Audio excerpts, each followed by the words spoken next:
Well, well, well. 144 hertz is worth, but the near extra $300 for 240 hertz is trivial. True. Once you go to like 120 or 140, you'll never go back. I don't think there's a big difference between like 120 plus, but I don't know. Some people insist on it.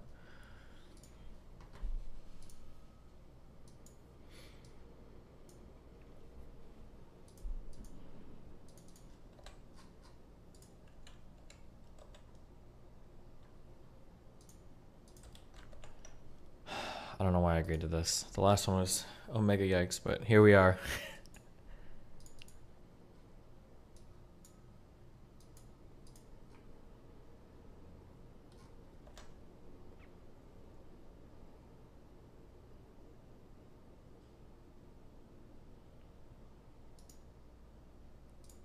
Yeah, the last one was probably one of my top 10 most random interview panel things of all time. The for those that know, okay? the oh man.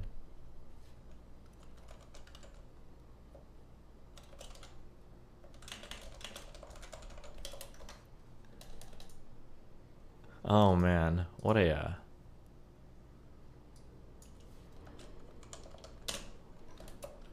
adventure that was.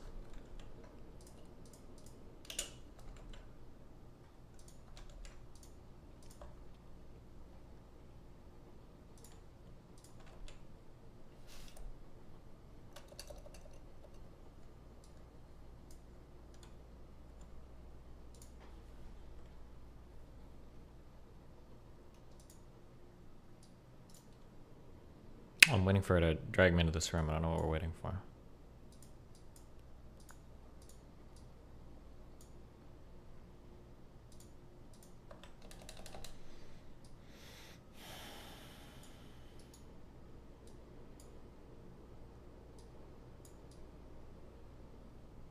$90 to $144 and $144 to $240 are both significant upgrades. Is $144 to $240 really that significant? What is this monitor that I have right now?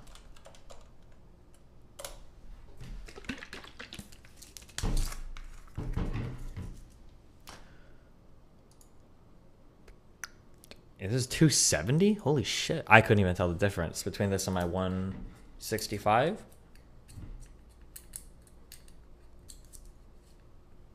So yeah, I don't know. I don't think it's that big of a difference, but the 60 to 120 or 60 to 144, that will, when you do that, you will never go back to 60. You can't do it. You actually can't do it.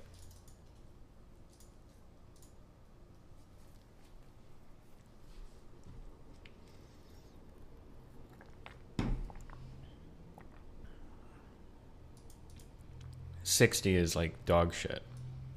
It actually is jarring. Like when I look at 60, I don't know how people ever use 60 hertz monitors. It's like it's actually so horrible. Then 60 to 120.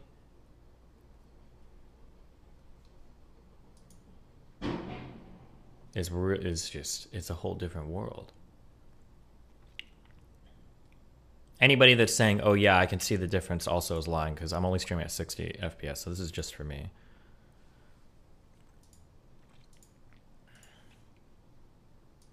And then from 120 to 270.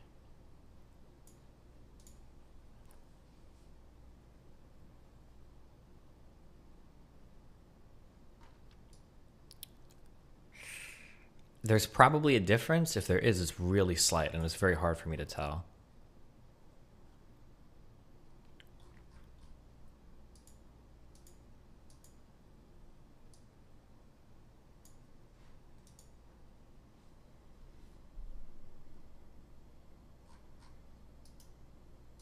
Oh.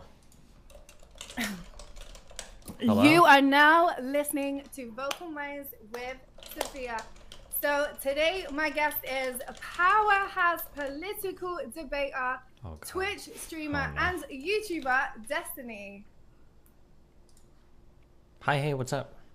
How you doing? How are you? I'm doing great. Just woke up a little bit ago, wide awake. How you going? Thank you for being here. I really appreciate it. So let's get right into it. So your moniker is Destiny. Why did you choose the name Destiny? And over the years, have you had any regrets on the name decision? I mean, some may say that Destiny is a female name, right? I've never heard anybody say that before. You're the first. You really think so? Really? No, like Destiny is a girl's name over here. Where is over here again? In the UK? So, yeah. You have a lot of people over there called Destiny? Seriously? Destiny's a girl's name, yeah. In the UK. If I go to London, I'm going to find girls called Destiny. Destiny's a girl's name, isn't it? Okay. I don't know. I'm just curious. I never met any Destinys over there, but I picked the name when I was like 10 years old, okay? I was a kid. I was like, oh, this is a cool name, and I picked it, and that's, yeah, there we are. I don't regret it. I think it's a good name. So what was your first ever job? I was a paper boy in grade school. Oh, wow. So you used to deliver the paper on a bicycle to people's houses. That's what a paper boy does. Yep. Cool. So you talk really fast. Is that something you have learned over the years, or are you naturally a fast speaker? I think it's an American thing because we all have such huge brains. We have so much information. Have a good day, have my to guy. get it all out really quickly. I think that I've had like so much experience like debating people and arguing with people, and then that combined with when you're in an online room, anytime there's a pause between your words, people like will jump in and start talking. So I think it's just kind of a habit you develop over time where I have to get the most amount of information out possible in the shortest amount of time possible. So what is the maximum of words that you can get in a minute? Have you ever like timed it? Because I think you're the fastest person I've ever heard. I can't even speak. You're the fastest person I've ever heard speak next to this Japanese actress called Hiromi. She talks like you would assume that she has a button like speeding up her words.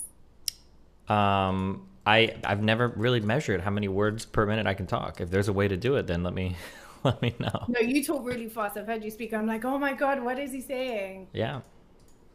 So take me back to when you first started streaming. Why did you decide to start streaming? And do you remember your first ever stream? Like the first time you ever went live? Was Justin TV the first platform you streamed on? I think I streamed on a website called, I think it was livestream.com was the very first one. I don't remember my very first stream. Basically, I just started streaming because I thought that I played video games in a funny way, and all my friends seemed to think so. So I thought, oh, maybe I could stream it. It'd be funny online. How old were you when you first went live? 21? It must have been, I think. 22? It was in mid, I think 2010. So what were you doing before that? I was a professional carpet cleaner. Wow, that's so different to what you're doing now. Yeah, I would say so, yeah. So did you study for any particular career or anything? I went to school for music for a few years, but I was working too much, so I had to drop out. Like production or artist? Performance and composition. I played the saxophone, and then I wanted to compose too. Oh, wow, that's cool. Is that something that you think that you might revisit like in the future? I mean, I play piano now for fun. I don't know if I'll ever go back to playing the saxophone again, but that's pretty cool. Yeah. So you've had some pretty highs and some pretty lows, and during your lowest moments in your career, what kept you showing up and not quitting? Because real work sucks compared to the online stuff, and I had a lot of like pretty shitty real world jobs, so it was always pretty easy to stick it out. Like the worst of this isn't as bad as like the sometimes the best of some of the other jobs. So have you ever considered like maybe something really bad has happened to you, or like drama? I know you're surrounded by drama, so like that you've actually not been able to get out of bed the next day, you know? No, I love drama. I like the conflict. I like when people are mad at me. It's fun and exciting for me. So Okay, awesome. That's so for people who are listening to this who aspire to have like your tough skin, what would you advise people? Like how do you get as tough skin as you have? Um, I would say that it probably develops earlier in life. I don't know if you're like 23 and a very sensitive person. I don't know if you can all of a sudden just be like, oh, I have very tough skin now. I'm gonna not let people bother me. So I mean, yeah, if I could like give like one or two pieces of advice to turn somebody into a very confident person that isn't affected by internet hate, I mean, I'd probably make millions of dollars selling that self-help course. So yeah, I don't know what to say. Don't let people's opinions bother you. Have a strong opinion of yourself. Maybe rely on friends and family, but don't let losers on the internet define, I guess, who you are. That's a good point. That's a good point. Do people ever come to you for advice? Yeah, all the time. And I guess that's the same thing you say to them, like, just don't let. I think it's easier said than done, though. If you say to somebody, don't let what people are saying on the internet affect you, like, some people will say, yeah, like, it doesn't affect me, but deep down, it does, right? Well, I mean, there's like two different ways to do it, basically. So for me, it doesn't bother me. I don't care. I really, truly don't care. When people get really personal and nasty towards me, it's funny to me because it means that I know I got under their skin. The second way, more commonly, is for some people it does affect them. So your goal is to mitigate how much you have to endure. So don't read it, basically. If you're somebody that knows that you're bothered by certain types of comments, don't read the Reddit comments. Don't read the YouTube comments. Just like you can pick somebody to filter out important criticism for you. But otherwise, don't venture into those parts if you know it's going to like mess with your head doing it. You have debated from agreeing points and opposing viewpoints. Have there been people that have made you rethink your position on an issue? Yeah, I think there was a guy. There have been a few people over the years that have like put up good counter arguments, and then it's kind of like caused me to evolve on some positions over time. Usually, like pretty complicated political or moral ones, but yeah. Okay, so I feel like being in the space that you're in, you really need to 10x your general knowledge on a broad spectrum of stuff.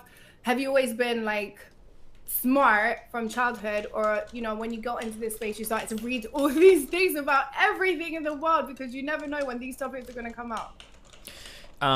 So the way that I say, there's like two ways you can go about it. Either one, you're like specialized in a certain area and you only talk about that particular thing. Although more commonly too, people talk about current events, which means you kind of have to bounce around all sorts of areas.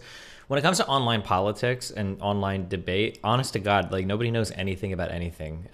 Not even just the viewers, but like the debaters, the people themselves. So usually if you'll take like 10 seconds to read just the fucking intro, am I allowed to cuss here? Yeah, just like the introductory part of the Wikipedia, you'll already know more than half the people debating a topic. And then if you read the whole Wikipedia entry, you'll know more than basically every single person debating a topic. So yeah, I mean, I would say that it's really not that hard. If you're willing to like, Jesus, I don't know. I remember in high school and college, they told us we had to study like, what was it, like 1 hour per credit hour per day or whatever, or per week of college course load or whatever. The amount of studying that you have to do to be like a professional internet debater is so much less than that. Like you read a wiki article in 10 minutes and you already know more than most people online know about almost any issue that they debate about. So yeah, I think people overblow how much you need to know, but maybe I just have a huge wrinkly brain. I'm not sure. Do you think also it depends on how loud you are? So I think by watching it, it's always the loudest who's getting heard.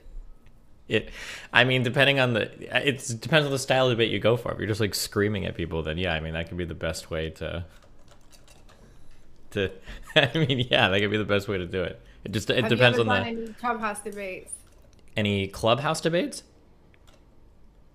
Well, I don't even know what that means. Is that like a British thing? There's an app. It's like Twitch, but it's just. Oh, I've heard of that thing. I have heard of that thing. No, I haven't. I'm always worried when it comes to those apps, like the Twitter Spaces or like a couple of stuff that like random people are gonna join in and start screaming racial slurs or something. So. Yeah, because it's wild. Like 100 people screaming, and only the loudest get heard. But there's like some really interesting debates that go on there. I think you'd be good at like on there. Yeah, maybe. Yeah, I don't know. I'll try it sometime. So you win some debates and you lose some debates.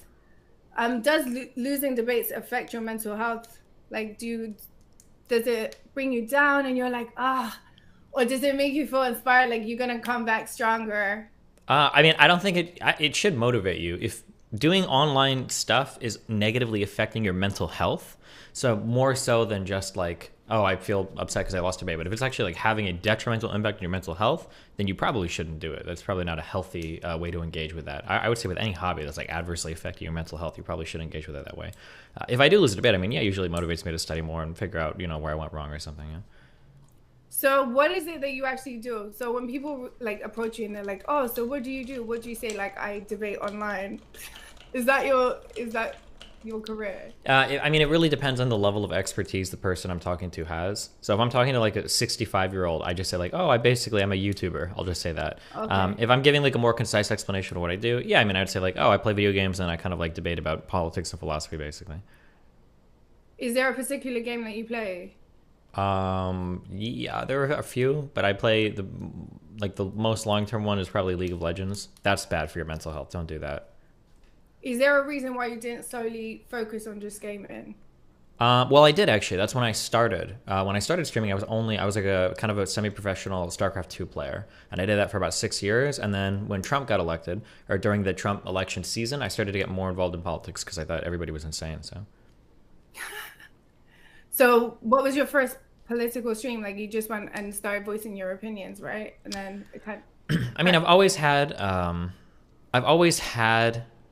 like an interest in a lot of different things. So even when we played StarCraft, we'd talk about like science or politics or, whatever was going on, current events. And I think that when the Trump stuff happened, that naturally started to kind of like uptick more. So I don't know if I had like this was the day I started doing politics. It was more just I started talking more and more about what was going on. And then eventually I kind of transitioned more. Because back when I started doing politics on Twitch, nobody really did it. There wasn't like a politics section, or people didn't really talk politics in video games or on Twitch. It wasn't really a thing that happened. So I just kind of like started gradually doing it more and more. If you could debate anyone, dead or alive, who would it be? I think I'd be really interested to talk to either Ben Shapiro or Jordan Peterson. Okay, so anyone who is no longer... Hitler? I don't know. Jesus? On whether he was real? I don't have like a... Jesus, that'd be definitely interesting, for sure. Yeah. In today's society of clout chasing, how do you discern any new people that want to befriend you? I don't. I just assume everybody's clout chasing. Wow. Okay. Yeah. So... what is a normal day to you? Like, when you wake up, do you go live straight away? How does it work? Wake up in the morning, depends on how early I wake up, but I've been like doing stuff in my apartment because I just moved here like about a month ago, so I've been like setting things up. I usually try to go live at around 12 if I can, and then I'll stream until around 10, and then I'll do gym at night, and then I'll sometime in there hopefully I'm hanging out with Melina doing something, and then yeah. Sorry, there's something on my window. No. Okay, so hold on. Shit. Okay. Are you okay? No. Did Big Ben fall over? Or? No. Do you know what? I don't know what's going on, but it's irrelevant. And probably people who are listening are not watching, so they won't know what's going on. But that's irrelevant.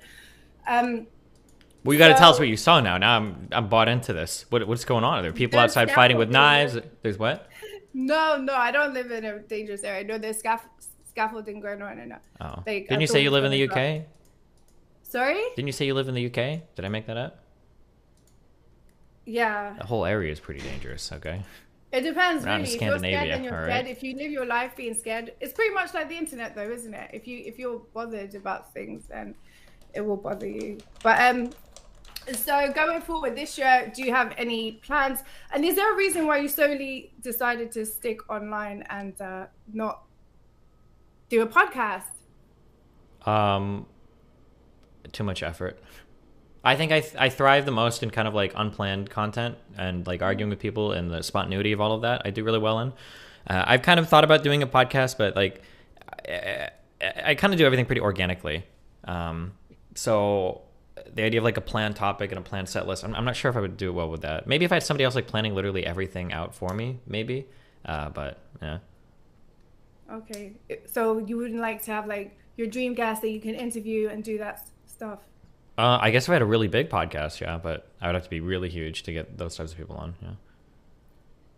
Who would be your dream guest then? When you say really huge, who would be Like your people dream? like Jordan Peterson or Ben Shapiro, or like these types of like, or larger, like people in our Congress. Yeah. I think Jordan would do it though. He went on a podcast in the UK that's fairly small recently. Yeah, maybe. Um. So, anyways, Are they fighting again? no, I'm just. How long are their knives? Be honest. No knives, no knives. I don't see. I've never seen a knife in my life. Okay. Well, do you know what? I'm not gonna lie. Like, the noise has really like been terrible, but I want to say thank you so much for coming on. We need to do it again because I really have like had so much noise in the background and it's really fucked everything up. Okay. But Wait, so is it like construction people or what is it? yeah, so they're doing what's it called? Like my building, you can see everything outside. So the windows, they're covering them. Uh-huh. So yeah, they're doing the whole building. So it sucks. Okay. So Well, maybe damn. we should do it like later on when they're not working because it's really loud. I don't know if you can hear it, but yeah. No, I can't. Your mic's doing a good job at covering it up, so. But I assume it's Okay. loud, yeah. All right. Well, I've got all the questions, but yeah, I think going forward we'd have to do it again if you don't mind, because the noise has been and it will echo through, and it will just be like because I'm gonna put it on Spotify and iTunes, and it will just be a disaster.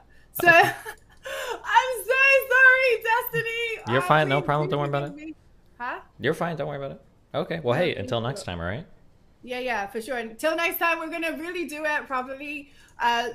Everyone was so excited to have you on here. You're like this mythical creature on the internet, and yeah, it's interesting to watch people's reaction about you because I'm new to this online thing. I didn't know anything about Twitch about a year ago, and when I first started Twitch, like your name is one of the names that really, you know, a lot of people talk about. So I'm like, who is this like mythical creature, Destiny? And yeah, so watching your streams as well, it's really interesting because I don't think I've ever seen anything like it before joining Twitch. Like, Yeah, I mean, I hope I'm trying to be a pretty unique person, so, yeah. yeah. Well, thank you so much. Until next time, I'm so sorry. I swear to God, this is so shit. We'll have to do a bit later because it's bad and it's still going on. And it's like, I don't know, it's irritating. Yeah, okay. Well, Thank hey, you so until much. next time, Wait, okay? tell everyone. I know everyone probably in my chat knows who you are, but tell everyone where we can find you. Twitch.tv. Social media. Yeah, twitch.tv/Destiny, youtube.com/Destiny, yeah. All right. Thank you so much. Thank you very much. Have fun. I'm so sorry. You're good. Don't bye. worry about it. Have fun. Bye. Bye. Jeez. Yo, how big is 170 cm? What does that mean? Is that like... do you think I could fit into any of these? Bro, this is the most swaggiest shit I've ever seen in my life. 170 cm is 5'7". I'm 5'8". You think I could pull it off? Do you think I could pull off the 170?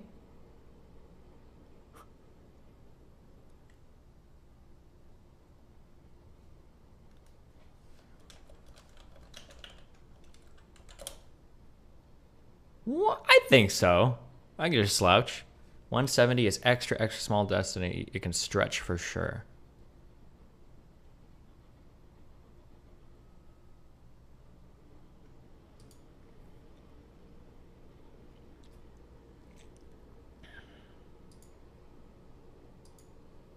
Okay, I'll consider it.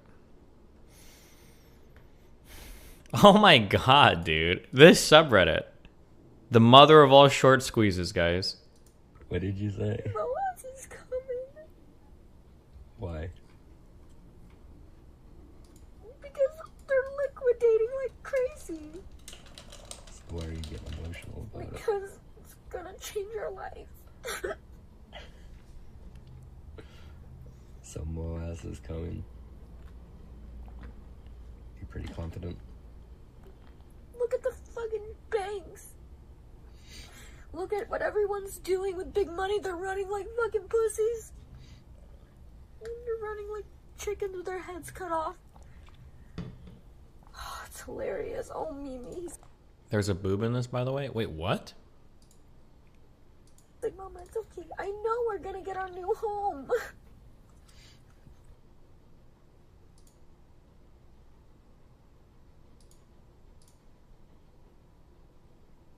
It's under her shirt? What?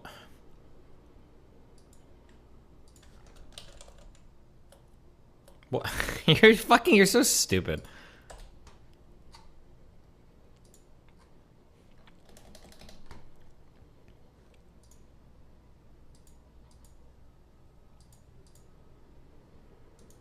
We're ending the stream early today. What did you say? Boaz is coming. Moas is mother of all short squeezes. They're liquidating like crazy.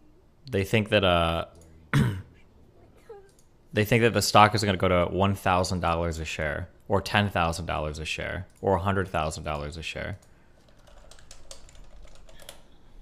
Hold on one second.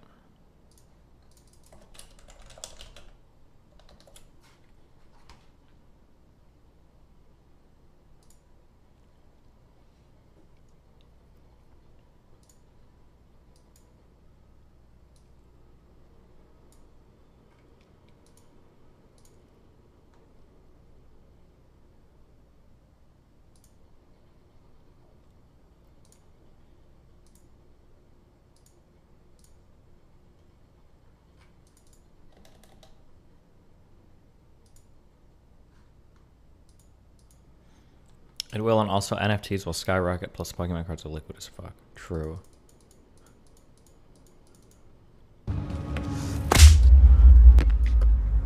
Hey!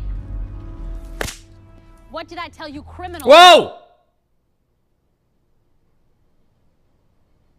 Racist Karen whips black boys for playing basketball. What happens next is shocking.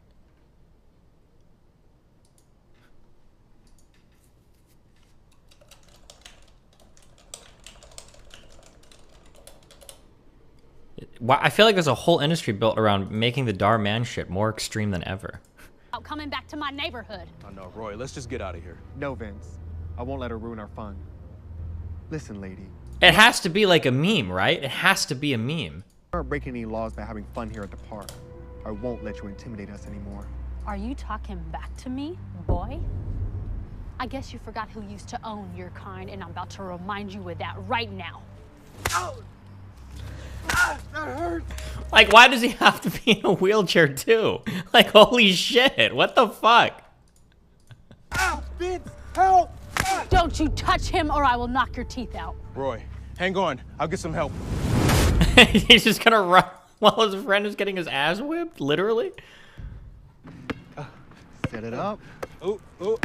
Put it up. Kobe. Ah! There we go. All right. That was a lucky shot. Man, if I had legs, I'd still score on you. I got skills, son. Don't play me. Hey, my bad, Kobe. Hey, by the way, man, I'm sorry to hear about your dad. Jesus Christ! Is he gonna be gay too? How many buffs can we stack on one character?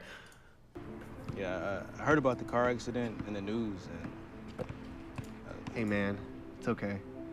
I know I'm in a wheelchair now, and I won't be able to live my dream of playing in the NBA, but at least me and my mom are still alive. Just grateful for that. You know? for sure. I'm glad you're alive too, bro. That way, I can keep trying to dunk on you. Ah, you can keep trying. Right, ready? Set it up. Come on, Watch lay this, up. watch this. Oh. All right. Almost gotta get that feet work there. I'm not quite Kobe. I'm sorry. I'm practicing every day. Listen, I'd show you how the feet's supposed to go. But, Is that a cripple joke? it is what it is. No, you can make the jokes. I can't. Look at these hood rats infesting my neighborhood. I wish they all just went away. That way we could keep it pure like the good old days.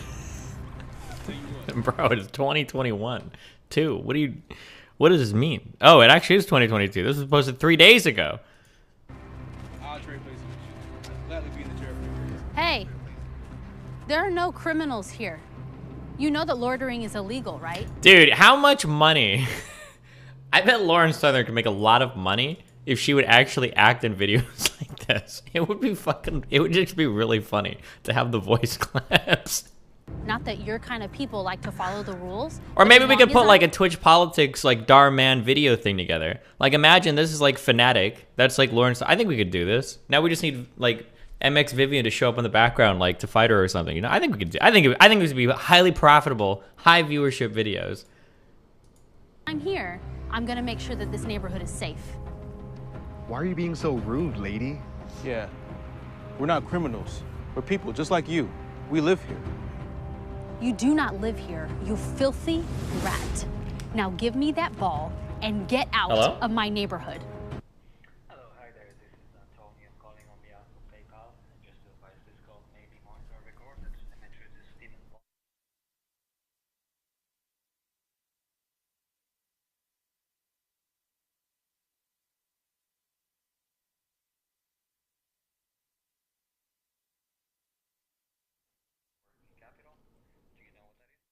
Yeah, I'm good though. I appreciate the offer. Thank you. No worries at all. Thank you. Okay. Who asked? Ma'am, we're not giving you our ball. That's stealing. It's our ball. If you don't give me that ball right now, I'm gonna call the police and tell them that you assaulted me. Why would you lie like that? I've done nothing wrong to you. Who do you think they're gonna believe, huh? A little crippled like you, or a sweet, scared little white lady like me? Roy, just here, give her the ball, man. Let's get out of here. It's not worth the trouble. Yeah. Listen to your friend, Tyrone, or you're gonna regret it. Ooh, called him the T word.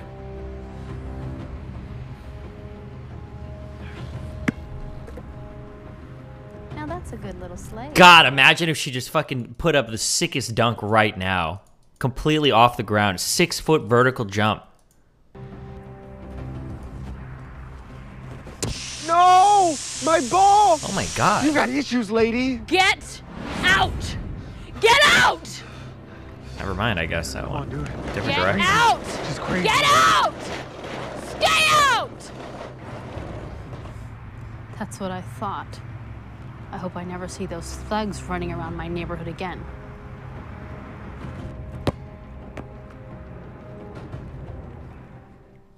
Nice. Hey, baby, how was your day? Whoa, whoa, whoa, whoa, whoa, whoa, whoa. Slow down there, champ. His mom is like a fucking nurse / doctor, of course. Or maybe she's studying to be one. Is everything okay? At this point, I'm surprised his mom isn't in a wheelchair too. Jesus. It's fine. It's nothing. I'm just tired. Roy, you know I'm your mother. And mothers always know when their children are lying to them. Talk to me. What's the matter? This racist white lady was calling me names and threatening to call the cops if I didn't. Wait, not only did they not just reshoot the line because he misspoke, they actually subtitled the line too. Why? What? This racist white lady was calling me names and threatening to call the cops if I didn't leave the basketball court. I didn't do nothing. Maybe he meant to call her racy. When did this happen? Just now? Yes. Me and Vince were playing and she just came up to us screaming at us. She even took my basketball and popped it with a knife. I wish my dad were here so we could have done something. Listen to me, Roy. I know that you miss your father and that everything has been crazy since the accident. I miss him too. He always knew what to say when something bad happened. But unfortunately, he's gone. Roy, you might be disabled, but you can still stand up for yourself. If somebody is pushing... Okay, it has to be intentional. That has to be an intentional phrase, right? you around and trying to intimidate you, don't let them do that. You should let them know that they shouldn't be doing that. You got it? But Maj, it was scary. I know it's scary. All of this is scary. I get scared. You get scared. But that doesn't mean you don't stand up for yourself, okay? Even your father got scared. Really? Yes. You should have heard him screaming in the accident. Jeez. Look, I know you may be too young to remember, but your father and I used to have a crazy white neighbor who used to always bother us just because we were black. He tried to get us evicted. He lied and said that we would play our music too loud and that we damaged his property. But you know what? Your father and I never let him win. Weren't you scared? Of course we were scared. It's terrifying having a crazy white neighbor trying to mess up your life. But it's not about being scared. It's about standing up for yourself while being scared. But it's hard, Mom. I don't know if I can do it. I'm stuck in this wheelchair. Roy, you're not handicapped. You're handy-capable. Don't let someone do you like that. You probably won't even run into that crazy white lady anymore. But you have a right to be outside. Don't let her take that from you. You got that? Yes, Mom. And call me right away the next time something like this happens. Nobody is going to be out there messing with my boy. You're my baby. Now, go ahead, get some rest. You've had a long day, all right? Thanks, Mom. I love you. Thanks so much for cheering me up. All right. I really needed it.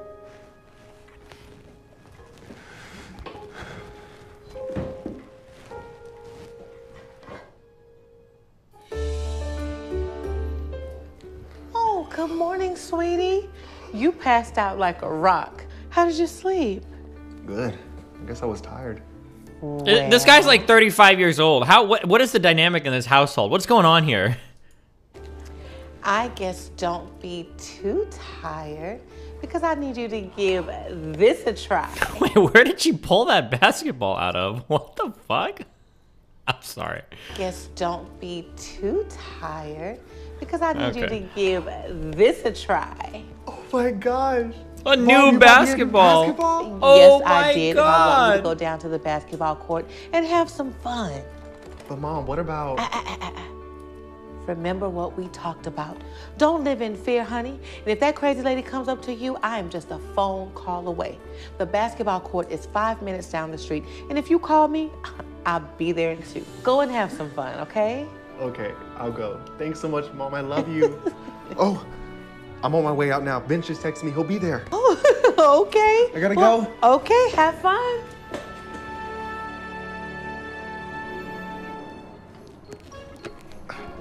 There he is. What took you so long? Slowpoke? Dude. I'm fucking crippled. Wheelchair? Okay, I see you got a new basketball. Want to play a game? Let's do it. All right, show me what you got. Oh.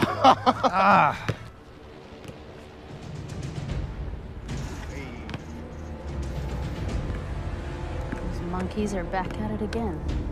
Jesus I'll Christ. teach them a lesson they won't forget. She brings back her slave owner's whip. Hey! Oh no. What did I tell you criminals about coming back to my neighborhood? Oh no, Roy, let's just get out of here. No, Vince. I won't let her ruin our fun. Listen, lady. We aren't breaking any laws by having fun here at the park. I won't let you intimidate us anymore. Are you talking back to me, boy? I guess you forgot who used to own your kind, and I'm about to remind you of that right now. Ow! Ah, that hurt! Ah, Vince, help! Ah. Don't you touch him or I will Hold on, I got a really good out. TikTok Roy, footage right now. Hang on, I'll get some help. Oh, look. You disabled, crippled piece of trash.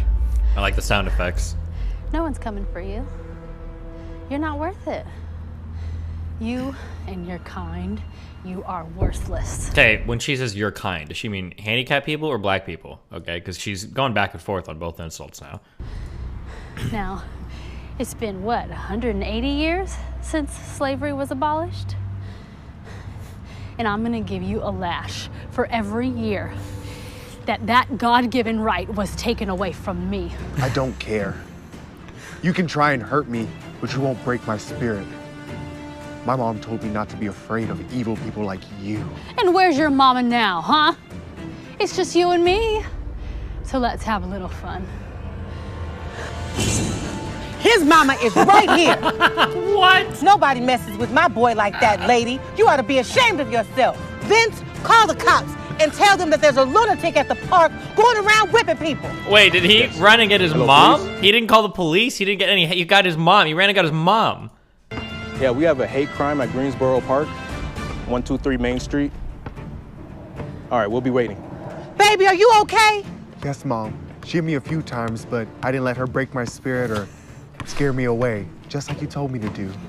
Good. I'm glad you didn't let evil win. Your father would be so proud. That thing has a father? Shut it. I'm not through with you yet. I'm gonna make sure you go to jail for a long time. Oh, thanks. Who do you think they're gonna believe, huh? A criminal or an innocent white lady? Don't worry about that. I was recording the entire time you were attacking Roy. Now we have all the evidence we need to lock you up. Come on. Let me get you over here and wait for the cops to come. Crazy. Crazy lady. Sit down. You know, even with that video against me, you're not winning a trial. They are gonna rule in my favor. They always do, okay? They know that you people are criminals and liars and crack dealers. Lady, I don't know why you have so much hate in your heart, but good will always win over evil. Now sit here and be quiet. I'm running out of patience with you. Trust me, you don't want her to run out of patience. Hey, the cops That are was so needlessly sexual. Am I wrong? You don't want her to run out of patience. Sorry. Hey, the cops are here. Once the cops arrived, Vince showed them the video evidence of Mallory whipping Roy. Yeah. Mallory was arrested and sent to jail for her crimes. Nice. However, Roy and Vince continued to enjoy playing basketball without anyone bothering them again. Okay. It's important to treat everyone with respect and kindness. But it's okay to stand up for yourself when someone treats you bad, even if it's scary. Because when you stand up for yourself, you'll be able to stand up for others that are also in need. I hope you enjoyed today's lesson on courage. Make sure to share this with your friends and family so they can also learn this message on courage. Like this video and subscribe to the channel to see more videos like this. And remember, here at Generation Hope, we're trying to make the world a better place, one story at a time. This can't be real. Wait, let's be serious. What teenager in their right mind is going to leave their friend who's confined to a wheelchair, letting somebody hit them with a whip? And what mother's just going to talk to that person? Are these the only parts of the video that you had problems with? Who the hell carries a whip in their bag casually? Oh, found the non-white person. If you're a minority or whatever, a person of color, white people, we do carry whips with us basically all the time. Just on the off chance that they bring slavery back. It's just a thing we do. We want to be ready for it.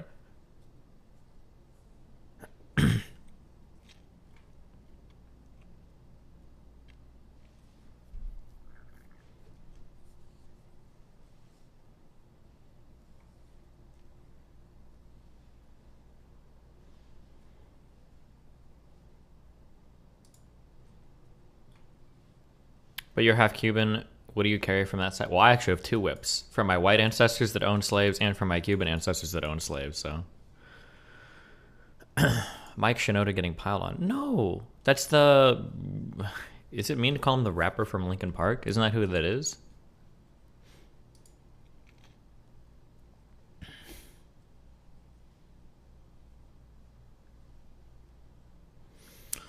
So here's something cool on explaining. NFTs don't have to be JPEGs. Imagine taking your favorite skin from Valorant and using it in Fortnite and not paying extra because you own it, then using it in COD, Minecraft, even Twitter, Instagram. So many possibilities, no? Oh. Yo, Mike! Used to listen to music a lot growing up, my friend. I'm here to give you a good piece of advice. Don't ever talk about NFTs to anybody because nobody has any fucking idea what any of this technology is. It's not worth it, my friend. This is true. This is 100% true. This could be like theoretically a valid application of NFTs. Jane says, NFTs don't make sense. You're buying a JPEG or apparently a receipt to it for a ton of money. It's just unnecessary and just overcomplicates things that were fine before. This isn't true. This person just has no idea what an NFT is, which is fine, I guess. I wouldn't expect anybody to, but... Real Saturday Convo. I'm surprised by so much negative sentiment by gamers about NFTs. Can we chat? Of all the applications, gaming's a place that plays can benefit a lot from blockchains. Do that. Oh, shit. Do you think I could talk to Mike Shinoda? Theoretically, yes. Practically impossible, though. I don't know enough about... I don't know enough about, like, how do you verify who owns an NFT, like, on an account? There's got to be, like, a website you could, like, make an account on and, like, link a, I don't know, would it be a wallet? I don't know how you store them, but it would seem to be the way that, like, if you can use, like, Coinbase and shit to sync up, like, wallets and accounts and stuff, I'm sure there's like some online site you could use to sync up, like, to verify your NFTs or something. I'm sure there must be some way to do it. I don't know exactly how, but what Mike just explained is more or less the entire idea of the metaverse. Sure. The issue with what Mike is saying is that interoperability of game assets is not an NFT problem. It's that assets made for one game will likely not work in another / game dev. Yeah, sure, but I think that, like, the theoretical idea would be that instead of me buying blue skin for a game, I would buy a blue skin that's like an NFT on a blockchain, and then anytime I play a particular game, as long as they were, like, interfacing with that blockchain or something, then they would say, like, oh yeah, well, you know, we're gonna respect this and give you this skin. Obviously, you can't import from an NFT, like, a skin right into a game or something. Or maybe you could if the format was standardized, but you probably would be able to do that anyway for a variety of reasons.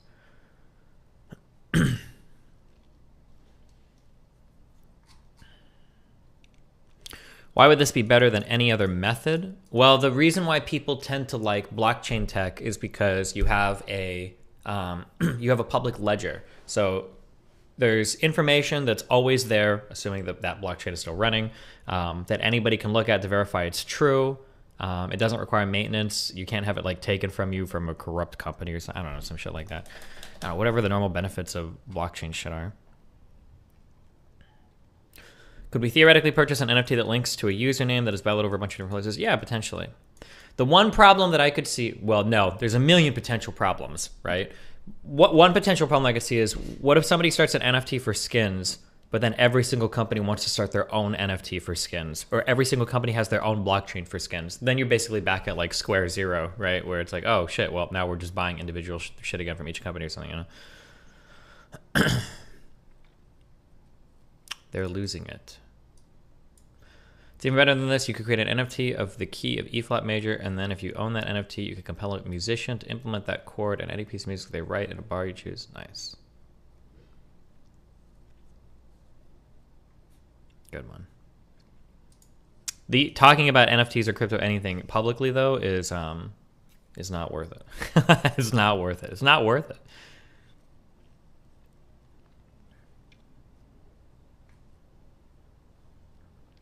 Like nothing that Mike says here is incorrect. This could theoretically be done, right? Oh, I feel so bad for him. I don't know if he just hasn't been a part of this. Guy got huge engagement too. An NFT just says that you own a URL, not an image. If you control the server the URL is hosted on, you can change the NFT to whatever you want. What? No? That's not what an NFT is. An NFT could contain the information for a URL, but that's no.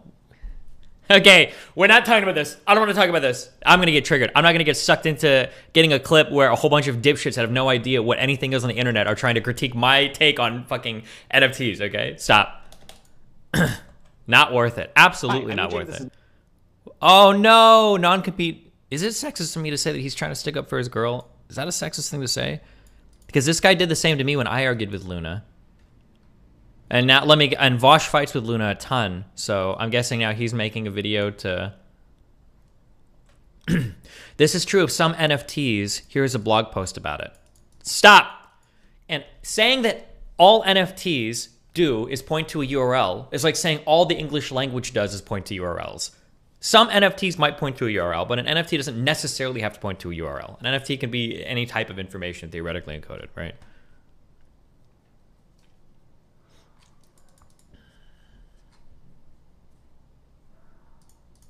Non-compete, and this is going to be a bit of a Frankenstein video. I'm cutting it together over a couple of days here. It's going to be rough, bear with me. It can't handle an image?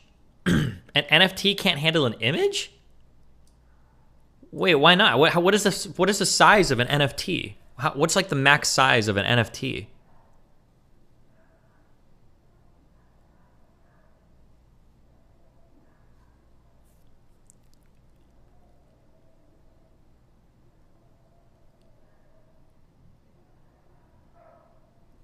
Packing an entire image into an NFT is too expensive. Yeah, but but you don't pack the entire image into the NFT. You just pack a hash of the image. No.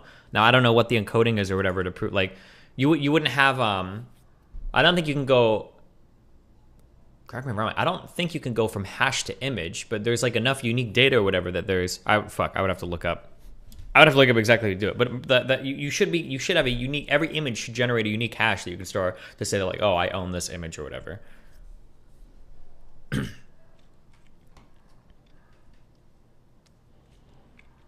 Shannon's response to the hate from about an hour ago. Wow, everyone sure wants to talk about gaming NFTs. I wanted to post a follow-up to cover a couple corrections and thoughts. This was the original post.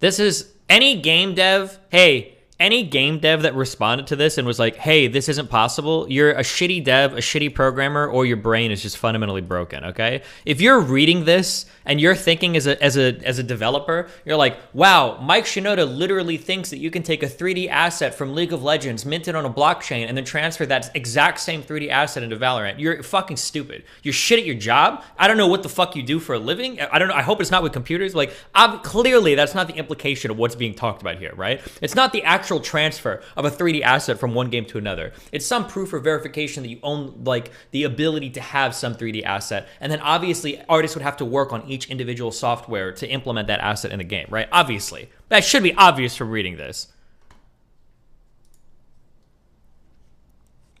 The thing I said that got misunderstood was that NFTs open a possibility of moving assets between games. I didn't mean literally moving things. Like, the fact that he just says is pretty fucking sad.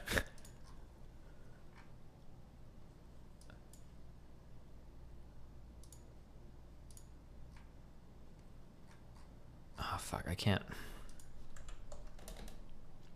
The proof of verification is literally why you use blockchain in the mortgage industry. Crypto is cancer. Talk about mortgage. Okay, hold on. Wait a second. There's no way that a lot of banks are using crypto to verify. Wait, hold on. Who is Colin Stephen? No. The proof of verification on mortgage shit is usually like documents that are stored in like a county courthouse or some shit. No, not. And then with like bank documents. I don't think banks use cryptocurrency to verify mortgages. Or are there some like new cutting edge banks that do this?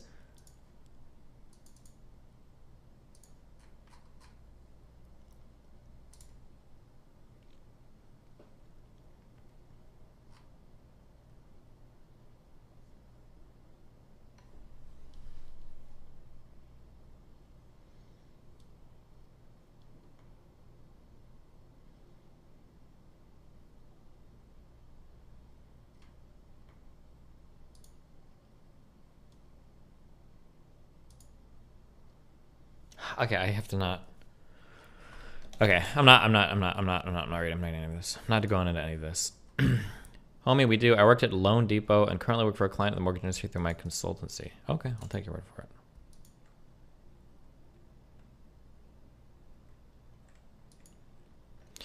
All the biggest NFT exchanges use a third-party API instead of touching the blockchain directly. At this point, why not just trust the third party to host a SQL database? Way easier and cheaper. Well, my guess is because anybody can still verify the NFT blockchain, right?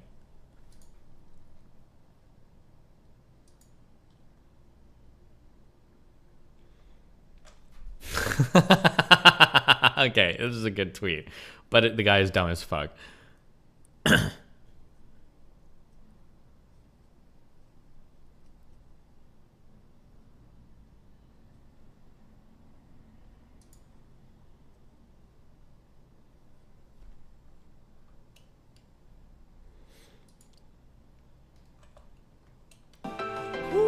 That was some amazing freaking Tekken. Woo! Come on, y'all. Hey, y'all remember this moment that brought me here? I want to thank you all so very much for watching and for having me. I'm going to bring it up one last time for y'all. Let's go.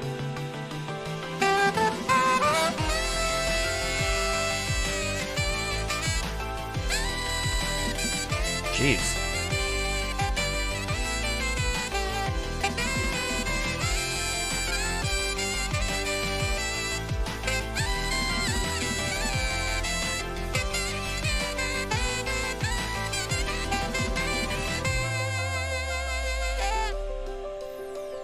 Wait, who is it? Who is this guy?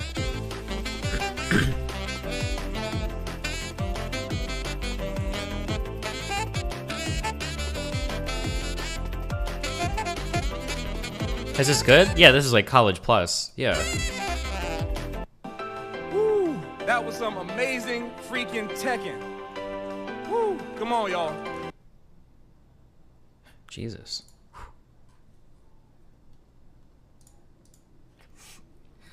I know with like my experiences, I never have been a person. I'm like not clingy at all in any way, right? Like I am not at all a clingy person at all. I know with like my experiences. Presented with no comment. But we have got to shore up the Stephen Michaels. They say dog is a man's best friend. I guess when you're a Jags fan, alcohol is your best friend because I am fucking shit-faced. I interviewed a World War II veteran who said this game was a bigger disaster than Pearl Harbor. Jesus. What do you have to say to all the fans you've let down? Or all the players who trusted you? Or my fat ex-wife sitting at home? Yeah, that's right, Sheila. I'm talking to you, you lying heartless bitch. Thoughts on Trevor's performance? Hey coach, Stephen Michaels Jr. from Michaels and Bicycles. I'm trying to solve how my father Stephen Michaels disappeared. Evidence shows his last communications were with you. You're under arrest. How will this affect your strategy moving forward? I'm not under arrest. Look, listen, I have no idea how to help you, Stephen, senior or junior. Y'all are both right. You're sitting right next to each other. I won again. Sorry, I was a doubter. But we have got to shore up the Stephen Michaels. They say dog is a man's best friend. I guess when you're a Jags fan. Do you know the sax guy from this Adam Neely vid? Jesus. Okay, so last week I played this gig with the J Music Ensemble, which is this band that plays anime and J-pop and video game music at the Brooklyn Botanic Garden. We're playing here as part of Sakura Matsuri. Jesus, I think their tempo is a little hot on this, isn't it? Are they a little bit fast? Which is the annual Cherry Blossom Festival here. A lot of energy. In Brooklyn. Now, the band is fronted by fellow Manhattan School of Music alumni Patrick Bartley, who is a pretty amazing jazz saxophone player. He plays with Wynton Marsalis. He's played with the Chainsmokers. He's played. Oh, is this the guy? Colbert. Somebody new joining the band. Say hi to Patrick, everybody. But Japanese pop music is a really big passion for him. I mean, I guess like most of us in America, I came to Japanese music through video games. I would play Sonic the Hedgehog. I would play Golden Axe. Oh my God, Streets that's of an Rage, old all those game. other games. Streets of Rage. Oh man. So I would go to the library, find the music, and then I realized, oh, it's composed by this person who is Japanese. Oh, this music comes from Japan. How far does this go? So for me personally, playing this music, which I don't know a whole lot about, filtered through the lens of American jazz improvisation has been really interesting because it feels somehow both very different and very familiar.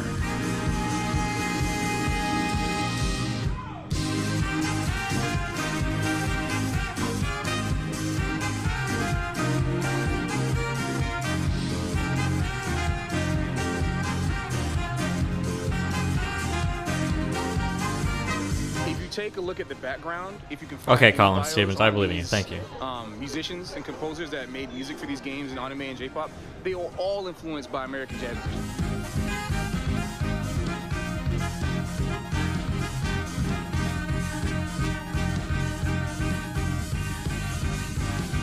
I mean, you have people like Yuji Ono, right, who was a composer for the music of Lupin III. And that was in the 70s. So that's very clear inspiration from things like either James Brown's band or Herbie Hancock's band, or even older, like you got Count Basie, you got Thad Jones. You can hear all that sort of stuff.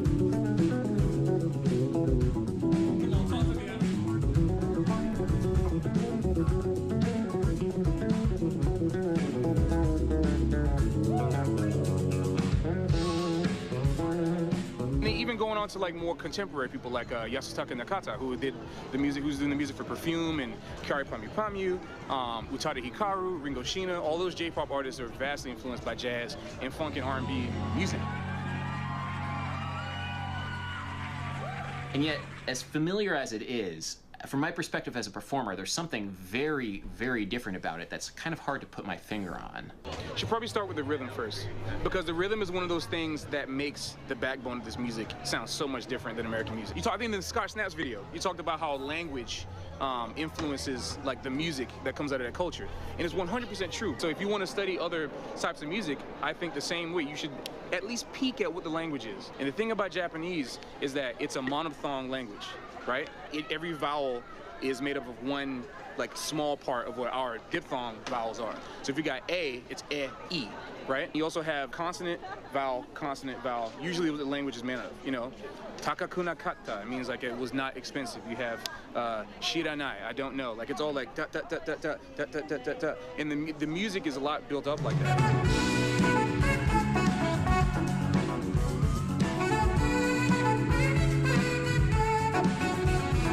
That's kind of different than what we have, because you have a lot of words that slur. You have a lot of words that move this way. You know, when I talk like this, it kind of swings a little bit.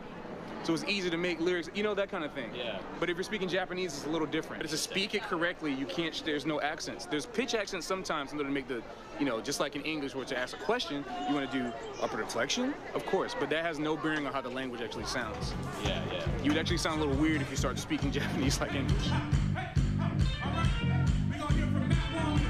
He's talking about prosthetic alignment, not accent, Destiny. This guy needs to study linguistics. Thank you, Tornico 1.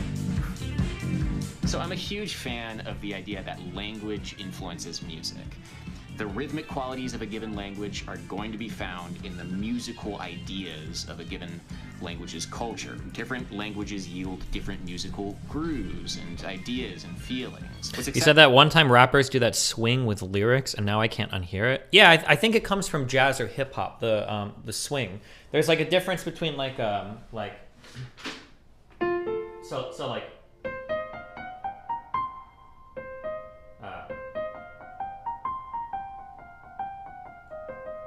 there's like a swing. I'm exaggerating a little bit, but like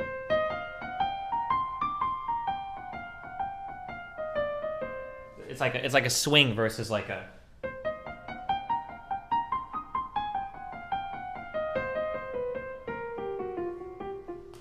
But like typically, I think with a lot of like rap and hip hop, part of what gives somebody like their flow, I think, is the ability to kind of. It's not like as exaggerated, but there's going to be like a little bit of a swing or whatever when you rap, as opposed to just doing everything like this, right? And that might be why some people, when they rap, sound a little bit stiff, because they're not as cognizant of that rhythm. But exciting to see is Japanese music has borrowed from American culture, but now that American culture is borrowing it right back, creating something even newer and even more exciting. Really have no room for improvement. Just the book of us go when there's no ground beneath it. Does that mean I'm of no use in death either? Is that how it's supposed to be whenever I arrive? And would it be the same if my mom was alive after her work?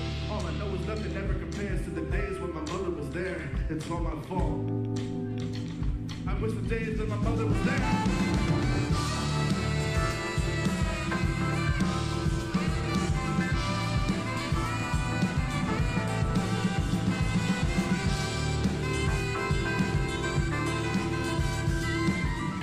With jazz improvisation, the main way that we learn it, at least now, since the dawn of recorded. Did this guy go to school for music, or did he just learn to play and he's just been playing for a long time? Damn. We learn this music from transcribing. A lot of people say this for playing fighting games too. Like if anybody plays Smash, like Smash Brothers, they say go study some. Okay, to use the word like transcribing, he must have went to music. This is how every jazz player learns. It's funny because like when you're not in a school environment, everybody. I'll give you like a pro tip. If you want to learn an art, any art, this applies to everything. Photography, probably fucking writing, art, like stuff that you draw, music or whatever. People outside of school will spend so much time like trying to be original and making sure that they're not accidentally copying a blah, blah, blah. When you go to school for any art, what they will tell you is, go look at the greats and literally fucking verbatim copy that shit for 3 years. Every fucking good song, every good solo, I bet it's like you should be able to take it and copy it verbatim, because that's how you start to build up your repertoire, your vocabulary of being able to function in that space. And then once you understand exactly, like, this sounds like this because of that, and I can play it sometimes in all 12 keys. I can play every, like, when you understand that and it's part of you, then you can start to, when you want to create your own stuff, you can start to borrow from your knowledge of what you know. And it's just it's just the best way to learn. No offense, but you're not going to reinvent every part of your art in the 4 years that you're in school or in the 50 to 60 years that you practice it in life. So stand on the shoulders of giants, steal everything that they did, make their life's work your adolescent vocabulary, and then build new stuff off of that. It's just such a good way to learn art, make it a part of you, and then to create something new and awesome, and to contribute to the world of, I guess, art. Yeah. This is why I went Zephyr Draven for so many years. To get good, like study, like if you play Rob, go study this person. If you play Pikachu, go study this person, right? And then like you get your until you practice their combos until you find your own style.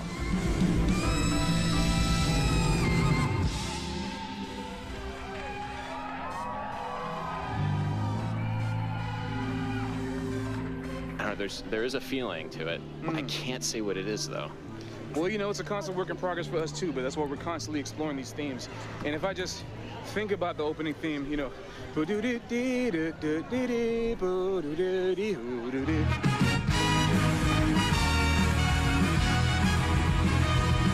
that one interval, the 6, is so important to me because it's a feeling of the blues. And I think the Japanese have a very interesting way of dealing with the blues that I got very attracted to. Interesting. And I'm not even talking about like what stereotypical pentatonic stuff. No, I'm talking about the straight up feeling of the stress and de-stress melodic tension. There's like a bubblegummy poppy song by Perfume from the early era. Oh man, I don't want to sound mean. Okay, when I talk about music, I am a very like I'm like to music what I am at League of Legends, okay? A lot of you guys think I'm really bad at League of Legends, but the reality is I'm like a top 2% or whatever plat Diamond 4 is, right? But when you compare me to other pros, you think that like, oh, okay, well, he's trash, right? I'm the same way with music, okay? In that when it comes to like a normal person, I know more than like 99% of what any like normal person knows when it comes to music. But when it comes to like people that like super work in the industry or people that are really, really smart, you know, there are people that know way, way, way, way, way, way, way more than me. So anytime I criticize another person that is like in the music world by music, know that I'm doing this from a foundation of like, yeah, you know, I know a decent amount because I'm at the school and everything, but there are other people out there that know way, way more than me, okay? I'm prefacing all of that, okay? I'm prefacing all of that before I say, when I listen to this guy talk about music, every single thing that he says, I can hook in, like, and I understand it. He's giving examples. The terms that he's using and the musical phenomenon that he's describing makes sense. I hate listening to Jacob Collier talk about music. It sounds all like gibberish bullshit. Like, oh, I like F major so much more than D major because D major has a bright quality to it. It's such a bright chord. But F major, oh, it's so much darker and more mysterious. And the more you go on the flat side of things, it's so much darker. And it's like, really?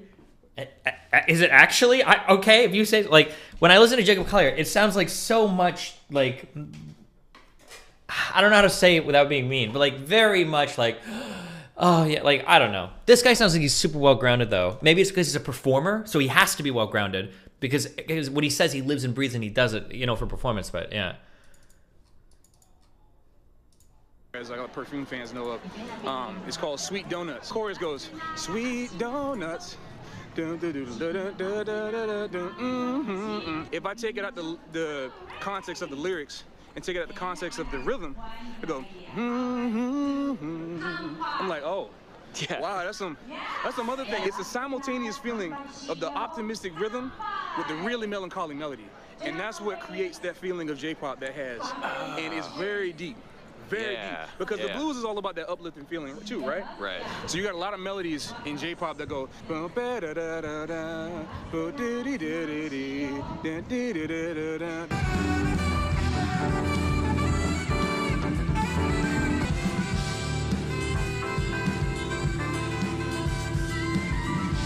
there's a certain, like, I feel like going down to that 7 and then coming back up to the E is like, all right, things gonna be all right. Yeah. You know that feeling? Yeah, I mean, there's a whole bunch of ways to interpret that, but I feel that way when it comes to that. It's like, it's a sadness, but it's like, you know, we gonna be all right. This is my world that I live in. And I think a lot of people identify with J-pop because it makes them feel like they're going into a world that understands them. And they feel like they're going into a world where people are like, oh, this is a song that is talking about my life and my struggle, because the music and the melody is about that struggle, but it's also about the optimism.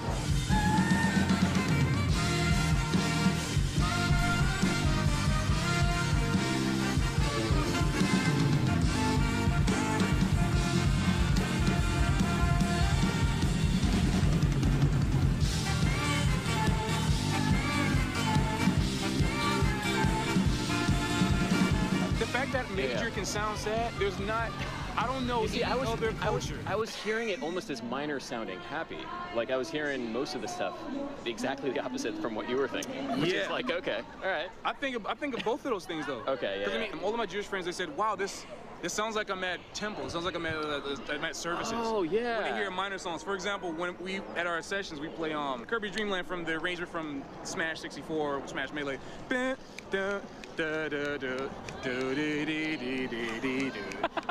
they're like, man, why does it sound like a horror? Yeah, I'm that's like, really? Like, yeah, and it does. All that to it, and like it's because of the minor sounding happy vibe. Well, yeah.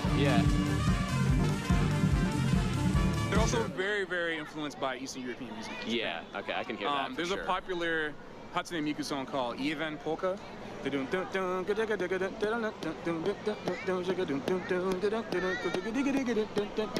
like actually the song. Yeah. There's a lot of songs that borrow from that. Okay. And it's really interesting. Just the synthesis of many, many other cultures, or at least like. Yeah, they got to bring up the Beatles, please. The Beatles influenced everything, guys. Soy. Yeah. It's big on being half Jamaican. I totally feel where they're coming from. And there's a whole. They're also vastly influenced by reggae music. Half of my family is from Jamaica, so to represent the spirit of the Caribbean, we gotta do a little soca. You ready? 1, 2, 3, break it down.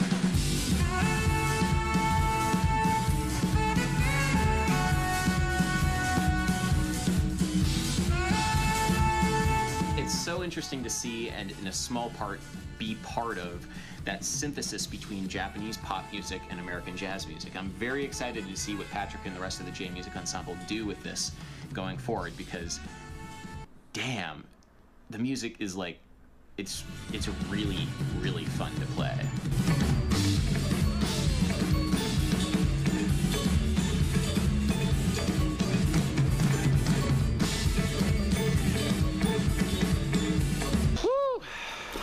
Something that I think is really cool that a lot of people, if you're in your very early 20s, or especially if you're a teenager listening, that you might take for granted is for, I think a lot of, I might be generalizing too much, but for a lot of people that grew up who are in their 30s playing video games, a lot of us listened to like video game music because it's what we were like inundated with so much. And we didn't really connect as much with like the mainstream, I guess like radio music as much. But all the video game music back then was like kind of taken as a joke. None of it was very serious. You're kind of like a loser. Like all of it is just dumb blips and bloops on a Game Boy. So it's interesting to see it taken more seriously now as you get older. Although a lot of video game music now is way more boring than it used to be, but... Rush. That last tune, holy crap. So much fun. It's like an adrenaline rush. That last tune, holy crap.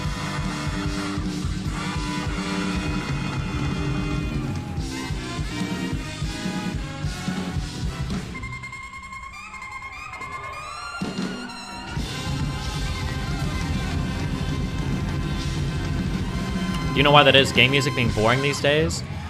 You know, I've said this a lot. We seem to think as people that the more tools you have available to you, the more creative you can be. When you give somebody a whole, like you can have a room full of synthesizers now on your computer with a digital audio workstation. When you have all these options, all these tools, the thought is like, wow, we can be so much more creative than we were before. I think it's actually exactly the opposite. I think that the more limitations that you force on somebody, the more creativity you force from that. When you were working with the sound chips on some of these old consoles, oftentimes you could only have like what, like 4 channels of sound or something playing at the same time. Like if you think back, you might not realize this, but if you think back really hard to like Mega Man games or Mario games, how sometimes when you're playing, if you would like jump and there'd be like a noise, when you jump and you hear like that boing, boing, that noise, parts of the music would stop playing, right? Like, because there are only so many channels of sound that your console could actually play at the same time. So even doing things in game would start to cut down the like the amount of like music you can play. When you only have so much that you can work with, I think that it really forces you to milk all that you can out of a given medium, I guess we could say. So this is why when I say like, when you go back to the early Sega, the early PlayStation even, especially like Nintendo days, there was a lot of really, really strong melodic writing. Oh my God. And like I said, my 2 favorites, the Koji Kondo guy from the Zelda games and the and Nobuo Uematsu from the Squaresoft games, the Final Fantasy games. There were so many great, amazing melodies that came out of these guys where it's like, I can, like, even if you've never played these games before, like, you can learn so much about a character. You can learn so much about a character just by listening to, like, the melodies that were written for some of these people. I don't know what the fuck this is. I'm not going to be able to find the original fucking...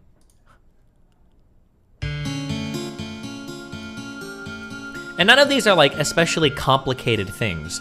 It's not like there's like a whole bunch of insane writing going on here. A lot of this is just like pretty simple, like melodic stuff. Or like the Aerith theme is like instantly recognizable as like iconic in gaming history.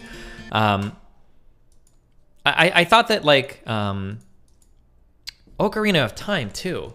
You gotta, oh man, you guys have to consider when Koji is writing melodies for this game, at some point in the melody, there has to be something you can perfectly play on your N64 controller, right? Every single melody needed a part that could be played because you had to be able to play it all in your ocarina, right?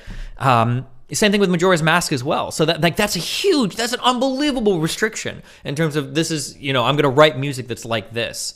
And yeah, I feel like that forced a lot of like instantly recognizable themes and stuff. They're like, oh, this is from this game, or oh, this is this character's melody. Whereas like, I feel like that completely disappeared in almost all modern writing. So if we go to some of the best games of all time, like if I were to ask you, like, can you sing me the theme of The Witcher? None of you can do it. If you say you can do it, you're lying. I love The Witcher 3. I think it's one of the greatest games of all time. But like, I remember the one battle song where it's like, yeah, yeah, yeah, yeah, yeah, yeah, yeah, la, la, la, la. Like, there's like that thing. But like, does Yennefer have a theme? Does, you know, is there a Geralt theme? There probably is.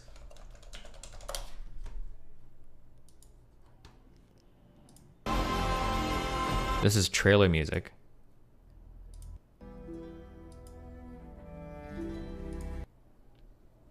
That's from the show.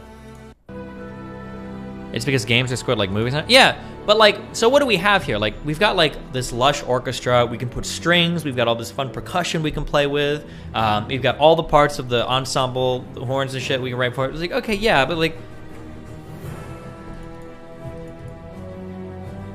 I feel like I don't have the, where are my big melodies? I don't have them anymore, right? Everybody knows, well, you should know, like the Metal Gear Solid like 2 and 3 melody, right? Wait, I think they had to ditch it for 3 because I think he got accused of plagiarism. But at least for Metal Gear Solid 2, right? The da na na na na na na na na na na na, right? This shit, like everybody should remember. If you played the game, I think you'll remember that. I'm almost positive you'll remember that. You can remember the Skyrim theme. That's the only song though from the entire fucking game you'll remember. But I guess there are no characters in that game, so that makes sense. But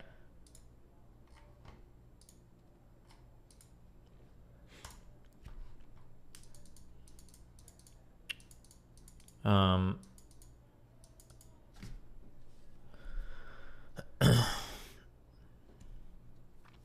composer for Metal Gear Solid is actually a film composer.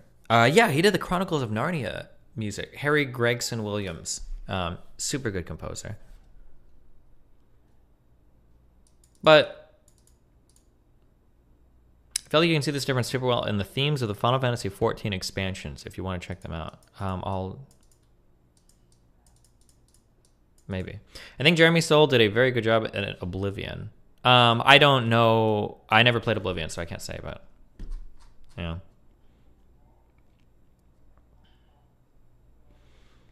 I understand the point about recognizable melodies, but the Witcher music is generally super good still, right? Yeah, I mean, it is. I'm not saying the Witcher, none of the Witcher music was bad. And it could also be like a different approach that people take to writing as well. But like, nothing, I just feel like I just feel like there's so much memorable stuff. Like, this is like 3 notes of an arpeggio. It's not even like really... But like, even just hearing it, you know, like so much of like everything. It's just like it's just this. Yeah, I don't know. I feel like Nobuo was really good at writing melodic stuff. He was so good at it, and so was the Legend of Zelda guy too. But you only remember the good songs. There's a ton of forgettable music from that time period too. Yeah, sure. But I don't remember. The problem is, I can give you so many epic, cool games in the past 10 years. Like, here's a question. Could anybody here sing a single song or identify a single song, like thinking about it, not hearing it, from any of the BioShock games? From a single one.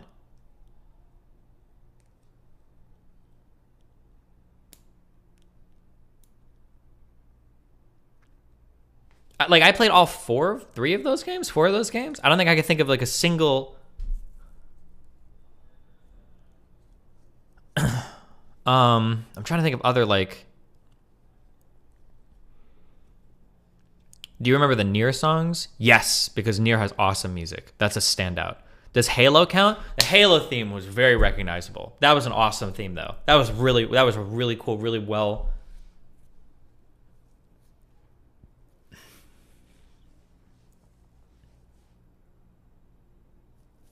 How much time have you spent playing BioShock versus the other ones? I mean, enough that I should remember it. Like, there are so many themes in video games that I can remember for games that I didn't really ever even play. Like, somebody in chat typed in Guile's theme. I don't know if I've ever actually played like Street Fighter whatever, but that's the one that goes like dun dun dun dun dun dun dun dun dun dun, that one, right? And I've never even played I don't think I've ever played Street Fighter before in my life, right? But I know that theme because it's such a strong theme. It's like Yoko Shimomura made the Gal theme. Oh, Yoko does a lot of cool music. She did Parasite Eve and she did Kingdom Hearts too, right? Fuck, I never remember how to make this dumbass. It's this.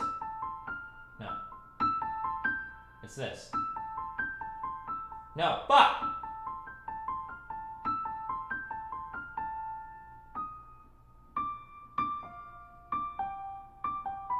Oh my god. Oh my god.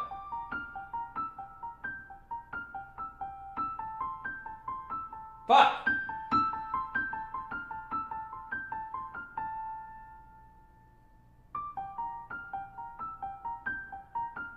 It's this. There we go.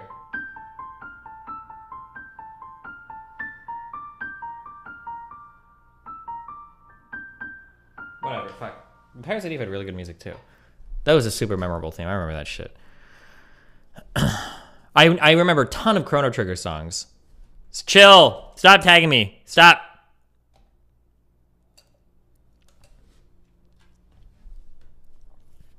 Indie games tend to have decent music. Hades was good. I think Undertale probably took it a little bit too far, but I appreciate it because Undertale used basically, it's like the same theme like iterated on like a million times.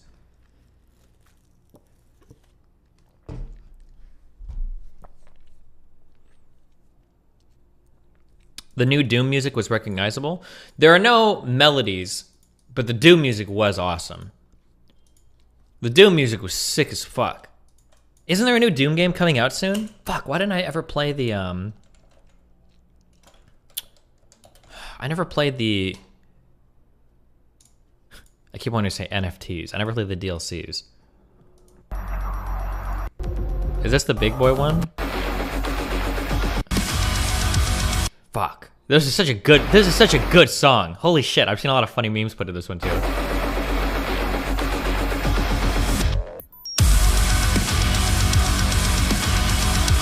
Best workout music? I've never tried this before. This is actually such a sick fucking song. Oh my god.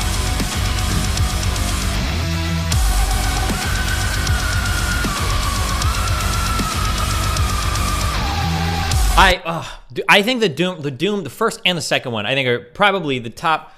Those two together have to be in the top 3 games I think that came out in the past decade. I put them up there. Those games were so well done. Oh my god, those games were so well done. They were unique. They were tight as fuck. They looked good. They sounded amazing. The gameplay was awesome. Fuck, those games were so fucking good. Holy shit.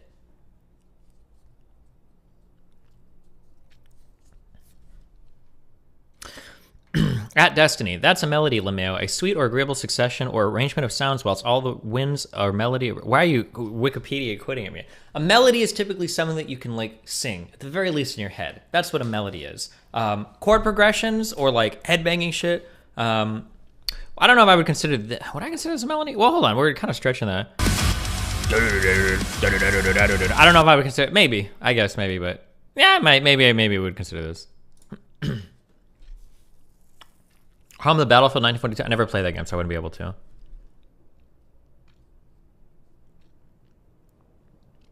Isn't this the debate of whether the best soundtrack is the one you don't notice? You might not remember a Witcher theme, but it probably made your gameplay more enjoyable. It just depends on, I mean, I don't know. I would say like all of Nobua's music, all of Koji's music, all of that makes the game more enjoyable for me. But I remember that.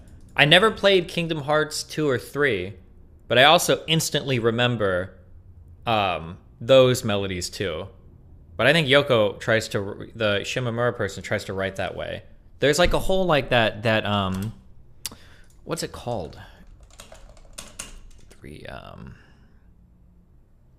there like a theme for this? I don't remember what it's called. Not this shit. I don't know what the fuck any of this is. But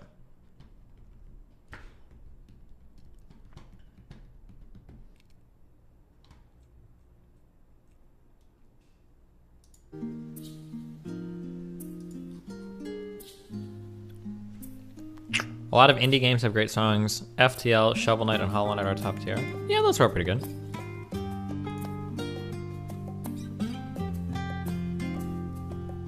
Why is no one talking about the FF13 soundtrack? Probably because the 7 people that played that game aren't here.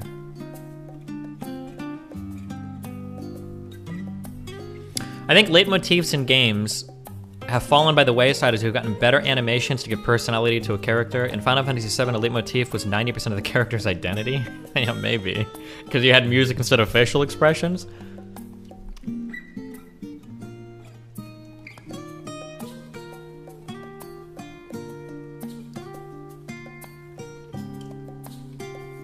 Do you think there's a reason for games having less character themes than they used to? I don't know. Another track from Doom. His best track in Doom Eternal. What's your favorite anime OSTs? God, these games were so good. Listening to him go through the process of I'm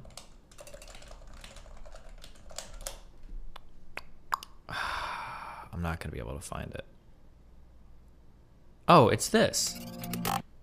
We might have watched this. But this is actually really Listening to him go through the process of how he would create, because a lot of these sounds he created. There aren't like stock. The trouble with subnotes is when you're running them so low, as we demonstrated just then, you can't hear them. So instead, we want to take some high frequency content. We're not watching all this. It's like an hour long, but content to those subparts in order for the player to be able to hear them on their TV systems. Now, one of the ways that I like to do this is to take white noise. And I take this white noise and I turn the white noise on and I turn the white noise off at a rate that mirrors the frequency of the sub underneath. So what I'm essentially doing here is ring modulation, right? But it's ring modulation at the audio frequency. Now, the sub there that you couldn't even really hear was ringing at about 36.7 hertz. So 36.7 times per second, that's bouncing or trying to bounce. It wasn't really bouncing. So when you take like a white noise and you do that with the same sort of thing, you end up with this sound. All right? So when you combine those two together and you get the sub and the white noise, you can hear them together. You're probably not going to hear the full result on these speakers, though. There's the sub. Right. It's really cool. It's really cool how he got these sounds to sound the way that they do. It's super sick. Now, if you take when we think of movies, there's like three things that we think of. We think of actors, we think of musicians or like the composer, and then we think of like the director, maybe.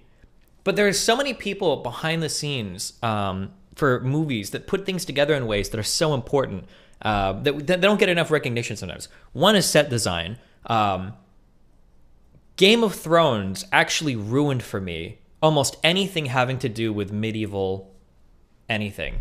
When I say set design, I'm really saying like set design, makeup, costumes, outfits. These are all like different like rules or whatever. Game of Thrones looks so fucking good. It like all of the outfits people are wearing, the set design, the makeup, it looks. I hate to say this in a sense. I will watch The Witcher someday, but even watching The Witcher, you can immediately tell when you look at the difference between Game of Thrones and any other show, like, oh my God, they went all in on Game of Thrones. All of the outfits look so fucking good. All the sets look so good. All the props, everything is awesome in Game of Thrones. It's so cool. Very, very, very few things rival the like all the work that went into making that shit look good. That, and then a second thing that doesn't get talked about a lot are people that design sound effects. There's so much work that goes into the people that design sound effects. There's so much little cool shit. I remember looking at, I don't know how much of these I've watched on stream before, how people will,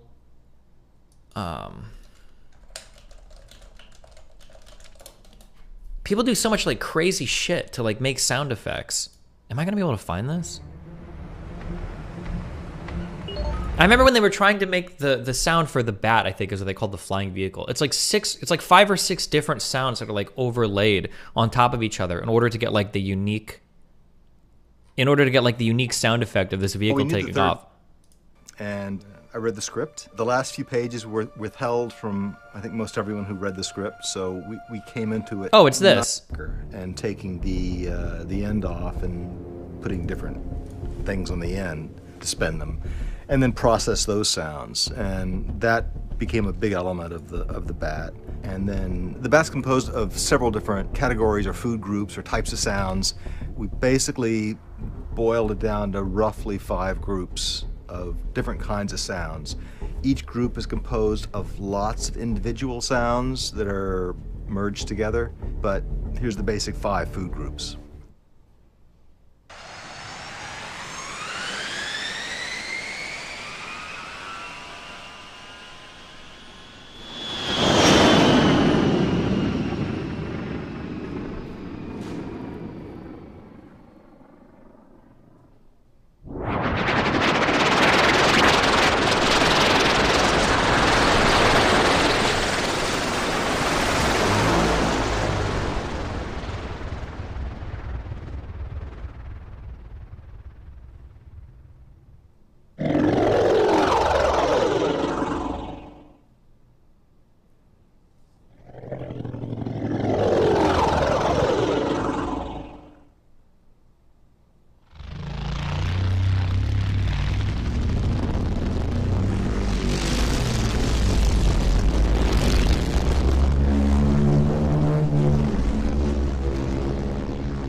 Analog is.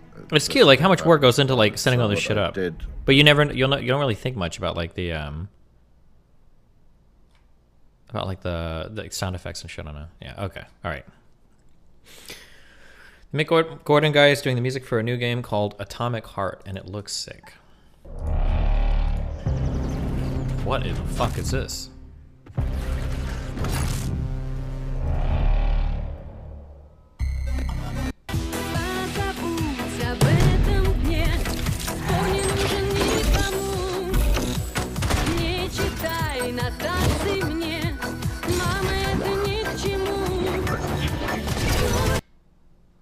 This game is vaporware? Didn't I see trailers for this like 10 years ago? Oh shit.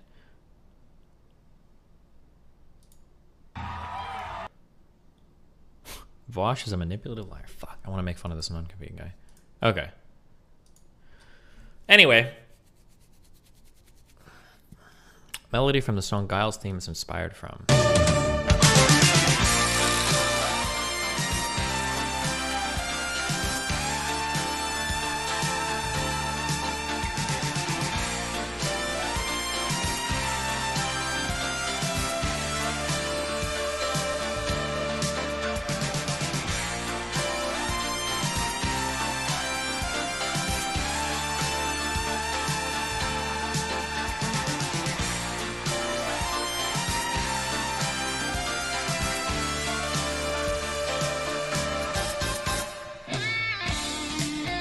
Cute. Just curious, why do you make fun of the Beatles so much? People that appreciate their influence. I don't. Well, I mean, I meme on it a little bit, but like, I generally say like, I just personally don't like the Beatles. I feel like they're super overhyped or whatever. But then people will take that to be like, Destiny talks about how he hates the Beatles because he's such a contrarian. But it's like, I don't personally like them. I'm not gonna like say they're a bad group or whatever. I think they're a little bit overrated, but yeah, people go crazy on my sub about that shit.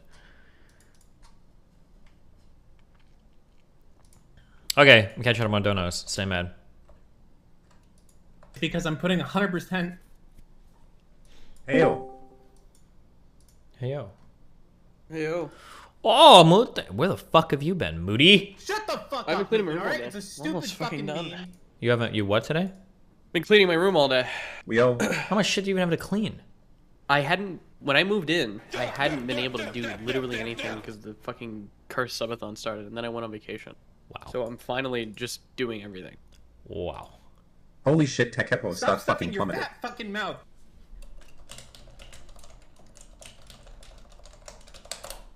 I'm just so excited for this Raid Shadow Legends. True. Me too, man. I usually skip this part.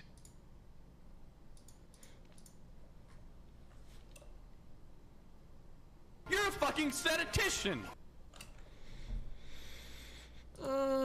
Please stop. Jury watching tried this. to The nullify cringe is making my life abs sentence/death extra hurt. sentence for black defendant in Florida. I feel like I've outpaced him intellectually.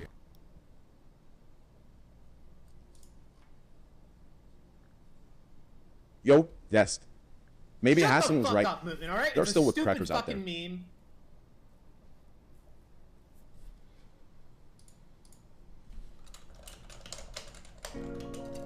This is why you should just stay in the walls. The walls love all people. Why are donos stepping over each other? I don't know. I think there's some way I'm supposed to change this, but I don't remember how. Have you seen the new Attack on Titan episode yet, or are you not No, watching I have more not. BC at the terrible ending?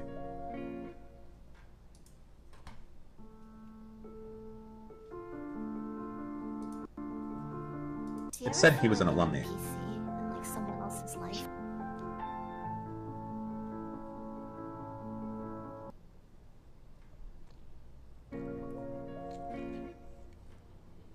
Jacob Collier can have some sense of musical snowberry sometimes, but I think he does a good job clarifying that his specific claims are more I feel subjective. like I've outpaced him intellectually. Wow. Well, what's on the Super agenda Mario for World 2 final boss music is today, Moody Booty? Shut the fuck up, Movement, all right? It's a stupid Chilling in my room fucking cleaning right meme. now. Wow, cool. We playing Rust later? Oh, I need to talk about that. Okay. Where's Cake at? I got hit by the nuke. What the fuck, bro? Someone else's life.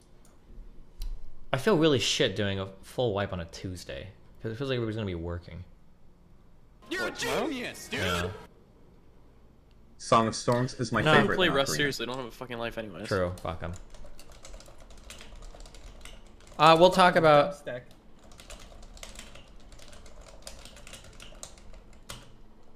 real question is which song from Nobuo Uematsu is the best. Dancing Mad from FF6 or FF7 won Winged Angel. Spoiler, it's FF6. I'll see if Kick thinks it'll be ready to You go. guys think it's cool living in Steven's walls. I live in his floors. Every time he rages in league, he stomps his goon feet directly on top of me. Giga Chad.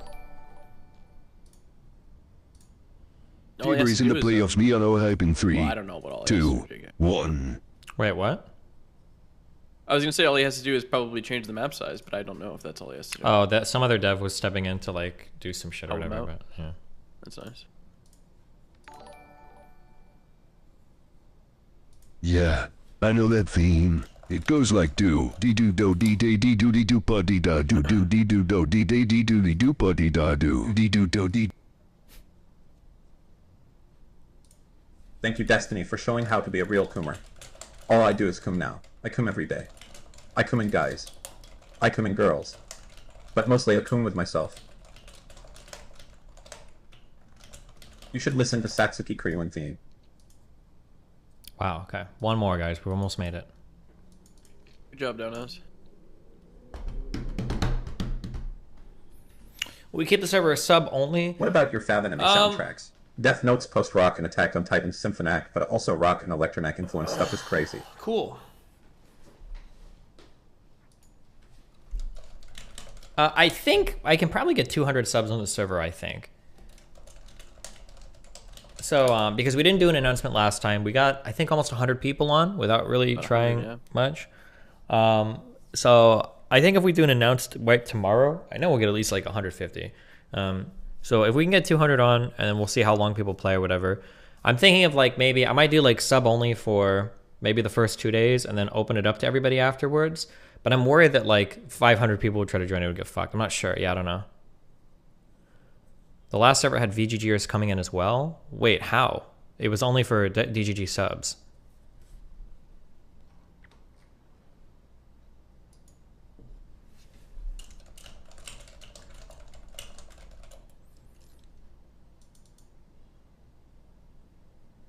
Do you think microchimerism is an actual thing? I have no idea what that means. I want it on the server. Flats or drums for your wings? Flats are just objectively better. But find yourself a person that likes drums so that you can... You can share. Yeah. You can take their flats from them. Once you know how to eat flats, they're just objectively the best.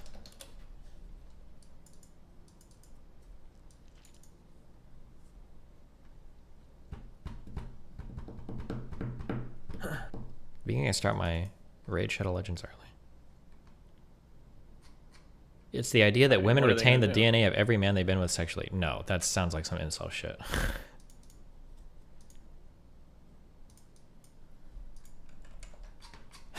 This is Moot's fault, guys. So, no matter what, you don't want me to kill Dave. We're never killing Dave. 3 days later. Dave is dead. The dwarves are dead. This was Mooten's fault, guys. I didn't want. I didn't want literally Dave did to die. nothing. Okay? You guys did that. No, that was Mooten fucked it all up. I'm sorry, guys. I don't remember how, but I know he did that did. for like 500 gold. The more money we get in D&D, the more fucking dumb shit I realize that we did for like fucking 50 gold. Well, yeah, because Koibo has this weird balance in his world where fucking gold is free and magical items are the rarest thing in the fucking universe. Like, I think the balance is too far off. Like, it's too easy to get gold, and slaying a dragon and getting like a +1 fucking arming sword feels mega cucked. How are we doing for magical items so far in Glacia, by the way? What are we at, -2? Well, we're currently at -2, but we just got 6 staves and like 8 robes or some shit. Oh, yeah, all this shit. It's like, oh, well, this one is a +1 robe of strength. This one gives you +1 intelligence when the moon is full. See, okay? Yeah, we'll see. Neil will come back. One day. He has to. He just wandered into the far lands or whatever. He can't be dead like that. He probably got teleported some weird like shit. everybody else has been. Yeah. But it's so stupid. Like... Or the Teresa bitch somehow did something, but Anton's got her now. He had so much shit on him. To have that just walk into the... He was one of the people that we kitted out the most. Yeah. +3 scimitar. +3 sword. So stupid. +3 sword. He had green dragon armor? Or blue? One of them? I think blue.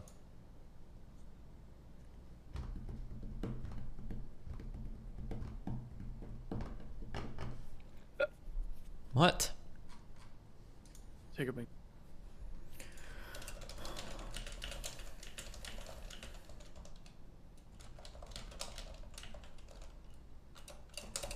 I feel like I've outpaced him intellectually.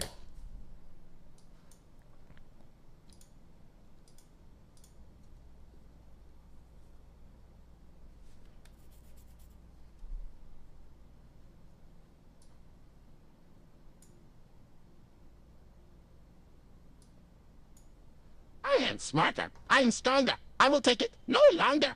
I have feelings. I'm a person. I will live life with purpose. I am smarter. I am stronger. I will take it no longer. I have feelings. I'm a person. I will live life with purpose. Is it fair to believe that your Discord server / debate / community / atmosphere represents you in some way or is your responsibility? Okay, instead of trying to bait me or trap me, which you're obviously doing, just say what your problem is. You've asked this question like 4 times.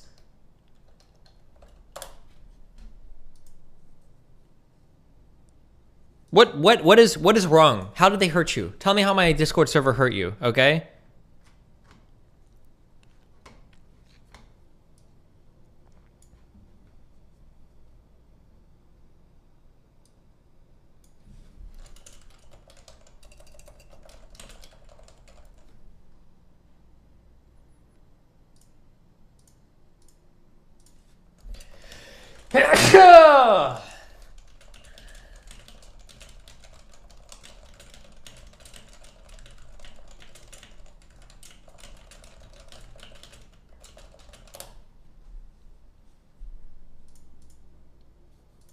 Boom, boom, boom.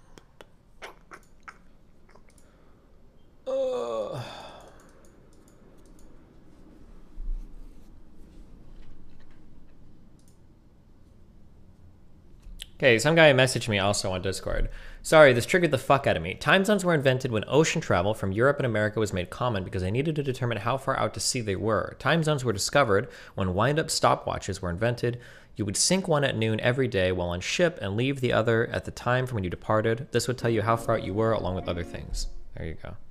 You like Huey Lewis. Why The did that whole person album has a interview clear, for, like, crisp sound and a 5 new sheen of minutes? consummate professionalism that really gives the songs a big boost. He's been compared to Elvis Costello, but I think Huey has a far more bitter, cynical sense of humor. Wait, say that again. What did you say? I was just saying, why did that person interview you for like 5 minutes? I don't know. If your server is a safe haven for incels, does not represent you in some way. Okay, why not just open with that next time instead of trying to bait me? Listen, you guys are getting too incel-y in my community, but we need to find more men to shit on. I don't know what you want me to do, okay? There's a lot of hateable women on the internet lately. Men don't do anything wrong. Giga Chad. What are you doing to the gym today? We're lifting. I ran yesterday, guys. We're doing the couch to 5K program. Are you excited? What time are you lifting? After stream, probably like 10:30.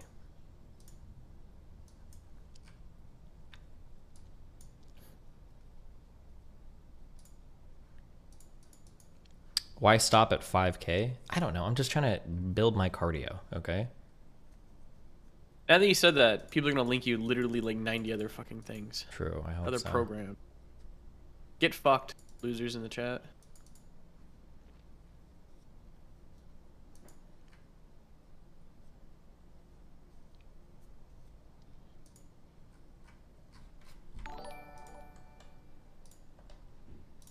I know this is kind of random.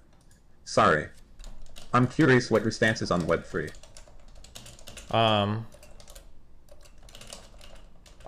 gonna be totally honest. I don't know what the fuck Web3 is. Dan says it a lot. And I just kind of like nod along. Does Web3 have some type of integration with like fucking crypto shit into normal websites or something? Or what the fuck is Web3? I have no idea.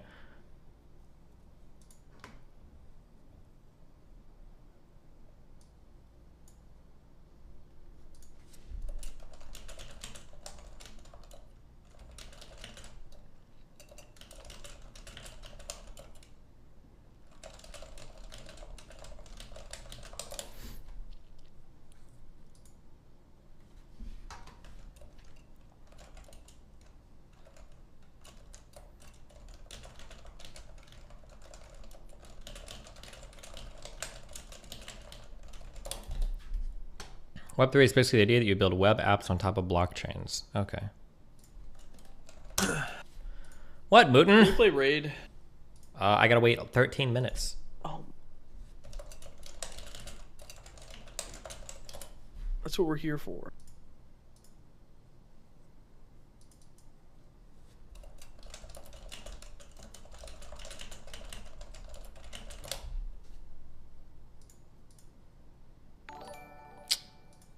Should I do this? Hold on. Web3 is basically the idea that you build web apps on top of blockchains. Listen, guys, if we're gonna get through this raid sponsor, we need 235 warriors. Okay, we're at 140. We got over halfway yesterday, guys. I feel like I've outpaced him. You can do this today. I feel it. Okay. How much more do you get if you hit the... That's classified. Okay, information. Discord. Maybe I'm just doing it because I just love the game and I want to share with Yeah. other people. We just need 235 warriors, guys. Come on. Open up BlueStacks. Let's get to it.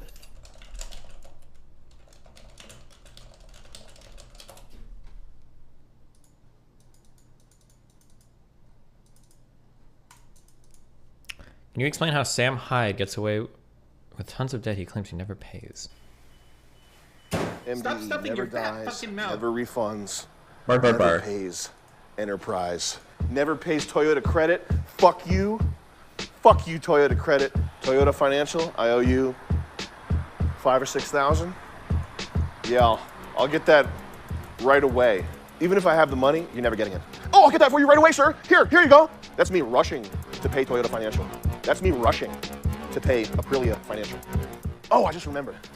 I owe a bunch of people a lot of money. Let me sprint to go pay that.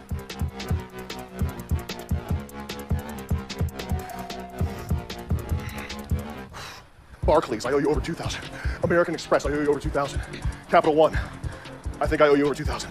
Aprilia, I owe you a lot of money. Verizon, I think I owe you 800. PayPal, 2,000. Aprilia, I owe you a lot of money.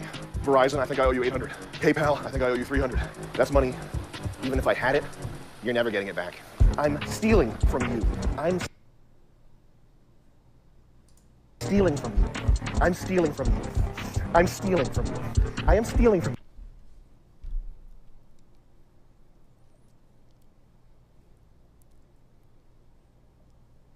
Kind of a wild and crazy guy, man.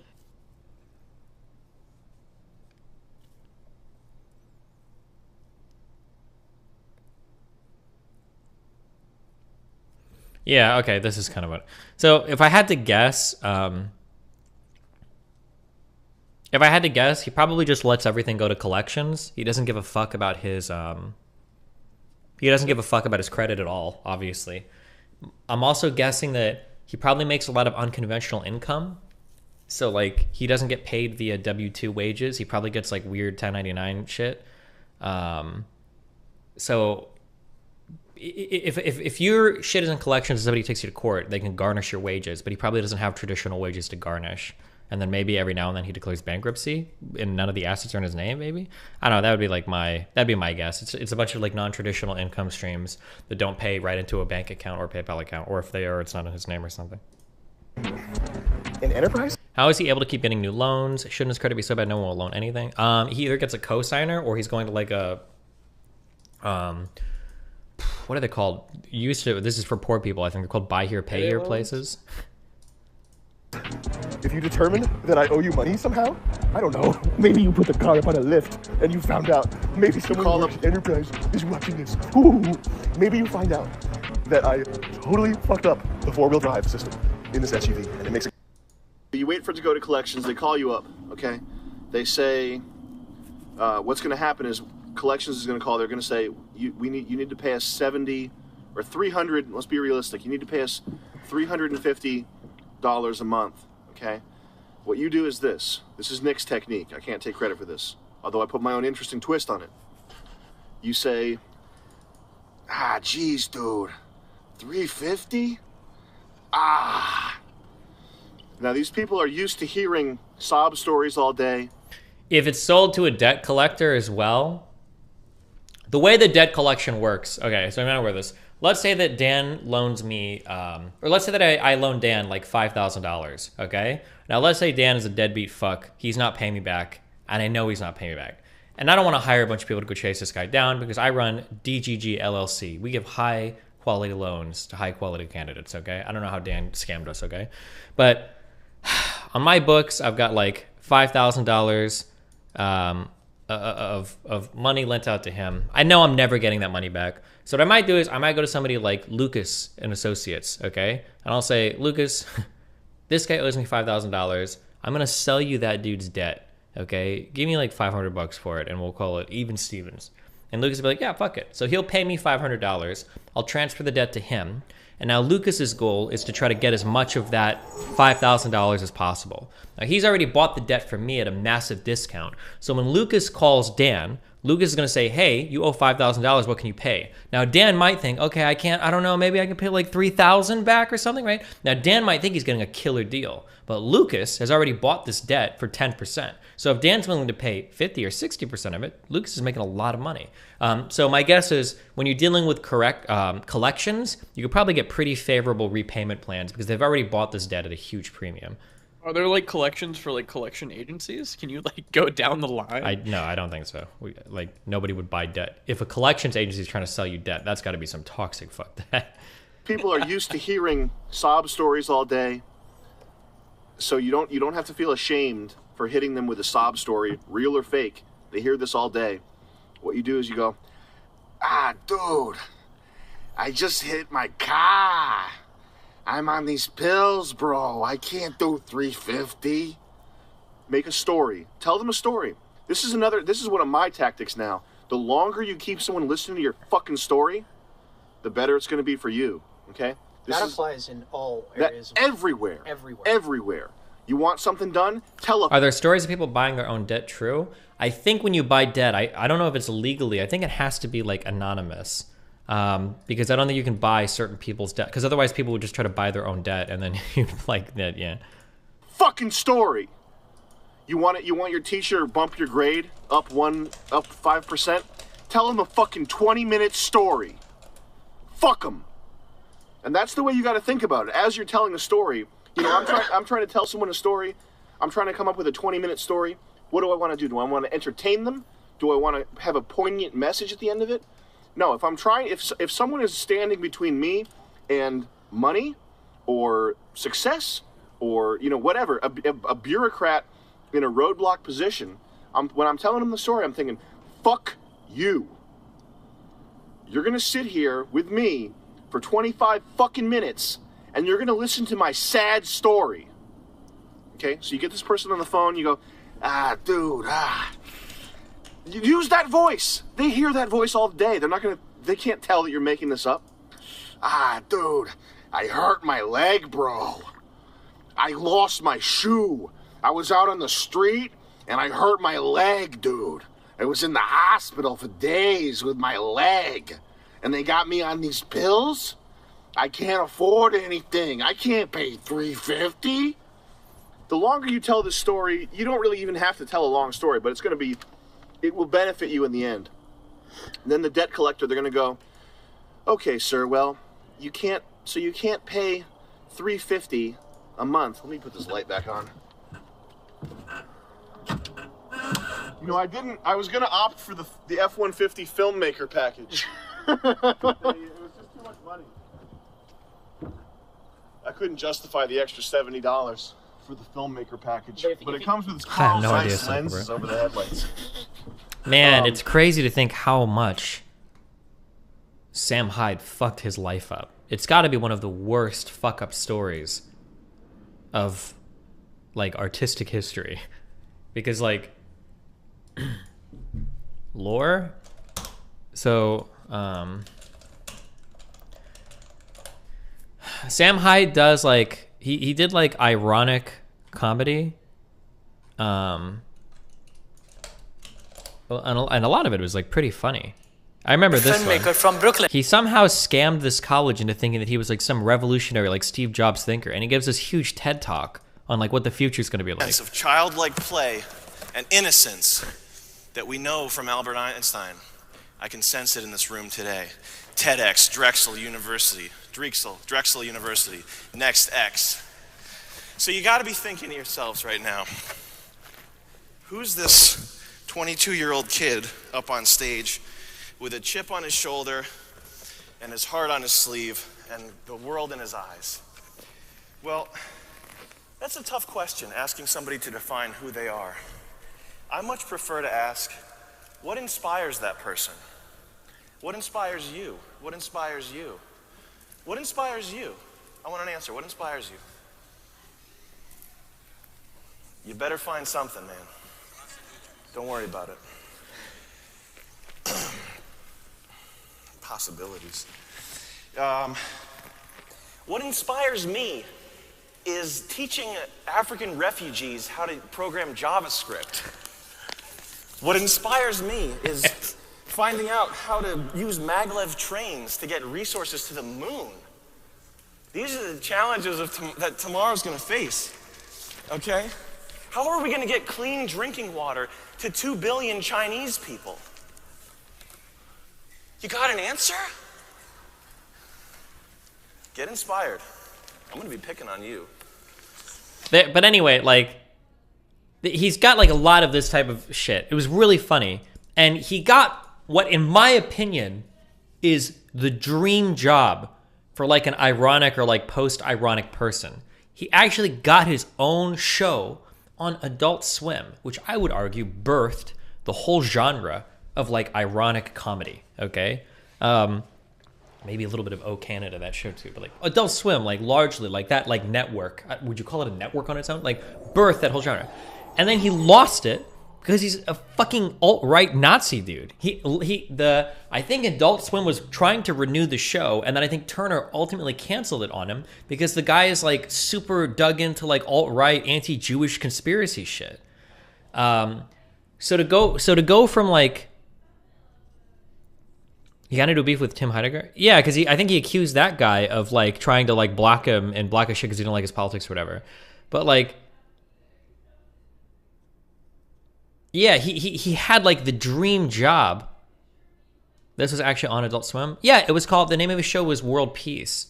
But he had like his dream job on Adult Swim and then he lost it all. And now he just makes like weird fucking YouTube videos and shit. And it's like, damn, that's gotta suck. How did he get exposed as a Nazi? I don't remember how he got exposed as a Nazi, okay? Now, you're watching Destiny, okay? This isn't Hassan or Vosh or whatever. So when I say Nazi, okay, I don't use that word lightly, all right? And when I first heard that, like, oh, he's an alt-right or Nazi, like usually when I hear that from people, my first thing is like, I'm sure he is, okay? He's probably like a conservative or whatever, right? But I remember we listened on a stream to like, was it like 6 years ago? To a phone call that he had with like a journalist reporter or whatever. And he's literally on the phone. He's like, I know like the Jews are like destroying my program, or Jewish people don't want this or whatever from the Turner or whatever. It's like, what the fuck is wrong with you? Why would you say this shit? Are you fucking crazy? Even if you were a Nazi, shut the fuck up. Hide it. Be a crypto Nazi, okay? Don't be outward about it. Why would you be so fucking stupid? But yeah, he was I wonder if I could find this phone call. We're not gonna listen. Oh, I have to do I need to do my Raid Shadow Legends thing. I'm not gonna be able to find the phone call. But I remember we listened to what we were playing. I don't remember what game I was playing. Was it Overwatch, maybe? But yeah, I remember listening through and I was like, oh my god, this guy is like actually like at the like bare minimum like alt-right, if not like a full-on Nazi. I was like, holy shit. I don't know if he just like was like too much. There was the skit with pushing the boulder. Well, the problem too was that when you found out, like, his stuff was funny because it seemed like he was making fun of. Fuck, I'm not gonna be able to find it. I know what you're talking about though, with the black guy pushing the boulder, like thanking white people. It was funny because I thought it was like ironic. He was like making fun of like racist people and everything. He was making fun of, but the problem is that when you watch it afterwards, it's hard to say now, knowing that he's an alt-righter, I don't know if these are jokes anymore. I don't know if they're jokes or if he actually is just, this is just the racist shit that he thinks. It's like crazy. Listen up and listen good. Since the beginning of recorded history, the white man's been coming up with technologies, cultures, civilizations worth keeping, worth saving, worth giving a damn about. So yeah, so I thought it's all like an ironic joke or whatever, but it probably not, you know? Oh, it wasn't World Peace, it was $1 Million Extreme. Sorry, I thought the name of the show was World Peace. No, wait, it was called World Peace. Wasn't it his Adult Swim show?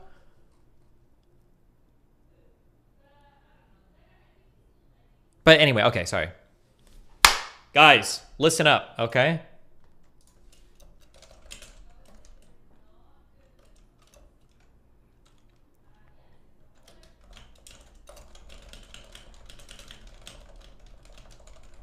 The show is called World Peace. His production gang is $1 Million Extreme. Okay.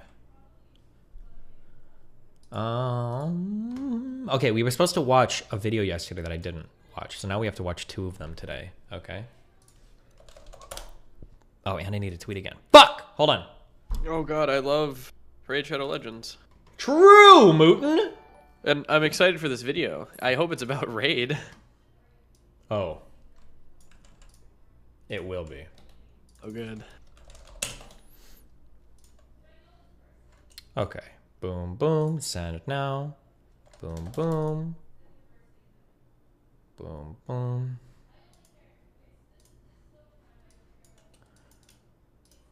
So we all thought Sam Hyde was being ironic, when really, it was just a Nazi.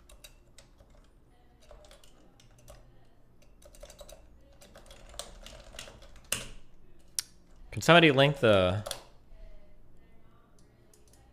I think I need to have this up here.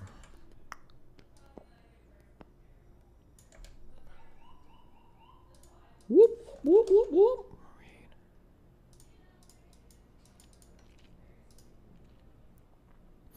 All right, guys. We need like 70 or 80 more warriors. Are they out there? Do I have warriors? I'm gonna be a warrior. Are they answering the call? I'll answer the call.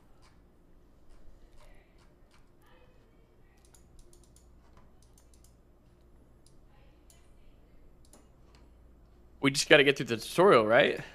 I mean, you should play as much as you want, but the tutorial is a good thing to get through. It's a good thing to get through, right? Okay. Watch 2 trailers on stream from the following links. Well, which one should we watch? We've got Jeff Goldblum. Yeah, let's watch that. In English. I don't want to watch it in English.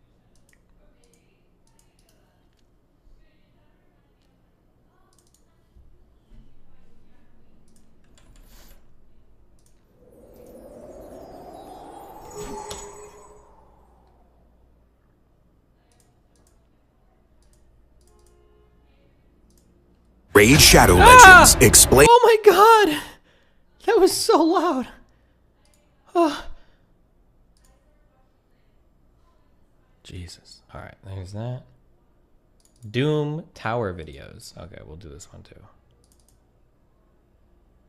No, don't do it about the towers. That brings up bad memories for us from the United States. What? Do a different one. What do you mean by that?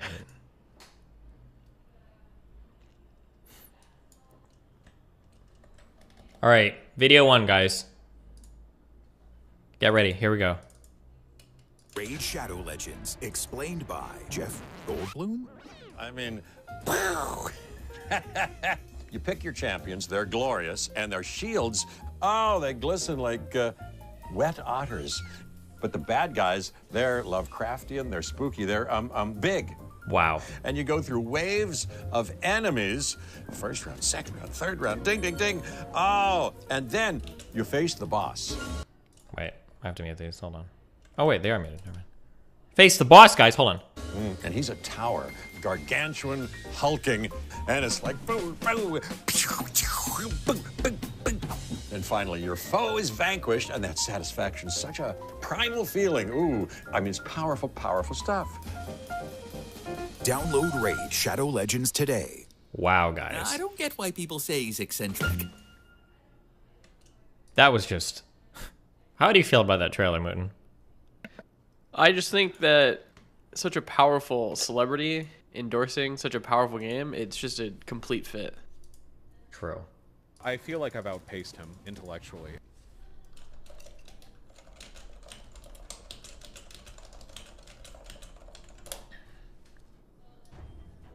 All right, what were we doing, guys? Are you gonna show them how to do the tutorial?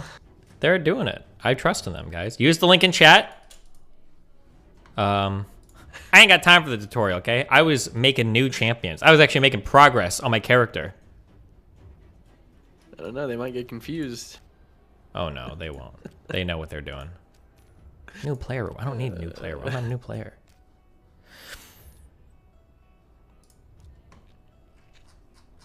Okay, I think I was leveling up my 2 stars. Oh, yes, I was. Okay. How many stars can you get? What's the max? Wouldn't you like to know? Only one way to know. We gotta keep starring them up. Exactly. Okay, now, we were grinding in Felwyn's Gate. Good grinding place, for sure. Oh, and these were our grinds. Oh my god, 30 multi-battles available again, guys. What does that mean? Wait, are you sick? No, allergies. Oh, Fucking fuck! cat He's got the allergies. COVID. You're not gymming tonight. Stay It's away fucking from me. cat allergies. I've had more tests than anyone in the fucking world. Oh my god, did you hear the I can hear the COVID in your voice. It's not COVID, it's fucking cat allergies.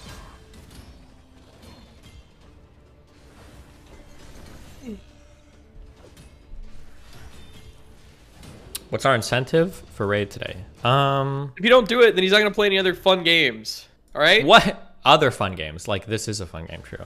Yeah, this is. Let's see. Other. Good question. If we hit 235 today, I will guarantee you that the Rust server will be online tomorrow by 1. If you hit 235 EST. today, I'll guarantee no League of Legends for the next week.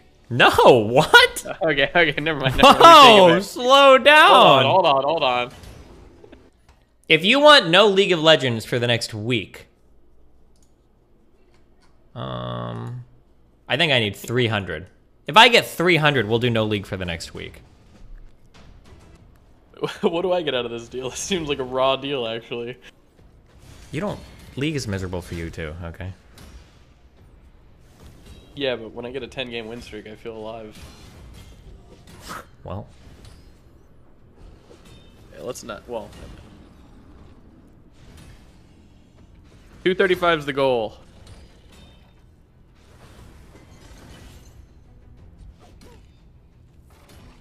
Last time you made that promise, it lasted exactly 5 hours? Is that true? No way. Do you just need to make an account? Download it from the link. No. Use my link. That's very important. Then make an account and play through. I'd say get through at least the tutorial. Okay. At least the tutorial will see if you like the game, and then I implore you to play on longer. Yeah, of course. But at the very least, playing. get through the tutorial. Okay. Get the tutorial so you can understand what the game's actually like. When am I getting a blue hair? Well, I've ordered the products. Okay, they're just taking a really, really, really long time to get here. Okay? Yeah. To go from 2 stars to 3 stars, do they have to be level 20? It probably is 20. What does code CGen22 get us? Well, why don't you use the promo code beneath my thing when you sign up and see what it gets you? Bro. It's a good one. I looked. Is your easy bar in yet? Yep, it's sitting on the table. What's an easy bar? Pull-ups? It's for curls.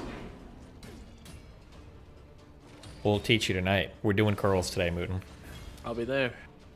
10:30 or whatever. I'd prefer 10, but... Well, you know, we'll see how late I stream till. Okay. How long are you in the gym? We'll be 2 hours, or do you 60 to 90 minutes max. Not 2 hours anymore. I don't do that shit anymore, okay? As long as I'm in bed by midnight. Easily, of course.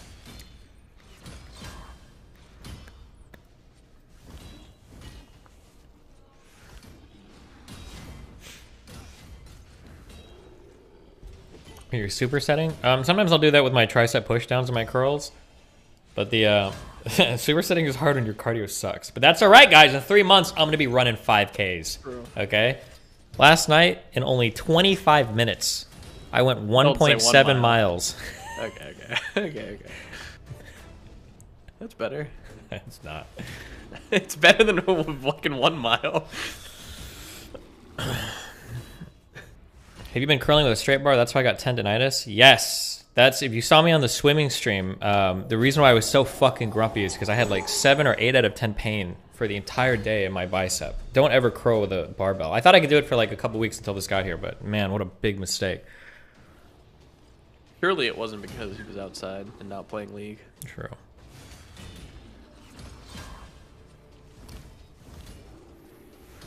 Oh, do you want me to bring you up the best Red Bull in the world? Dude, why? I bought a bunch of them. Red Bull responded to my tweet too, guys. I think I'm in. So you actually do nothing in this game? They do tons. So right now I'm grinding my level. I'm grinding my 2 stars so that I can start making them big guys. You wouldn't understand.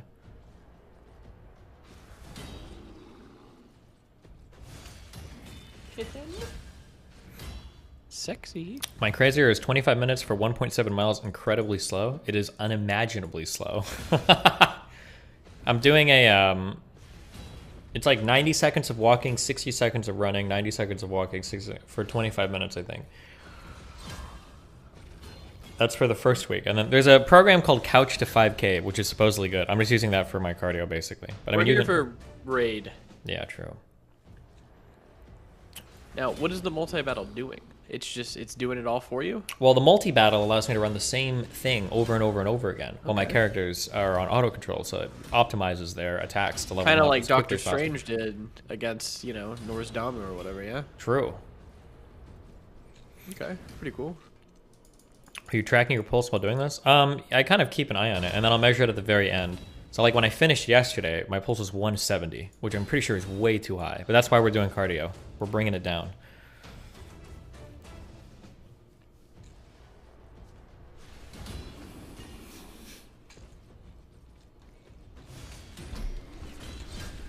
Can you please full screen the raid window? Can I? Oh my god!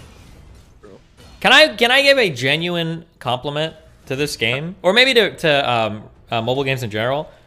Mobile game graphics have gotten pretty good. They're surprisingly decent. Like you can play it on a cell phone, and cell phone graphics look really good these days for video games. Aren't cell phones like amazing now? So yeah, they are. It's actually a little bit insane. And yet the batteries still only last 1 day. Curious. What's like your fastest mile time? I don't remember my 5K is 3.1 miles because that's what we're running cross country. It wasn't that good. I don't remember. It wasn't amazing. I could do it, but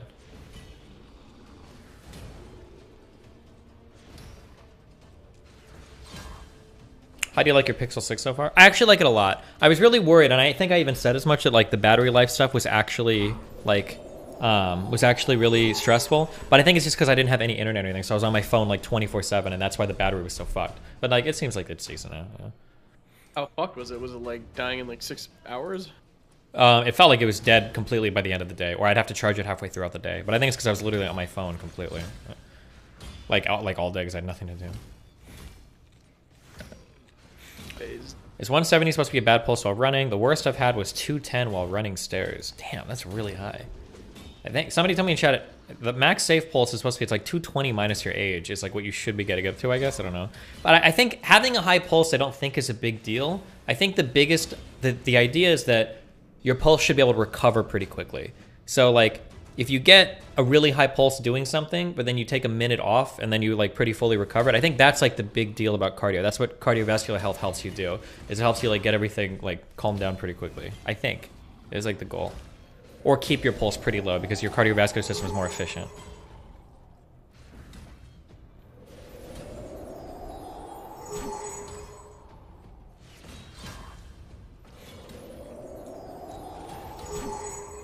Link to Couch to 5K program. Literally Google Just Couch go to on your 5K. phone, Yeah, are you dipshit. serious? Just go to Google the fucking it. App Store. No, the goal is to lower your resting heart rate. I mean, like, your resting heart rate will come down as everything else I just said happens. But who the fuck cares about your resting heart rate? Your goal is to make it so that you can recover from cardio-intensive activities quicker. As a byproduct of that, your resting heart rate will come down because I think your cardio system is more, like, efficient, but... Boy, I sure do love this stage. Stop Yeah, stuffing which your stage fat you on? fucking mouth. Oh no, I'm watching yours right now. Oh. Well, listen, I'm leveling my people up, okay?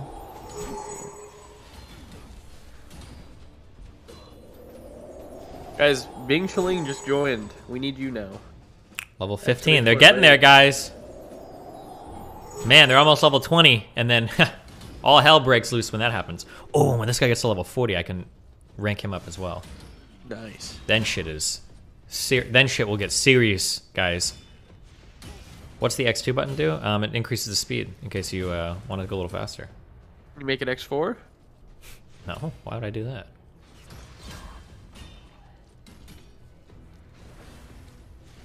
What's the idea behind / for the rest server? Just DGG? I played with you like 7 years ago when I was a teen boy. Did we play Rust 7 years ago? I feel like those were the DayZ days. That seemed so long ago. 7 years ago. I think I was playing games with you when I was like 15. How am I? That's like, oh, I'm 25 or I'm 24. What were we playing? You were playing games with me 9 years ago? What were we playing? Yeah, we were playing DayZ. It was DayZ back then. DayZ, yeah.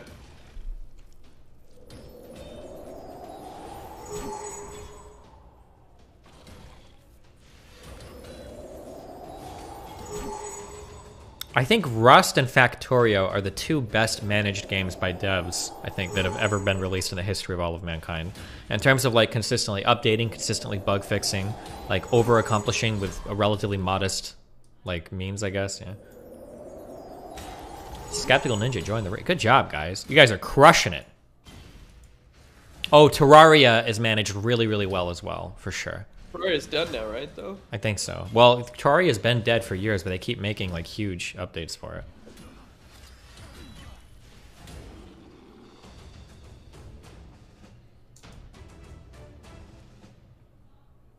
How are the Minecraft devs so fucking shit and lazy? I That have game never gets no anything idea. out of it. I don't understand.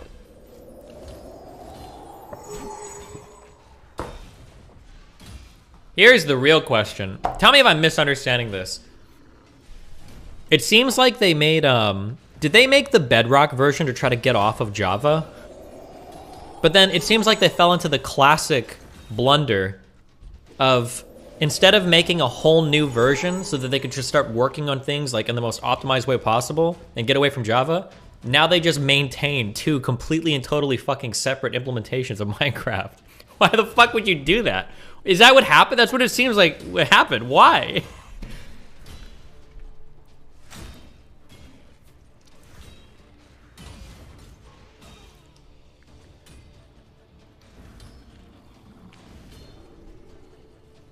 The real question is, how is Valve so fucking lazy? The Valve question is easy. The reason why Valve is so lazy is because they make so much money on Steam. They don't need to make games. That's why Valve was lazy. I can answer that. That's the easiest one in the world. So much money on Steam. Terraria still has 35,000 current players on Steam. That's awesome. Terraria's a really sick game. It is a good game, yeah.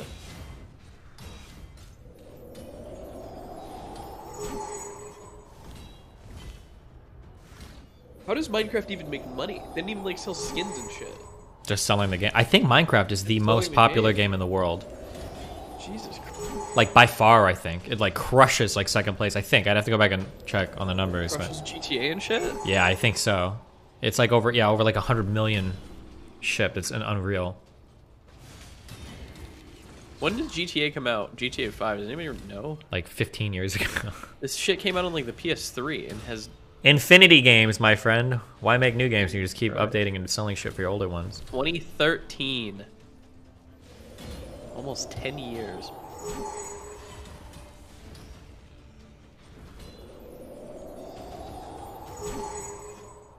Oof, almost level 20, guys. How far are you from level 40 on that guy?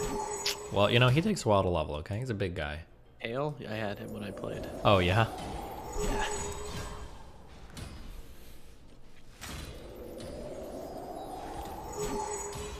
Did you hear rip to Nathan's Discord account? No, what happened? Apparently if you're under 13, you're not allowed to have a Discord account. And somehow they found out, so... Rip.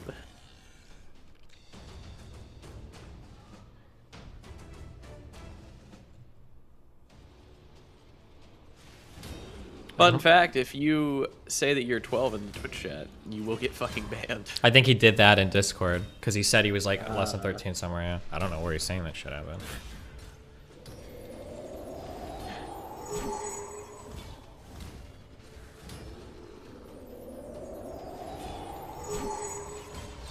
He probably lost the ability to hang out with his friends. Kids must use some other messaging app, right?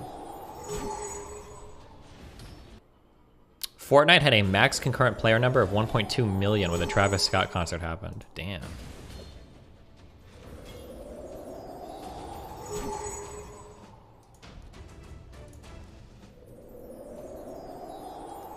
Wait, what? Am I getting 3-star champions? No way that's what that meant. Oh, I am. It's amazing, dude. Those are so good. Shut the fuck up. I can rock, dude. make Kale into... Oh, yes. Okay. Oh, man. That's We're making huge progress here, big. guys. The drop rate on them is super low. Well, I'm just a really good grinder. What can I say? Come on, guys. Exclamation point raid. We need to get to 235.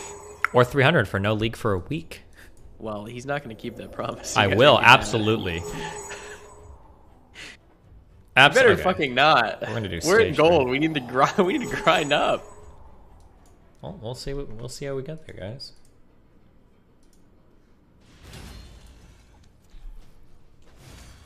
Tell me lies. Tell me sweet little lies. Do you feel pretty achy in your body? No. Not at all. You sure? I literally take COVID tests so Uh-huh. much. I'm a tester now. Okay. You positive? Not even like a little, maybe a headache, nausea. No. Okay. If I did, I would tell you. I wouldn't want to get you guys sick. But the thing is if somehow you get sick now, I am going to be to fucking blame, and I don't really want that. True, and I'm about to travel a ton too, so there's a decent chance I will get That's sick. the thing. Oh no.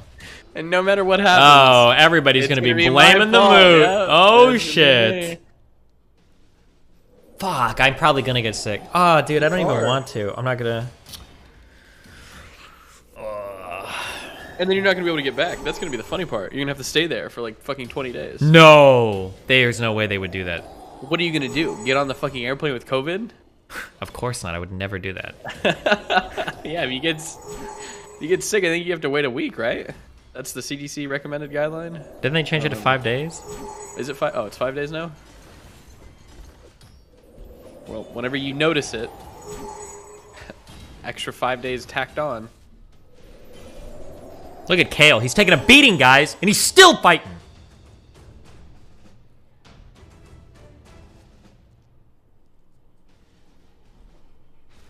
Steve's about to rent a car. We driving back, boys. Please give me a Red Bull sponsorship. It's all I want. Just the peach Red Bulls is all That would I be want. dank. Well, you have a... How sponsored are you by the Freshly people? HelloFresh or whatever? Or HelloFresh, yeah. I got another thing with them. Did they send you like 20 free meals or whatever? Or no, they probably sent pay you me- in cash. Yeah, well, they pay me in cash, and they sent me, like, I think 3 meals so far. Yeah, that's pretty base. Yeah. They look pretty decent. They were tasty. I think it'd be a lot of fun to do, like, on a date night or whatever. I don't think cooking alone is a ton of fun, but... Wait, is this real? Hold on. Apparently some guy just joked about this in my chat. See? Oh, yes. I'm telling you. If people say that, they get fucking banned. He got banned. Yeah, and now that person's gonna have to DM fucking Twitch support with the copy of their ID to get on. Yeah, that's what they wanted Nathan to do on Discord. Yeah. You don't fuck around and joke about that. Don't joke around about that, guys. Don't do joke that. about that, guys. You will get fucking banned. Not a joke, dude.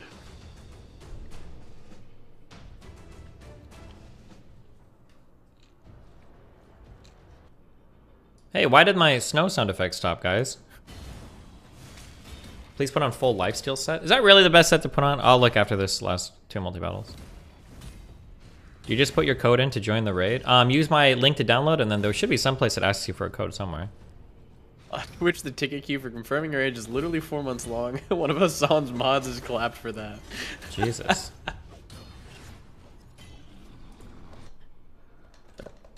Oh, I wanted to go over a thread today in the Twitch subreddit. Anybody know what I'm talking about? Some guy in the Twitch subreddit made a thread titled, I used to be a huge Twitch streamer and then and now I stopped and I'm trying to get a real job and my life is over or whatever. I think it's fake. I don't think the guy is real. I wanted to read it though. I'm curious because because they said they've been a big Twitch streamer for 8 years, so I would know who it is. We would all know them, right? If they're big, absolutely. Yeah. I'm so. Wait, why would his life be over though? Well, he was saying that like he couldn't find a job anywhere. He put in hundreds of applications and no company would hire him. And he's like, I think one of the things he said was even a company that paid $20,000 to me in sponsorships wouldn't even hire me to work for a year for less than that salary. It was insane. It was like something really dumb. Like I don't know. I didn't believe it. Oh, that's the thread. The truth of post-Twitch life. Yeah, that one.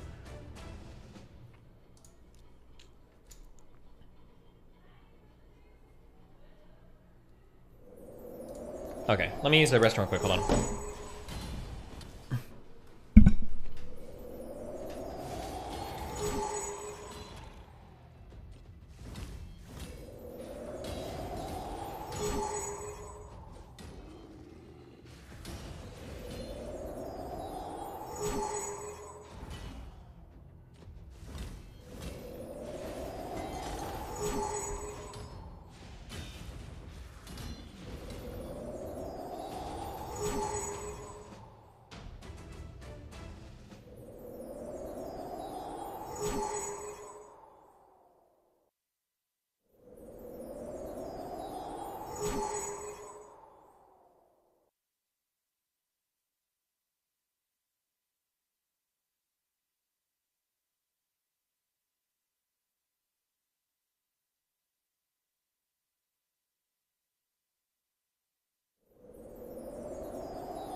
Wait, why is he AFK during his sponsored segment?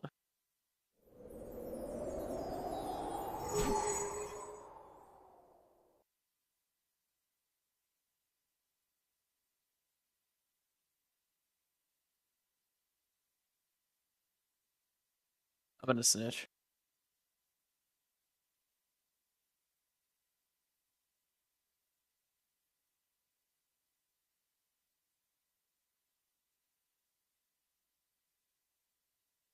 The scamathon never happened, bro. Bing Chaling. Go upstairs and grieve his account? I think I'm gonna go bring him a Red Bull. I need him to try it. What, did he get a drink? Did he get a drink? What are you screaming about in here? I'm gonna go bring you a Red Bull. Why? I don't. You need to try it. I'm not gonna like it. Alright, I'll be right back. Hold on. I'm coming up. Listen for your fucking door.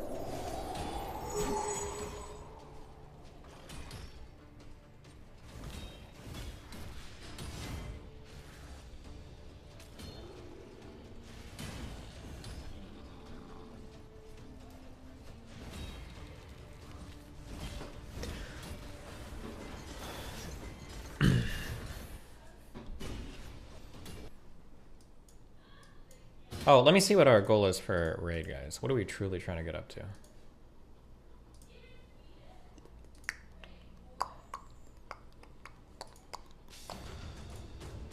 How many warriors for the non-compete video? It's gonna be really boring.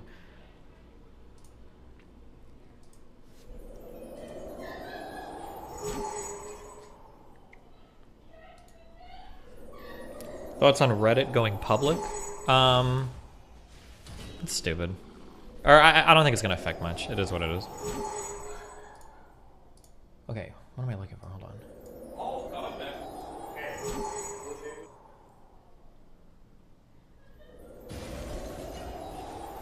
Destiny, the post-Twitch thing doesn't sound all too surprising. I've spoken to people in my area that have explicitly said they'll never hire people coming from Amazon because of the rep their employees have. Okay.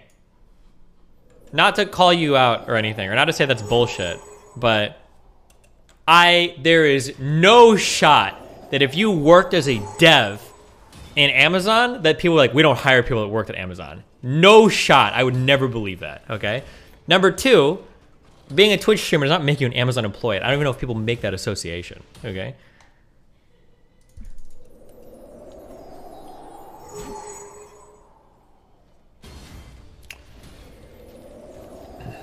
Oh, technically we only need 290 for the next step. 370 would be the best one.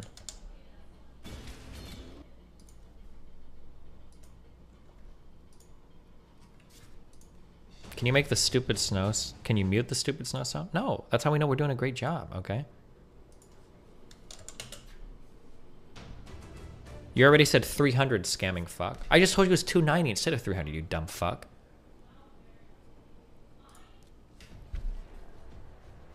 I work as an Amazon delivery guy and people stab me 24/7. True.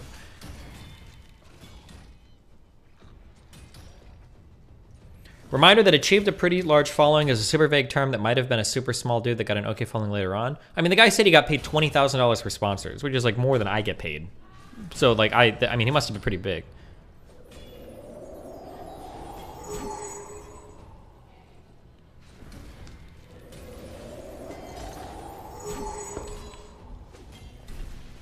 Oh yeah, and the guy would be like, some months I would make $2,000, some months I would make $10,000. No way.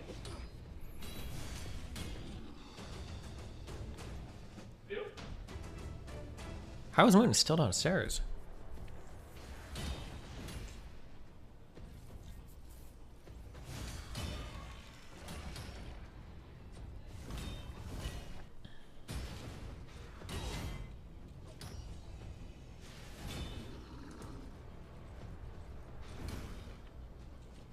Could it be a non-English streamer? No, nobody watches non-English streamers. Even non-English streamers stream in English, let's be real, okay? Like, I think there's a lot of Europeans that will stream in English, even if they don't. Like, how many Swedish streamers stream in English? Nim, Candyland, Melina.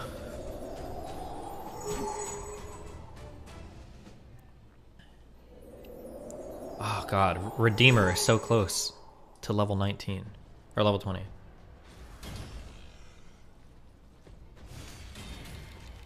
There are a lot of Spanish streamers, that's true.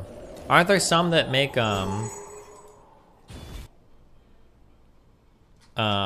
aren't there some that is it football games they play where they get like fucking 500,000 viewers or some crazy shit?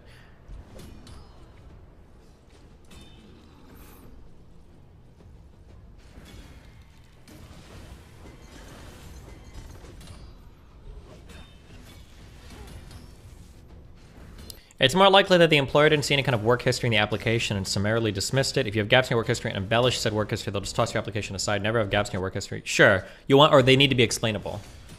Fuck, I'm really curious if I could get a traditional job. I feel like I could, because I feel like I could get through an interview really easily. But I mean, I'd have to try. I'm so curious. I wouldn't be able to get a job like programming or something, but like, I guess it would depend on what type of openings there are and shit too. I don't know. Stream doing it? Yeah. The problem is that, like, if I were to go to the areas where I feel like I'd have the most, like, well-knownness or the strongest, actually, I don't know, the company risk would be super scary. Because if the people have a higher likelihood to know me, they might know some of my, more controversial things, so maybe not.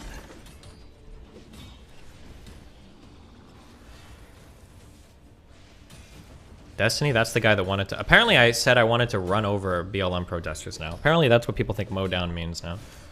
I've seen more than a few people say this now online. They wanted to run over BLM protesters. Okay.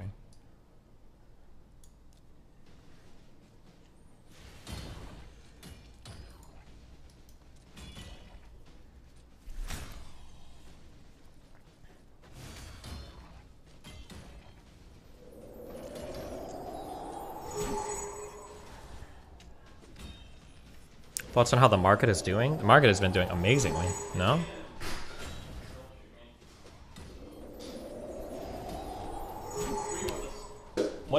What is that? I don't know. What is it? It's like a separator. For what? I don't know if you wanted it. Open her door and ask her. I don't fucking know.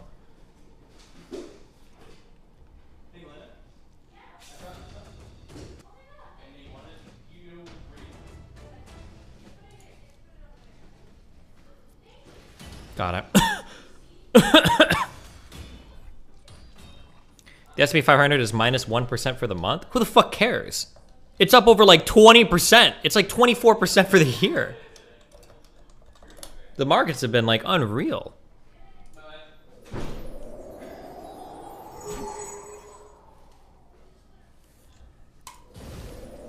Hold, wait.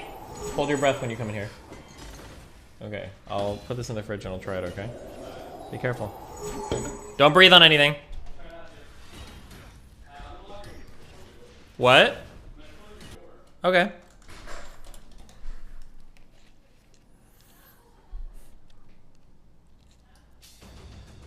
Redeemer, max level. Okay.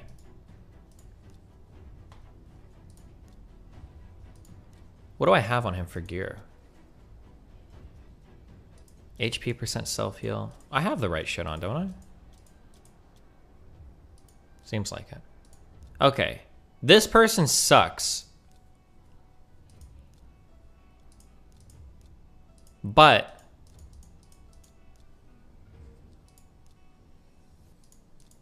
maybe when I level her up, she'll get better.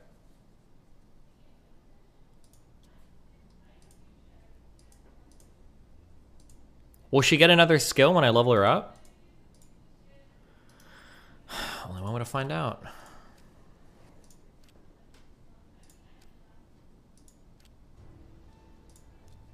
Okay, I don't need to see this.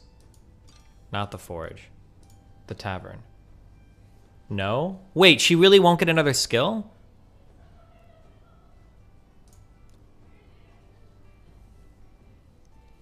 You don't get skills from levels?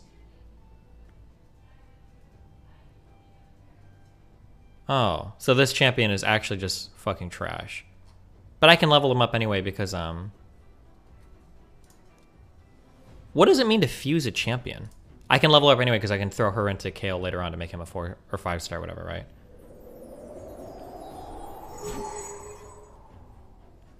Totally wrong about the market, up a lot in the last 12 months. You mean the 12 months before that? Wait, what are you talking about? If I check the last 12 months of like any major index, it's fucking huge.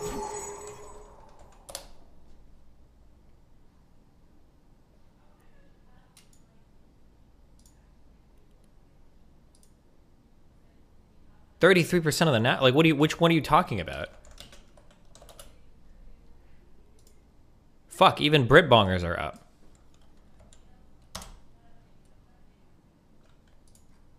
Is it 250? Sorry.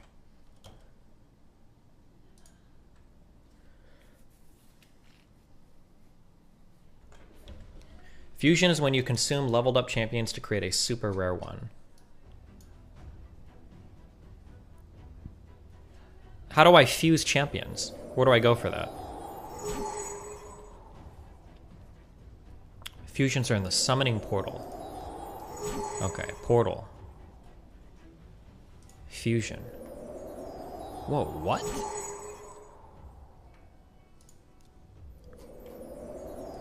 Holy shit. Okay, this is some ultra advanced shit.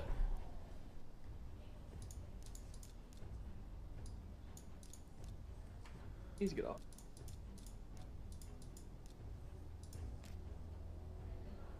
I see, okay. I don't care about this right now, I don't think. Wait, I almost have the 4 champions. I don't have War Chanter. Dude, you're so close to the 4. Oh yeah, because the red dots are the ones I have probably, huh?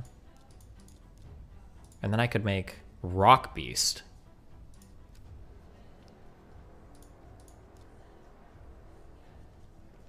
That's gonna be so hype.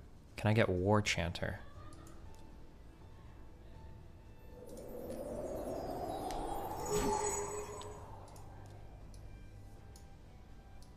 You need to rank and ascend them all too?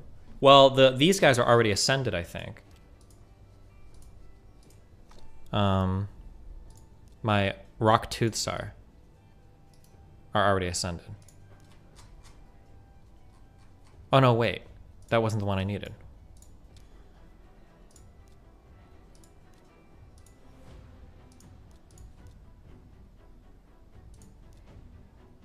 Fuck.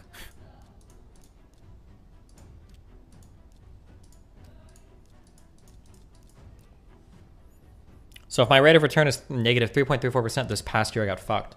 Make sure that you're looking at the past whole year and not the year to date. The year to date might be down, but that's over like the past like 2 weeks. They are not ascended, that means they have purple stars? Oh, well, Jesus, okay, well, that shit's not happening. Okay, I want to get Kale ranked up. He's so close.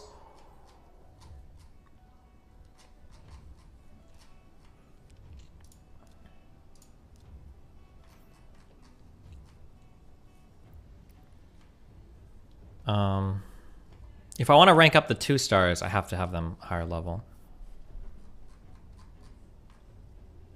Okay, I want to get Kale ranked up. That's what I really want. Okay, that's all I want.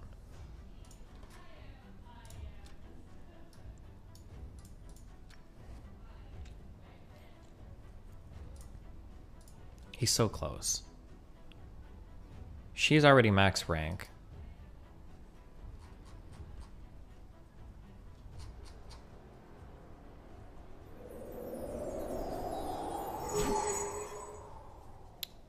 I might as well get another 2-star to level 20, I guess.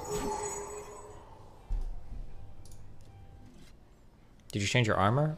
He's got decent armor, I think. It's good enough.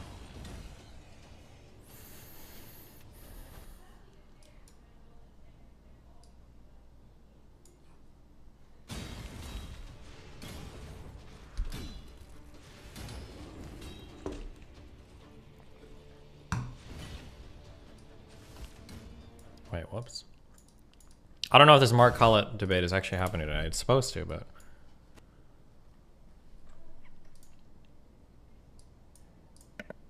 Why do you say that? Is he flaking? Well, it seems like it gets canceled every time. This debate is probably going to be like an hour. Wait, to rank up Kale to 5-star, you need 4 4-star level 1 champions. Wait, oh my god. Did I not have 4 4-stars? Or were those 3 stars?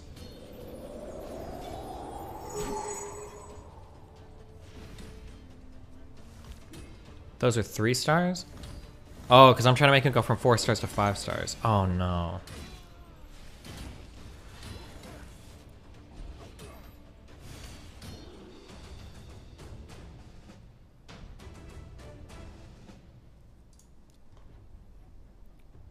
I need to sacrifice other 4 stars to make him a 5-star? I can't make 3 stars to make him a 5-star?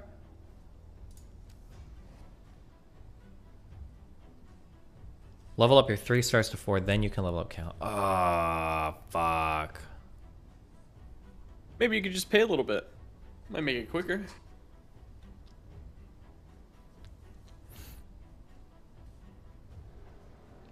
Shut up, Mooten! Now you fucked me. If they're level 30... Oh, that means at level 30 they're ready to be made into 4 stars, right? A little money. Okay. So... Which one isn't ass? Okay. Upgrade rank. This champion is locked?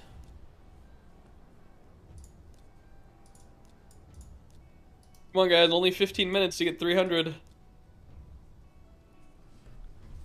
I'm gonna do Valerie, okay? Oh my god, I almost spilled my fucking Red Bull. Dumbass. She goes all the way back to level 1? Really? Yo, she kinda hot though. Yeah, duh.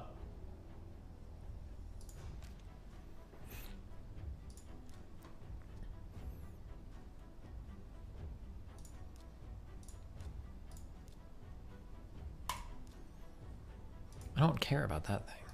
Fuck.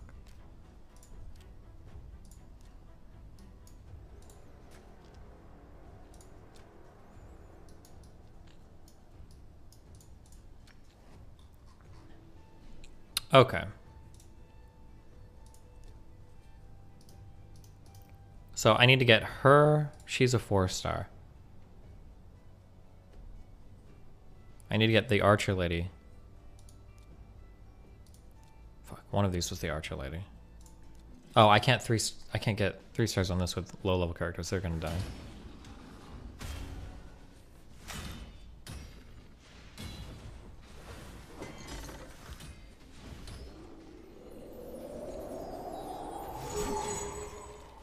If you're gonna sacrifice her, you don't need to level her anymore? Oh.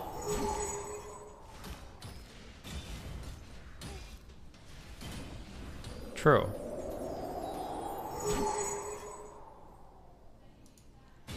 Stop stuffing your fat fucking mouth.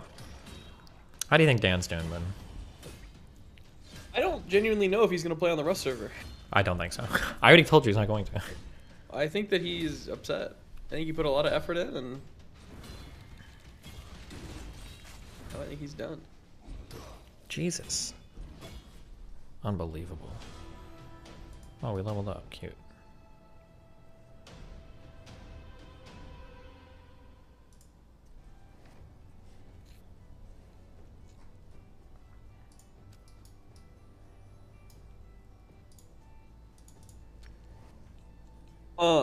What? Just say it. I'm gonna make a song like Mr. Girl. Mine's gonna be I fuck animals. What the fuck? And I fuck you if you don't. What? Robert, so why do I feel like every time I say this guy's name, it's a stupid fucking tweet?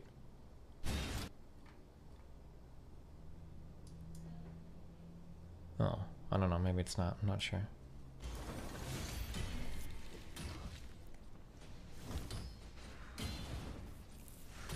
Dan wants to be our friend, chat. Surely. You know what tomorrow is? What? Tomahawk Tuesday. Nice. Somebody DM me and said, I was beginning to respect you, but you dodged a perfectly good question. They just messaged me that on Discord. Well. Oh yeah, that other guy is like a schizo poster. The one RTBA band. Oh yeah? Yeah, I think that's the person, probably. Oh, maybe.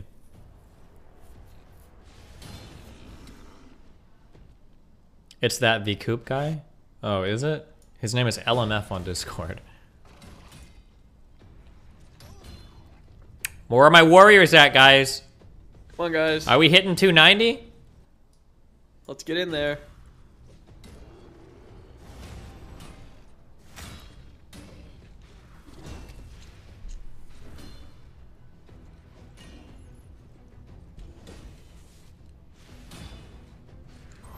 What do you think it says about your work ethic that most of your streams are silently watching content like Hassan, or not even in the room letting DJs donate nonsense sounds for hours on end? Well, you tap mana. It's actually been incredibly difficult to bring together people that would enjoy that type of content, so I think it's been a high effort. Thank you, though. Oh, it's a brand new account made. Smurfs is even wild. Interesting. What do you mean by that? I was just checking his account.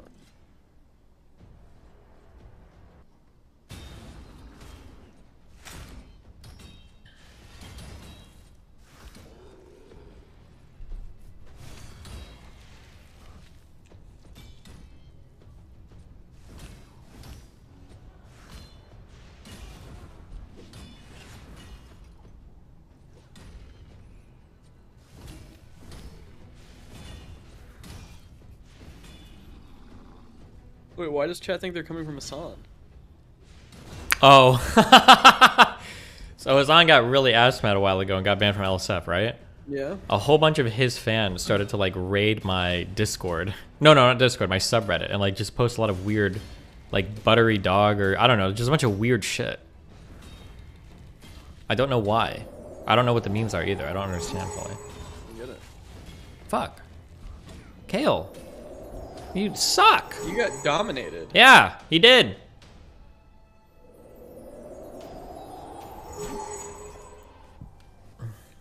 Wait, what is buttery dog? What were they saying? I don't know. What? I have no idea. Those memes are from OK Buddy Hassan. Gotcha.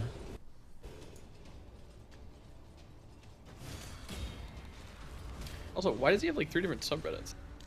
Athene's new game is currently making approximately $20,000 a day. I don't believe that. Athene lies about almost everything, so. Why does it, oh, did you say why does he have 3 subreddits? I think he tried to have one subreddit where they have like serious discussion, but Hassan's fan base is too stupid to talk about politics, so they have like another subreddit they use called OK Buddy Hassan, where they just like post shit memes about whatever TV shows he's watching at the time. Interesting.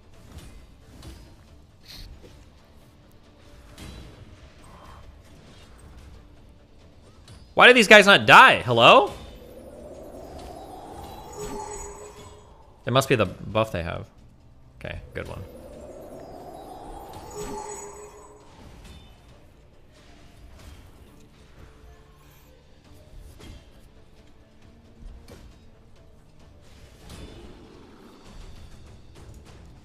Oh shit, were they 20? Oh, not yet.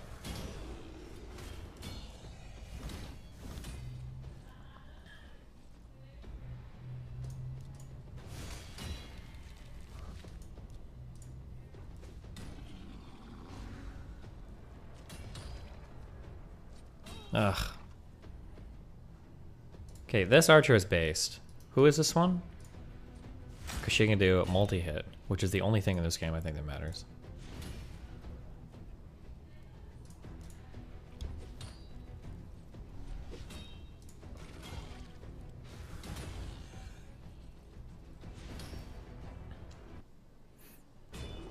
We're getting to the end of our time, guys. Come on, guys. Only 6 minutes left. Can we get there?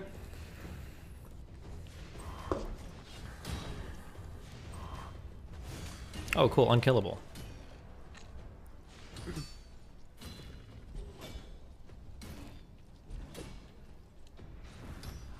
You resetting the rest server today? I think I'm doing it tomorrow at 1300 EST, so that everybody can be like ready and to go and all that.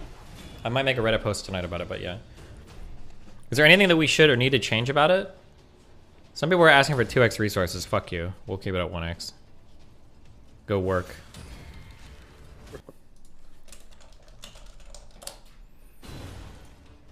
Do we need like team signups? Do we need team Because I'm putting 100%. Do we need team signups? Oh, maybe how maybe I should enforce it. Well, people are probably going to change or something like. I don't know if anybody's seriously going to take the time to go through and make sure, right? Yeah. I just don't know how you would enforce the rule for them. Yeah, we'd have to have like an admin flying around checking or whatever. Yeah.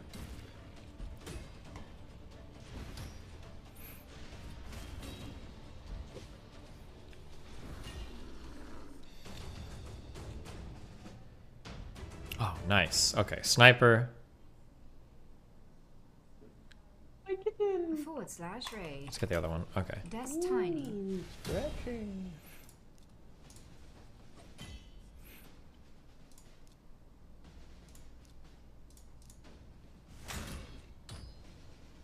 Wait, this one sucks. She really only has one attack. Why would you even create such a garbage fuck hero? Oh my god. Are you saying the devs create garbage heroes that you can get? Yeah, they're meant to be sacrificed to make the better heroes even stronger. So this archer lady on the left is based, okay?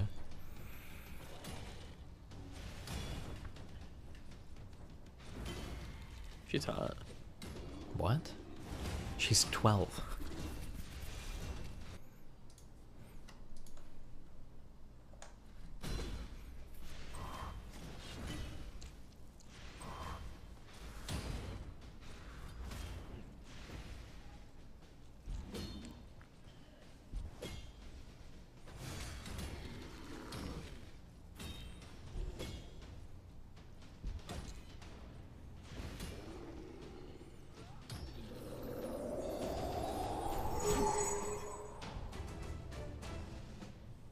Okay, so sniper's bad, lurker's based. Okay.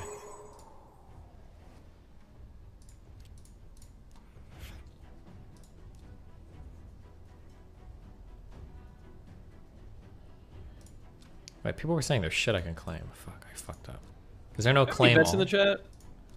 Any what in the chat?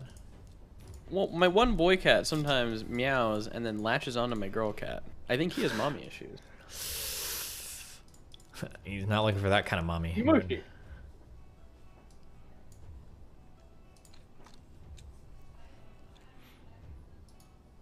Okay, sniper is garbage.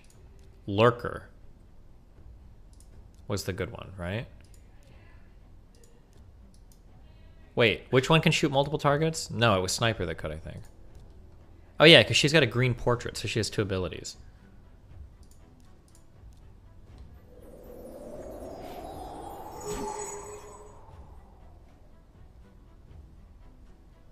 I tried the Peach Red Bull yesterday. It was pretty good. Yeah, I'm doing so much free advertising for Red Bull. I need them to DM me.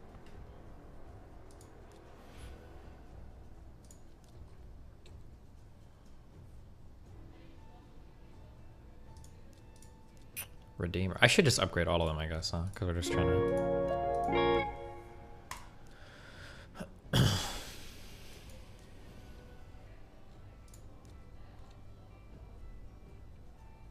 Oh, she can be upgraded to a 4-star.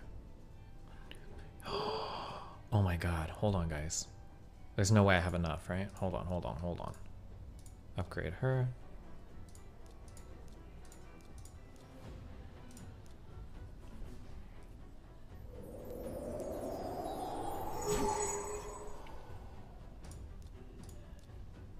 Oh no, fuck, because I need 4 stars. God damn it! Only one more minute, guys. I don't think you're gonna hit 300. It's too bad. They're working hard, Moot.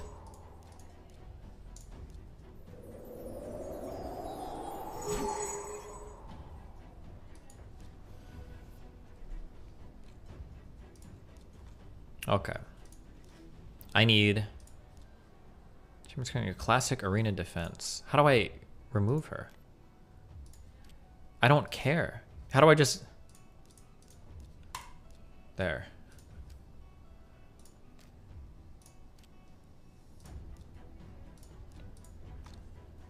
Upgrade his skills in the tavern? I don't even know how to do that. But hold on. My computer on the right is 13 minutes ahead of my other one.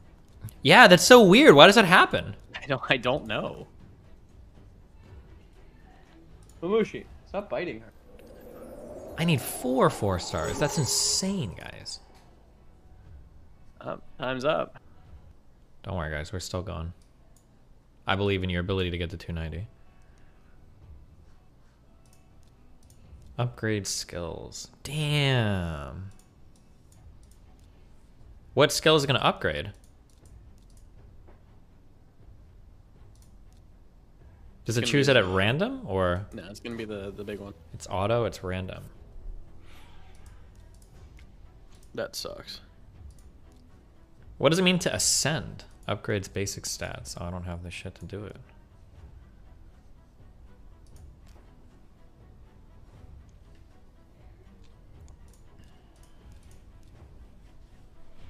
What the f... What, Moot?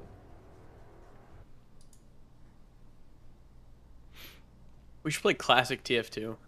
No, God, that game is those so were garbage. Those were the days, man.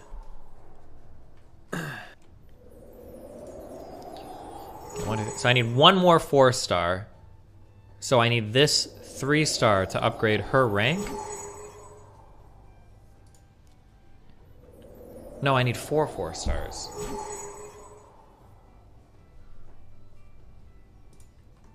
Any spy mains in the chat, or just me? What do you mean by that?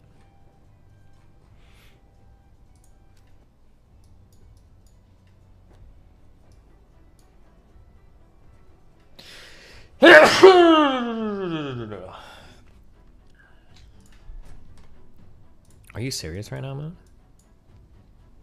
I'm deadly serious. What do you mean by that? Deadly.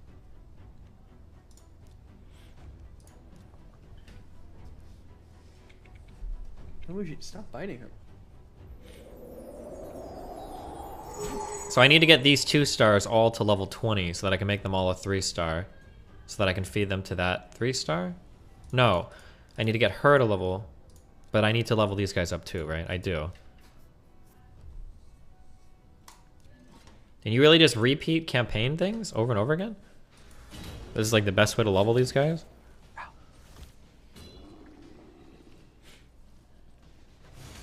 When I get that feeling. Yeah, what do you do when you get that feeling? I want sexual healing.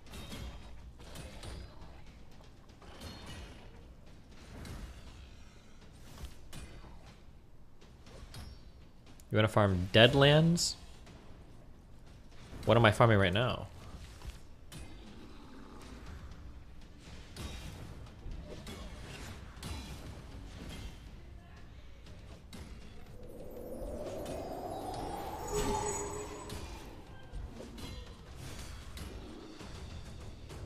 Oh, look, I got another one of the 3-star guys. That's awesome. Are you sure I shouldn't be farming this area? Because I've gotten a lot of these heroes. This is Felwyn's Gate. You want me to farm Where are the Deadlands? Wait, this is like level... I haven't even gotten to the Deadlands yet.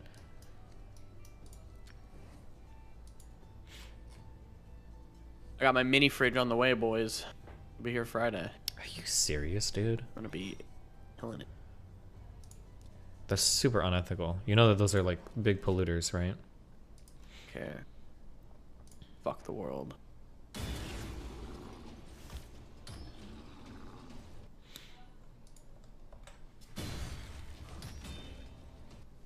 All right. Level We got cavalry 290. solo. Wow, good job, guys. No League of Legends for 1 week. Is that what we said would happen at 290? You said 300. Oh. I think. Did I? I might have said 300, guys. I think you said 300. Alright, guys. Final Warrior push, guys. Where you at?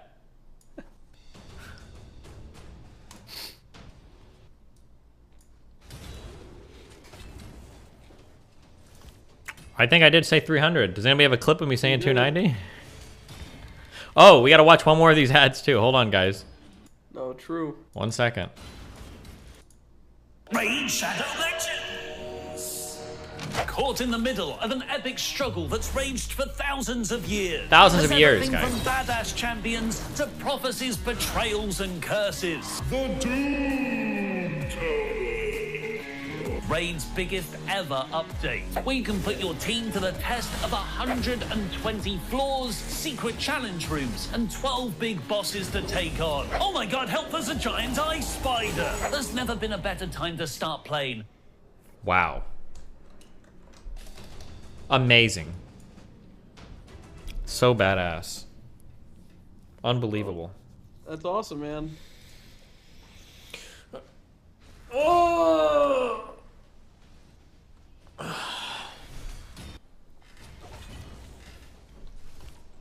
How much would that have to pay to make a commercial ad like that guy? I don't know. DM me. We'll haggle the price. I'll give you Tree Fitty. What? Tree Fitty.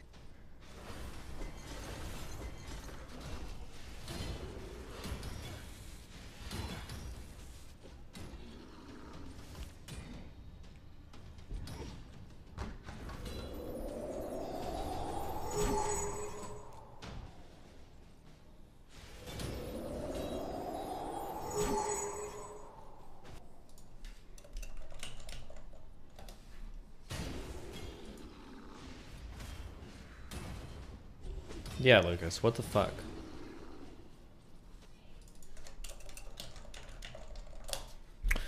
Nixon!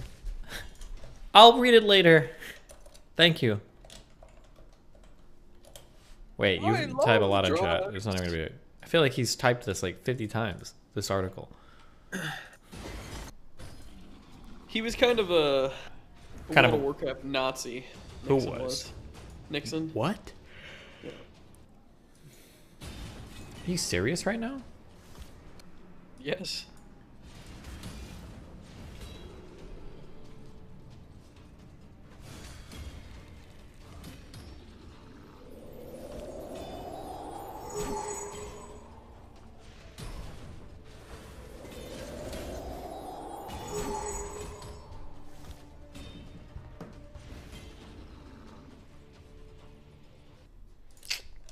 Gmail. Okay, listen, guys. The No League, it starts tomorrow. Okay, for 1 whole week. Oh wait, let's make the Reddit post for the Rust server. Okay. They didn't even hit 300, so it doesn't matter. You don't have to feel bad. True. We'll give them a week of No League. Okay, because we'll be playing Rust.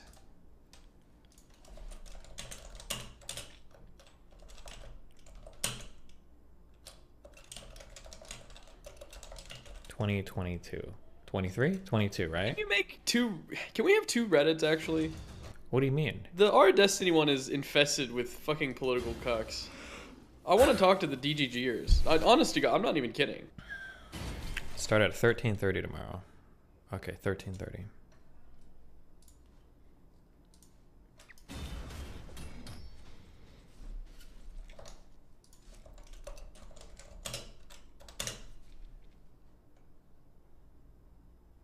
Today is the 10th. Yeah, I know, dumb fucks. That's why I'm starting the 11th. Can you link me the picture for how to get on again, Cake? Where are you?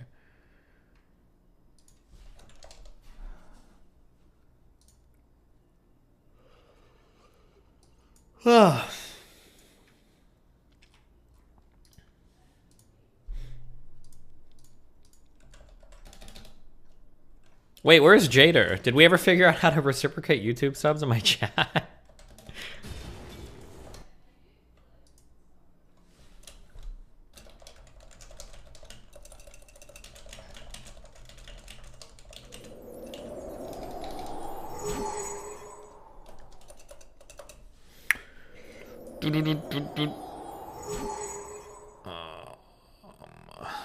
Quote block? What am I looking for? Link.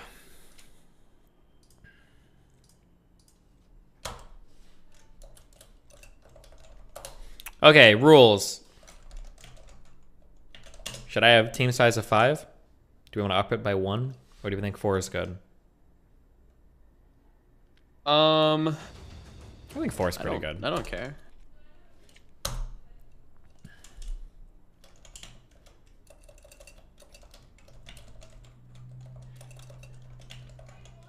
No, there's no like RP or whatever. You can RP if you want, but all PvP is legal. Okay.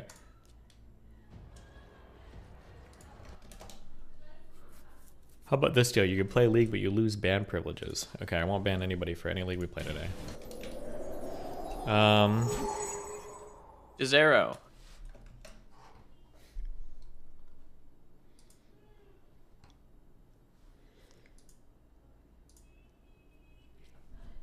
Include in post. Well, I'm including all this in the picture, Cake. It should be there, right?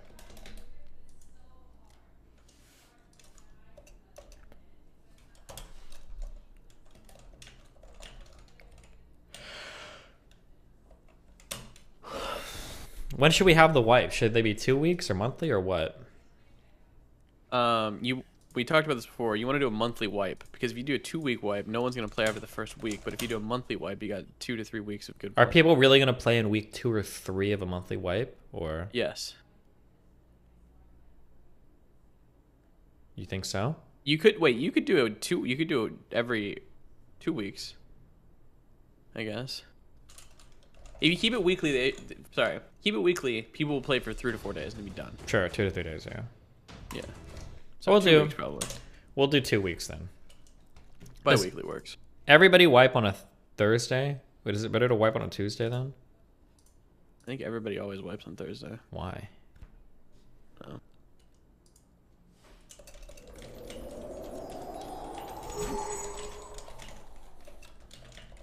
I don't know if we're gonna keep BPs between wipes or not. We probably will, but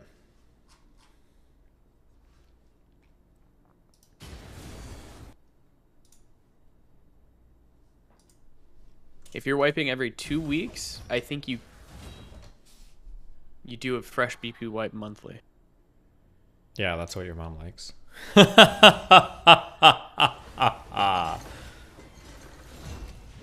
know what I mean?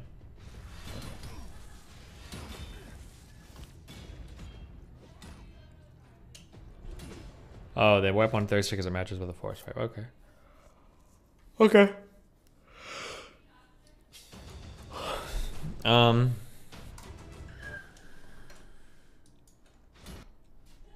Is that good then? Are we good? Is there anything else I need to post about this? Wipe tomorrow, 1:30? 1:30 EST? Yeah. Do you want to throw one up before my debate? I could be convinced, yeah. Okay. All right, chat. We're gonna lose big. He's gonna be in a bad mood for the debate, and he's gonna go all holes barred. And you can thank me for that. True. Quick before they hit 300.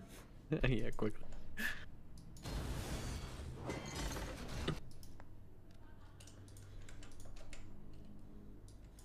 We need the Anakin. I hate you in the chat. I hate you. I invited you quick. Okay, they're one away. Just queue it up, okay. Just had a fresh batch of warriors come in.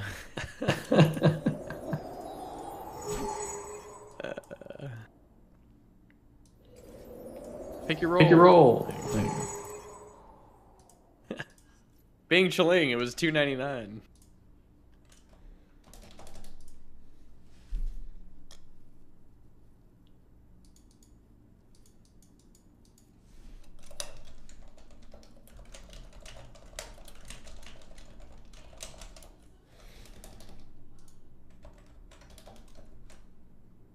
Jazero20, please contact me on Reddit.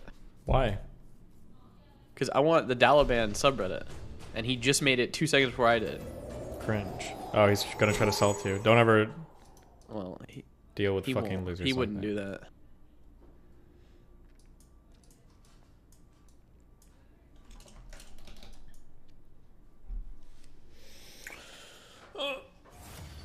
Oh, Steven. Oh, moot. Imagine if you guys got to 370 though. Wow. Shut up. Imagine if they did that. That would be amazing.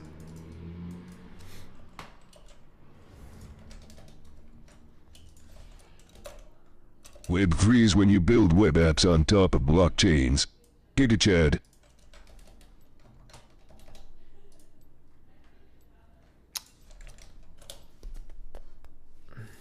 Did you learn how to dodge simple Gonna join that questions guy's from Discord? Hassan? Wait, say that again. What? You gonna join that guy's Discord? No, because my stream saw it, so it's gonna be fucked.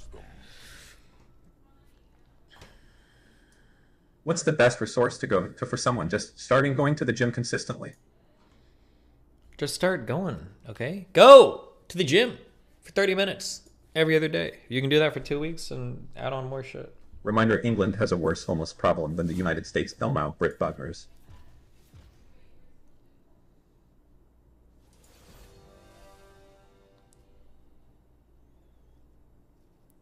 Hey, Destiny. Never lose. And chat. I am down bad. I need 80 more warriors to sign up with Raid Shadow Legends and complete the tutorial. If you do that, you will be granted with a huge cock. Also, I need 10k. They should get it with a trainer if you can afford Hold it. on. It'll press you to keep going. Yeah, maybe. The problem with trainers are good for one thing and Shadow one thing Legends, alone. Explained And that is by Giga Chad. maybe I hate keeping you Cisco, accountable. I hate Cisco, I hate Cisco, I hate Cisco, I hate. I don't know if it's. I would be really careful taking any advice from any trainer ever. I don't. Trainers are so bad in the United States, dude. Holy shit. Maybe they're better in some countries, but Elmau raid. How many trainers have you had? I don't know. I've probably talked to 2 or 3 or 4 different ones, but like between what I've heard from trainers, Melina's heard from trainers, what other people told me from trainers, oh my god, so many of them are just dog shit as fuck. Okay, let's start running. Your pace is not quite my tempo. Whoa. Why do you suppose I just threw an easy bar at you? The tempo. Were you rushing or dragging? Dragging these nuts? Quit now. And cake will be served immediately. God. You monster. Smiley face. Oh, this will be an easy one, okay. Everybody, I hope the Florida arc unfolds smoothly.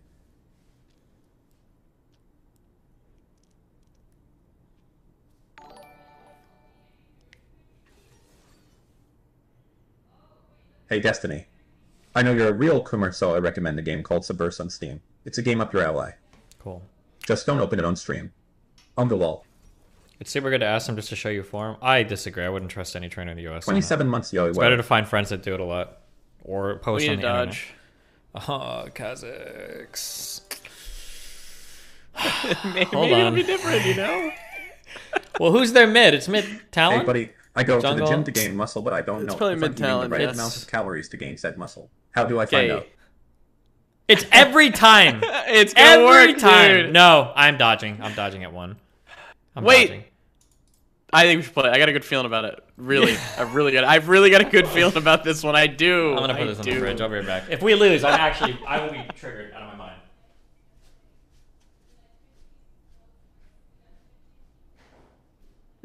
He's gonna lose it, bro. He is absolutely gonna fucking lose it. This guy had a 20% win rate on Kazakhs.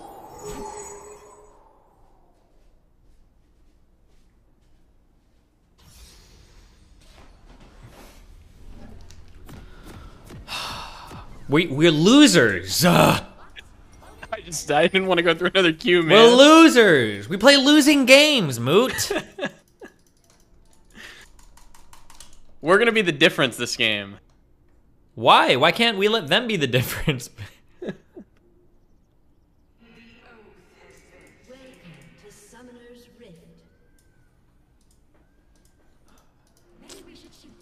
He's gonna get first blood too and do nothing.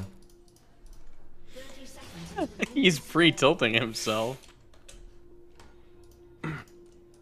They have pikes, so they're probably invading. Yeah, that's what I was looking for. Why don't you? I'm not there. Yeah, because you're not paying attention. You're not even trying. Oh my god. I feel like I've outpaced. Should I flash it? Intellectually. You opened E, right? Should I? No, he's got. No. But what if we both flashed, Mooten? I thought about it.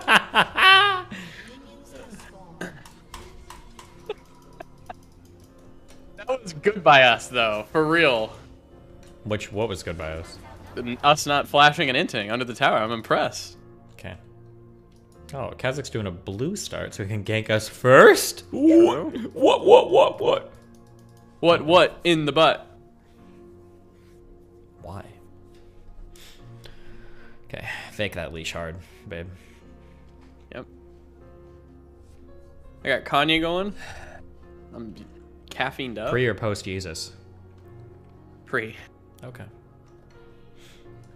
Yep. Ready? They're behind us. You're oh just my not god. fucking watching. Nope, I Oh, wasn't. well. I was.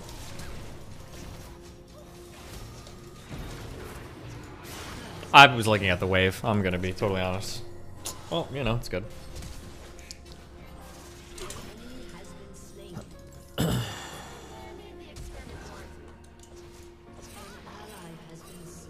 Pinging.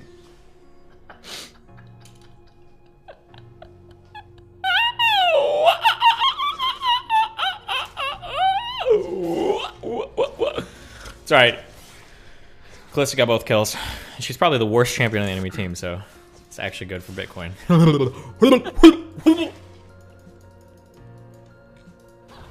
Okay, I got a kill.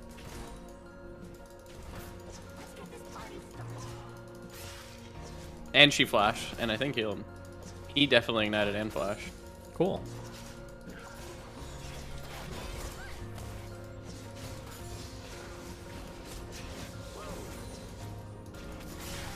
Oh, I'm dead. Yeah, you're right, dead. Oh.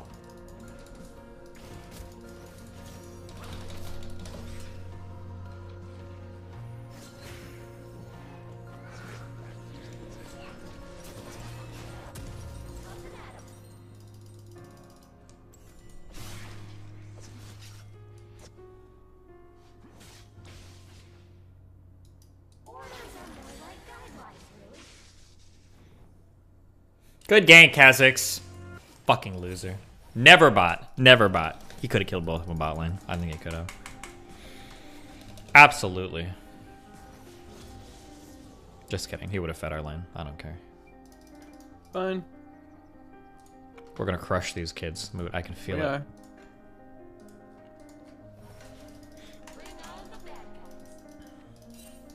Oh, going back to mid again. How long is he gonna fucking sit in that bush doing nothing? Really makes you think. Ah, there he goes. Nice job. Good gank. Good job, dude. Sit there for 12 hours until Sez shows up, and then you guys can both die.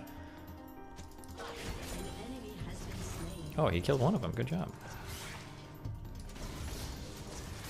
This is Warden. Cool. And he's in there. Cool.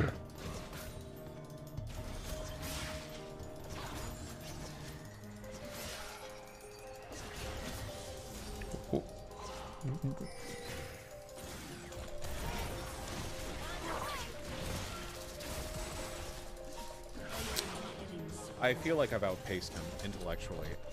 F you.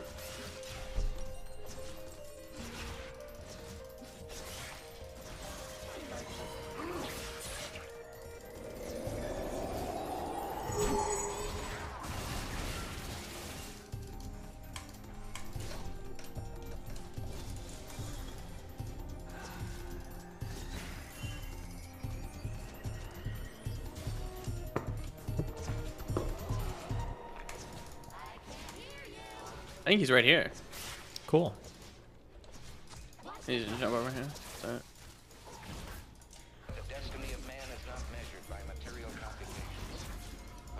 forces are on the move in the world, we learn we're spirits, not animals. And he said there's something going on in time and space, beyond time and space. Which, whether we like it or not, you and I have the ability and the dignity and the right to make. They're on Dragon? Yep, they are. They got it for free. Yep. No, they're not, actually.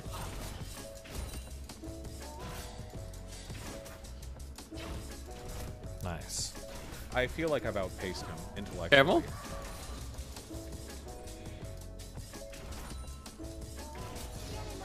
We shouldn't be up here anymore. They're all top.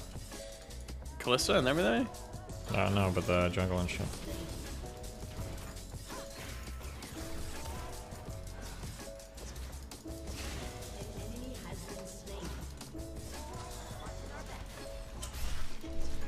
Okay. Wait, what do you? Where are we supposed to be? I don't know. I think we just have to go back now. Okay. Well, no, I'm just saying okay because you can jump away. I can't. So. Can't freeze it.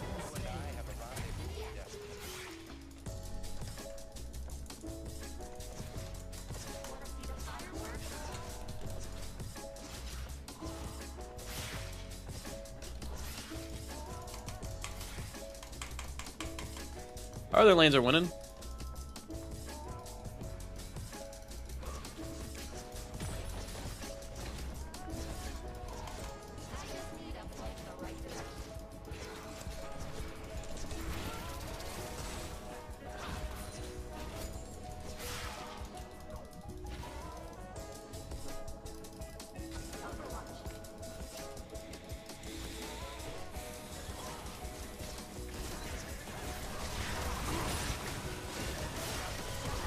I just dead. Do you have a shield? No. Okay.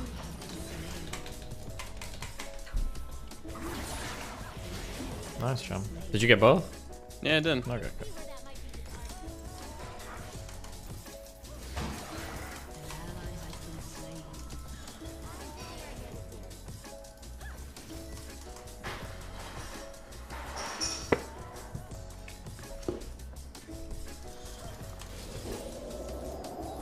Okay.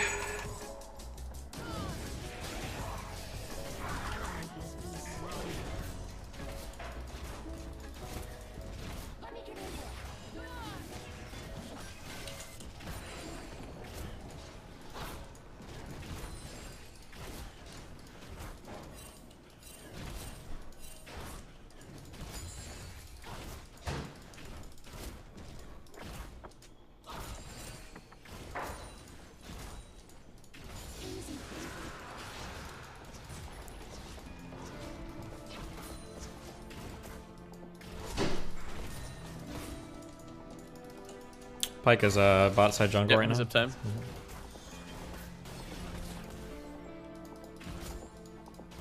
Maybe. Can't really do anything. Kind of maybe fucked up.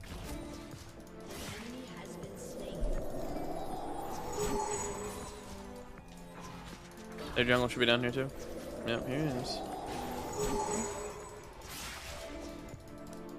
If you Q her, I think you just alter. I'm looking, yeah, but. Careful.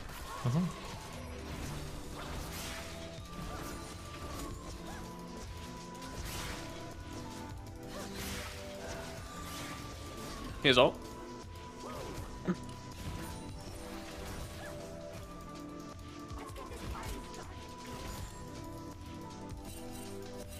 Hey mid top.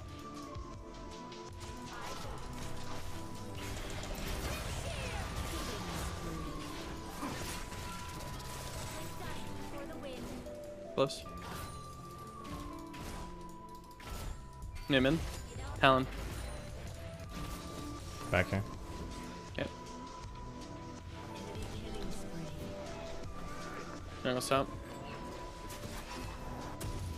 Oh, that guy's inting hard. If I would have sat there, I could probably just hopped on him, but okay. I know this is Sworden.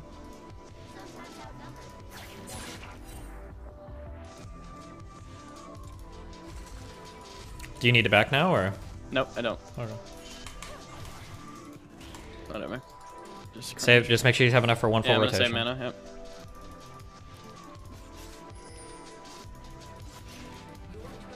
I am here if he tries to go on you. Yep.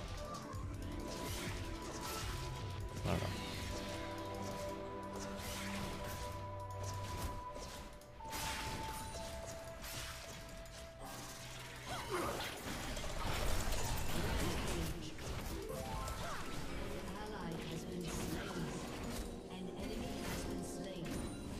I have to bag? Yeah, that's no fine. mana.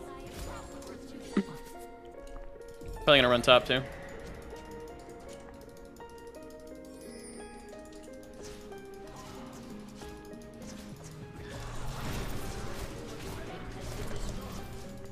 Okay, coming back.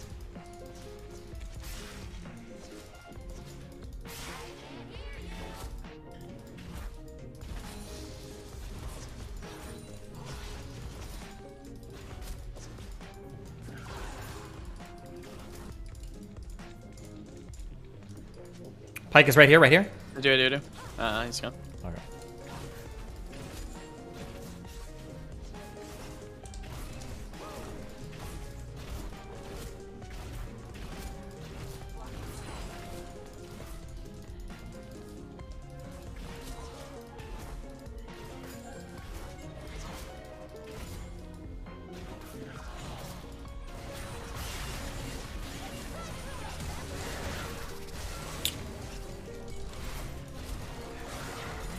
Good job. I'm backing out because We Pike can't kind of hash? ult me. Talon man. Mhm. I can't lose my stacks. Yeah. Just a heads up. Back up. Yep. Oh yeah, they're all coming. Yep. I'm baiting. Okay. It's good. Victor wants to do stuff, but I don't know if we win this.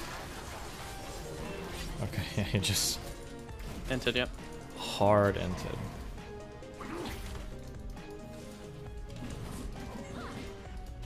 How much longer on your own? 10. Okay.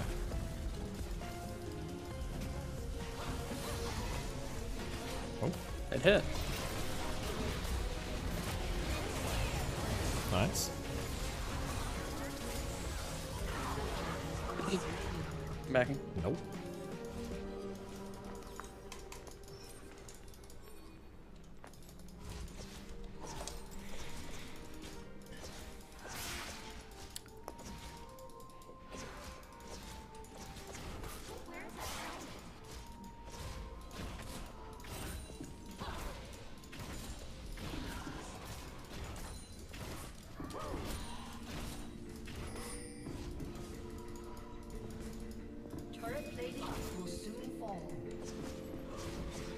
I'm not too sure what Cho'Gath is doing down here, but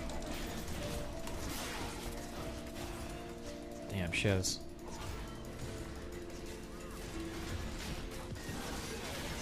That guy is.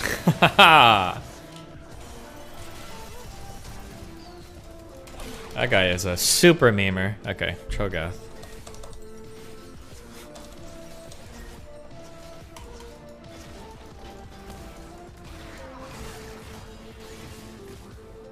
Oh man. Does he have flash? He doesn't. That's sad.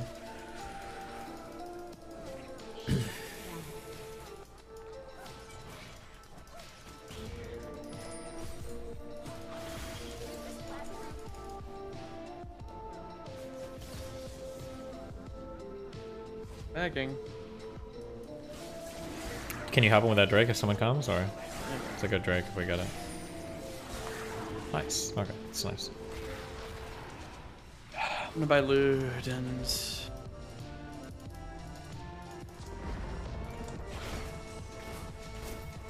That's such a bad buy.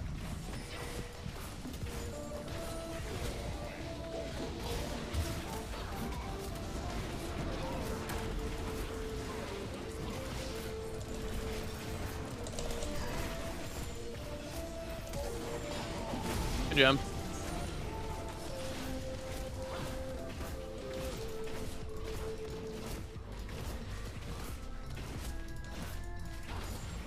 Oh fuck! I'm not even.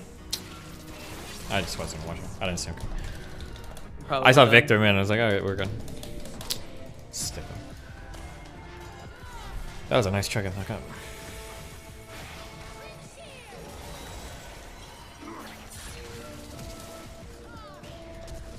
Maybe. Maybe really good. Good job. Nice. Talon is right here. Yeah.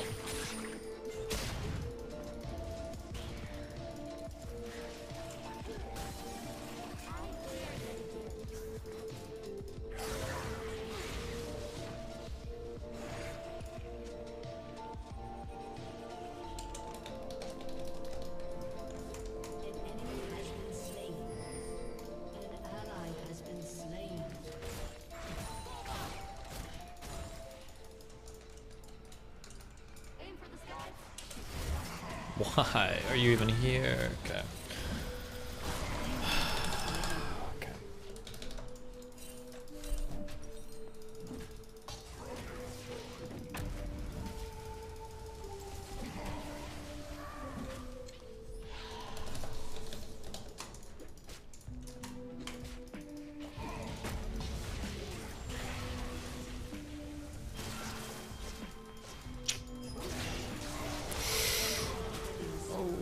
Close.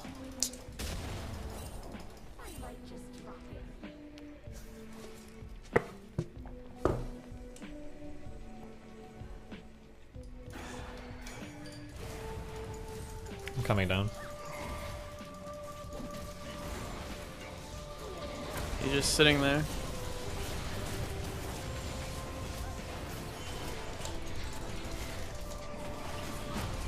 Money you have? Nice.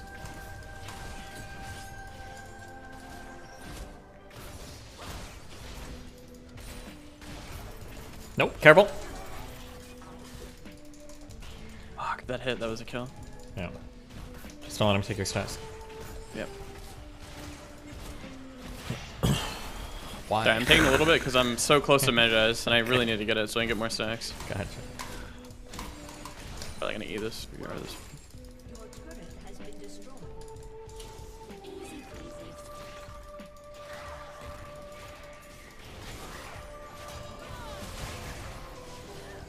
Kinda coming.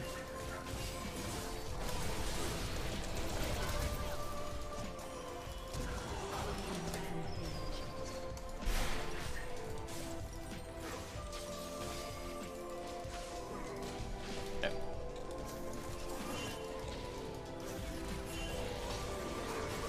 Nice. Right? Really? Thank you. Jesus. Oh, no isolate. Oh, but it didn't matter.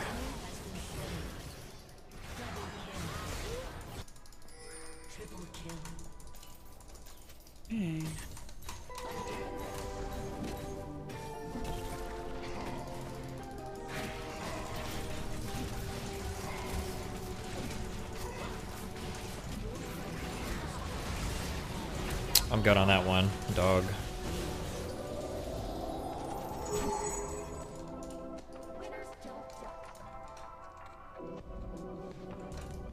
I already know I'm gonna be just we're gonna lose this game. Why? Because I'm gonna lose Magi's and I'm gonna tilt the fuck out. Okay, well, don't do that. I think Talon is pretty dog shit late, but we'll see. Yeah. Callista's not that great either. I don't think Callista Pike works that well together either, but...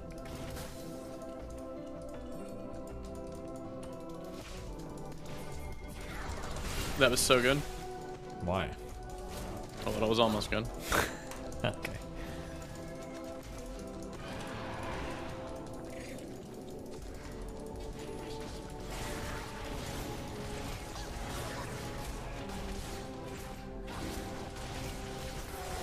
There's someone back here. It's Yeah, Talon. it's Talon. Pike's right there. Yeah.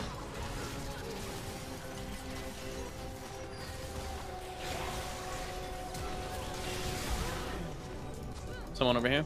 Nope. I don't think we kill. Nope. We might be able to Baron off that if we all run to Baron. He's not coming. Lame. I'm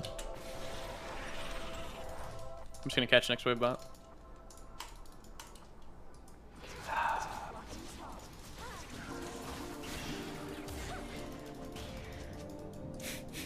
almost lost it, boys.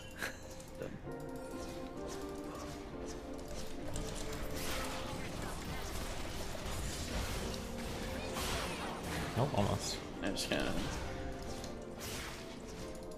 Dog shit fucking champion.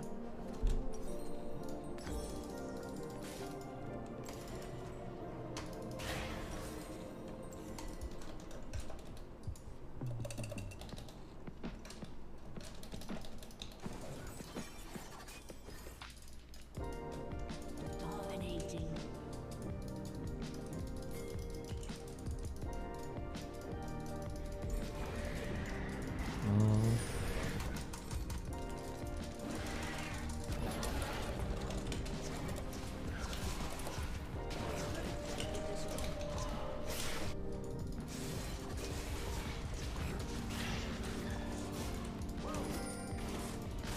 Victor, what are you doing, dude?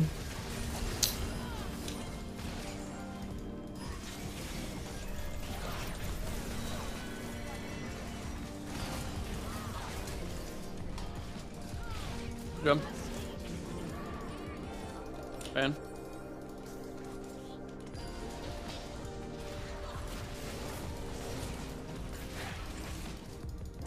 How did we not get any objective shit this game? I felt like we were pretty far behind. Oh, you mean objective bounties or whatever? No, but whatever. TP? No, not you.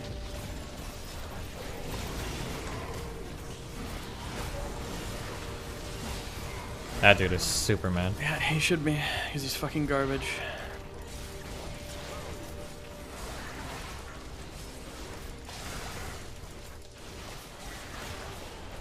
This is kind of bad. You just killed Nasus, is it?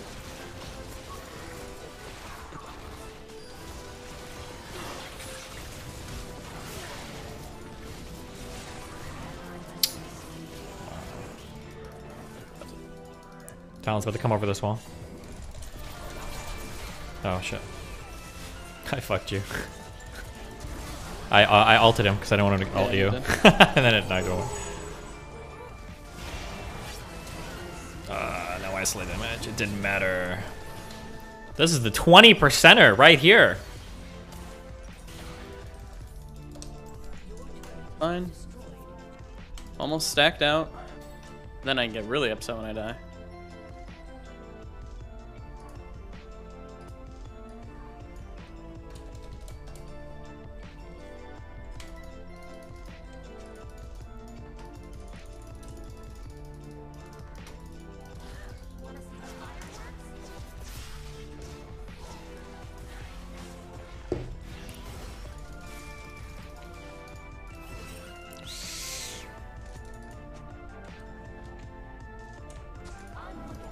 Getting mana.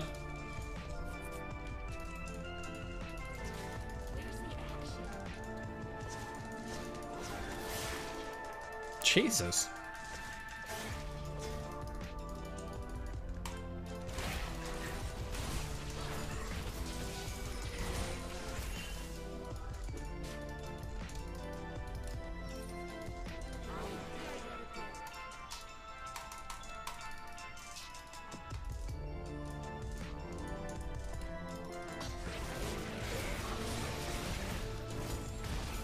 Seconds.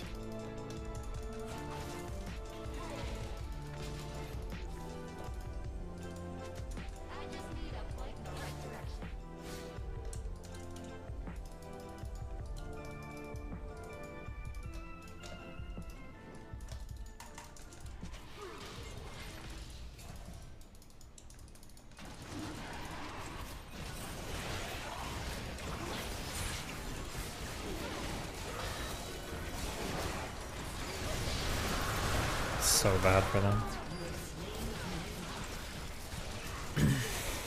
Wait, what is this person? What are you? Okay.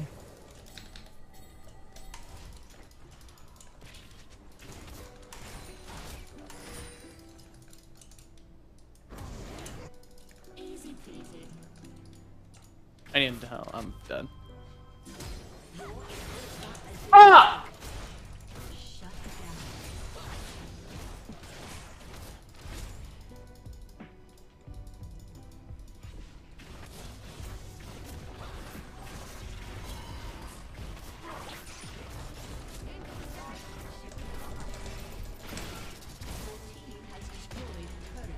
Find my phone.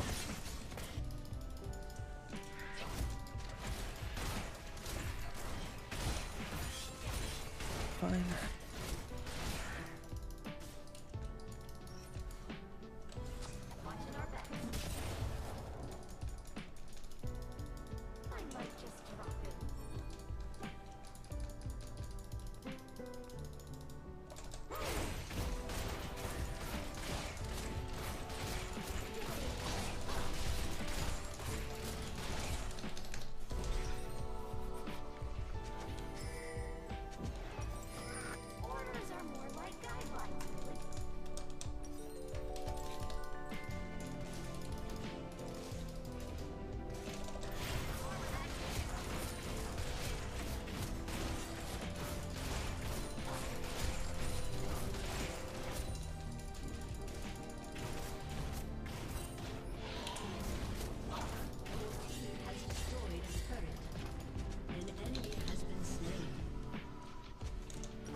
We have to keep tabs on that Nasus. He's like running a train on the base.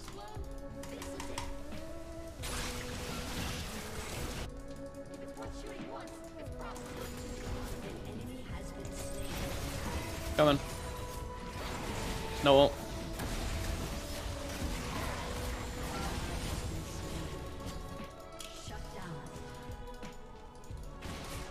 Okay, banging at him.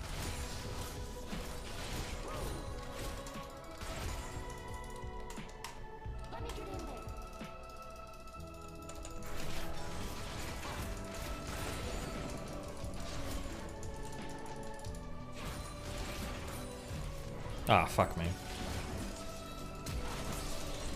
I didn't even need to ult him. That guy fucked up so hard. Careful, we don't know where Pike is. No.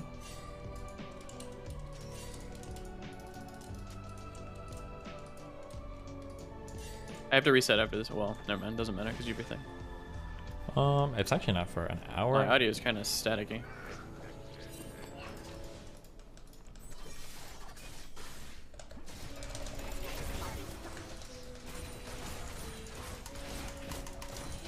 Okay, I got Talon's flash. To protect you, Mutin. That's why. I just want to keep you safe. That's all that matters. I am the team.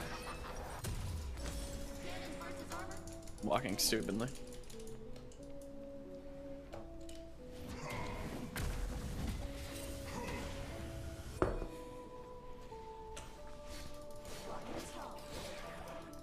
Okay, we either push aggressively into Baron or we go bot and we get Baron.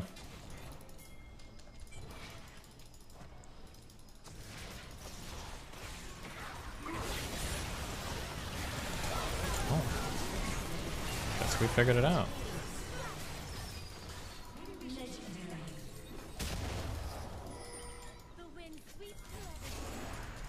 Someone has to counter. Oh, fuck. I have to go back.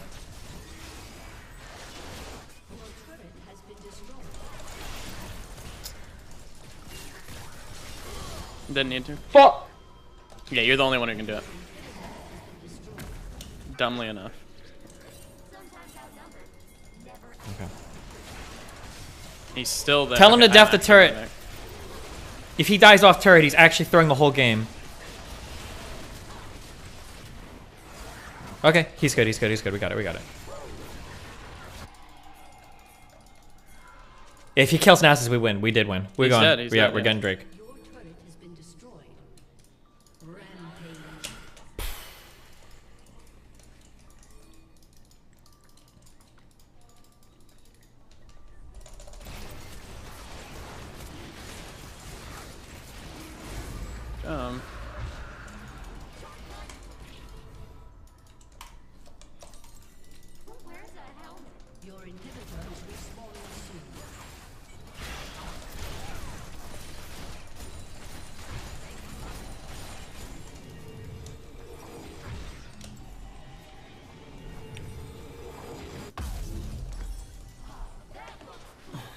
Nice.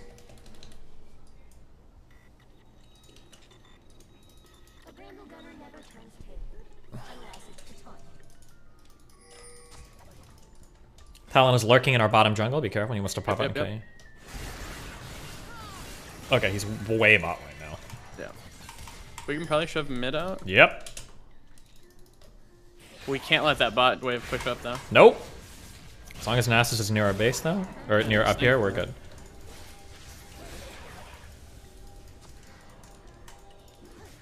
He has teleport, remember that.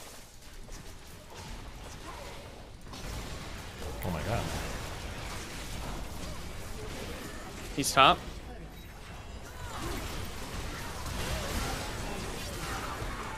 Okay. Behind. Talon.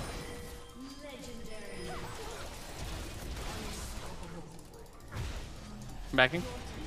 Do we need to, or do we end the game here? I think Nasus might end it. I don't think I'm he can worried about for that. us.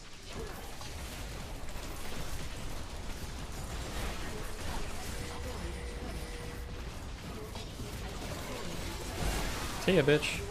Good shit. Too easy. This is. I knew we were gonna win from the start. I knew we were gonna win from the start. Of course. Even when I was 0-4, I knew that with the Kazakhs with the 28% win rate on our team, I was like, never lose. Mutin said he believed. How could we possibly lose? I felt good. I felt good about that. How could we possibly lose? Obviously.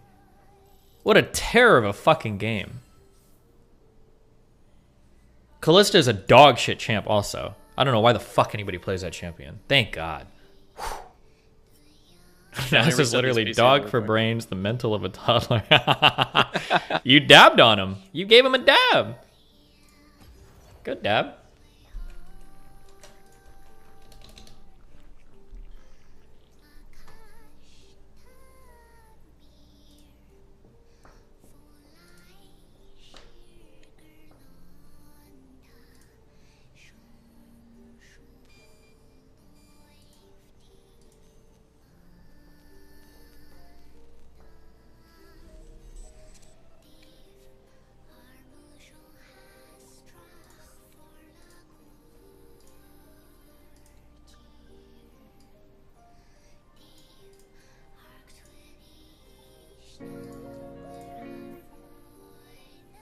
Hey buddy, you might want to tell your friend to change the location on their Twitter. It still says Huntington Beach. Cool.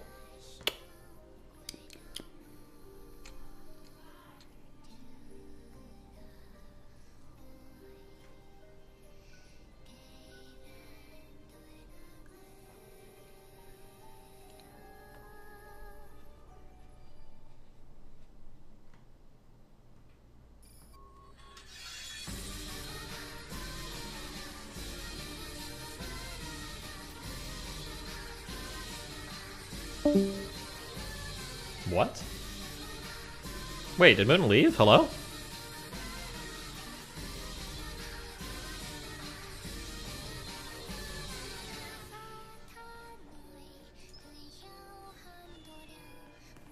If you don't give us this Athene content, guys, I don't care about Athene. The guy's been like doing like weird scammy shit for like the past like 6 years. Oh yeah, to fix his audio shit. Does the night our music keep you sane during games? Sure.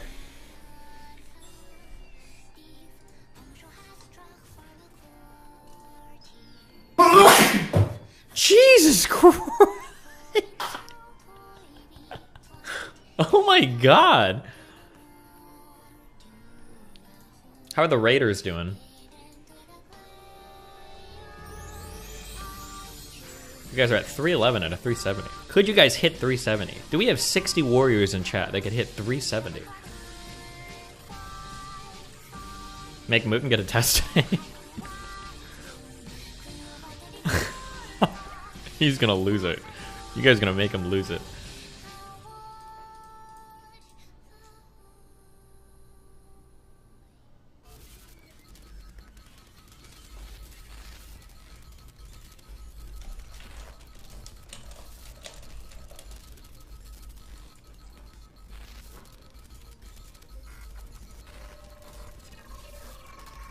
Shut the fuck up, Moving, alright? It's a stupid fucking meme. Oof.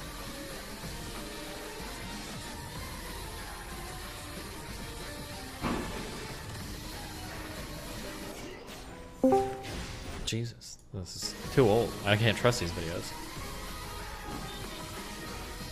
What do you want? Absolutely no.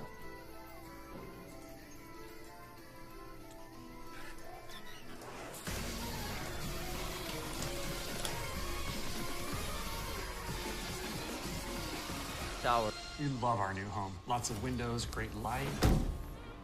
But the birds.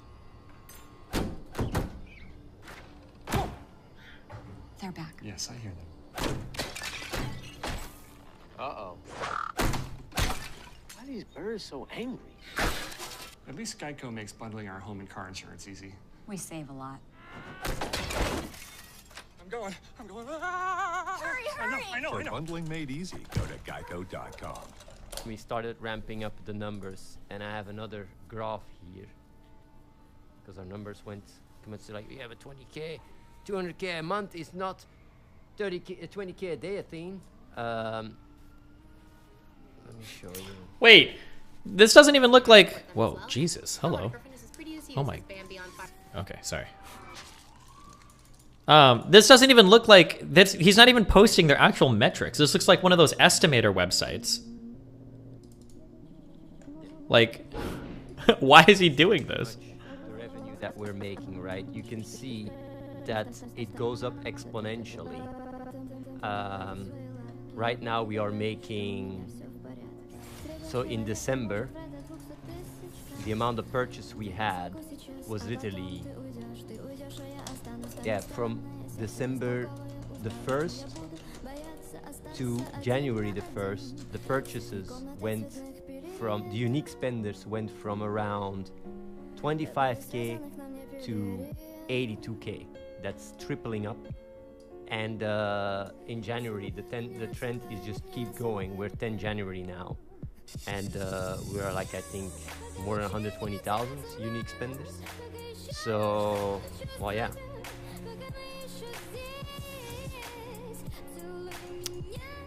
$20K a day. I feel like I've outpaced him. Clash of Streamers, he's watching. So yeah, like Mr. Destiny, I just want to. I think I'd rather just watch. I'm gonna be totally honest. Okay.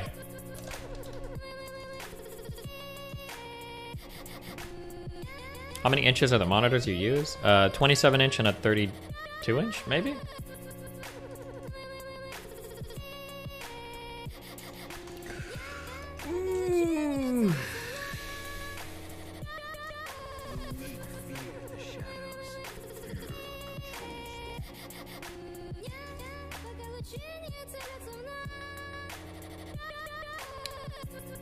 Does your state have anything for take-home tests? I think, aren't we having like test shortages all over the world right now? I have no idea.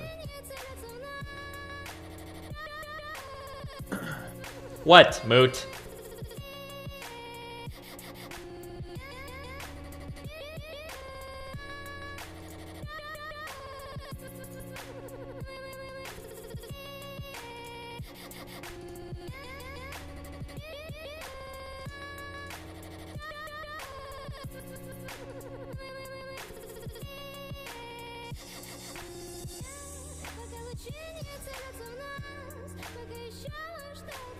Oh my god. Nothing.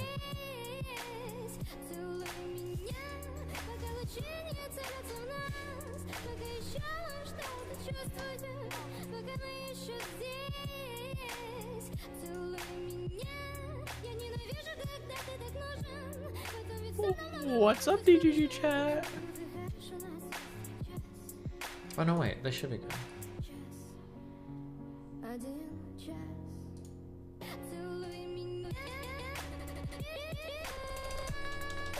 Dude, Chase has like a different fucking name for every single fucking...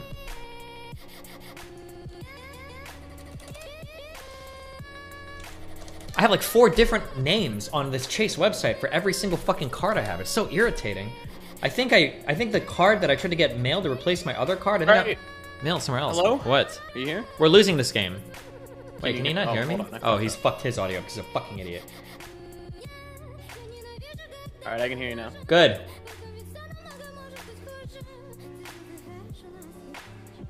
Happy? Yeah, I'm happy. We now, aka we, I, you, whoever, I can give it to you if you want. I now own the Dalaban subreddit. Wow. Okay? No political shit here. Just Destiny memes and shit. DGG memes, Destiny memes. You can do some Mr. Moon memes if you'd like. But we're keeping the political Andes out, out, out, out. I feel like I've outpaced. This isn't actually your princess. Why are you guys so stupid?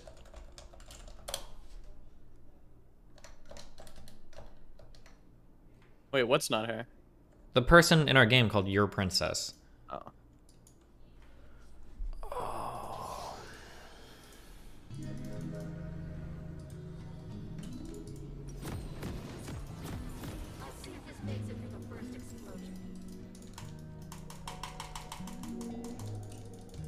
Okay, I'm running turret. Be right back. 1 second. God, he's inting my game. Inting my game. Inting my game.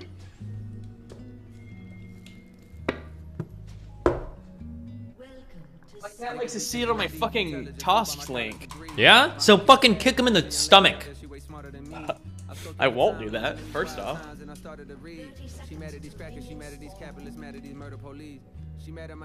He's just fat. Are you serious right now, dude? Blowing my nose. Bothering me. Best thing I ever bought? My own trash can in my room. True! Right next to your computer desk. Yeah. Understanding of what we gotta do to get free. And the frustration that feels the worst seems to come from the fact that most people don't see. Just cause you woke and I'm not, that shit ain't no reason to talk like you better than me. How you gonna leave when you attacking the very same niggas that really do need the shit that you saying? Instead of conveying you holier, come help us get her to speed. Shit, it's a reason until like 200 years for our answers until to get free. These shackles be locking them in. God, that Kazakhs changed my mind on Kazakhs forever. Shut up! They didn't. We're still dodging them. I just knew we were gonna win that game.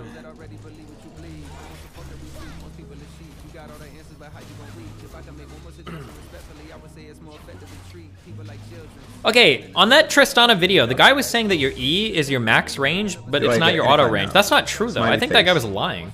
I think your E's range is always the same as your auto attack. I didn't want to say anything. We're against Gragas? Yeah, it's a fucking cheese lane, Mutin. Welcome. I don't really know what this guy does. Yeah, well, guess what he does? He throws barrels at you, and he fucking belly flops you, okay?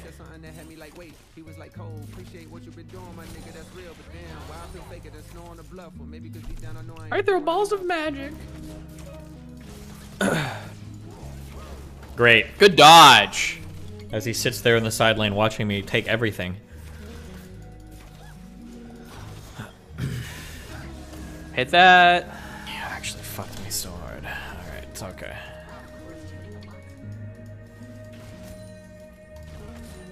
Why are you all the way back there? Because he's gonna throw a barrel. I'm Then gonna cue fucking him. dodge it. See?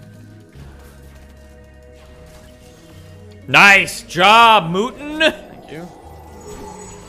Good job, Warrior! Ooh. Ignite? I thought you had it with a shot, but you already used all your shit.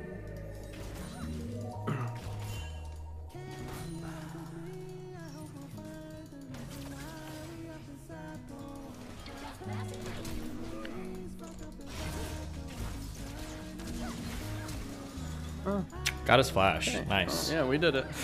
They lose a big wave, you know, it was yeah, worth. And we got him off the XP. For sure. That was big for us. That was big. It was huge plays, dude. This is huge, man.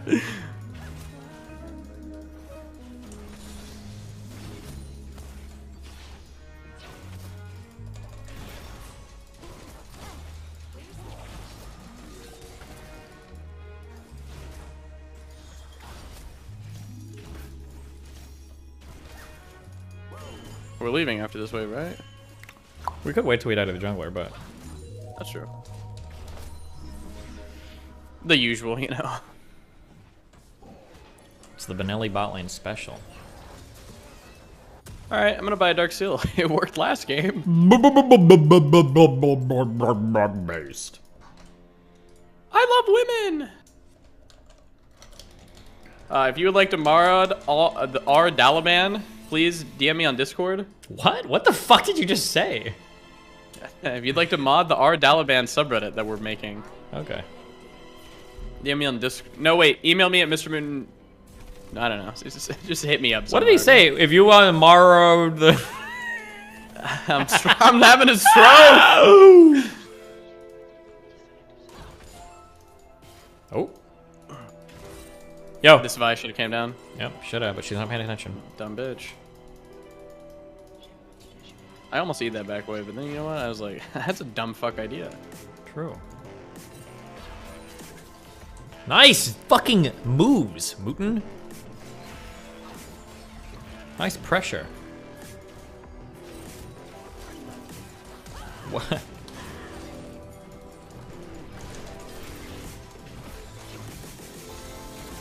Okay.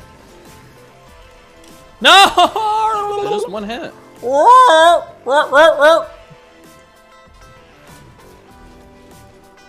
gonna fuck their backup. Yeah, right. You're fucking my backup. I'm gonna carry. Get it! They're 80 carry backed. Did you prevent Gragas from backing? Cool. He's not backing. Good. He is. Bing, bing, bong. Oh, so you just let him back for free? He didn't back. I swear to God.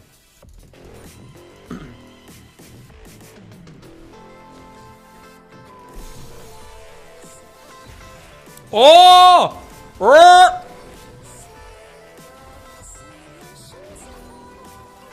Imagine if you actually fucking ulted him, you dumb fuck.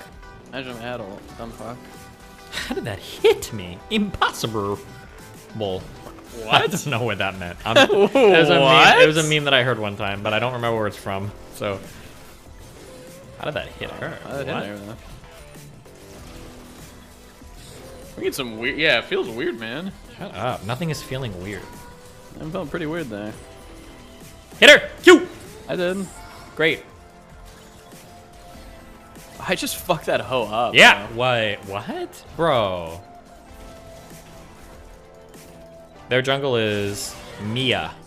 Dead. They just died, man. Oh.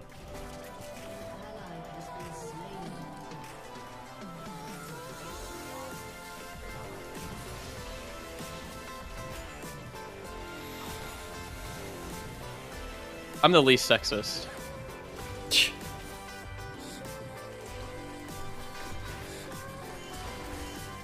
I felt cringe, bro. You just got cringed, bro. Okay, we gotta kind of be careful. This is where we will get ganked. Because you're cringe? Yeah. Fucking dubstep. I just feel the mid lane coming down to kill us.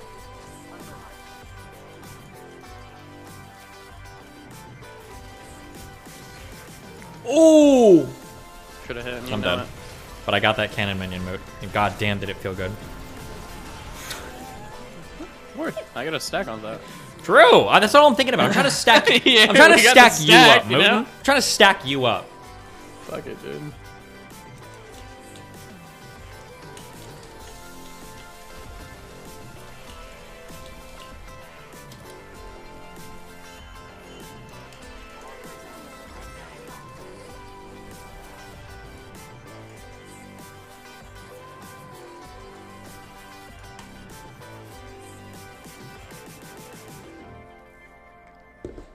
You can only be a mod of the Dallaman subreddit if you're a Mooten sub. Why? That's how we know you're a real one. Right here. Right here. Right here. Yep. No, go around. Yeah. I don't think I can make it, can I? Oh, yeah.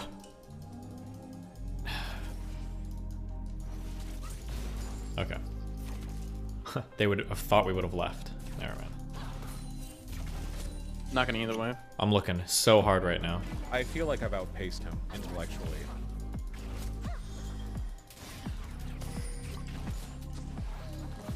Lord.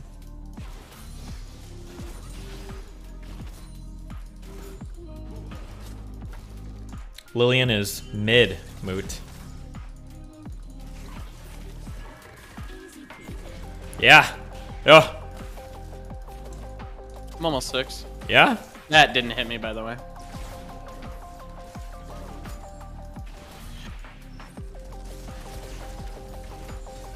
Oh my god, there he goes, guys. Warning. Me and in. They call him the one-man Mooten. Call me one cum man. What? Oh, cool. Don't let me die, by the way. You dead as fuck, dog. I'm so good! Did you guys see me get my fucking reset on my bombs? I gotta hop away. Oh, I need your help, by the way. For what? I'm not. Just. Wait, you're gonna miss the whole wave, though. I'm gonna die if I stay there. You're not gonna die? I'm dead. I'm dead. You are dead. Probably die or won't. How about you just help me do the thing? And then I can get HP and shit. Alright. Toss me a shield, babe. Toss a shield to your feeder. There you go. Tank a little bit. Nice shot. Okay. Alright. 10 seconds on my jump.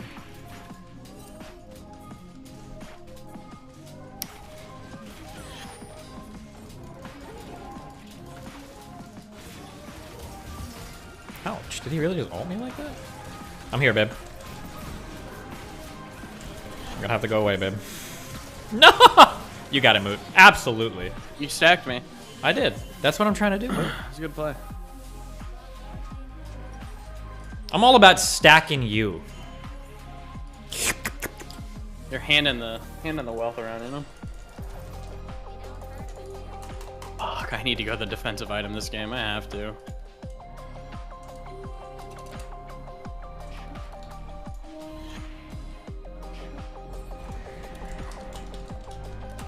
Yo, what up, Forethought? You wanna mod the Dalaban subreddit too?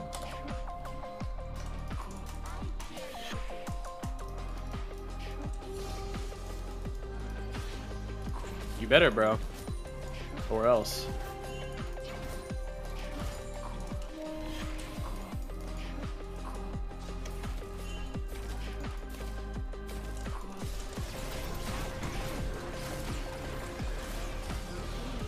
All in a day's worth, my lady. Do you think he's got ult?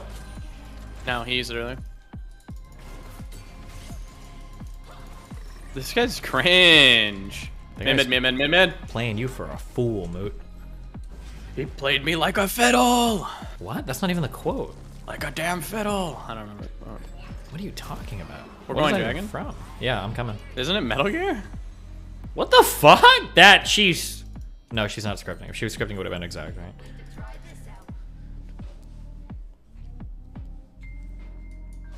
Moot, Q, Moot, Q, hit Q, E, R, Q, you gotta Q him, E, Q, E, Q. Why are you spinning around so much? Because you're fucking screaming at me.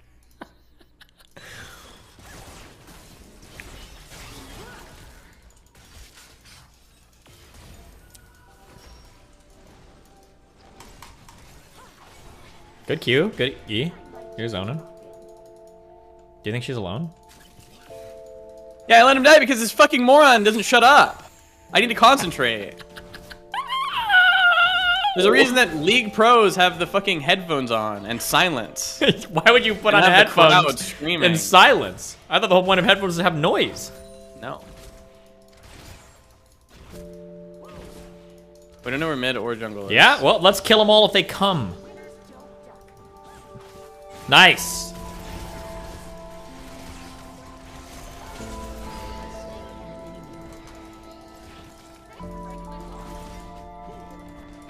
Thanks for trolling me, Mooden. Don't lose your sex. I'm not gonna. I thought about it.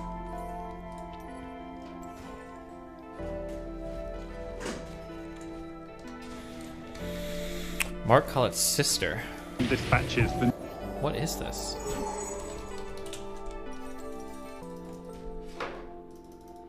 Do not come.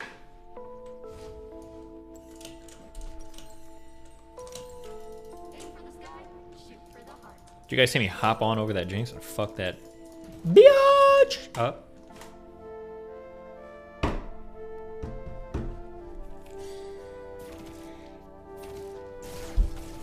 Stealthy Catfish, why would you want to mod a Dalaban subreddit? Wouldn't you want to mod a... I don't remember her name, never mind. Fuck you. What? Fuck him. What were you gonna say? I don't remember her name. Minx? Minx, yeah. Not a good look for you, bro. See you on LSF, you obsessed cuck. Ooh, nice job, Queen Lauren. My e-girl. Shut up.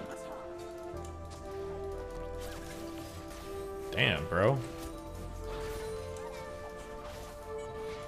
He's gonna fuck me up now. No, he's not, bro. No one is gonna fuck you up. Stop being so scared.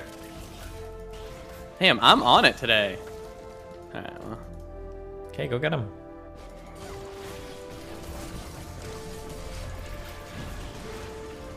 It's so cringe.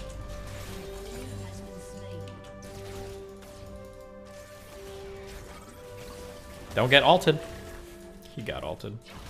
Why would he feed you when he could have walked down to me? I don't know why he didn't walk to you. Okay, I got my 10 stacks. Now I'm not gonna lose my stack a lacking, bro. I have to back.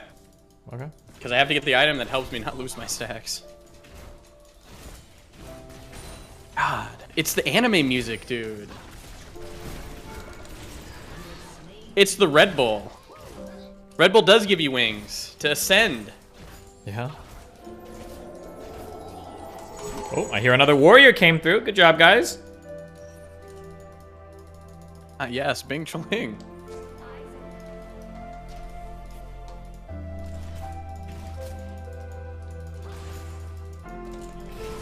What are you doing, bro? Get the fuck away from us. Oh, shit.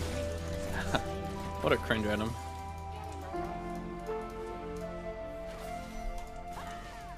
Ready? For what? Mootin' and bootin'. Yeah, I guess. Yeah.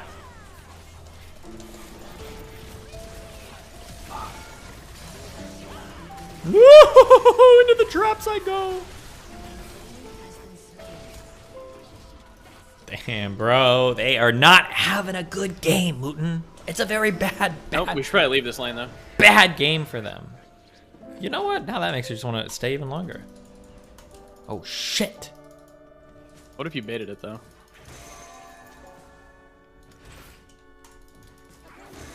Okay, I am. It is a bait. Woo! Okay,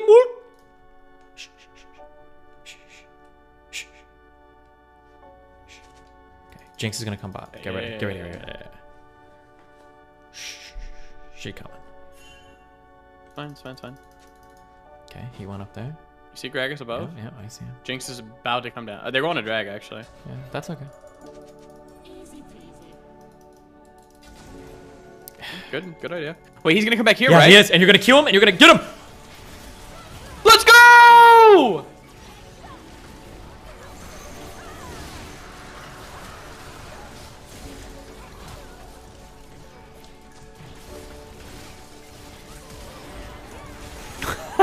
Bro, that's a rough one. That's a rough one. That's a rough one. Oof. Oof. Oof.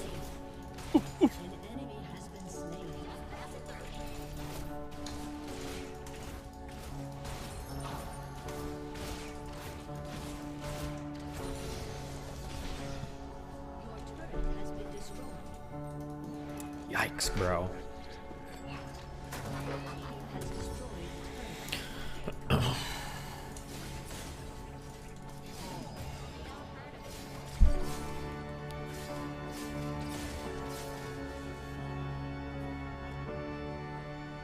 Games over NASA's got that bonus objective. Oh, come on.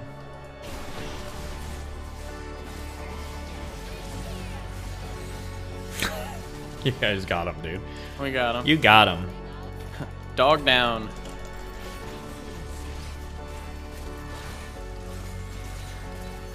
Oh, I'm dead. I'm asleep. 3 ults, by the way. I am tired.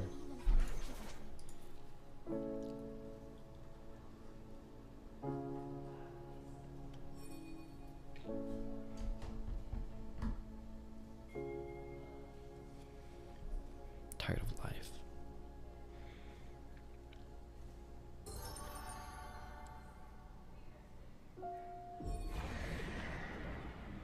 Your turret has been destroyed.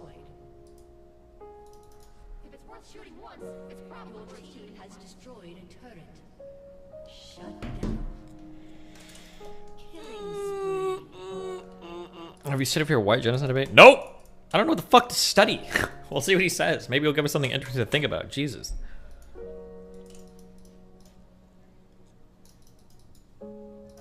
What do you mean? You think white genocide's a possibility?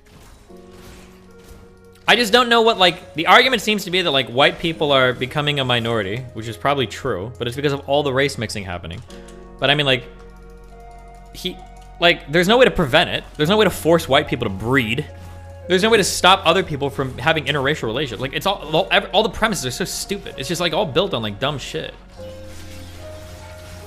Well. See ya. Fuck, he didn't die, did he? Nope.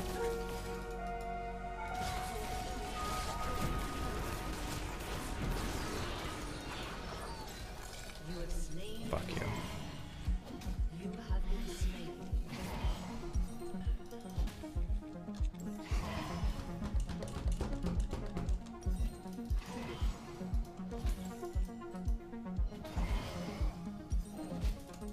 What do you mean, Mr. JQ shit? From now on, if you want to do JQ shit, you gotta give me a quote, we gotta look into it. We gotta see if it's actually bad. Because people will cite some shit where it's like, it's important in the United States that we're nice to immigrants. And people are like, see, look, Jews are trying to exterminate white people. It's like, bro, what?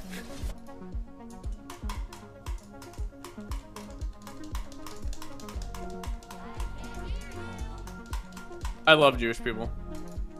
Then again, I love all people, so. Yikes, bro. Definitely not a good look for you.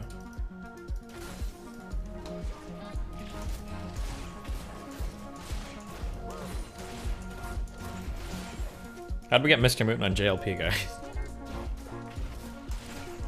What is Jordan Peterson's middle name? P. Jordan PP. Jordan B. Peterson. Oh, so JBP, not JLP, damn. You watching me? I'm watching you. Get this dog away from me, Moot! We lost the game. To your dog shit play. True. Stop! Dog shit playing.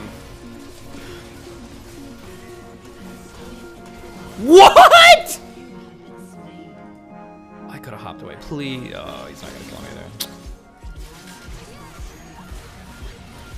Thank you. Oh. Hello, LeBlanc?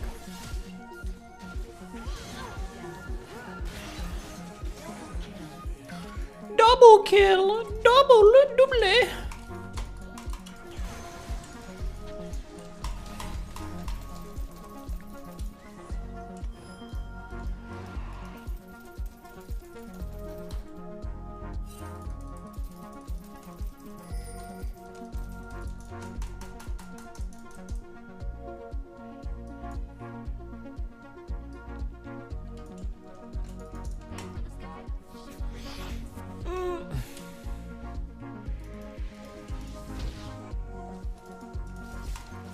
Oh, poison dragon mood. Oh,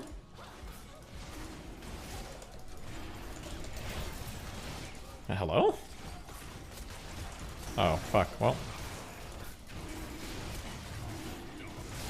I'm gonna die to this guy. He has that again? Yeah, he always has it. It's League of Legends. There are no cooldowns or mana costs in this fucking game.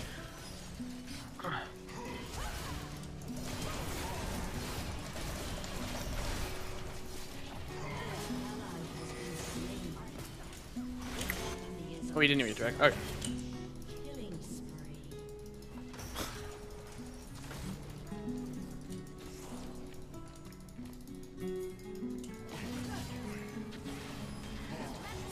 Am I doing this? Fucking dubstep. I needed one more hit. Yes.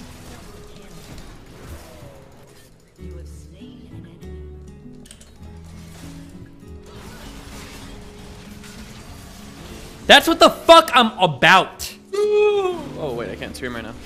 Why? One of my roommates is on a work call, I think. What are you gonna do, man? You're gonna Greetings scream and anyway. Salutations, Destiny. I sent you an email regarding minimum wage. Curious if you had a chance to read it over. Probably not. Post it on my subreddit. I don't respond to email questions about policy, okay? Jesus. Don't post any shitty questions at R. Dalavan. Only good memes. Yeah, aren't you on a work call technically too? True. I need to respect me. Hey, I'm fucking working here. What the fuck, dude?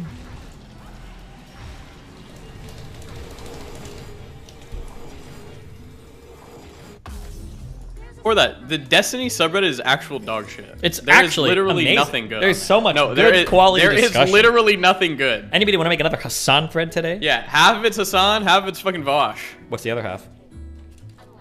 That's it. Dumbass. It's two halves to a whole. You got owned, dude. Yeah, literally none of those losers watch the stream anyways. No, they do. The subreddit people do. The Discord people don't, but the subreddit people do. I don't know if the subreddit people do. They do. But it I think also they gets... check out the Twitter threads. But the Discord people definitely don't. Okay, I'm pushing bot, so if you want to win the game, come in with me. Oh yes, come in. Come to the end. What? Did those planes even spawn down here?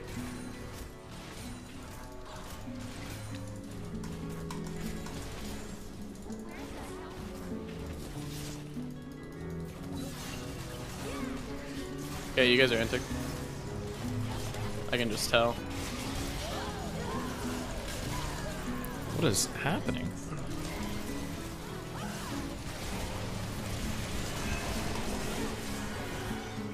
No, what am I? Oh, I'm asleep. I'm sleeping. I'm literally asleep for 2.3 seconds. Am I playing fucking Dota? Cool. Esu, Esu, Esu, Esu, Esu. I genuinely thought my fucking PC locked up. Yeah? How often do you think that, Mood?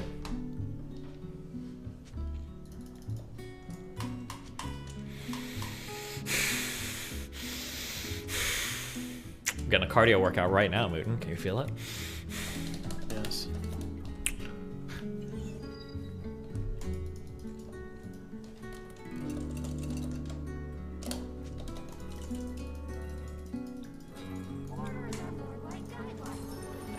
Me and my Dalabanners are gonna start doing strike posts on your subreddit. What the fuck does that mean? Did you just threaten to brigade? We're gonna yeah, we're gonna go brigade you.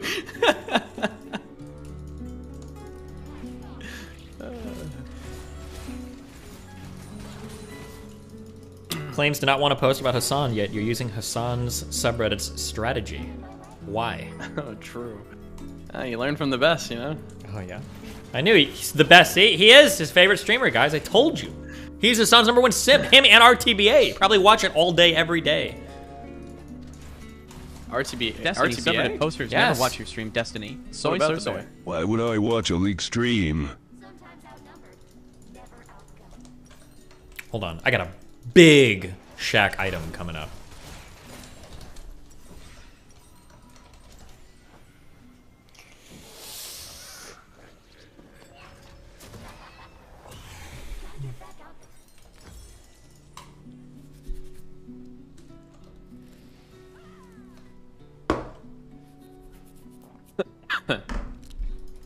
What?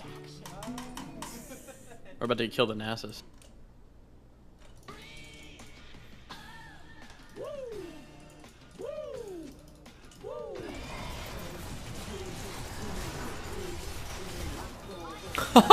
Outplayed, bro! I outplayed both of you. Clowns.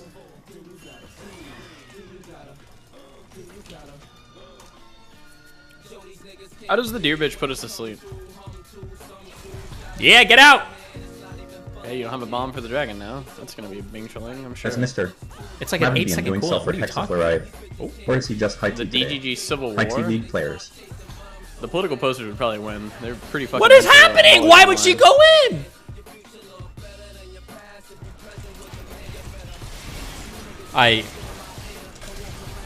Oh my god. It worked out.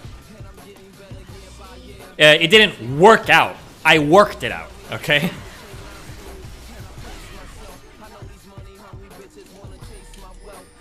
If she hits you with any ability, she can ult and then you fall asleep. By any ability, not auto attacks, right? I It's don't like know. has to be an ability. Who knows? Probably, I would just say everything. It's all magic.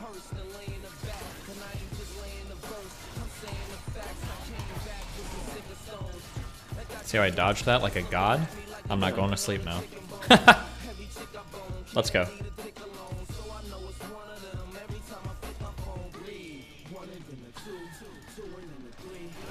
Oh, Mr. Mountain!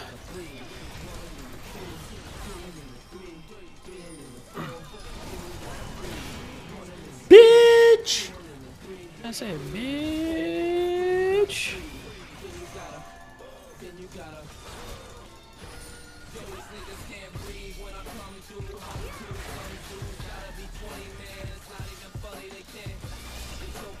Yeah, I did jump into the base, Moot, because I'm a god.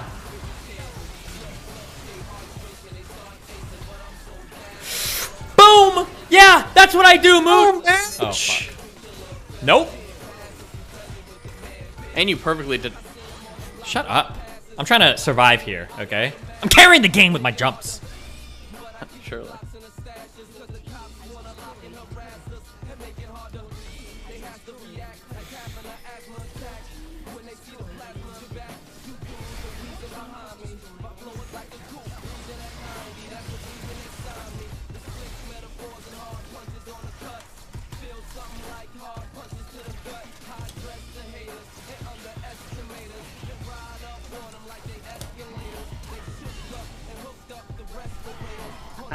Gotcha, bitch.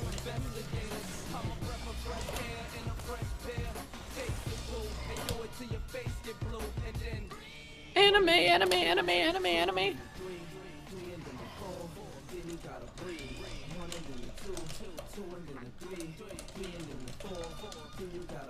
Wait, please tell me today's Monday, right? Oh, it is, okay. It is. It'd be Tomahawk Tuesday if it was Tuesday.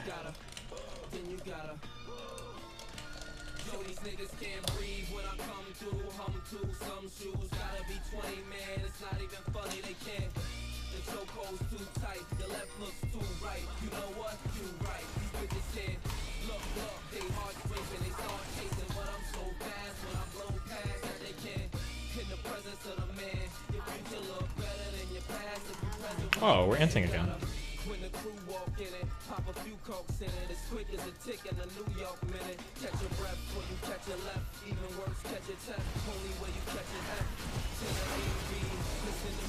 No way did that hit me. Yeah. Did it? I don't think. My character's glowing from like 50 different particle effects, so I can't tell when I'm fucking hit by or not. He's might ult you. Why would he ult me? I'm a god. Well, thanks, Moot, for watching me die again.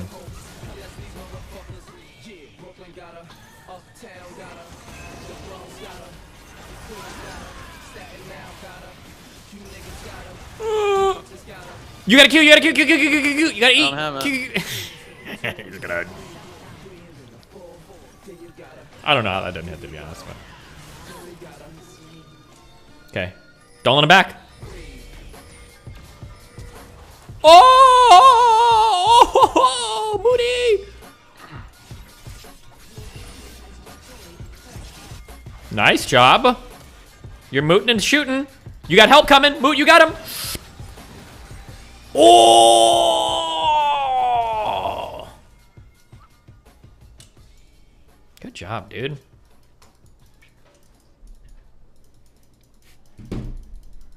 The Dalaban is not a cult.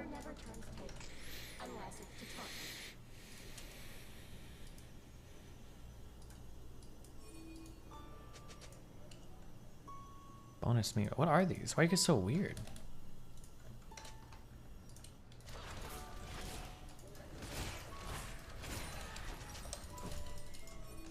Okay, Moot, you and me. Ready? No, it's boosted and dumb. No. They're all at base. I'm Drake, serious. Let's go Drake. You're actually trolling me so hard.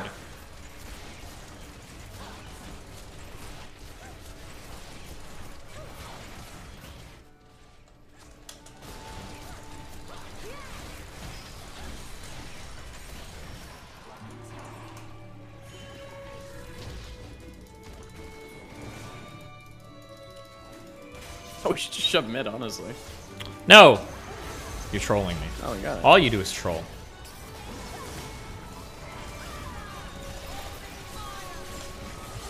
Ha! Not today! Oh, not today, Dogman! Get away from me! Oh, that's CG's, I guess. You can't call people that though. Why? Who's sad?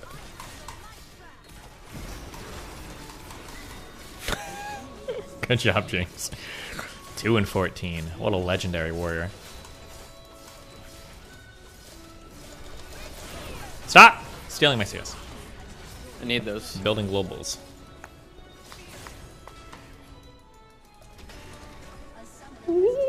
Cancel debate. We're on a roll, Steve. You know, he usually starts a little bit late, so, you know, if you want to... We got time for another, right? We absolutely At do. worst case, you'll just have to finish it up. We'll be at the end game anyways. Oh god, I thought I just got banned. You get promoted? I know, I'm in my series to platinum. Oh my god. What? I got the ×2 promotion. I'm gold 2 now. I skipped gold 3. Oh. That's big. Please pog me in the chat, honestly. They know I'm not meant for this elo. Let me get a drink real quick. Yep. Get the Red Bull. Shut up. Stop screaming, dude. Is the kill stream even live right now? He's supposed to, like, we're supposed to do this in like 25 minutes. Let's see if he's messaged. Be back in a sec.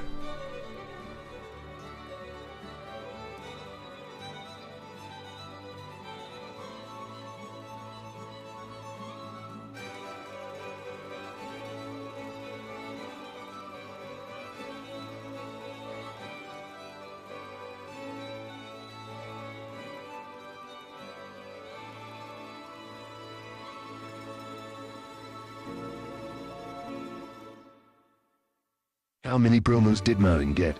Two.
Quick, while you can't hear me out.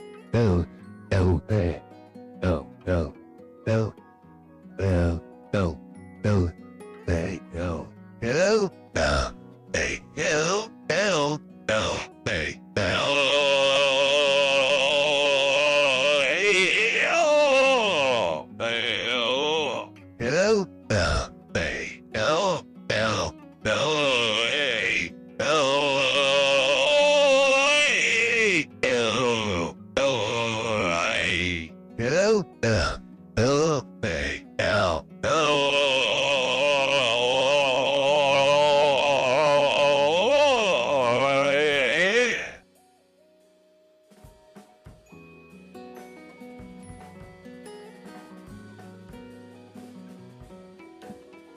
Obama.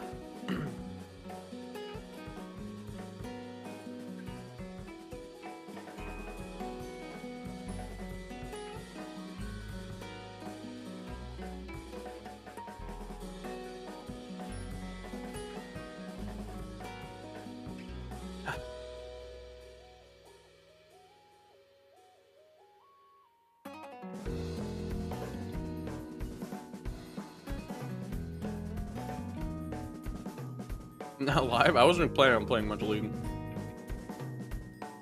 I should have went live, but too late now.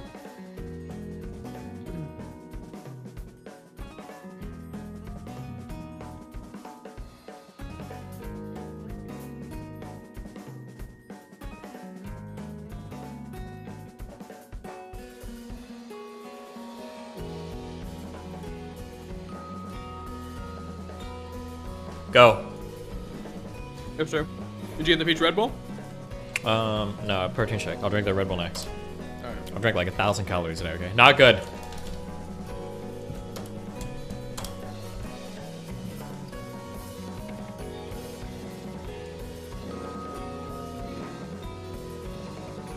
Fellow Wallers, beware. I think Emma Mountain gave me COVID. It hurts so bad. Hey.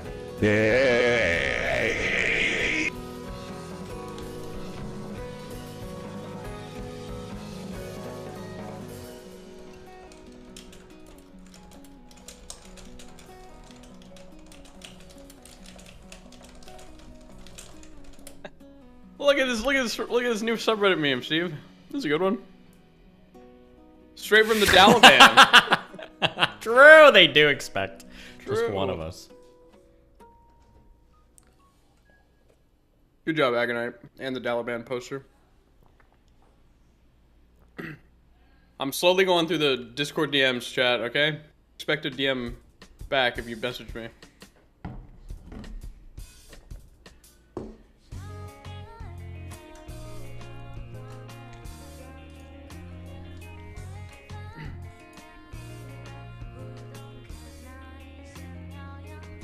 Why?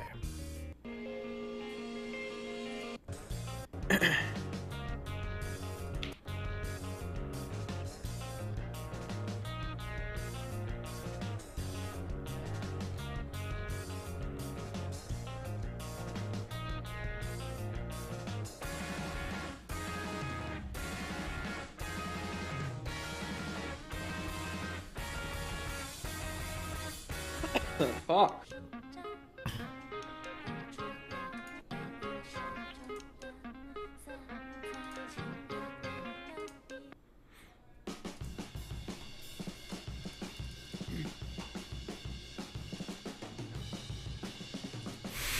Do that. Ma'am, alright.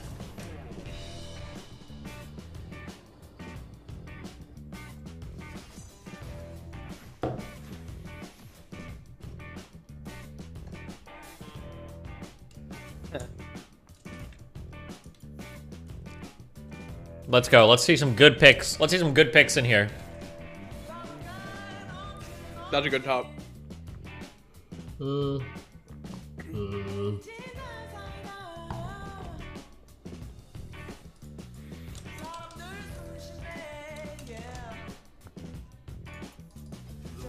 do we hate? I got a free ban. Whatever you want to hate.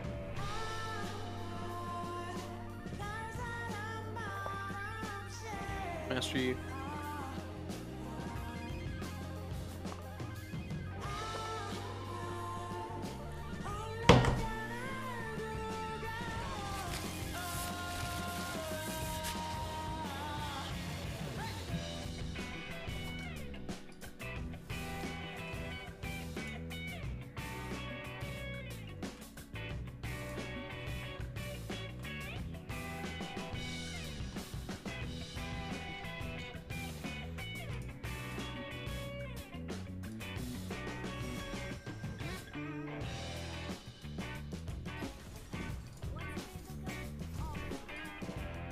What the fuck? Are you allowed to show your poops on Twitch?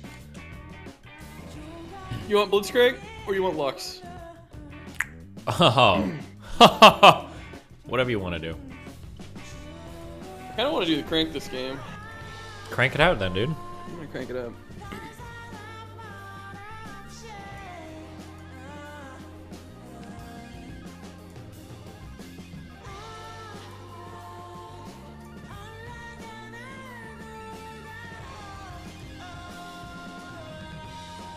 Alright, I've added 3 new moderators to the Number Discord. 7. Merca. 12. An Adam FPS.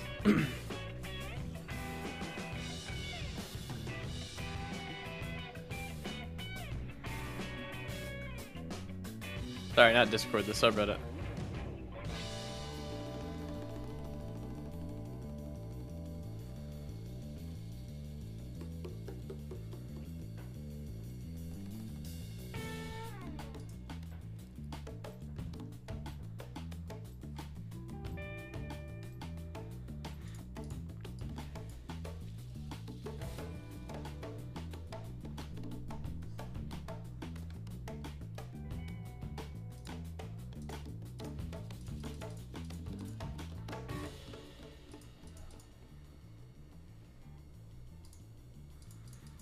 I feel like I've outpaced him intellectually.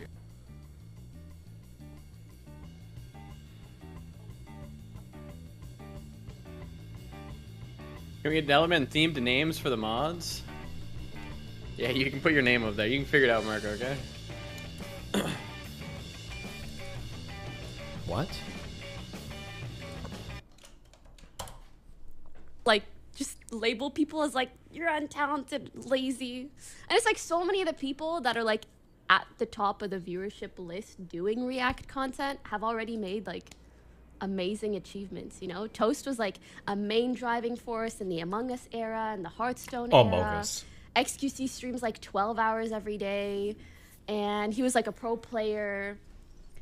Miz, I think, was like a cameraman once or something. I don't know. Congratulations, Tabor, to getting to the playoffs. What are people buying his jerseys, Moten? I bought his jersey.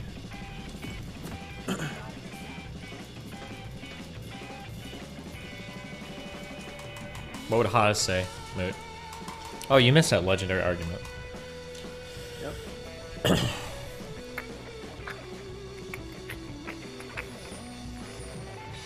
Why? Yeah, let's do it. Who would ever expect? You're right, you're right, you're right, you're right, you're right. A blitzcrank game. Yep. What are you doing? Down? What are we doing? You're going down here, and then you go left here, so they don't see us coming. Go. Easy! You know it should have hit, dude. Throw up a control sticks and walk away.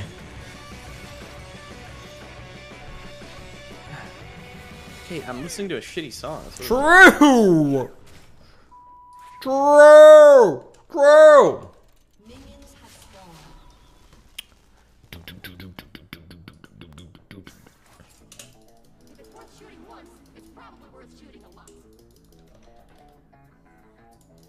What are you doing, dude? They warded it. Now they know we're not leashing. Pretend we're going up. Okay, you fucked it all up. Fuck up.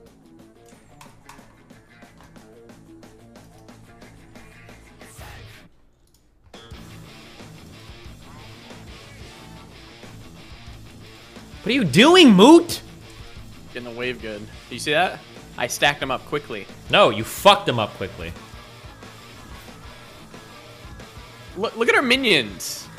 Yeah, they're fucked up. Oh my god. What are you doing? Oh my god, Moot. It's gonna be a great queue. Should I go for it? Just feel it. Feel it out. Just feel it out. You're putting so much pressure on me. No, but the first one is the best. It's gonna set the tone for the whole game.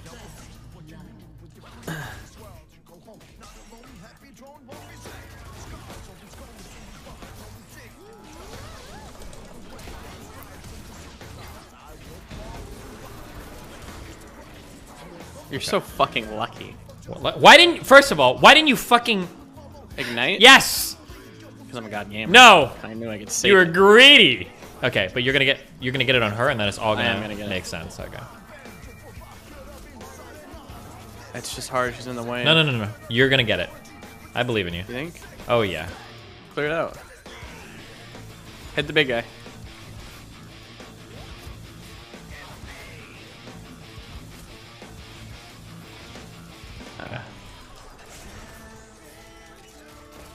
I'm gonna go ahead and bounce. I don't know what you're doing. I feel you're like I'm inting my game. Just trying to get the queue away. No, you're just trying Delavan sends their regards. Remember, No politics. Oh my god. Hold on.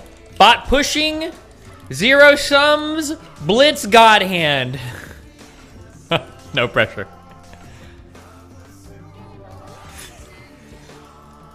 Okay.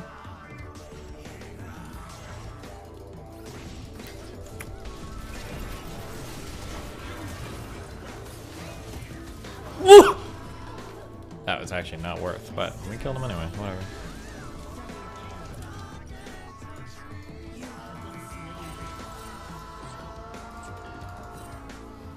Why did MF still have exhaust? Why would she not have exhausted me earlier? My brain is fried.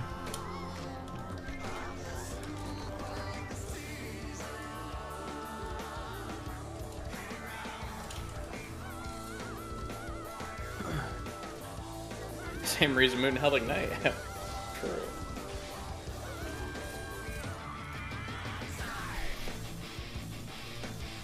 You think she's alone? God, I want to end so hard. No, you would end.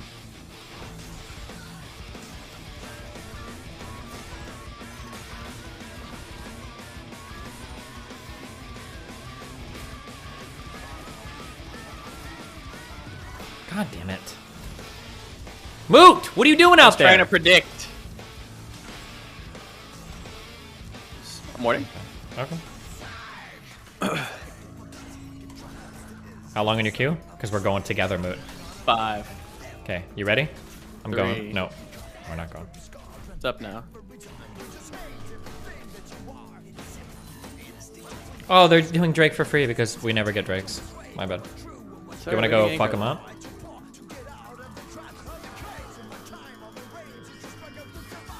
Warding? Oh, okay. You got that. Do you have that? Oh, okay. What? Oh my god. We're level 4, Moot. It's a good fight. Okay? Get up here. Yeah, she wants this minion. And you're not going to let her get it. Because you're the god hand. She knows.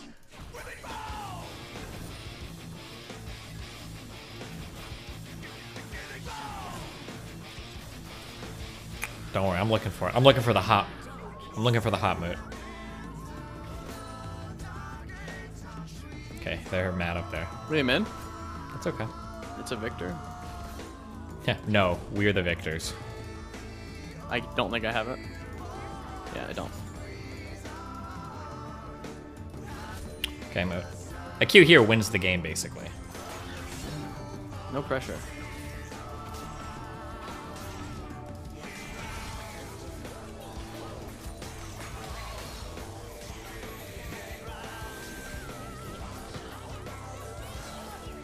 I mean, it's mid still.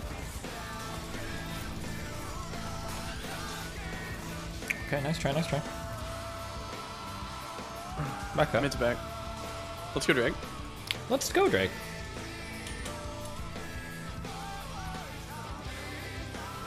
By Drake, I meant plant. No warn. No bot lane. They didn't push up at all. And he goes and he dies in the fucking enemy jungle. Why would we get a Drake, dude? Why would we ever get fucking Drake when we just go fucking int randomly around the fucking map? Based! Giga Chad.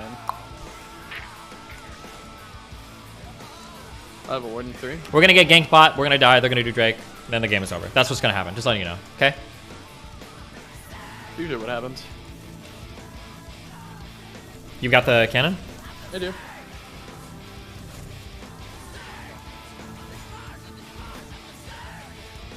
Let's go to Drake.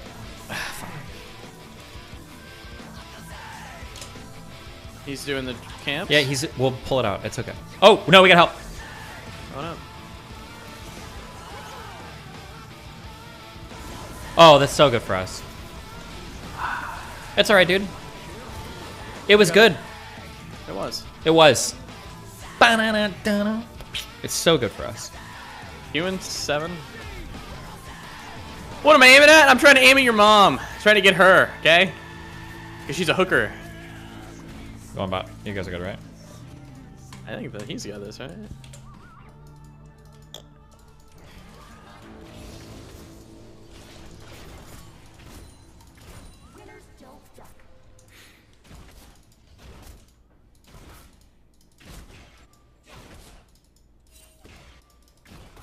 We should get 60. That's what you think. Okay. I'm 1 minute off. What are we doing, Moot? Well, what if we waited? Yeah. It happens. But now they don't think I'm here. Do you even have a queue? No, I just... Okay. Now they're definitely not ready for you to do No, some they're crazy... not. Wait, no, Heckram! I see him. He was walking by. Let's go back. No, he's mid. Okay, then let's not. Okay, this is on you. Oh, no, sorry.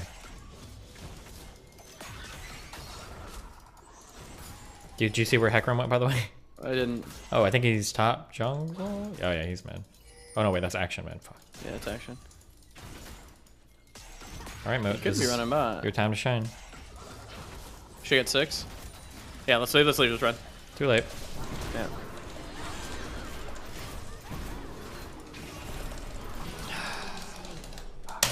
Okay, it's all good. I just had enough for my items, so. Anytime you have buffs bot lane, jugglers like lose their fucking minds and they'll gank the fuck out of you just because they want to get the buffs back. It's like the only thing that goes through their brain when they see it.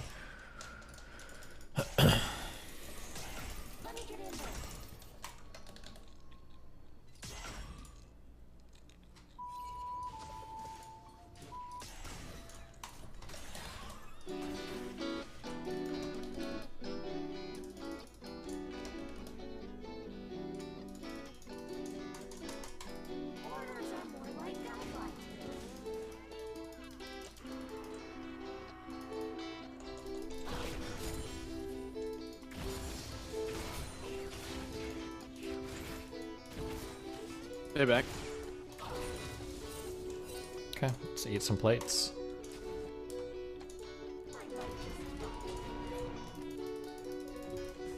Yeah, mid. Mid back.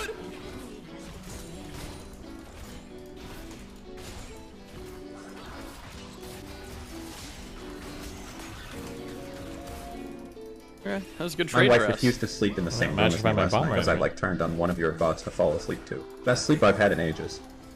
Keep up the man. good work.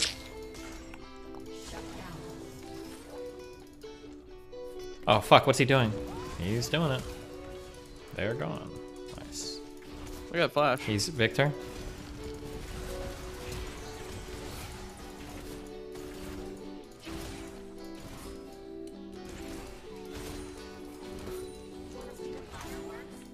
Okay. What are you doing? We don't know where Jung is. Okay. What do you want to do? I don't know. Okay. Oh, I agree. Let's kill him. Get as close to the walls as you can. No shot did MF leave. Hack room? Don't worry. Let's wait. Yeah, we are. What? Okay, on MF. Wait, kind of. What? Did you queue the Heckram? No, we're never ever queuing Heckram. That's okay though. We killed one at least.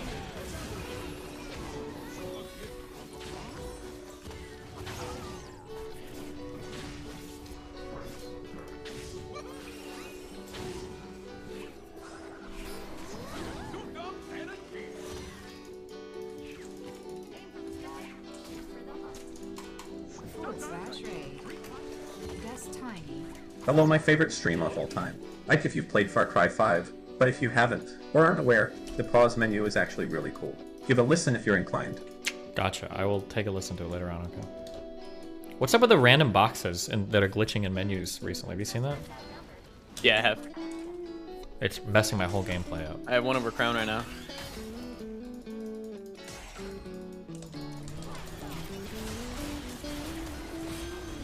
Not a shot, kid. Heckram is coming for me. Oh, what do you want me to do? Hit that. Okay. Oh, that would be a sick cue. Almost. NT means nice try. Yeah, shut up. I know. They're on Drake. Okay. Well, what are you gonna do about it? Ooh. Yo, let him die. Grab this for free. Easy peasy. Don't kill anybody.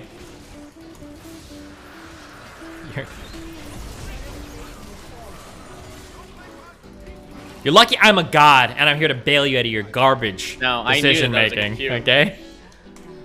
You're lucky. Yo, where you going? Luck.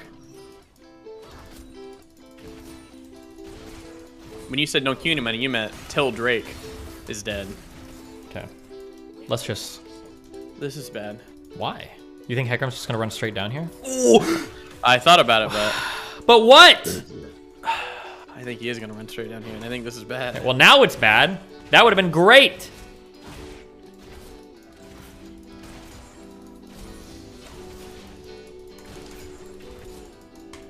Praise Allah!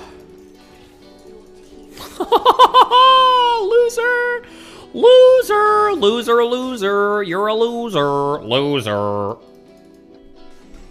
Did you see me scissorp that Heckram? You make me snoozer. What? Okay, you watching me? I'm looking, but this seems really dumb. Because What? they have exhaust, ignite. Don't and care, heal. don't care, don't care! Hold on, wait there, wait there, wait there. No, no, you're going through there! I'm waiting, I'm waiting, I'm waiting. Okay. What?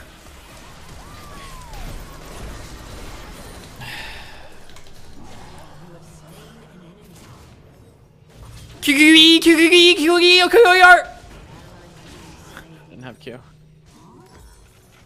But he is dead. That jump must have been like so close. No fucking way that I didn't jump that well. Reminder, Dirty Mom's once lost to a Yumi top. A PP law. What? Who? How?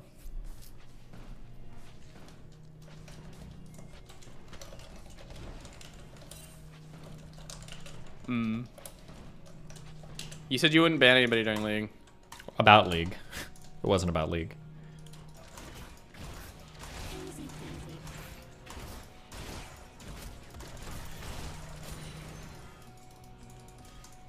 Yeah, apparently the Yumi AFK'd to level 5 and then jumped on a hack room and won the game. Based. Fucking based.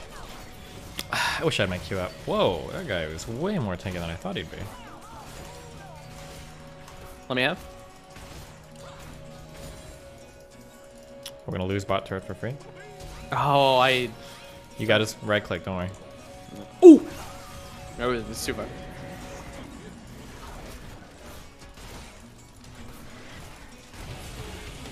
My brain thought about it and my body just reacted.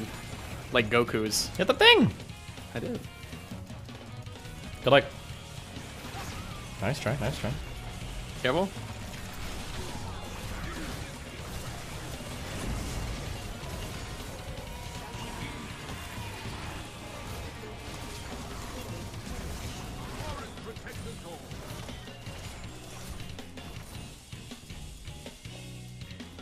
How did our MF just kill the Collett? What? Or, oh, it was Corky. Is that Corky? Yeah. No, that Collett is stacked right now. I might be able to grab this.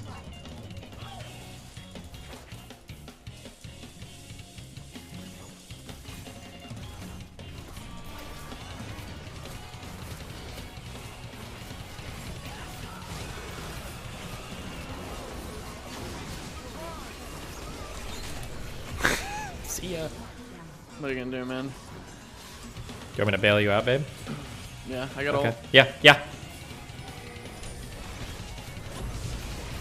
Dude, I'm so garbage, bro.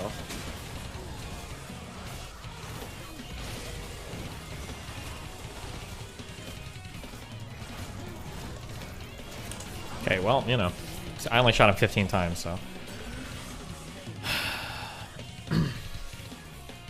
I'll buy anti-heal. I have no mana.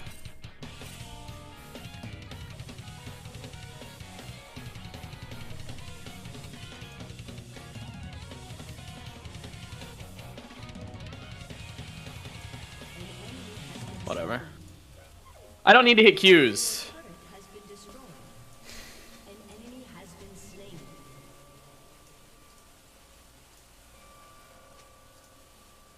Every single streamer uses a different fucking program for like. It's so annoying. For what? Like some people use Whereby, some people use Google Meet, some people like it's just so stupid how everybody uses fucking. What are those things even? Like things for people to join and capture cameras. They can't just use like Discord. Like everybody can't just like settle on like one fucking thing. It's oh, I know. fucking annoying. Like the Zoom shit. Yeah. Hold on, now let me also put into the screen here so we can. Just tell me what so go on. See, then I'll turn my camera on. Go ahead, Destiny. Can you hear me? I can hear you loud and clear. Excellent. Okay, I'm gonna join this. Good luck, buddy. Yep, you're good. Bye bye. There it is. Wow, it looks smooth. It looks great. Both you gentlemen here on the screen. Welcome back to the Kill Stream Destiny. You know how we do it here. We're gonna do intro statements, and I'm gonna turn this off. Penguin right sent to this. $3. Hope Destiny is on meth. Okay. He might talk some sense. All right. Now I'll turn that off. Now we'll turn it on later at a certain point. But we're gonna do opening statements. The topic is white genocide. Should I see how Wikipedia, for people who don't know about this, maybe just what we've talked about white genocide before, of course, but this is how Wikipedia describes it, and take that for what it's worth, of course, too. The white genocide, white extinction, or white replacement conspiracy theory is a white supremacist. That's how they describe it. Really, is a white supremacist conspiracy theory which states that there is a deliberate plot, often blamed on Jews, is what it says here, to promote miscegenation, interracial marriage, mass non-white immigration, racial integration, low fertility rates, abortion, governmental land confiscation from whites, organized violence, and eliminationism in white founding countries in order to cause the extinction of whites through forced assimilation, mass immigration, and violent genocide. Less frequently, black people, Hispanics, and Muslims are blamed for the secret plot, but merely as more fertile immigrants, invaders, or violent aggressors rather than the masterminds. Now I'm going to give it to Mark to take on, describe the issue how you think it is. Now that's how Wikipedia describes it. Now white genocide, take it however you want. With your opening statement, and we're going to cover the whole issue and some of those topics, and if that's the truth or whatever. Now, go ahead. Thank you very much. White genocide, or the demographic replacement of those of European descent, is a phenomenon that every Western nation faces. Originally, those who spoke about this topic were branded as conspiracy theorists. However, the reality of white people becoming a minority in their ancestral homelands is no longer regarded in that manner. Now, rather than being called a conspiracy theory, white replacement is openly celebrated by the establishment, the media, those in the corporate sector, those who control social media, and leading liberal commentators. White replacement is taking place. The only two issues up for debate is whether this replacement is part of a planned and concerted effort to reduce white people to minorities, and secondly, whether white people becoming a minority is a good thing or not. However, when I say these issues are up for debate, that is rather erroneous, as all forms of debate on this issue are shut down by the mainstream media, social media companies, big business, and even governments attempt to criminalize those who push back against such demographic change. This fact alone is enough to prove that white replacement is not just an accident, but that the powers that be endorse it. But let's look at the UK figures on demographic replacement, as they are very illuminating. In 1950, there were fewer than 20,000 non-whites in Britain, the vast majority of whom were first-generation immigrants. In other words, they weren't born here. These people made up just 0.04% of the population. By 2011, the time of the last census, the non-white population of Britain had risen to over 8 million, and accounted for around 13% of the population. To put this into perspective, in just over 60 years, the non-white population of Britain has grown over 400-fold. This is a planned social experiment on an unprecedented level.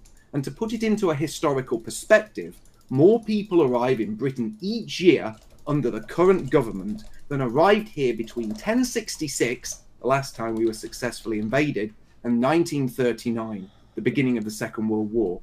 Mass immigration, which is the primary means by which this demographic change has been brought about, is not natural, it is a post-war phenomenon, and it was completely manufactured, managed, and accelerated by the establishment for political, social, and financial purposes.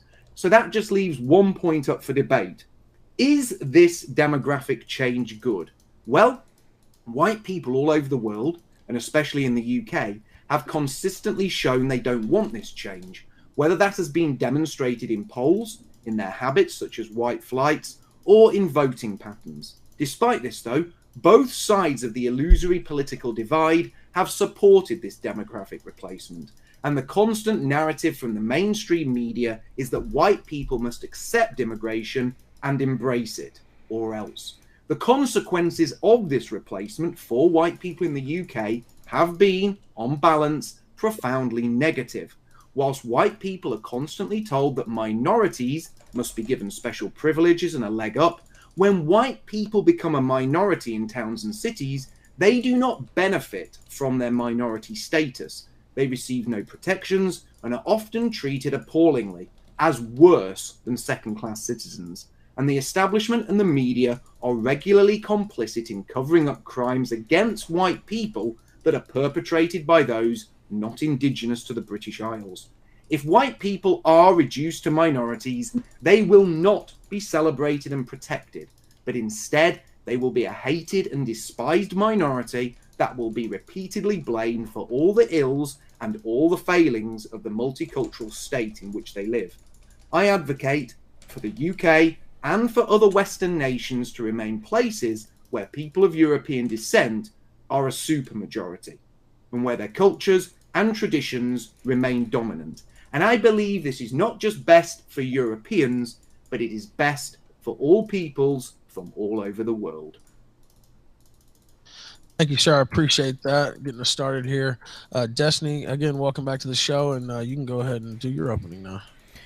Yeah, when people talk about white genocide, I think the biggest hang-up that they have is establishing the intentionality part. I think that there are a lot of reasons why immigration benefits a society, especially economic ones. And I think that there are a lot of people that support immigration throughout all of society, all without having white genocidal reasons. So the establishment of an intentionality, I think, is a pretty important part of genocide. If we agree with the I forget which conference it was that established like genocide as a thing, but the intentionality part is pretty important.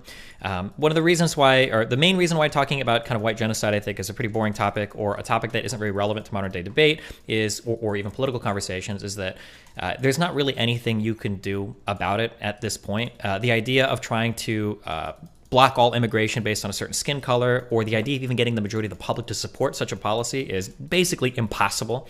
And I think that the framing around a lot of these topics of there are secret people trying to get white people to be a minority, et cetera, I just don't think it's very productive to getting to an actual good place in terms of public policy or discourse. I do agree that there are problems, even problems faced by white people uniquely maybe, in certain countries in the West, but I don't think that the solution to these problems is some fantastical border policy that has zero chance of passing in almost any relevant country. I think that instead it's probably better that we talk about those specific problems and then the policy positions we would need to adopt to address those problems. And then, yeah, that's all I got. Now, what do you say to that, Mark? He kind of just says not even. I mean, he didn't say it was not a big deal necessarily, but the ship has kind of sailed on it. Oh, he didn't really say anything, did he? Well, I mean, he didn't really say anything other than, well, it's sort of going to happen, and you can't really stop it, and that's it. Well, so, white people coming a minority is going to happen. The white genocide. So let's establish this. You do believe that white people will become a minority. That is actually happening. So when you define white people with the one-drop rule, then, like, mathematically, of course, that's always going to happen. If any amount of Hispanic or black blood makes you Hispanic or black, then you're necessarily going to have a minority. You don't need to say 1,000 words very quickly. Your opening speech was like 5 minutes long. I don't know why you would accuse me of that. You don't need to say 1,000 words very quickly. Okay. I'm just trying to establish you are accepting that white people in Western nations are becoming minorities, and the likelihood is that if trends continue, white people in nations like Britain, France, Germany, United States, wherever, will be a minority and will no longer hold majority status. You agree with that? Based on how you define white people, yeah, of course. Based on how I define white people, we're not going into Sargon-esque definitions here, are we, Destiny? Well, if a black person and a white person have a child, what kind of child is that child? It's mixed race. What would you consider mixed race would be non-white to you, right? Mixed race would be mixed race. It's well, hold on, no, hold on. You No, can't no. push me on an answer and not answer a very simple question. No, Would you consider a mixed race person white or non-white? I'm answering the question. I'm answering the question. It's quite simple. Whenever a child is born that is mixed race, I classify them as mixed race. I classify them as somebody who's of mixed race origin. It's generally the media and the establishment that defines anyone who is mixed race as black. So, for example, Obama is not black. Obama is mixed race. Yet he is widely categorized as the first African American president, when in fact he's mixed race. I'm saying they're mixed race. And when we say that white people are going to become a minority, that obviously means that people of European descent, who are wholly of European descent, will become a minority. That's quite simple. Sure, but by that definition then, isn't literally everybody being genocided? Black people and Hispanic people and every other minority group? Because the more interracial marriages that happen... What a ridiculous point. Hold on, I need you... Hold on, wait, hold on. Wait, I didn't even finish my question. I know that you might be used to steamrolling people because you don't talk to many people. I'm not used to steamrolling people. Sure, well, let me finish my question. Let me just finish my question. You're getting away from I'm not being slippery. I just want to... The problem is, by the certain premises that you lay out for the argument, you're almost begging the question, right? So with any person that has a child with a white person, if that child is considered non-white, and if we have multiple ethnic groups mixing together, and we're trying to use this framing to say, well, there's a white genocide happening. Well, if a mixed race child is not a white child, and you're telling me now that a mixed race black child is not a black child, but they're mixed race, then it kind of sounds like everybody's being genocided. Now, I don't think you want to own that conclusion because obviously it weakens the white genocide point, but would you not agree then that if a lot of Hispanic and black people and white people are all interracially marrying and having kids, that kind of every race is being genocided? No, because it's different, because what we're talking about here, we're talking about nations where white people are either indigenous or white people were the founders of those nations. And the white people in those nations are being reduced to minority. So here in Britain, white people are indigenous. So the English, the Irish, the Scots and the Welsh are the indigenous people. And they are being reduced to minority status. You don't have, say, Nigerians being reduced to a minority status in Nigeria. So it's a completely different point. You know it is. You're just being intentionally slippery. And what I'm trying to establish is that you do agree that white people in Western nations are becoming a minority. Okay. So it's a yes or no, really, isn't it? Okay, well, so I understand that you have a dialogue tree that you usually like to run people down. Don't call me slippery just because I'm trying to engage with your questions on more than just yes. I'm not calling you slippery because you're trying to engage with my questions. I'm calling you slippery because you're not trying to engage with my questions. So initially, you said that there was a planned genocide of white people. Okay, you said there was a planned genocide of white people, and then you said mixed race children don't count as white. That's fair. Okay, we might end up agreeing finally on everything you're saying. I'm just trying to make sure we have all of our terms and everything straight. Okay, now you're telling me that it's not so much that white people are being genocided; it's that the indigenous or founders of a certain nation, which may be white people, are being genocided. There might be minority genocides going on as well because of interracial dating and children making and everything. But you don't care as much about those genocides as you do about the white genocide. Is that... No, what I'm saying is that I don't believe it is a good thing for white people to reduce to minority status for a variety of different reasons, which we can get into. Okay. But what I am clearly stating, or trying to ask you, is you accept that white people of European descent, are becoming minorities in Western countries. That seems to be the case, yes. If we are ignoring mixed race children, then yes, white people seem to probably be becoming minorities in percentage of the population. So we agree on that. We agree on that. So what we probably don't agree on then is whether that is intentional. But what I would say to you is, are you streaming this on YouTube? Yeah. Yeah. How many subscribers have you got? Why is that relevant to this conversation? I'm just asking. Just asking. 40,000. 40,000 subscribers. What, watching now, or? I thought you had more than 40,000 subscribers. If you know how many I have, then why are you asking me? Because it's interesting to see. You see, the point that I'm getting to is a lot of this can be seen as intentional simply by the effort that the establishment, including, as I said, the corporate sector, social media, the mainstream media and the government, the effort they go to actually prevent not people talking about white people becoming a minority, because that is something that's accepted now, Stop people complaining about it. So, for example, you're on YouTube with your many hundreds of thousands of subscribers with a monetized account, and you are admitting that replacement migration is taking place. But because you favor that, you are allowed to keep your account. Whereas people like myself, who spoke within the law, within the legal limits, about similar things, and obviously speaking within the legal limits in Britain means that any YouTube account would easily be within legal limits in America, get completely taken down. And that does prove that there is a major drive by the establishment, which big social media companies are part of, to silence people like myself who disagree with white people becoming a minority, whereas voices like yourself who actually celebrate this are amplified. Okay, so a few things. So one, when you say admitting that replacement migration is taking place, I don't know if you mean replacement migration in an intentionality point or not intentional. That's a pretty important part of that. In terms of admitting replacement migration is taking place, I think everybody it will quote unquote admit this. It's not something to be admitted. You can just look at statistics. Anybody on the left or right, any economist, any sociologist, anybody will say, well, yeah, of course, necessarily as more people from other races migrate and people intermarry, there's going to be a less proportional amount of white people in any given majority white country where immigration is coming from non-majority white places. Number one. Number two, you say within the law, within the legal limits. It's not really relevant to YouTube or any other types of online conversations because they don't function as an arm of the law. They have their own individual terms of services, which they can or cannot ban people for. Now, we can have a discussion on what those TOSs should be, but any appeal to legality is not really relevant when we're talking about what's allowed or not allowed on certain platforms. And then finally, the conclusion that you draw is a massive non sequitur. Just because a conversation is blocked in a certain platform doesn't mean that people are implicitly admitting that that conversation is true. There might be a whole bunch of people getting banned. No. Let me finish my response. I wrote down everything. Go on, Okay, then. Keep calm down. Okay. Keep squeaking. I'm not squeaking. Okay, calm You down. are squeaking. Are you okay? You are squeaking. Can I finish my response to you?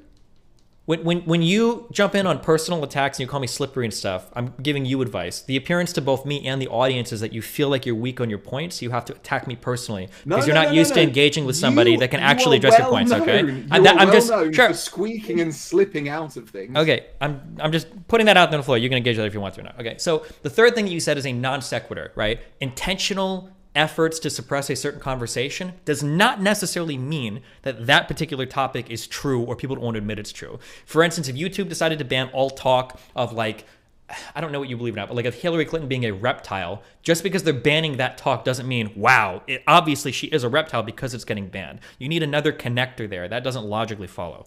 Okay. No, that's not what I'm saying. That is exactly what you just said. Not. Yeah, what I'm saying is, on YouTube, and it's not just YouTube, you just said a single platform, it's every platform. It's every platform. So you have YouTube, you have Facebook, you have Twitter, you have all social media sites, except for sort of renegade social media sites like, say, BitChute or Odyssey or Telegram, which, you know, are pressured to follow suit and to some degree have to with certain commentators. All of them hold a line whereby people are encouraged to celebrate this demographic change. And I'll give you an example. There are videos on YouTube of content creators saying, oh, I went to London and white people are a massive minority in London and this is great and we should celebrate it. This is fantastic.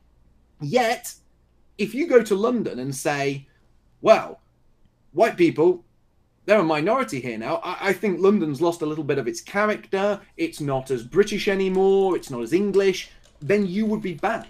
And that is done on a blanket level across mainstream social networks. That is done on a blanket level in the media. And what we are seeing here is anybody who advocates for white people to remain a supermajority in their ancestral homelands is being shut down, which does point to there being intentionality, because there is a widespread campaign to stop white people organizing along ethnic lines and to stop white people advocating for their own interests, whereas every other racial group is allowed to advocate for their interests and is actually encouraged to organize along ethnic or racial lines. Okay, so you restated what I just said was what didn't logically follow, but I'll restate it and then you tell me if you agree or not. I guess we can move from here. So you're saying that because people are banned from a multitude of platforms for trying to talk about X, since they're banned from talking about that, X must be true. This is basically what you're saying, right? No. Do you want me to state what I've said again, but quicker? So we're not like eating up the entire debate with me just stating facts. Yeah, say it again, but quicker. Yeah. Right. You can talk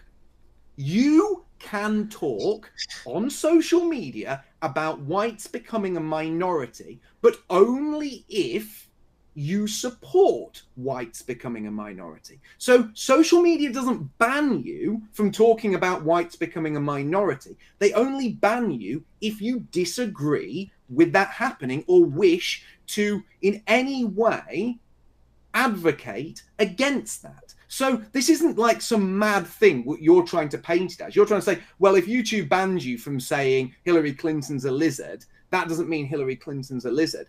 No. That's what you're doing there is you're drawing a false equivalence to try and derail this into some kind of comedy because you can't answer what I'm saying. I'm trying to understand your question. I'm not trying to derail anything. Okay. But I don't understand how you can't understand it. Because, for example, like there might be an editorial where they talk about the browning of America or whatever, or they talk about, you know, whites are going to be a minority, and I've seen these myself, and they're celebrating it, right? Yeah, I'm not disagreeing with that. Well, yeah, I'm just asking, what do you say about that though? Like, I mean, yeah, it's cringe. I think it's cringe. I think there's a lot of dumb shit that gets banned because of what advertisers think is friendly or whatever, or what the most people will support without canceling somebody. But I agree that a lot of that is cringe. However, just because platforms, even if it's every platform in the world, is not platforming a certain type of speech, that doesn't necessarily mean that there is some truth that those people are getting at. There could be a variety of reasons for why they're banning that speech, not just because they're trying to hide the truth. That's all I'm trying to say. No, wait. You have just earlier on in this very debate accepted that white people are becoming a minority. You support that. You are a multiculturalist. This guy's a fucking moron. Hence, this is going to be a painful conversation. Your 400,000 strong YouTube army, make lots of money, have monetized videos. But if somebody came on YouTube today, if I started another YouTube channel, I had 100,000 subs, mine initially got shadow banned, then this guy's supposed to be like a really famous like neo-Nazi or whatever. So I was hoping for a little bit more. Say exactly the same, come from the same starting point as you do, that this is happening, but then say we disagree with it happening, are banned. So what you're seeing here is a concerted effort across all platforms to stop anyone talking about demographic change. I've acknowledged all of this, but what I'm saying is, because you're trying to say that because that's happening, either people don't want people to know that it's true, or they're banning it because there's some intentionality there that they're trying to hide. What I'm trying to say is there's an alternative explanation, and it might just be that this particular type of speech is so unpopular that there's pressure on advertisers not to host this type of speech. But it's not so unpopular. It's not so unpopular because when I had a channel, I had videos with millions of views. When I had a channel, I was gaining 1,000 subscribers a week until YouTube shadow banned it. There are plenty of people out there talking about this that are very popular. It's not that it's not popular. Trump got kicked off Twitter. He was very, very popular. He was the president. Yeah, it's not a matter of popularity. This isn't just down to some sort of series of unfortunate coincidences. There is intentionality here, and you only have to be a mildly intelligent person who can join up dots to see that. What I'm trying to tell you is it's possible that you can get views, you can get like millions of views on videos. What I'm saying is this particular type of speech is so unpopular, not that nobody will see it, but there's enough of a public backlash against it that advertisers might want to say, hey, we don't want to be involved in advertising here, or we don't want to be involved in this particular thing. And that sort of public pressure is usually what gets this type of content delisted. So you're saying now you can have millions of views, you can have a 96-97% positive ratio, people love your videos, but you'll get banned because the 3% who are disliking your video are so powerful that the advertisers will listen to them, YouTube will listen to them, and your speech goes down the toilet. Okay, I'm going to ask you a question, and we'll see if you can engage in good faith. Do you think only 3% of people in society are offended by views related to white nationalism or ethnic majority white people needing to be a necessity for the future of countries' destinies? Like, do you think only 3% of people in society are offended by that? Because you made it sound like just because you're getting 97% thumbs up or whatever doesn't necessarily mean videos with millions of views. Doesn't necessarily mean that the overwhelming amount of people support that type of speech or even want to see it on these types of platforms. But you see, what you're saying here is that there is a group of people who are undefined who are apparently seeing these videos that didn't like it but didn't say anything about it, and because of that group of people the videos have to be removed. Well, that doesn't really make a lot of sense. It's the same with Trump. You know, huge amount of support, roughly half of Americans supporting him, maybe more depending on what you believe, removed from all social networks. Now, that tells you that this isn't being done, this mass deplatforming isn't being driven by large majorities. It is being driven by small vocal minorities or a tiny minority of people who are in control of platforms that have a very politicized agenda. And part of that agenda is ensuring that white people don't advocate for themselves. I don't know who that tiny minority of people could be, but I'm sure somebody in the chat can help us out with that. So you legitimately believe then that that type of speech, that over 50% of people that are on YouTube are in favor of seeing stuff related to like white nationalism or white supremacy, that these are ideas that they would find palatable to be on YouTube or Facebook? I didn't say white supremacy. I said white people advocating for their own interests. You then injected white supremacy to make it's my very, points very, be very more hard salacious. to find one without the other, right? I can have a conversation. I'm not a white suit. Where I don't know said if that you I'm a are or white not, but half of what you said in this conversation is like kind of not true. So, for instance, when you say white people can't have or advocate on their own ethnic lines or whatever, I've had conversations about it before, and I haven't gotten banned anywhere for having this conversation. When I say white, but hold on, but like. The problem is that oftentimes this is paired with other types of speech, and that's why these people end up getting deplatformed. Is they're not just saying like, hey, like, you know, black people have their own groups, Asian people have their own groups, like Asian people, a whole bunch of different people. Why can they have their own group and white people can have their own group? I've had conversations like this before, and I don't get deplatformed on any of these platforms. So my guess is that when you say, well, you can't have these conversations, it's because there's usually other things that go along with it, like the little joke you just made about, well, there's a certain minority of people that are controlling these things. I wonder who they are. That's generally the case. No. Number one, you don't get deplatformed because you are an establishment mouthpiece. You support what the establishment is saying, and you're leading a group of people who all support you down a road of sort of mocking white advocacy. That's the first thing. Secondly, making jokes shouldn't really be illegal, should it? And no one thirdly, is talking about making anything illegal, but go ahead. advocate for white people as a group don't just face losing their social media accounts. They face losing their jobs. They face all manner of social problems which are leveled at them by a small and very aggressive minority of people who seek to silence them. But the same minority group that seek to silence whites who advocate for themselves raise up and amplify the voices of other ethnic groups that seek to advocate for their rights and their interests, which exposes another massive hypocrisy. So if somebody came on this stream and said that a black man came on this stream and said that they were advocating for black rights, they were advocating for black people in America or Britain as a racial or ethnic group, nobody would bat an eyelid. But society has been conditioned by a small group of people who've taken control of the media, social media, etc., to basically turn a blind eye or walk away from anyone who says they advocate for white interests, because if you say you advocate for white interests, there are social consequences. We are shut down for advocating for our own group, which in the current, larger political sphere is massively hypocritical because everyone else is advocating for their racial group. So when we talk about cancel culture, I don't think that this is driven by just a small minority of people. When you talk about how people can lose their jobs or they can get deplatformed off of large platforms, like I'm pretty sure that the pressure here is pretty massive. It's not just 3% of the society that agrees with these certain ideas. There's a lot of people that participate in this type of stuff. And I think when you look at like the adpocalypse in 2017 in YouTube over like family-friendly content and stuff, or all of the weird stuff going on with children, like a lot of this stuff isn't just like a small minority of people that are shadow controlling the cabal trying to control everything from behind the scenes. I think there are genuinely a lot of big social movements that push in certain directions. Now, maybe you'll say they exist, but they're controlled by a minority of people, I guess.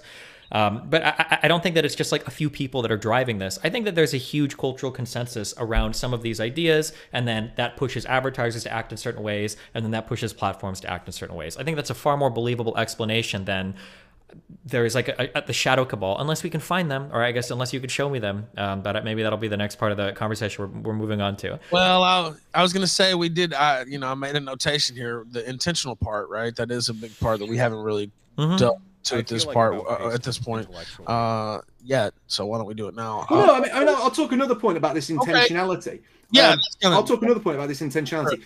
I'll give you a great example. If everyone knows that I work in design. If I started Marky C's Magical Design Company tomorrow and put up a job application saying only white people are welcome for this job, or saying that, say, black people are not welcome at my company, I don't want to employ them, I wouldn't do such a thing. But if I did, there would be absolute uproar and outrage. But in Western nations such as Britain, you do have examples where white people are excluded from certain jobs, certain positions in the state, certain positions in the media. White people are openly discriminated against in a number of ways, and they're the only people who can be discriminated against. Now, at this point, Wait, can I ask a clarifying question? So in the United Kingdom, you're telling me it's legal to discriminate on the basis of race against white people? Can you do that for a job? It's illegal. It's illegal to discriminate on the basis of race, but that is something that doesn't seem to apply when it comes to white people. So I'll give you an example. The fire service in England, they changed their testing. So you needed 90% on the admission test to get in if you're a white male, 80% if you're a white female, and 70% if you were somebody from an ethnic minority background. Now, that's clear discrimination. Yet those things are basically rubber stamped and endorsed by the same people who say that they want no more discrimination and they want equality. That isn't equality. And what's happening here is a system of discrimination, just like I was talking about on social media, a system of discrimination that discriminates against white people, turns white people into second-class citizens. And again, this is endorsed by social media, because you can't talk about it on social media. This is endorsed largely by the mainstream media in the state. Now, do you agree with that kind of discrimination? I would have to see in terms of like affirmative action, basically, is what you're talking about. I don't know. I would have to see how it plays out in the UK. I can speak to US laws a lot better, but my understanding is in the UK, I don't think you're allowed to engage in this type of discrimination.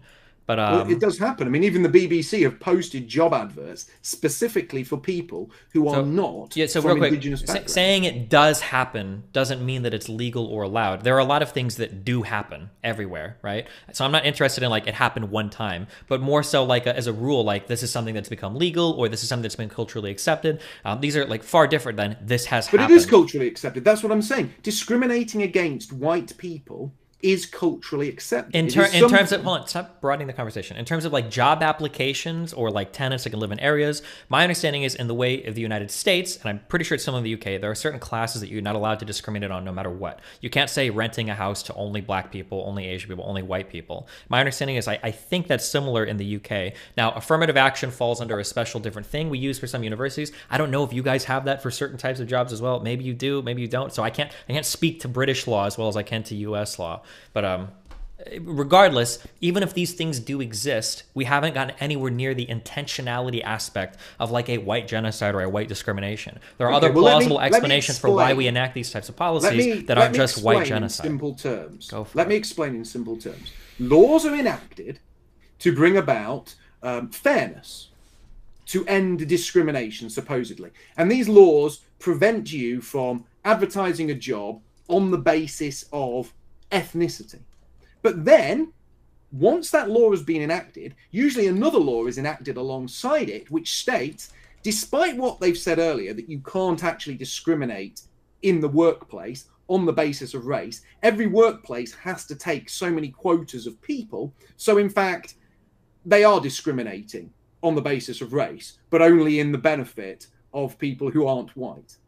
You understand that. That's a very simple point. Yeah, I understand what you're saying. I never take anything from people like you on face value. So when you tell me, do you understand the concept? Hold on, let me just say, okay, because you keep throwing so much together. When you talk about like the BBC is hiring certain people, right? If you're saying that like the BBC is looking for like a reporter to report in a certain area that has to match like the ethnicity of the area, I can agree with that. I think that that's an okay thing. Even in the United States, we have exceptions for stuff like that. For instance, when if you wanted to make a documentary about Martin Luther King, you're allowed to discriminate there when it comes to hiring an actor. It doesn't have to be equal opportunity. You're not going to have an Asian woman playing Martin Luther King in a movie, right? Much the same that there are certain limited exceptions where asking for people of a certain background. Why not? Why not? You've got black people playing it's English kings and queens now. Why can't a white person play Martin Luther King? Hilarious. So there are certain times where it makes sense where some forms of like discrimination can be okay. So when you're saying BBC job postings, it's making me wonder if they were looking for reporters in certain areas. In which case I can understand it. If you want to have a broader conversation about affirmative action, I mean, I'm not necessarily in favor of affirmative action. There are some cases where I could see it being the case, but when you bring up BBC job offerings, this is what is coming to mind for me. And it sounds to me like you agree that there are larger laws in the UK that make it illegal to hire somebody or not hire somebody, at least on the basis of race or sex, or there's probably other protected classes in the UK as well. So if it has happened before, I would probably disagree with it. If some people are pushing for it, I would probably disagree with that. But this still doesn't get us anywhere near the intentionality aspect of white genocide. I really like the way you say an awful lot of words very quickly, yet say nothing of substance. That's a real skill. If I ever say something and you don't understand what I'm saying, I can break down whatever. Okay, because every word I say is very intentional. And if you don't understand, if you're not following something, just tell me and I will re-explain it for you. Okay, I'm not just talking into the ether. You stated that a white person shouldn't play a role like Martin Luther King. Yet black people are now playing the roles of English kings and queens. The fact is, that's another interesting point that you raised yourself that defeats your own argument. That when a black person plays a white historical character, everyone cheers and applauds in the press, the media, on social media. If you speak out against it, you get into trouble. Whereas if Mel Gibson was cast to play Martin Luther King, there'd be outrage. You could not have a white person play a black person, and I never said that a white person couldn't play MLK if they wanted to. I'm just saying that you have the option to discriminate there for artistic purposes or for other purposes in the United States. I'd love to see Mel Gibson as Martin Luther. Sure, if you want to. Also, are you saying there are black people playing like historically accurate English kings? Or are you talking about Lord of the Rings or like fictional things? No, I'm talking. There was a black actress recently cast to play Anne Boleyn. Okay, I mean, if they want to do it, they can. But I mean, like, if I'm saying that if white people want to play historically black, white people being erased from their own history. All I'm saying is that if you want to discriminate on the basis of race for some things, like for instance hiring actors or whatever, then you have the opportunity to do that as somebody that's hiring out that type of talent. Right. My point was that the first thing the establishment does is say there is no discrimination on the basis of race. Everything has to be done on the basis of people's skills and people's ability. And that on the surface sounds very good and very fair. You have an ability-based system. So the best person, the best qualified gets the job. That is equality of opportunity. But equality of opportunity doesn't last long because the next law passed is always one that ensures equality of outcome. So at first they say, right, there can't be any vetting on race at all. And then once that law has passed, they then pass another law saying, but you have to have a certain ethnic quota inside your company. So even if the white guy is the best guy for the job, he can't get the job. You've got to give it to an ethnic minority. So all of these laws, when put together, show intentionality. They show a system that is actively being designed, actively being tinkered with, actively being geared towards dispossessing white people and turning them into second-class citizens. Do you not think there might be other reasons why people would advocate for affirmative action type pushes for more minority representation, or can the only explanation be white genocide? There's one question here, my friend. You either want equality of opportunity or you don't. Now, if this was about equality, it would be about equality of opportunity and the best would rise to the top. Now, I'll tell you this.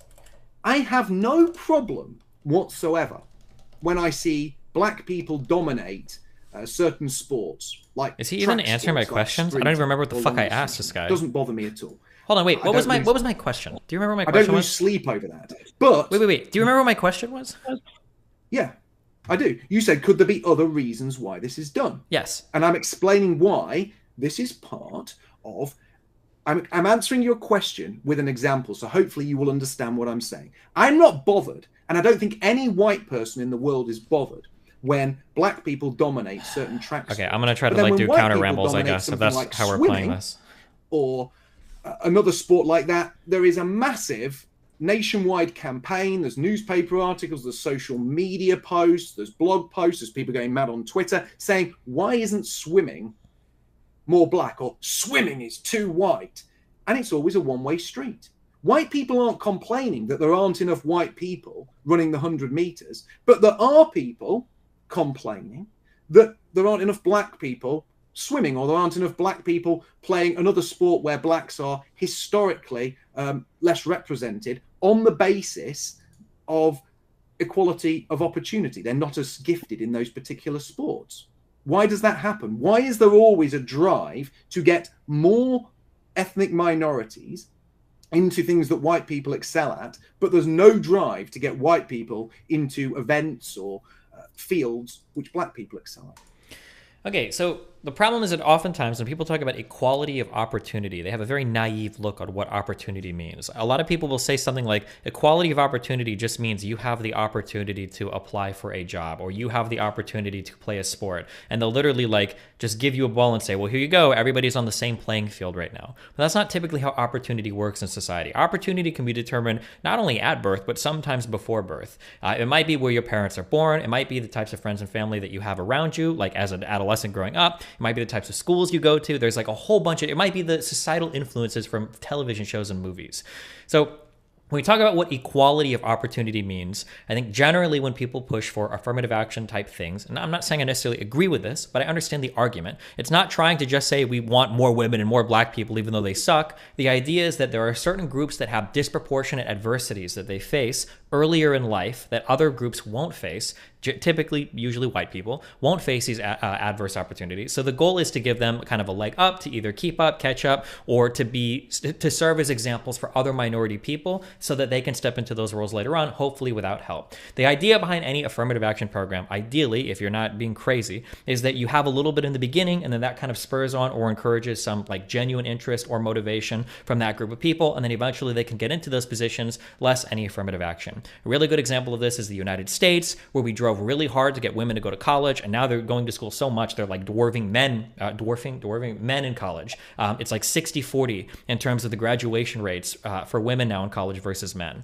So I don't think that equality of opportunity just means that every single person is given the exact same job application. I think that's a really naive way to look at it. I think equality of opportunity goes a bit deeper. People try to tinker with this in all sorts of different ways, whether it's affirmative action in school, whether it's hiring preferences in jobs. Some of these I would agree with, some of these I wouldn't agree with. If you want to talk about any one of those specific policies, that's fine. But to just say affirmative action, therefore white genocide, I think kind of misreads the intention of every single person at every level of society that's trying to implement some of these changes. I don't think a sociology or an anthropology professor in a college, I don't think a sociology or an anthropology professor in college is thinking, we're going to get rid of these white people. Or I don't think like a politician is thinking like, we're going to get rid of these white people. Or I don't think somebody hiring somebody is like, we're going to get rid of these white people. I think that there can be broader cultural movements in a certain direction where people are trying to encourage everybody in society to have more of an equality of opportunity, that it's not just meaning like everybody can sign up for a certain job. That's No, I didn't say that though, did I? I said what they have done is they have married anti-discrimination laws with laws that then actively discriminate against whites, which shows intentionality. So I can just explain what I said again, but just because you have an anti-discrimination law doesn't necessarily mean you're showing the intentionality of a white genocide. You could be coming at this from the point of view of, hey, certain groups of people in society are highly privileged or have had a lot of opportunities and other groups of people haven't. Therefore, we're going to enact some policy to give another group of people a leg up. Now, we can argue whether or not this is a good or bad way to approach society. Personally, I don't like a lot of affirmative action programs, but to say that because this affirmative action program exists, it displays an intentionality towards white genocide is a massive leap. No. What we're doing here, Destiny, is we're painting a picture. And each one of the things that I am talking about, if taken alone, within a vacuum on their own, might be an interesting discussion in itself. However, they're not all taken on their own within a vacuum. Everything that I've talked about so far tonight is part of a bigger picture. They're all intertwined and interwoven, and they are all pointing, when looked at together as a group, in the same direction. So when you take the fact that white people are not allowed to advocate for their own interests, when you take the fact that white people are deplatformed when they advocate for their own interests, when you take into account you can talk like you're doing on YouTube about this issue now, but only from your point of view, then you throw in the anti-discrimination stuff, then the affirmative action stuff, and you put it all together, and you put many other things together, it starts to build a bigger picture. And that bigger picture is that we are not only being replaced, which you've already agreed we are, but this replacement is being carefully managed and is not building some wonderful place of equality, some great wondrous world where everyone sings Kumbaya together and gets on. It's building a world where white people are intentionally being turned into second-class citizens, and where white people are not only discriminated against, but are actually treated, when they become minorities, as a hated minority. And often horrific crimes are committed against white people by ethnic minorities, and the state actively covers them up to ensure that other white people don't start advocating for their own rights and don't start pushing back against the multicultural system. There is a way where you can take a collection of facts and points and you can try to draw whatever story that you want. But when you tell me that there is an intentional effort to get rid of the white race of people and replace them, and I do agree that we're being replaced, but everybody's being replaced by mixed race people. You seem to agree with that at the beginning, that black people, Hispanic people, Asian people, and white people were all being replaced, we're all being genocided by mixed race people. So as long as we agree that that's happening, and as long as we agree that all of these disparate little points in society are moving in that direction, but if I can show you, and you also seem to agree, that if every single actor in this area is not trying to cause a white genocide. I'm not trying to cause a white genocide. I don't think most politicians are trying to cause white genocide. I don't think the people that vote for these politicians are trying to cause white genocide. I don't think most employers are trying to cause white genocide. If we agree that none of these people are acting in an intentional manner, sure, you can try to paint together a big picture where at the end of the day you can say, well, hey, look, we're moving towards this direction, therefore intentionality. But like conventional wisdom would tell us that this is something that we absolutely shouldn't do.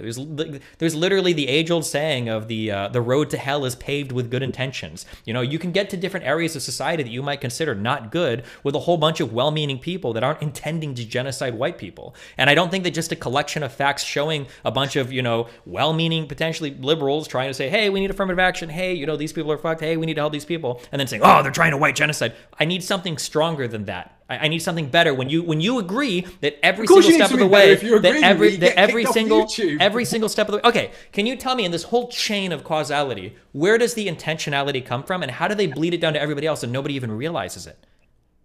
Well, I'll give you a great example of intentionality. In the UK, there have been huge horrible things that have happened to white people. So you have in the UK a phenomenon known as grooming gangs. Now, grooming gangs are overwhelmingly Pakistani Muslims, and these Pakistani Muslims prey upon overwhelmingly white schoolgirls, many of whom are underage. Now, at conservative estimates, hundreds of thousands of these white schoolgirls have been preyed upon by these Pakistani Muslim grooming gangs. By the largest estimate, which is from a British Labour MP, Sarah Champion, you can look this up, she claims around 1 million girls have been targeted or have been victims of these gangs in some ways.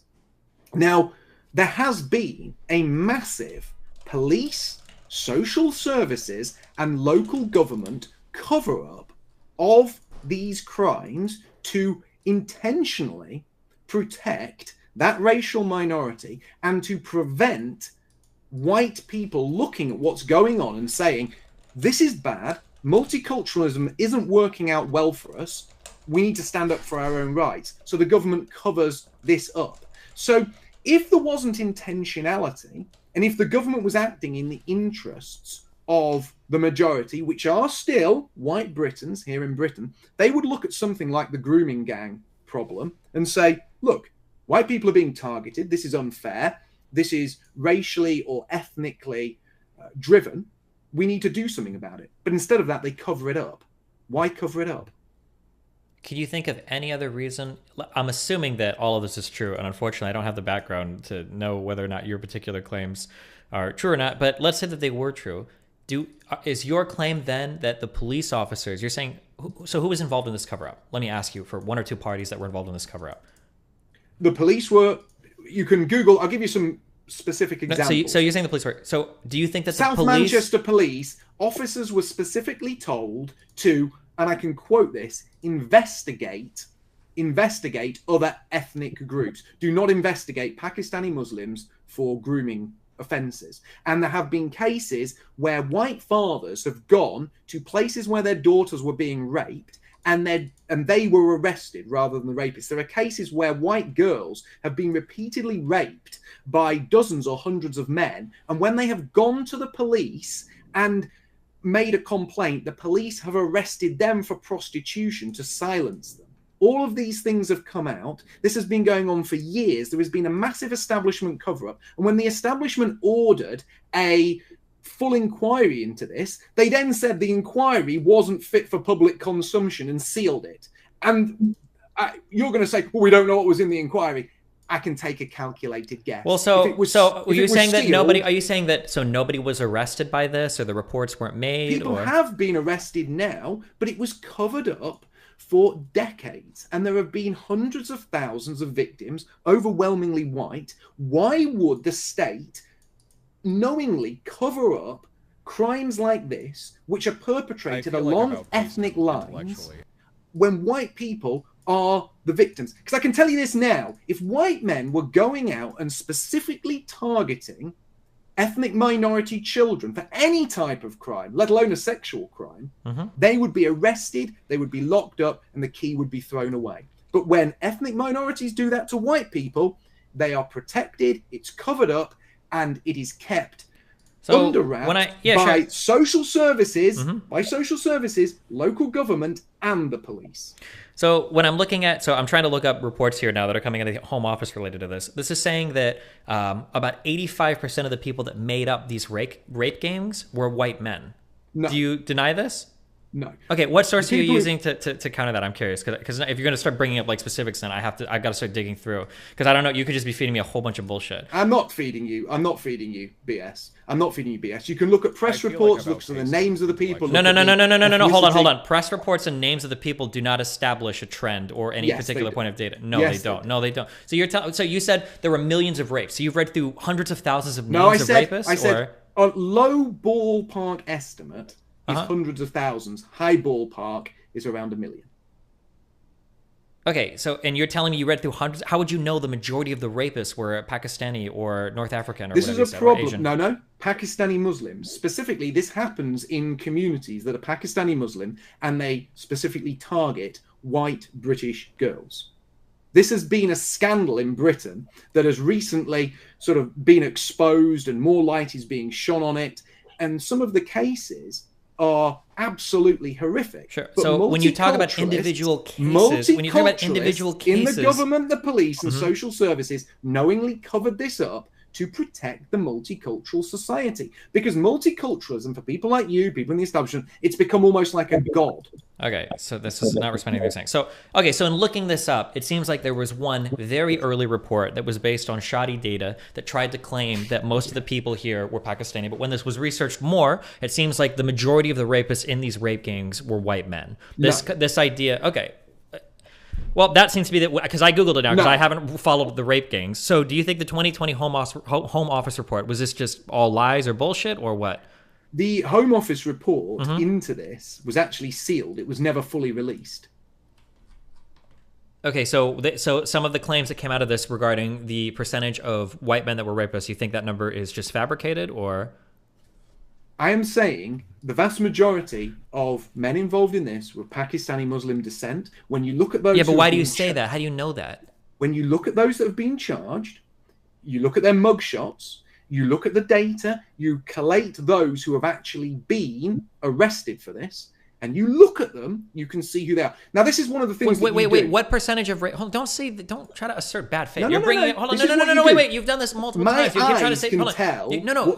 what somebody is. Everybody's You can eye see what sees they are. different things. We all consume different media. You should know this better than anyone else listening right now, that all of us are in different media environments. All of us consume different types of media. By your own admission, if you're saying there's a huge multicultural project, then there's probably a ton of people that have never seen what you're talking about before. So don't say my eyes have seen something and then pretend that that establishes a trend. When I'm trying to find some credible reporting on this or some credible thing, and I see that there is a Home Office report that was prepared that says 87% of the people involved with some of these rape gangs were white men, or that seems to be the consensus, and then you're telling me, well, that's not true because I've seen reports. Then I need to know what you see. I can give you a report. Vulnerable children are being failed by the floppy left who failed to speak out against groups of Asian men. We say Asian men here when we mean people from the Indian subcontinent who have sexually exploited young white girls, according to a former front bench Labour MP. So that's a left-wing source. Okay, wait. Why would I care about what one member of Parliament was fired says? from Jeremy Corbyn's shadow cabinet after she wrote an article in The Sun claiming Britain had a problem with British Pakistani men raping, exploiting white girls. Fired for talking about the sexual abuse of children because it goes against the multicultural narrative. Why would I care about what one MP says over like an actual official prepared report? Why? Why would you care about what one MP said? Because that one MP is the MP for Rotherham, and Rotherham is a place where over 1,400 girls were sexually abused by these Pakistani grooming gangs, and this was the epicenter of the news when it broke because it was such a big scandal. And you only have to take a look at the men. You didn't answer my question at all.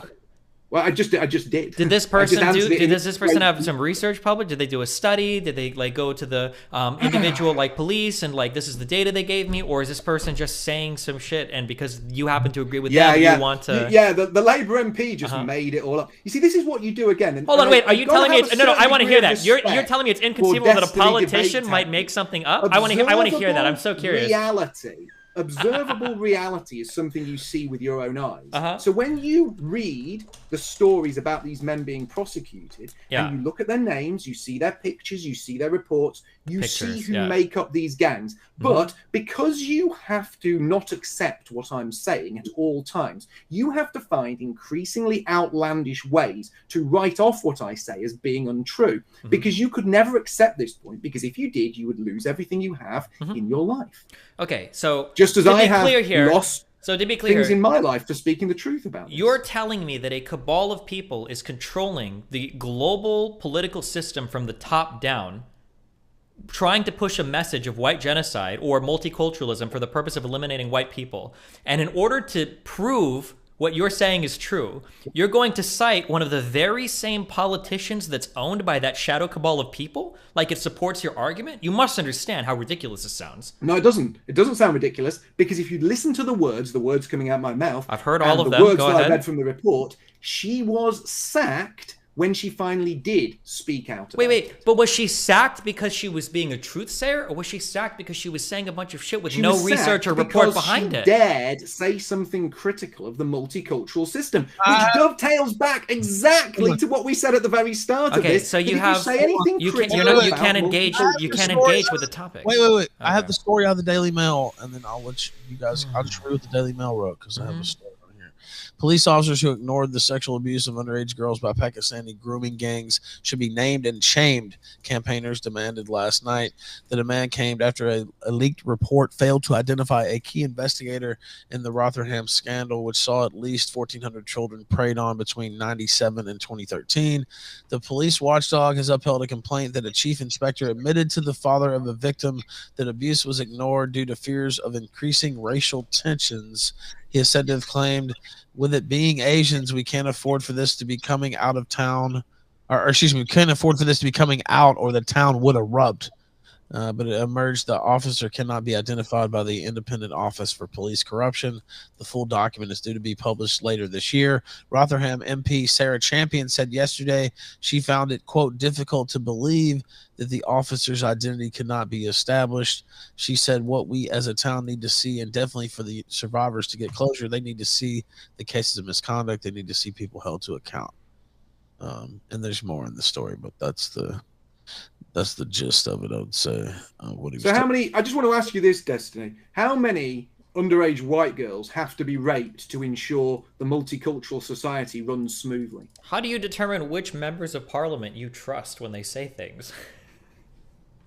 The point is, the point is you're picking and not choosing bothered. politicians. The point I is, would rather you're look at not reports and bothered that data these and girls research suffer than like, well, I grooming, saw all the rape, reports sex on the Daily trafficking, Mail. You don't care because you don't want to criticize the multicultural society, which is why you're part of the problem. You would be happy for white children to suffer in silence as long as nobody criticizes the multicultural society. That's clearly your point. Now, you'll argue that it's not, but I can see in the chat, that's what everyone's saying. Not in your chat. I'm not watching your chat. I'm watching the general chat on Ralph's stream. But people in the chat on Ralph's stream, that's the point people are making. Do you condemn these Pakistani Muslim groomers who did these horrible things? And why would you think the system would actively try to cover this up? I condemn all racists, or not racists. I condemn all rapists. Well, I condemn racists too, but I condemn all rapists. I generally think if you rape people, I think that it's generally a bad thing. So back to my earlier question: how do you decide which members of parliament you trust versus which ones you don't trust? What makes her so special? The point that I made earlier. The point that when she finally admitted to the truth. She, like everyone else that we've spoken of earlier... Wait, how do you know that was the truth? Do you understand that you've put yourself in a world where if a politician says something you agree with, it's the truth? Okay, observable, common sense, it's self-evident. Do you know what you're like, Dustin? I'm just going to say this. Yeah. I could say on this stream that falling into the blades of a combine harvester would be a bad thing. And you would ask me for some kind of scientific or learned report to prove that with data. Yeah. Do you think the anti-intellectualism makes your point stronger? Like, clearly falling into a combine harvester is a bad thing, but you'd be like, where's the Do you know why I actually know that you're incorrect? Is because I saw a lot of the reports coming out of those rapes, and I saw that they were all white men. They weren't white men. I saw them. I saw those reports. They were all white men. You see, people, he's lying to you. No, I'm not lying. I saw him with my own eyes. I saw the reports. They were white men. You didn't see those? And when you're on the back foot, this is why the attack reduces it to a mockery. I'm trying to illustrate the absurdity of your evidence. Let's say that both of us disagree. Let's say that we both put up with that. Go ahead, Dustin. Let him go ahead. Let's say we both disagree on what we've observed. How would we reconcile as two men of society, of culture, that have brains that we can use? How would we reconcile our observed differences here? What would we appeal to figure out who's right or who's wrong? Well, number one, the first thing we would actually do, and I've been on the ground in these places, so I actually know the truth. I've actually worked within these communities. I've seen the damage this has caused. Have you seen anybody getting raped? Have I seen anyone getting raped? Then what the fuck? What does this have to do with anything? What it has to do with is the fact you are reducing the suffering of these people to a complete mockery. You're sitting there snickering when it's white girls getting raped. And I'm doing this for a reason, because obviously your people, the people watching your stream over on your YouTube channel, they're not going to agree with me. But this is a very, very illustrative point. I'm talking about these horrific crimes, and you're sat there snickering. And you're snickering because it's white girls and white people suffering. You would not be snickering away now if this was white men doing this to black children. If somebody was making an argument as ridiculous as the argument you're making, I would be snickering no matter what the supposed victim or perpetrator were. That's great. That's because you don't know who I am. You don't know what my background is. You have no idea. I've laughed about all sorts of stuff. You don't know who you're talking to, respectfully, okay? But I understand why you might think that. What I'm laughing at is the ridiculous argument that I've seen some reports, therefore I have a better idea of what's happening, and I don't need to read any silly studies or any silly commission that might have actually gathered all of the police data and looked at the charges and looked at the abuse reports and looked at the victim reports. But instead, because I saw a few things that popped across my feed on the Daily Mail, and because there's one MP that said something that I agree with because I already agree with what she's going to say because this is my ideological narrative, that you somehow think that this is like a good argument. I don't know how you can't see that you're falling into the exact same trap that any person does, where they surround themselves with certain types of media and they only read the things they want to read and they only hear the things they want to hear. And then when I push you just slightly, because I don't know anything about this topic, I just Googled to see what would come up. And I'm finding that there were big studies done, or at least one big one by the Home Office, that said the majority of the rapists were white. I think it said 87% or 84% were white, and 87% of the normal population is white. So maybe a small underrepresentation of white people, but still, the vast majority were white. And then when I ask you, do you have anything that pushes back against this? Because I'm genuinely curious. And you go, well, I saw a lot of Daily Mail articles. You must understand, I can't possibly agree with that, right? I can't agree with your position there. You've given me nothing. Ralph was the one who brought up that. I cited the Rotherham case. I cited testimony from people who have left the police force. I cited testimony from a member of parliament. And I said, if you look at the names of the men, the names and the ethnicities of those who have been tried for this, it is not 85% white. You can see that. You only have to look at the data and actually look at it with your eyes, and you will see that. But what you like to do is you like to, move away from this, because this isn't something where you feel comfortable, because it's, again, white people being the victims of the multicultural society. And not only is it white people being a victim of it, put that to one side now. Put that to one side. This has been known that it's a huge cover-up. There's been a cover-up by the police, a cover-up by social services. There has been a cover-up by local government. The issue, if you put aside the horrific issue of the rapes and just focus on the cover-up, that is what I'm talking about when I talk about intentionality. I'm talking about the fact that the system itself, police, social services, the government, etc., will actively cover up crimes against white people to protect the multicultural society. And why did this scandal ever get out then, if that was always the goal? How did it ever make it? Why were any minorities ever arrested ever then? Because when you have something as big as this, eventually things seep out, and eventually there is pressure put on, and eventually, why couldn't they just keep deplatforming people? Because keep silencing when people? Too many people know about something, it comes to the fore. And this did come to the fore, but there had been a massive cover-up before this happened. And there are a lot of people in Britain who have campaigned on this. There are a lot of charities that have sprung up. There are a lot of people who push back against it. And the people who push back against it, I don't like all the people who push back against it. I don't get on particularly well with Tommy Robinson, but he pushed back against this. He exposed a lot of it, and he was deplatformed. He basically had his life ruined because he spoke out against these grooming gangs. Now, I don't get on with the fella. He doesn't particularly like me because I say things about certain groups that he fetishizes, but he is right about grooming gangs, and he lost everything because of it. And many people who were in social services, many people who were in the police, many people who were in local councils who did try to do something about this, lost their jobs or were basically completely silenced and hounded out. Because there is some intentionality here. That,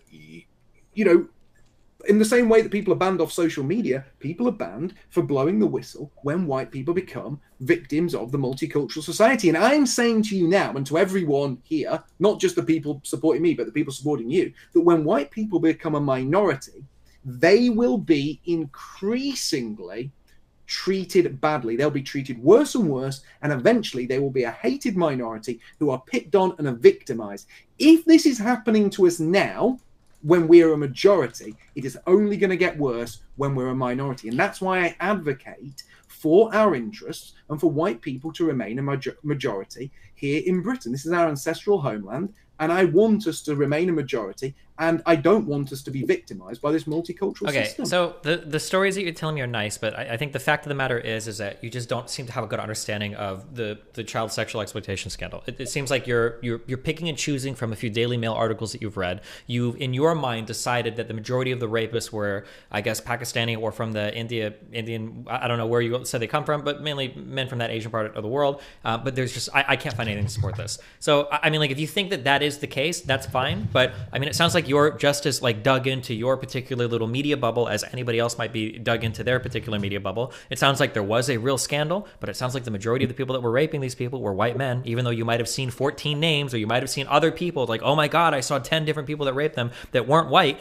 That doesn't establish a trend for what you had originally talked about, which was the hundreds of thousands or millions of white women that were being raped. It seems to be the case that there were a lot of rapists. They weren't all Asian. They weren't all from India. They weren't all from Pakistan. I can't find anything to substantiate substantiate that. If there was a cover-up, which it seems like there was, that's pretty horrible. Obviously, these are bad things. People can cover up things for a whole lot of reasons. There's tons of people that have covered up a lot of dumb shit in their life, whether it's because they're protecting their jobs, whether it's because they're protecting their coworkers, whether it's because for whatever reason. But the idea that we would see police covering something up and instantly assume, oh my God, this is white genocide, or oh my God, this is an intentional pushing of the multicultural society to, I guess, rape or get rid of all white people, when there are so many people in positions of power that can push this narrative, that can ban people from platforms, that can do all of this, but somehow they couldn't keep this rape scandal from getting out. Like the organizations and the institutions you point to are somehow all powerful and they control every sector of society, but they're also somehow not when you don't want them to be, or when they, or there's this excuse that my mom used to say the same thing, that like, oh, well, you know, they have control of everything until they don't because some good person pushes through. But if this society is willing to go so far to control the narrative on so many levels, I don't know why they couldn't just silence one or two extra people to prevent something from leaking. But regardless, for all of this, I can't engage with your stories of I saw reports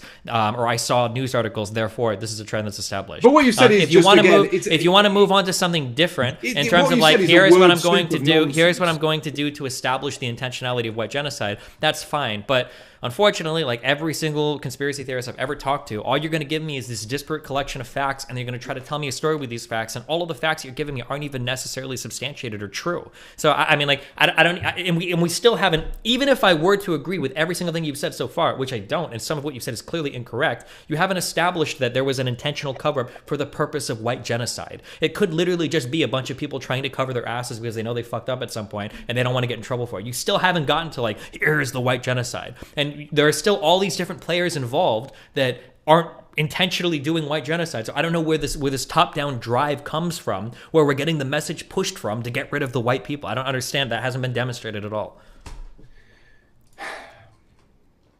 Well, that was a lot of words spoken very quickly. But the fact is, the people who have spoken out against the things I've talked about have been deplatformed. And that is all part of what I've said.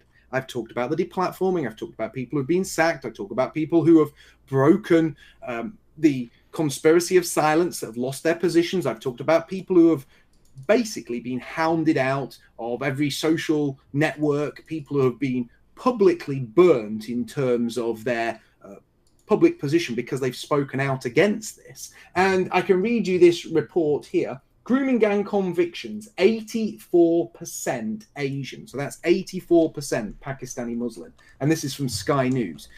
The overwhelming evidence about this, and this is the last thing I'm going to say, can we move on because obviously you're not going to accept it, but the overwhelming... Hold on, to be clear, what you just cited, this was the guess from that one study, or from the one dig before the Home Office actually did their massive report, because I think that came out in 2020, and I just looked up what you're talking about. This came from 2017, right? So what I'm saying is, okay, you're not going to acknowledge that and just keep moving on. Okay, go ahead. Of evidence says that this is people from Pakistani Muslim backgrounds doing this to white girls, and it is in some degree ethnically motivated. Now, the fact of the matter is, this has been covered up.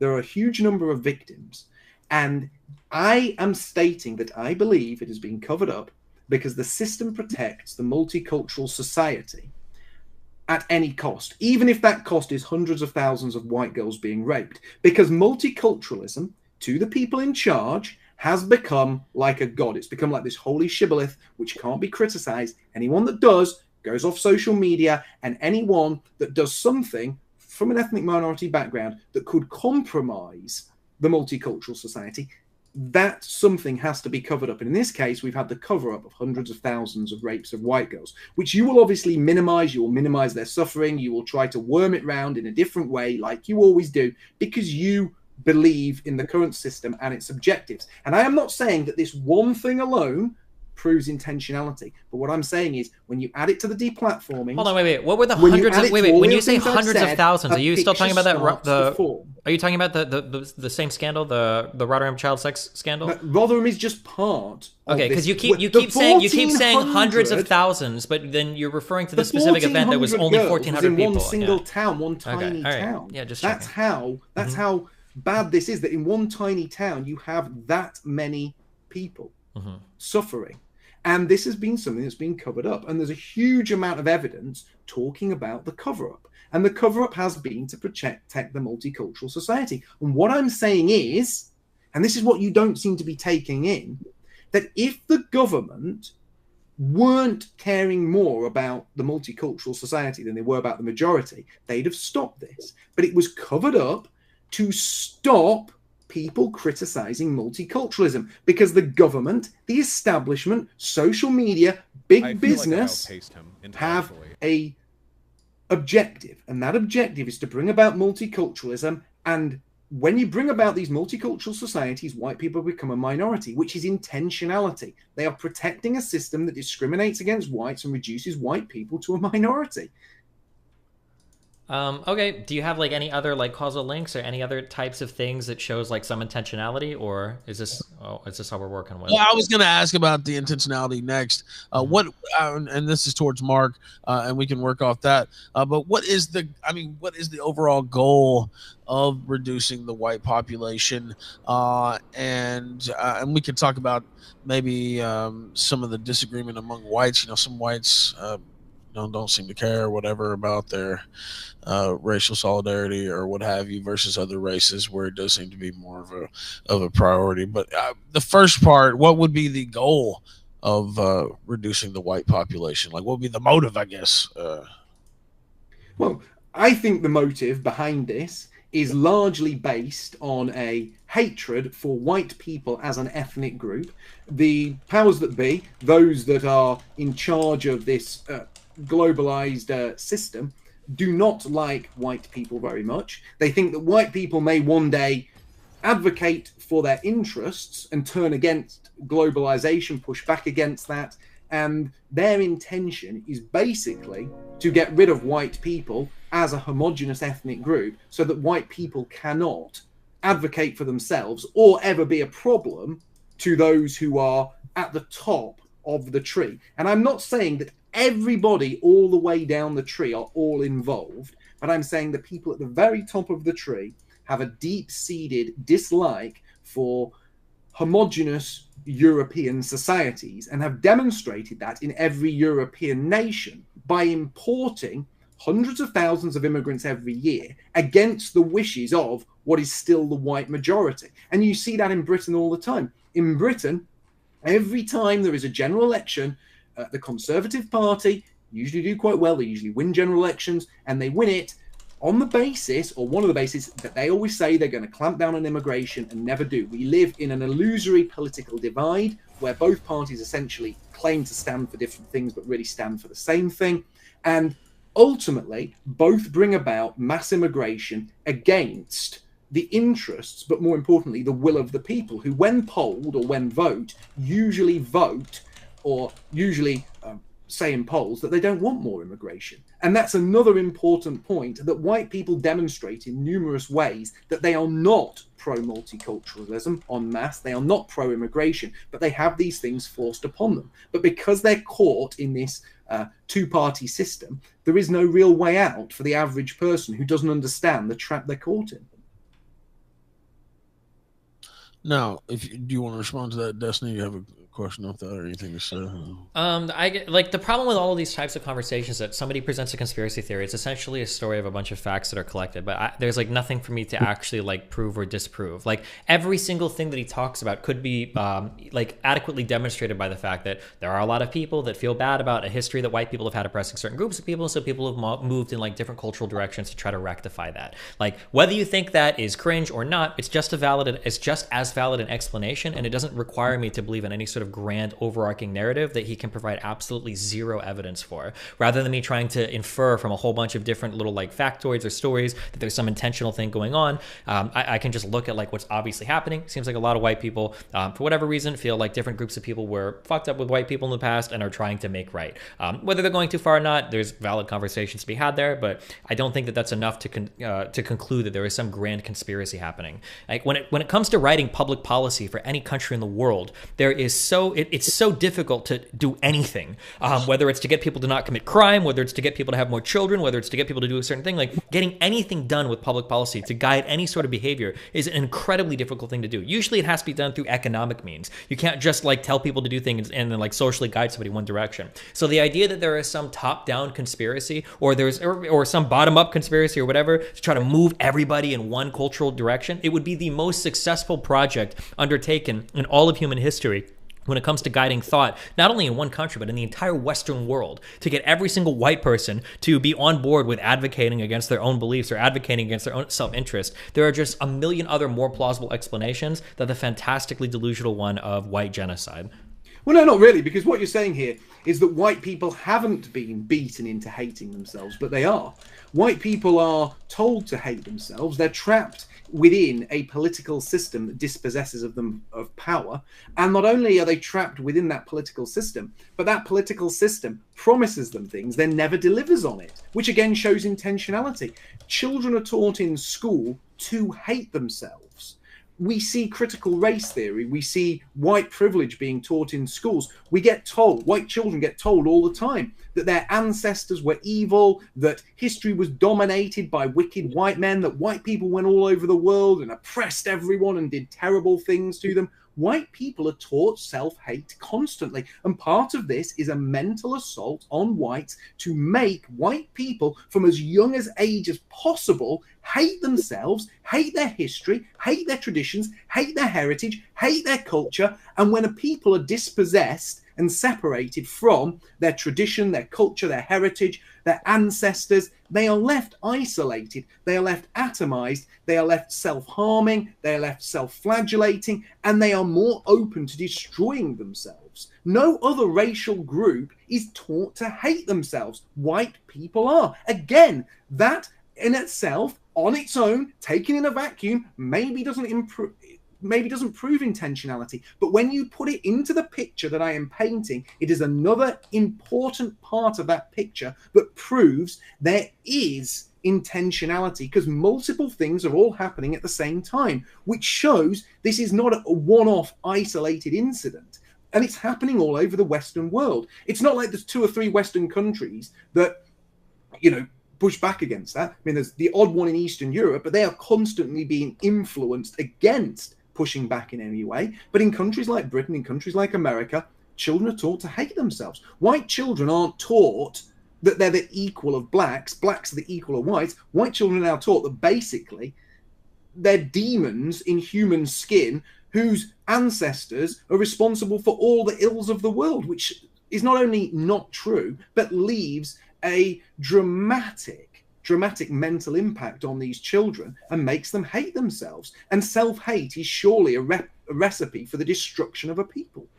All of the things that you've described, though, whether they're implemented at the school level, the company level, or the national level, can just as adequately, if not more so, be explained by white people that have been really taken in with ideas related to social justice. The idea that it is undeniable that white people have, throughout most of history, been in positions of oppressor or owner of other groups of people. It's not really surprising that at some point, as people become more socially aware, that they decide to, okay, well, for the rest of the world that believes that slavery existed, right? There are going to be groups of people in the Western world that are white that think, hey, maybe we should do something to make amends for this. Now, again, if you want to debate any particular policy, or if you want to say whether we should or shouldn't do this thing, that's something that I would be interested in discussing. But the idea that you can take a collection of white people that are trying to do something to elevate or do something to make amends to other groups of people that they feel were oppressed in history, and then to try to turn around and say, well, actually, they don't actually care about that at all. They're just trying to do white genocide.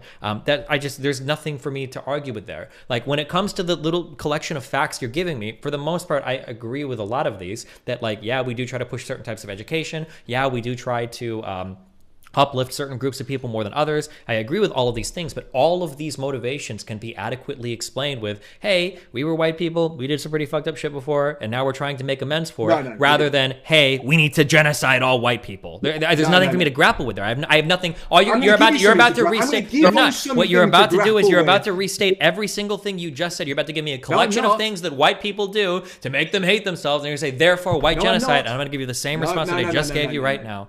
So go for it, Mark. I'm going to go for it. Okay.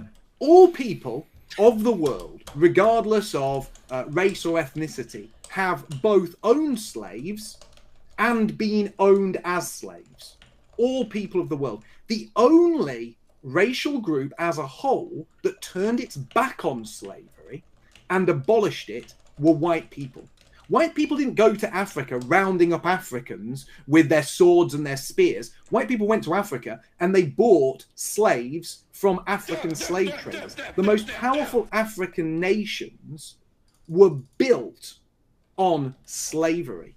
They were actually built on basically conquest. They captured other black nations. They invaded other black nations. They captured blacks from other black countries, and then they sold them to white slave traders. It was white people who used huge amounts of their resources, huge amounts of troops, spent huge amounts of money, not only abolishing slavery in white countries, but combating slavery on a global level. And if you look at the most brutal slave trade, it wasn't the transatlantic slave trade, it was the Arab slave trade, where Arabs went to Africa, took Africans by force, and people ask today, well, why isn't there large numbers of Africans living in Arab countries as the descendants of slaves? That's because the Arab slave traders chopped off the genitals of every black man they took, so that they couldn't breed, they couldn't fight back, and they wouldn't be virile or ever take over their nations. Now, the fact is, if you put that in context, what I've just said, white children should surely be taught in schools, well, the whole world was a dark place, slavery was the norm, but your ancestors, your white ancestors in these white countries like Britain, poured all their resources, time, effort, military might into not only abolishing slavery in the West, but abolishing it on a global level. But instead, your basic and ill-educated take is that white people were evil, must slavery. Not even true. That is part of the anti-white narrative. So I've never said that white people were uniquely owning slaves. Slavery has been practiced about the entire world. It's my understanding every group has participated in it to some extent. But I think that white people were in a unique position to benefit from slavery, such that those countries advanced far faster than most of the other countries that did enact slavery policies, I guess. So when you look at the United States, you look at Western and Northern Europe, these are places that exploded off the backs, oftentimes of imperialistic behavior, oftentimes of the exploitation of foreign colonies, oftentimes at the expense of slaves and their country. When you want to say that white people were the only ones that abolished slavery, yeah, sure, after they had grown massively while benefiting off the backs of slavery. It just so happens that the other people that were utilizing slaves didn't happen to grow to the same level that white people slave-owning areas. What about the Ashanti Empire in Africa? Not concerned about whatever empire in Africa you're going to bring up probably didn't match the height of the American Empire in the 1800s. That's going to be my guess. I might be wrong. Maybe you're about to point out to me that there is a Wakanda that exists in Africa that I am uneducated about, but I'm pretty sure that is true, that white countries grew in both military might and economic might and social power far faster than any of the other civilizations that were utilizing slaves in order to grow. So it's not surprising to me that these places that have advanced into highly industrialized, highly educated places would become a bit more cognizant of the sins of the past and have tried to make up for that through a variety of means before other countries that are still impoverished have. So yeah, none of this, again, is an argument towards white genocide. It's just an alternate retelling of history where you try to cast white people as the good guys because they're the ones that happen to industrialize quicker and grow out of their slave-based economy versus other countries. So white people pouring their money, time, military resources into stopping slavery, not just in their own countries, but on a global level. And slavery still exists in Africa today. It doesn't exist here in Britain. There's not an industrialized system of slavery. You can't go down to your local market and buy a slave. You know, in Britain, well, you probably will be able to in 30 or 40 years' time, but not at the moment. White people slaves, right? Of course. Yeah, we put all of that time, effort, money, and military might into stopping slavery. Surely white children should be taught that their ancestors did something great. But instead, they're taught that their ancestors were the bad guys. Why is that? Why is that? On its own, why do you might think not be the smoking gun. Put it in that bigger picture, and you can see white children taught to hate themselves, and not taught to hate themselves with honesty, but with lies. Why do you think white people put so much effort into stopping slavery? White people put so much effort into stopping slavery because white people are socially conscious. Do you think that there might have been some economic incentive when engaging in trade deals with other countries to make sure that they have some minimum level of labor protection so that they're not harming their own native workforce? You don't think that any of that had any? You think it's just white people are socially conscious and they're like, we're going to go and save the world? You really believe that? White people didn't just stop slavery in their own nations. They put huge amounts of money and military might into stopping them in other nations. And if you actually read into this, white empires, such as the British Empire, went to African nations and did their best to dissuade African kings and African rulers from maintaining a slave-based economy. That wasn't done because we were evil people. So why does any slavery still exist in African nations at all today then? Why don't we just go and stop it then if we have so much military might to do it?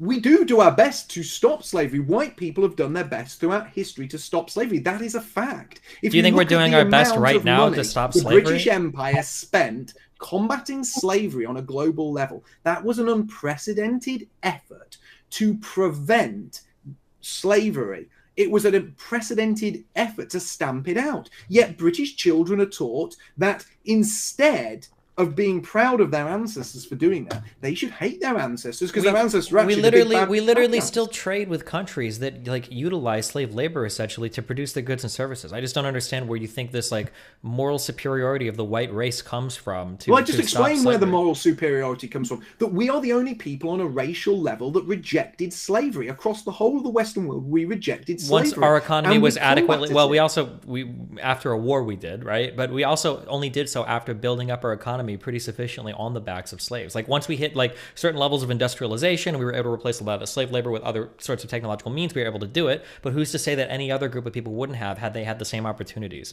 I just think it's kind of silly or a little bit naive to say that. That's a silly point, isn't it? You're saying other people would have done it eventually, but they didn't. We did it. And that's the point. We did it, and that should be taught in schools. If you're teaching, do you think that we do? First of all, we do. Wait, do you think they don't teach about like historical? Do you think we don't teach? Do we not teach about like Abraham Lincoln in school? What do you mean we don't like? How do you think we talk about how slavery ended in the United States? Of course, we teach this in schools. Why?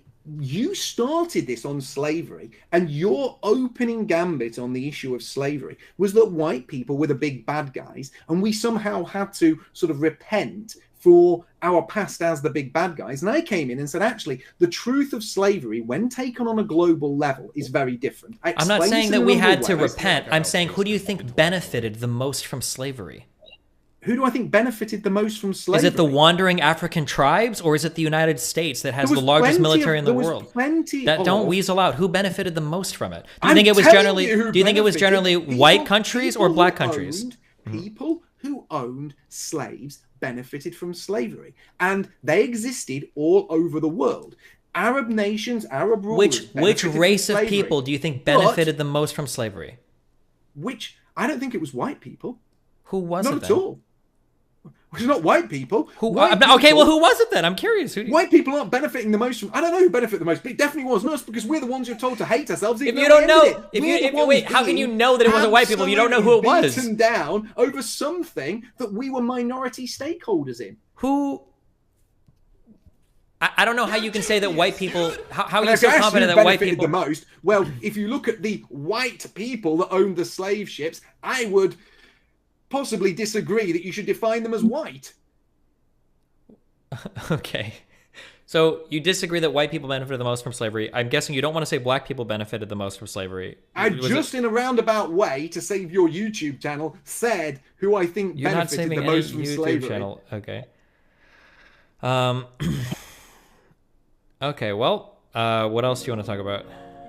Well, I think this was very indicative of your mindset. So you don't think that white children should be taught anything about the role their ancestors played in ending the slave trade and shouldn't be proud of the fact that their ancestors made that bold move ahead of anyone else and made a global stand against slavery? I think we probably should be taught how slavery ended in the United States. That's perfectly fine. Seems a little bit weird to be ultra proud of it, though, when it was only after we built up a ton using slaves.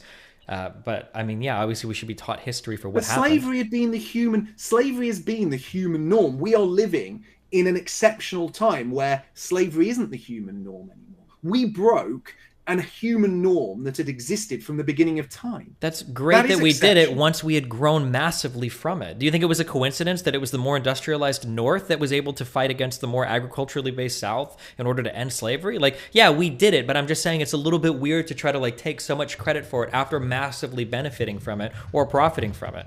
Like, many people massively profited, and as I said, the group. Why of do you whites keep that massively why do you profited the keep most saying was many? actually- You keep broadening my point. I can't I'm not understand. broadening your I point, can't I'm understand how placing you don't see it. It context. might be a little bit cringe to be like, oh my god, we were so great, we ended slavery. Yeah, sure. It's like, well, fuck, I don't want to offend we you. were so great. We took. It's like saying Hitler was a great man because he killed Hitler. Like the argument just doesn't really work well. You know? No, because white people didn't invent slavery. We've been around this one. Slavery was the accepted norm. Sure, Hitler the didn't invent world over Hitler. for I'm just every saying that's single great. I culture. We were understand. the We're not outliers talking to go about against that. talking about who invented slavery. We're talking about the civilizations that massively profited from it. And it seemed like a lot of white civilizations that were highly imperialistic A lot of and civilizations benefited from. Sure, but the most successful ones seemed to be the white ones that were leveraging slaves for a lot of early labor.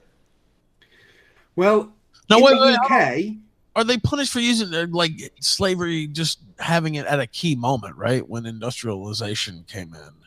You know what I mean? Ralph with a based point. Well, you know what I mean? Like, if they kind of just were doing the slave thing, like right at the right time when it really paid to have some slaves, and you kind of project that way, right? Like, Yeah, that's why I'm just saying it's a little bit weird. It's like pulling your dick out of somebody after you've finished on them, and you're like, you know what? Now that I'm done raping this person, rape is pretty fucking bad, and I'm gonna take a strong stance against it. Like, I mean, that's great that we did, but like, that's great that we did. It absolutely is valid. Come on, there's a reason why the people that were fighting against slavery were literally the more industrialized North versus the more agricultural South. Like, there's a reason why it was only once white civilizations had hit a certain level of capital being able to outperform human labor that it was so much easier to push against slavery. Like, Well, we got rid of it. That's great. It's awesome that we did. It's awesome that we did. But I'm just saying that like it's a little bit hard to like gloat around and take a lot of credit for it when you've used tens of millions of slaves prior to that. It comes off as a little bit self-indulgent, I would say. How many slaves? Because you see, the slaves that went to America in the transatlantic slave trade were dwarfed by the slaves that went to Arab nations. But we don't teach that in schools either. We don't teach about the brutality of the Arab slave trade. Why not? Why not put it all in context, all in proper historical context for children?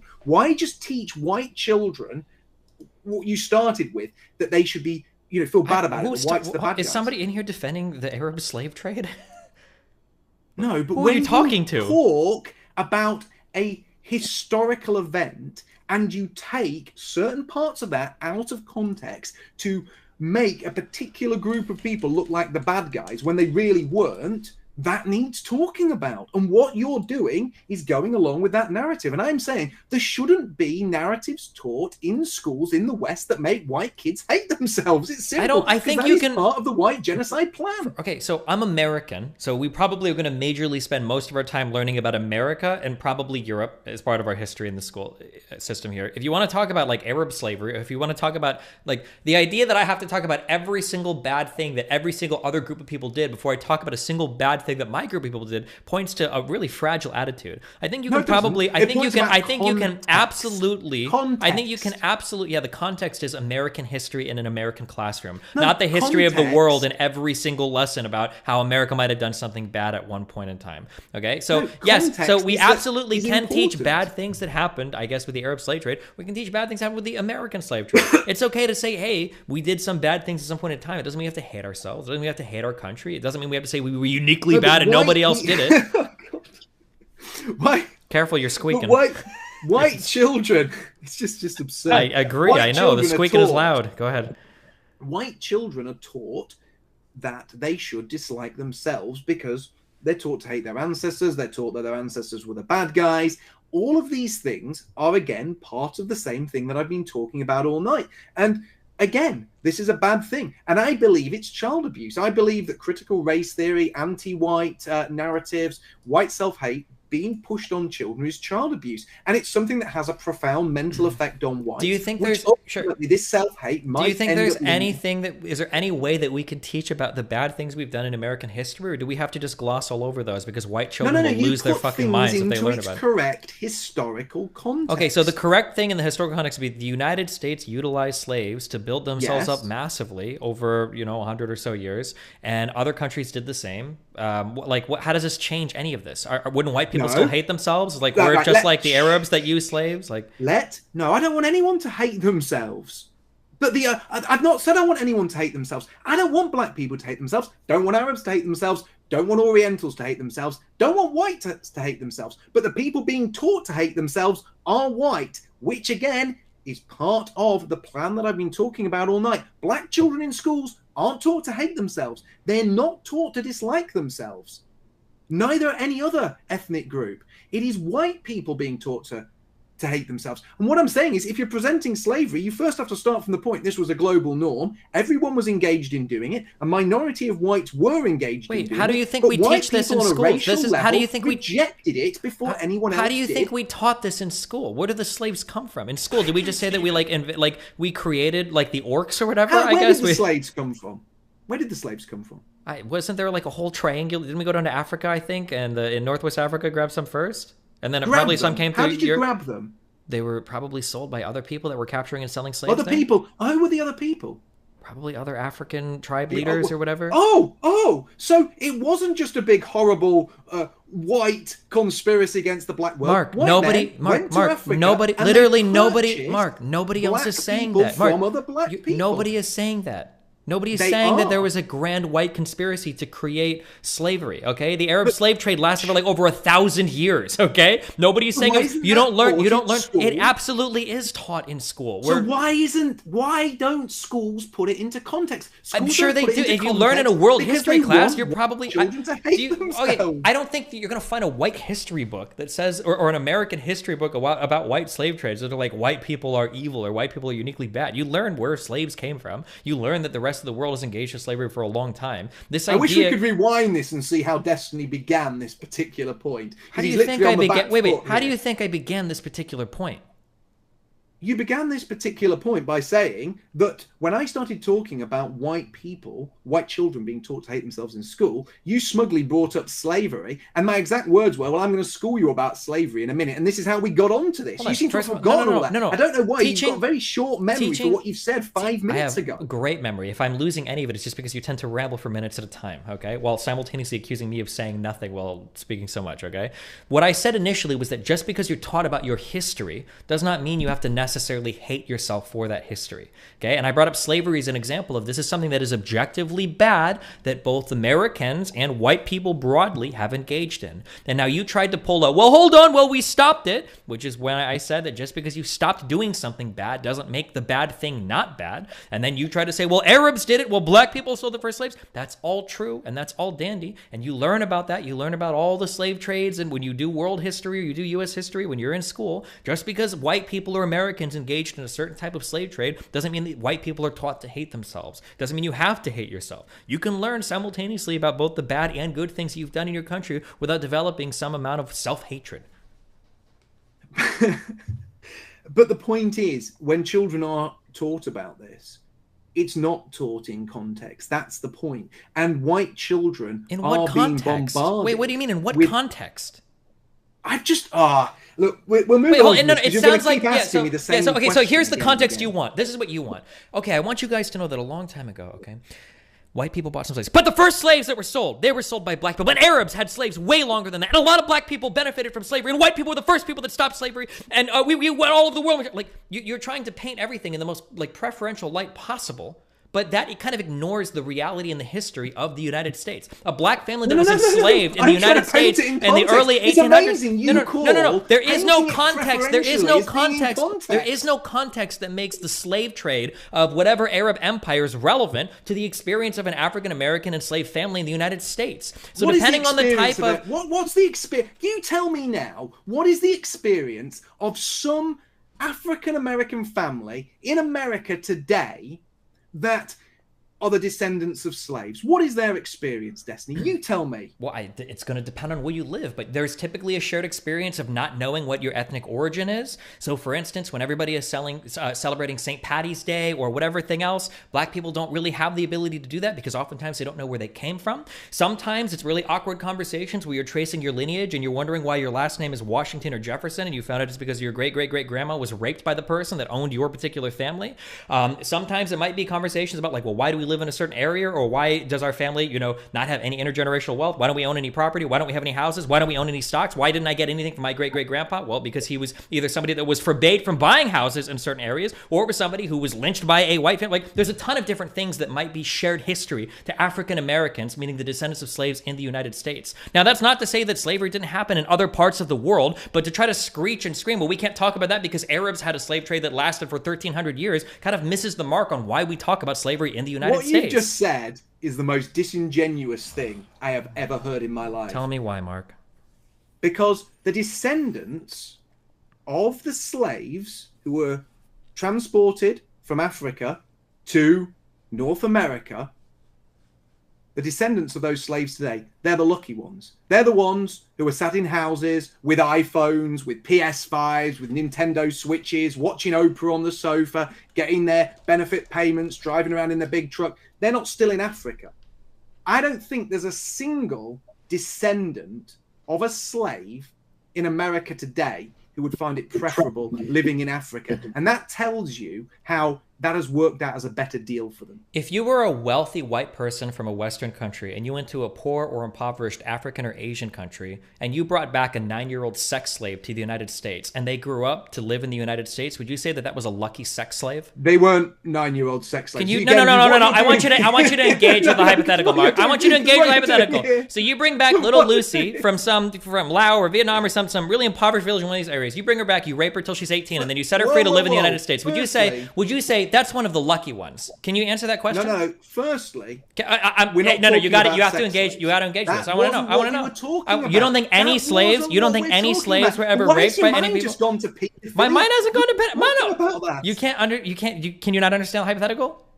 No. What I'm saying is that the black people transported to work on farms in America, their descendants will have a higher quality of life living in America So do you today. think the descendants of that sex slave, do you think that her descendants will have a higher quality of life than what they would have if she would have remained in whatever slaves. They were brought over for farm labor. That's regardless. First of all, a lot of the women were raped, but regardless of that. Whoa. So you're saying now people brought to work on a farm is the same as somebody who's brought to I never work said as a it's sex slave? Mark, if it was the same, Mark, insane. if it was the same, this wouldn't be called an analogy. It would just be a No, thing that is the same as another analogy, thing. Is it? What you've got is a false equivalence, which is certainly not an analogy. So you're Do you wrong think again. that? Do you think how is it a false equivalence, Mark?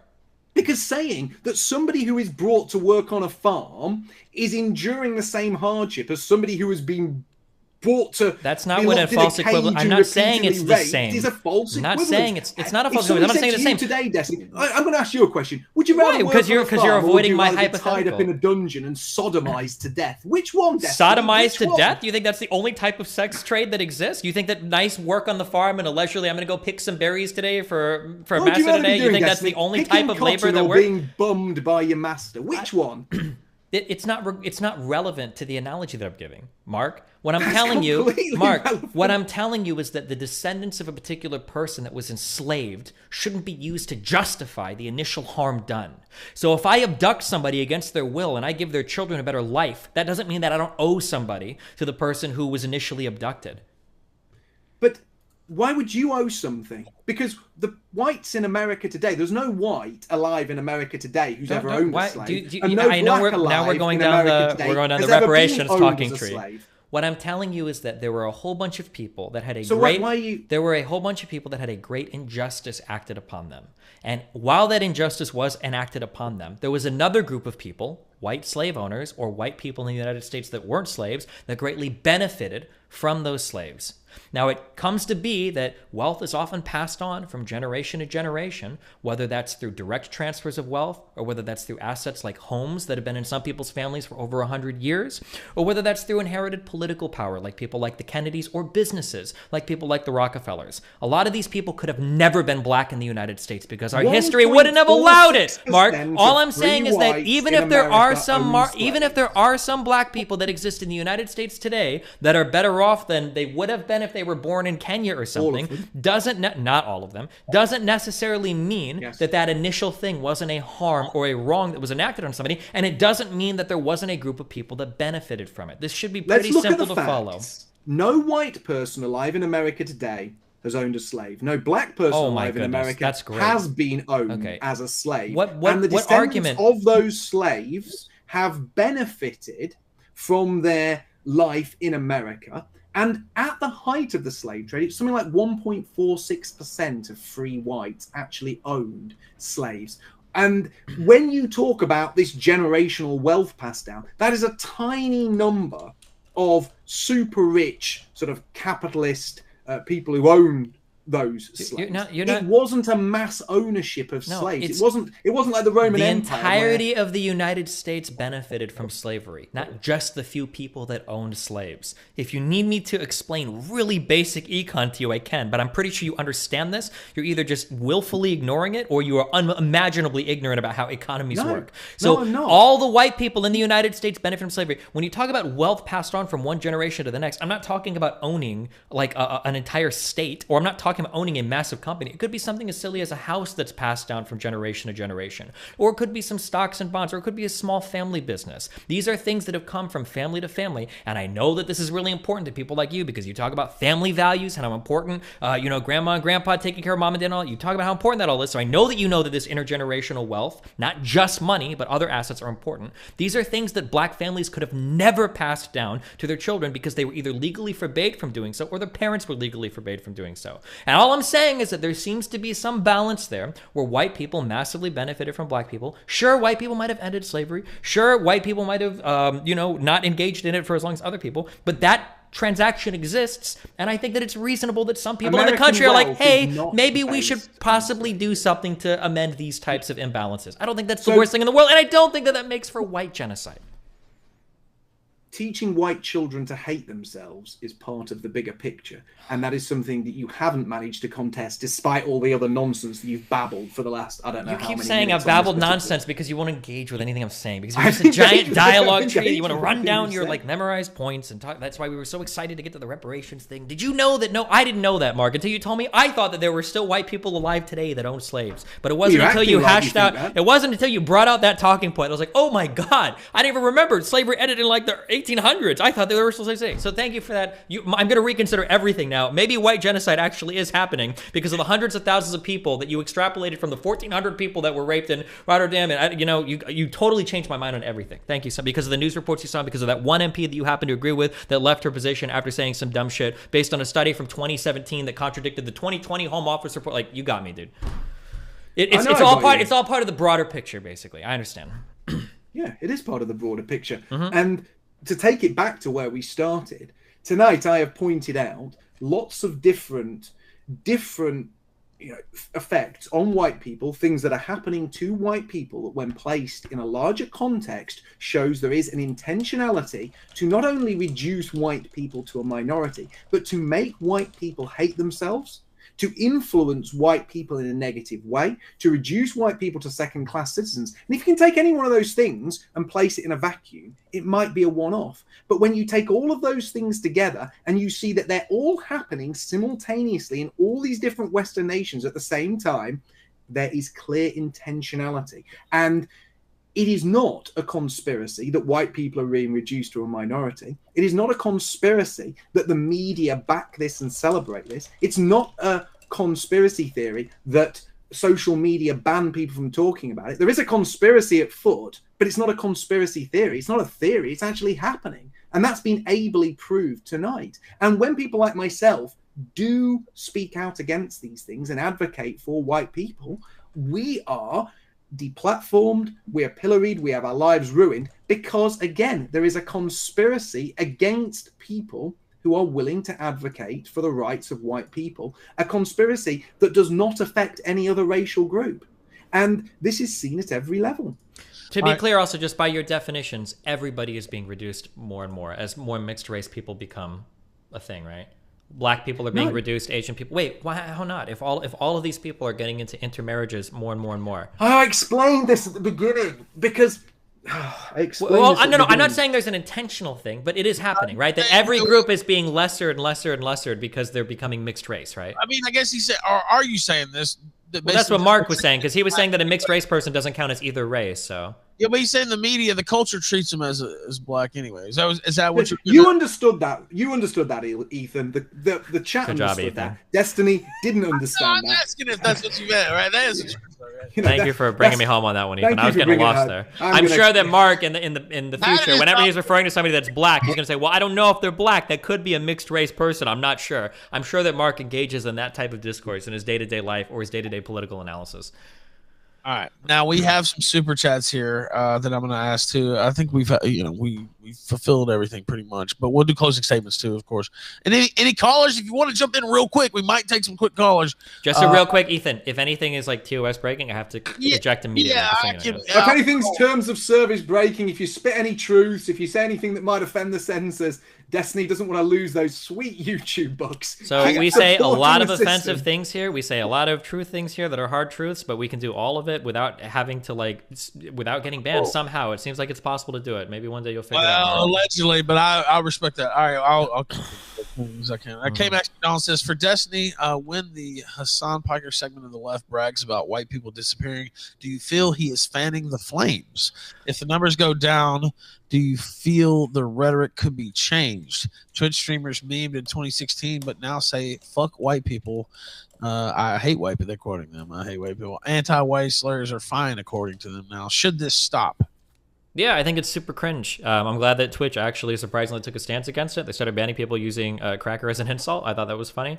Yeah, I think that all of the fuck white people and the Mayo side and the white genocide shit is ultra cringe and should stop immediately. I think it should be treated the same as any other kind of racist attack. All right, K-Max McDonald again. I'll kick it to Mark, and you can answer this next, though, Destiny, because it's for both. It says for both. Economics is always mentioned for immigration, but what about culture? Whenever I attend a large party, most immigrant groups just stay among themselves. Thus, you see enclaves in society such as all Korean neighborhoods, Pakistani ones, Chinatown, etc. Does this promote social trust? And I'll let Mark start, and then Destiny.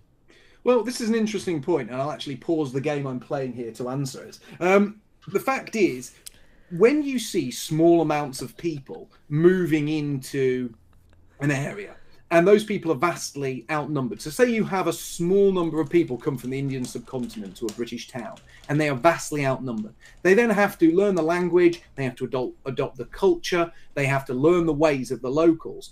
And they have to do this because otherwise they won't fit in. But once you bring thousands and thousands of people from the same area of the world to that small British town, those people no longer have to fit in. They no longer have to learn the language, and they don't have to adopt the culture. They no longer have to learn the ways of the locals, and they create their own little society inside a society, and they essentially import their culture, their way of life, to the exclusion of the locals. That's why when you go to certain British towns where there's been this mass immigration, you don't see an actual mixing of people. What you see is different ghettos, and when those ghettos arise, with certain particular racial groups, whites that live on the edge of those ghettos or live alongside those groups then become victimized by the new racial majority, who, as I said, largely then rejects speaking English. And you can see what's happening here. These people come here, they take over part of an area, they more or less terraform it, for want of use of a better phrase. They import their culture to the exclusion of that of the indigenous people, and they turn that little part of Britain into a mini Pakistan or a mini Bangladesh. And what's the big difference between the mini Pakistan or mini Bangladesh that they've created here in Britain and Pakistan or Bangladesh where they've come from? Well, benefits, education, healthcare, etc., etc. But culturally, they're the same. So these people aren't actually coming here because they want to be part of our nation and integrate and become part of what we are. They're coming here to basically game the system and to move part of their country here, which is to the detriment of us. And this happens an awful lot. So when you see this mass movement of people, the problems get massively compounded. And where a small amount of immigration could be tolerable in very small amounts, the mass immigration we're seeing completely changes the character and sort of where a nation operates. All right, go ahead, Destiny. Enclaves. Hold on a sec. I just had to finish my game real quick. Okay. Oh yeah, put that. Yeah, so there have been large groups of people that have immigrated to different areas throughout all of human history. In the United States, we dealt with Irish and Italian immigrants that migrated in huge numbers. We've had Hispanic populations of the South migrate in huge numbers. I think that there are a couple things that we could do that I'm in favor of that maybe are more extreme in terms of like forcing some level of integration. I like the idea of everybody needing to speak the same language when they live in a country. I think that's a good idea for some level of cohesion. I don't think there's necessarily anything wrong with small areas of towns being like ghettos for certain populations of people, having a small German ghetto, an Italian ghetto, a Mexican ghetto, whatever, for groups of people that move in different areas. Every huge city has like a Chinatown or Koreatown. I don't think these are the worst things in the world. I think that when it comes to the segregation of different communities in America, I think one of our biggest problems is the way that we do zoning. We don't have a lot of mixed use zoning. We have like suburbs everywhere that spreads everybody apart and kind of plays more into that separation of different groups of people. I think that if we had better, more cohesive cities like a lot of Europe has, I think we'd probably do a little bit better. But I don't think for the most part, people coming in, bringing their culture, spreading their culture to other areas inside of the borders of a particular country is necessarily a bad thing. All of human history has been culture moving all over the world. Nobody is a little bubble that maintains their own culture and just grows it on their own. Wars change culture. Weather can change culture. Different movies or songs can change culture. Like things evolve over time with external, internal influence, whatever. That's just like the way of the world. I feel like I've outpaced All right, him. now let's see here. Penguin says Destiny's word soup wasn't a match for Mark's painted picture. Let's see. Flashbang friend says Destiny, you're older than me and don't know Obama allowed black home ownership to die through subprime mortgages during his time in office. People like Tim Dillon talked about issues involving that. Go watch Ryan Dawson work. Then he called you a Yankee, which I don't think you're a Yankee. Really. So black home ownership dying under Obama. So it was the policies leading up to Obama that led to the housing crisis, and black wealth in the form of houses were massively wiped out and didn't really recover post 2007. I don't know what kind of mental gymnastics you have to do to try to blame that one on Obama. Some Republicans do it. I've seen it happen before, but yeah. McCarthy was right. Says my body is so ready for this. Thanks for getting such a great lineup together, big guy. Thank you so much, and I've enjoyed this very much actually as well myself. So I agree with you. Thank you, Public Intellectual, and thank these gentlemen for coming on. Public Intellectual says Jared Taylor was the first person YouTube banned, and he's as milquetoast as it gets. If these views were unpopular, they wouldn't have to ban them. I guess that'd be directed towards you, Destiny. What do you say to that? Platforms can ban things for all sorts of reasons. If they enforce like hate speech policies or whatever, like I would have to see the particular reason why they're banned. 99% of the time, and everybody knows this because you're all friends with people on forums, whenever a friend comes up to you and is like, oh yeah, I got banned and I didn't even do anything wrong, or like in League, you're like, oh really? Can I see the logs? What was the ban reason? It's always for some crazy shit that they didn't actually fess up to when they originally got banned. That being said, I'm sure there are people that get banned for reasons on these platforms that I don't agree with. I've been banned on a lot of these platforms for a variety of reasons. So I'm sure that there are probably some people that get banned for reasons why they shouldn't be, but I mean every platform has the right to enforce their own terms of service, and a lot of that unfortunately for some people excludes hate speech, and for some reason a lot of people can't seem to advocate on behalf of white groups without also engaging in hate speech at the same time. That's again, that's nonsense. The guy was pointing out Jared Taylor, who is a very, very gentle, gentlemanly, well-spoken guy who doesn't use racial slurs, who doesn't advocate for any violence. You know that, I know that, Ralph knows that, people in the chat know that. He was banned because he talked sense.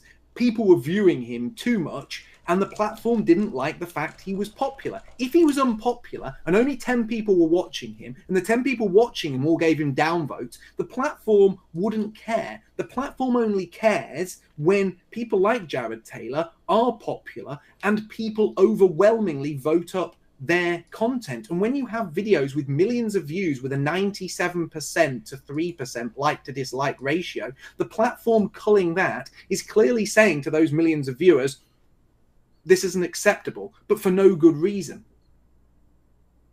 All right, now let's see. There's a couple more here. Actually, let me read these off Entropy first. K-Max McDonald, we got that in. Vipin87 says, I want to see Mel Gibson as Anne Frank. I'd probably watch that for sure. K-Max McDonald says, when does Destiny feel segments of the left abandon class issues and totally focused on race? I hear Surf TV constantly say all white people feel great as individuals based on their skin color. What about a poor white versus a rich non-white? Yeah, anybody that openly identifies as a socialist or communist on the internet is a fucking moron. So don't listen to any of those people. The service is a lot of stupid shit. Yeah, I didn't. I knew you weren't too high on the search. Actually, I knew where that was about to head. American Ascent says the YouTube apocalypse was driven by one journalist, Carlos Maza. LOL. It wasn't some big grassroots movement driven by mass public support. The vast majority of normal people didn't give a shit. That's what he said. British Gammon also said, "Well said, Mark." Let's see. Indigenous says, "Destiny, I've got a peer-reviewed study that says." He says, "It says you're a pussy," is what it says. Now let's see. Trying to look for questions too. Flashbang friend says, "Honest Abe sent the army south to collect the revenue, not to free the slaves. Learn your history." He says, "Fair call out as well. Destiny has the Spanish flag colors behind him. Do you have those your Spanish flag colors?" He says, "Can I get a fuck Hassan?" Is what he said at the end. I don't know. Flashbang friend said, "Destiny." Okay, we read that one. Let's see. There are a couple more over here, and then a couple more TTS, and then we'll do closing. Actually, there's a few that want to call in too, if you guys have time. But Max McDonald says, "Does Destiny think that when China or Israel harms their minorities, our media and government is less quick to condemn them? Is this racially based?" This is a good question. Is this racially based because they are not white, or a more financial motive? That's a good question too. China has been very harsh on the Uyghurs. What was the question about why don't we condemn China as hard for the Uyghurs? Do they think that our media is slower to condemn China or Israel when they mistreat minorities versus, stuff here? And is it racial, or is there a financial motive behind it? Which was also a good follow-up. It feels like any time there is like an issue with a certain group of people, like different sides are claiming to clamor, like, about like who did what. So like when there's a shooting, people on the right desperately wanted to be a black person or a Muslim. When it's on the left, people desperately wanted to be like a high school kid that shot up a place who's white. I mean, you'd be lying to say that like everybody doesn't play these games of trying to like claim or unclaim like certain types of shooters or violent people. It happens. It's cringe. I don't think you should do it. I encourage people not to do it. I fight with people that do it. But yeah, I think that when it comes to talking about other countries, it gets very strange. I know like on the left, there's a lot of mixed messaging over, so for instance, something like the hijab for Muslim communities. Some people on the left will say, well, if you're a part of a religious group, you have a right to determination in terms of how you want to, play this out. Other people will say, well, no, it doesn't matter. The hijab is something that's necessarily discriminatory towards women, period. I mean, I don't know. I don't think that like the left is unified in terms of either condemning or not condemning certain groups of people for certain actions. Some people on the left want to hold the whole world to the same moral standard. Other people on the left want to make different exceptions for different communities. I don't think there's a unified answer on that. Real quick follow up on that, Mark. You got anything to say on that, or no? It's mostly well, of course. The media is by its nature anti-white. So whenever white people do anything, no matter how small, it's amplified. So if a white person does something that the media perceives to be bad, it is amplified massively. So if a white person went into a restaurant and didn't tip a black waiter, that could be national news. That could be a huge outcry. You could see something massive there. Whereas, if Israel decides to dispatch the helicopter gunships to machine gun Palestinian children on a beach, for some reason the media isn't so keen about covering that. And they're not so keen about covering that because of the people who own the media and the media's massive anti-white bias. So, of course, the media tries to turn any perceived injustice that whites perpetrate against non-whites into a national story, but equally bury stories where other racial groups act in ways which are often far worse than any white has or would ever act. All right. Joe R. says the 85% statistic the Destiny quoted is in regard to all cases of CSE, not just grooming gangs. The report summary begins by discussing grooming gangs and then pivots in that paragraph to talking about all kinds of CSE, hoping no one will notice. Is how they described it. And again, I haven't read the report, so I couldn't say one way or the other. Django Geek says, to Mark, we already teach about slavery in the most milquetoast, watered down, contextualized way possible. If some white people still feel guilty about it, then that's on them, is how he described it. Now, also, let me see, before I turn on the text-to-speech, I'll look and make sure that they're not Stop stuffing your fat fucking mouth. Too crazy here. They seem to be okay. Also, there's a couple more on Odyssey. I'll read those real quick, too. Holy smokes. Let me scroll down. Thank you guys for the support. Major support. Godzilla 37 says diversity is only in traditional white countries. Destiny. Are the Chinese about to be race mixed out? The Nigerians, the Egyptians? No. And he's saying you're being disingenuous by not What was it about, like, that other people aren't going to be race mixed out? Yeah, he said it's not a danger in those countries, I guess, that their main racial majority is going to be a minority, right? Like that they're staying. Oh, maybe. I don't know. I don't care. I don't speak for other countries or whatever. People will be like, oh, what about Japan or whatever. It's like, I don't know. There's a lot of like racial majority countries that try to maintain that. If they want to do that, I knock themselves out. I don't care. I'm not here to speak for policies of other countries. The point he's making is that the drive to dispossess people of the nations they founded or their ancestral homeland overwhelmingly affects white people. It doesn't affect other racial groups. There isn't this mass. For example, there's not a huge international effort to make sure that Israel's a multicultural state where Jews are no longer the majority. That isn't happening. There's no massive effort to get people to move to black countries or countries in Asia. And I don't think there's a massive international effort to force any particular country to change their, like, I don't think there's pressure from like European countries for the United States to change its immigration policy or whatever. Well, there's massive pressures on Western countries to take migrants. To take migrants or to take refugees. There's differences between these things. I think that the pressures are generally internal to those countries. As an American, I can confidently say that nobody in America gives a fuck about what any European country has to say about our immigration policy. Absolutely, they care about what a small group of Middle Easterners think about your immigration policy. I don't think anybody in the United States cares about what Jewish people think about our immigration policy. Nobody in the United States says, what should I... Okay, well, you don't know how the average American votes. Is pretty obvious, but... Well, what about the politicians, though, versus the average American? I think what I'm saying is politicians listen to what the average American voter is pushing for, and it's not generally for other groups to pressure you to change your immigration policy.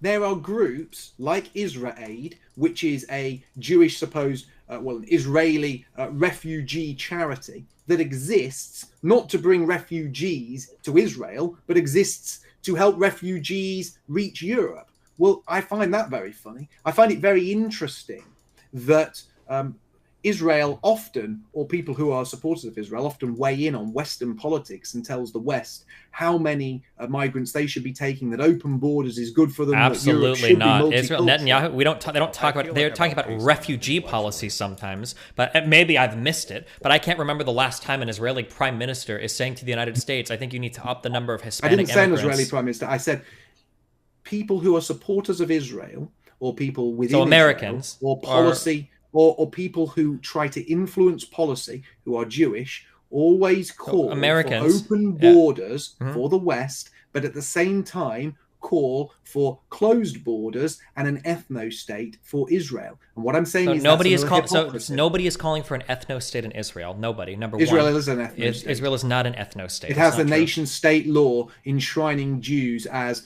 a special group that should be set apart is not an ethnicity. There are multiple ethnic groups within the Jew. Is it possible to marry into a Jewish family and then gain citizenship to Israel? It's amazing, isn't it? Because no. Answer that question. Answer that question. It's a super easy yes or no. Can you marry into a Jewish family, become Jewish, and go to Israel? If you claim Israeli citizenship, you have to prove that you are of Jewish heritage, and Jewish heritage is something that shows up on a DNA test. No, and you're either lying or you're dead wrong. So tell me, can I marry a Jewish person and become Jewish and get Israeli citizenship? You don't think that's possible? No, people who are Jewish, it's largely seen as being on the mother's side of the family. You have to actually prove Jewish heritage. You might be able to go there as a spousal partner, but that doesn't make you. It does make you Jewish. You can absolutely become Jewish, and it's not an ethno-state. Also, Jew is not an ethnicity. There are at least 5 distinct different groups of Jewish people. I'm sure funny how they turn up on DNA tests, isn't it? It doesn't. And how leading rabbis in Israel suggest that DNA tests should be used as as a I prerequisite. would say you should go to for Israel and citizenship. maybe talk to some people, but I don't know if you'd be welcome there. But no, there are absolutely different groups ethnically of Jewish people. There are at least 4 or 5 different distinct groups, and this is true because even in Israel, different Jewish ethnic groups will fight against other different Jewish ethnic groups sometimes, depending on whether you're Ashkenazi or whether you're part of the. There are darker-skinned Jewish ethnic groups, believe it or not. To say that Jewishness is one distinct cultural ethnic thing is not true. That can be proved by DNA is absolutely not true. And two, other people can marry into Jewish families or become Jewish and get Israeli citizenship. It's not an ethnic thing. It's not done by DNA. So Israel is not an ethno state. Moving away from that, I'm still responding to the original thing you said. I can't even respond. I can't even respond. I can't even respond to his original point. Okay, let him give him all the time. Go ahead. Okay. So number 2, there are probably different immigration concerns for the United States versus Israel. That's not very surprising to me. Like, I don't know how many Americans are trying to say that, like, Iraq should be open to an infinite number of immigrants from Iran and Syria, much the same that I don't know why Americans would say Israel should have the same immigration policy as the United States. That's nonsense to even suggest that. And to try to say, well, Jews in the United States have a different opinion between Jewish borders and Israel and American borders in America is just another way of saying Americans in America think that we should have different immigration policy than Israel should have for Israel, which is obviously true. No. What you've got here is, again, massive hypocrisy. You have groups in the UK, like the British Board of Deputies, which is the most powerful Jewish group in the UK, and these support the State of Israel and the State of Israel's policy on closed borders and maintaining a Jewish supermajority within Israel, and support the nation-state law that Israel has, which defines Jews as a special group apart from all others that the nation should put first, and at the same time call for open borders for Britain, compassion for refugees to come here. That is hypocrisy. To say that one state and one group of people should be able to maintain its ethnic group, should maintain its borders, to prevent people coming in, should not be multicultural, because that puts the Jewish people at risk in Israel. But on the same page, they then state that the indigenous people of Britain should open their borders, let people in, multiculturalism is going to be great for the British people. That's just hypocrisy. That is simple hypocrisy. So if you're 4 years old and you think every single country should have every single policy be the exact same thing, I can understand why you might think that that's hypocrisy. That's not what I said. That's not what I said. What I said is a group of people who state that it should be closed borders for Israel and Israel should maintain a Jewish supermajority, who then say that it should be open borders for Britain and the indigenous Britons shouldn't be interested about maintaining. What does indigenous Britons even mean to you? What does that mean to you when you say that?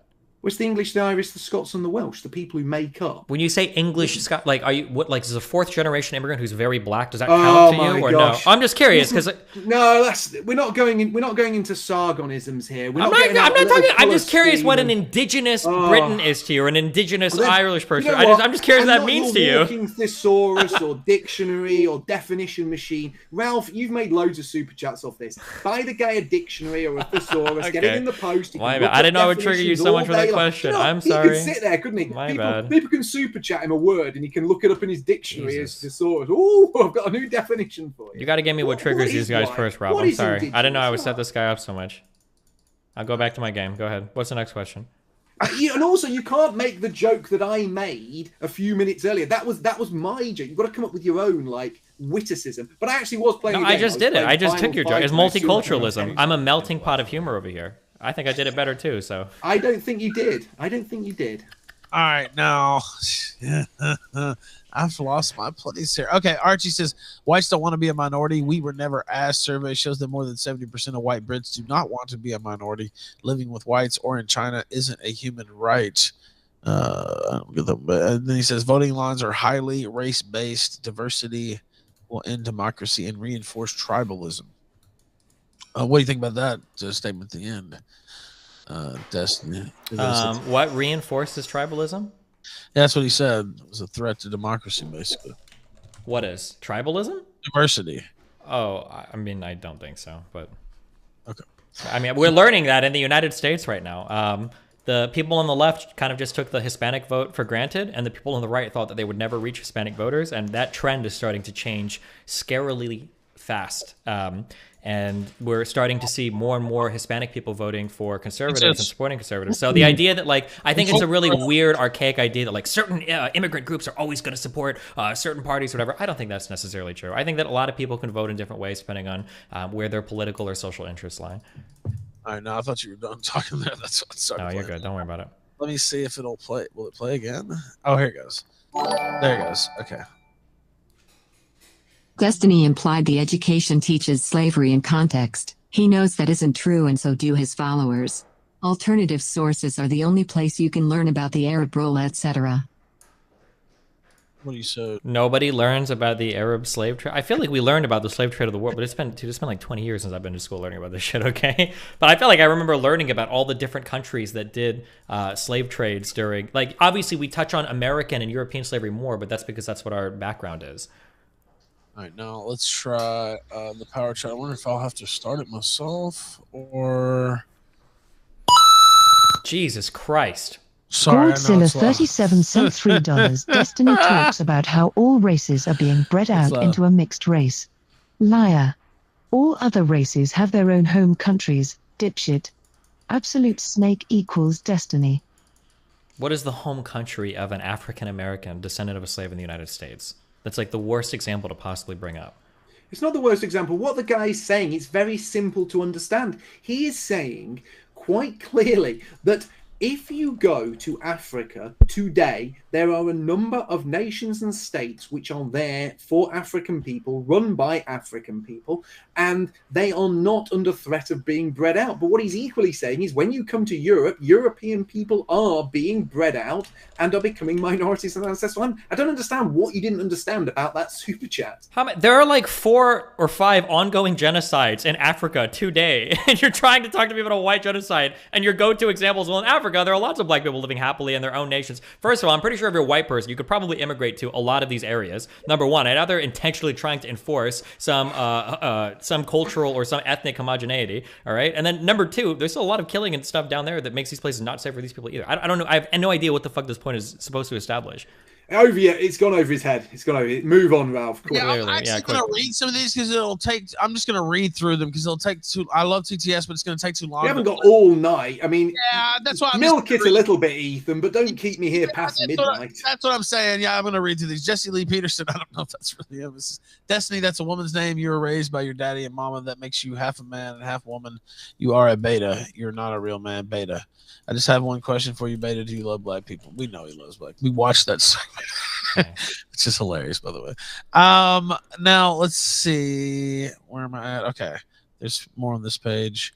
We got that one in. God of Conquest 91 says page 35, paragraph 5.5 of the Independent Inquiry into Child Sexual Exploitation report on the Rotherham government website says the majority of the perpetrators were from minority ethnic communities described as, quote, Asian males.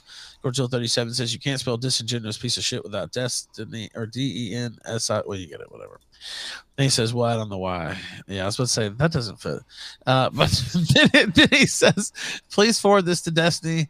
Maybe he can buy some balls and shoulders, he said. But I don't see. There's no link attached, though. So maybe I'm missing something there. But Godzilla 91 says, from the same Home Office report, Destiny keeps citing page 8, paragraph 7, a number of high-profile cases, including the offending in Rotherham, have mainly involved men of Pakistani ethnicity.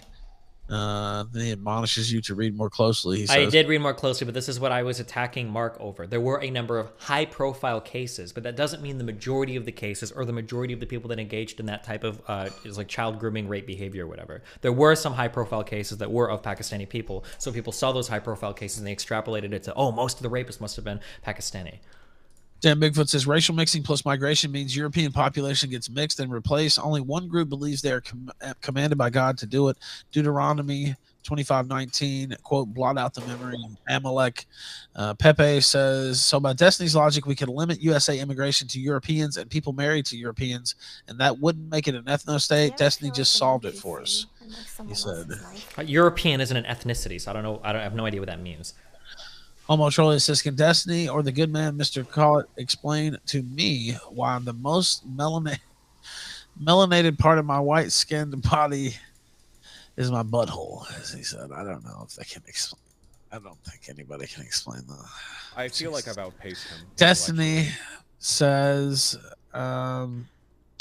he says race mixing is rare. He said, and then my understanding is that people are doing more interracial marriages. That number is going up and up and up every generation in the United States. Maybe it's not. I wonder why. I wonder why. Well, Could it because there's a concerted effort in the media and advertising agencies and Hollywood to present interracial couples as the most desirable kind of coupling? I mean, you only have to watch British Christmas adverts to see that virtually every family featured is mixed race. Yet mixed race families only make up a tiny minority in Britain. And again, this point, which we didn't even get into tonight, does show, again, part of the big picture. It's another part of this big picture. Because I'm putting 100%. The press, social media, Hollywood, television companies, advertising companies always present a vastly disproportionate number of mixed race couples. Why do they do that? Why don't they just present what actually exists in Britain? Because they have an agenda. And this agenda is to promote something and to seed the idea that something takes place on a much wider level than it does,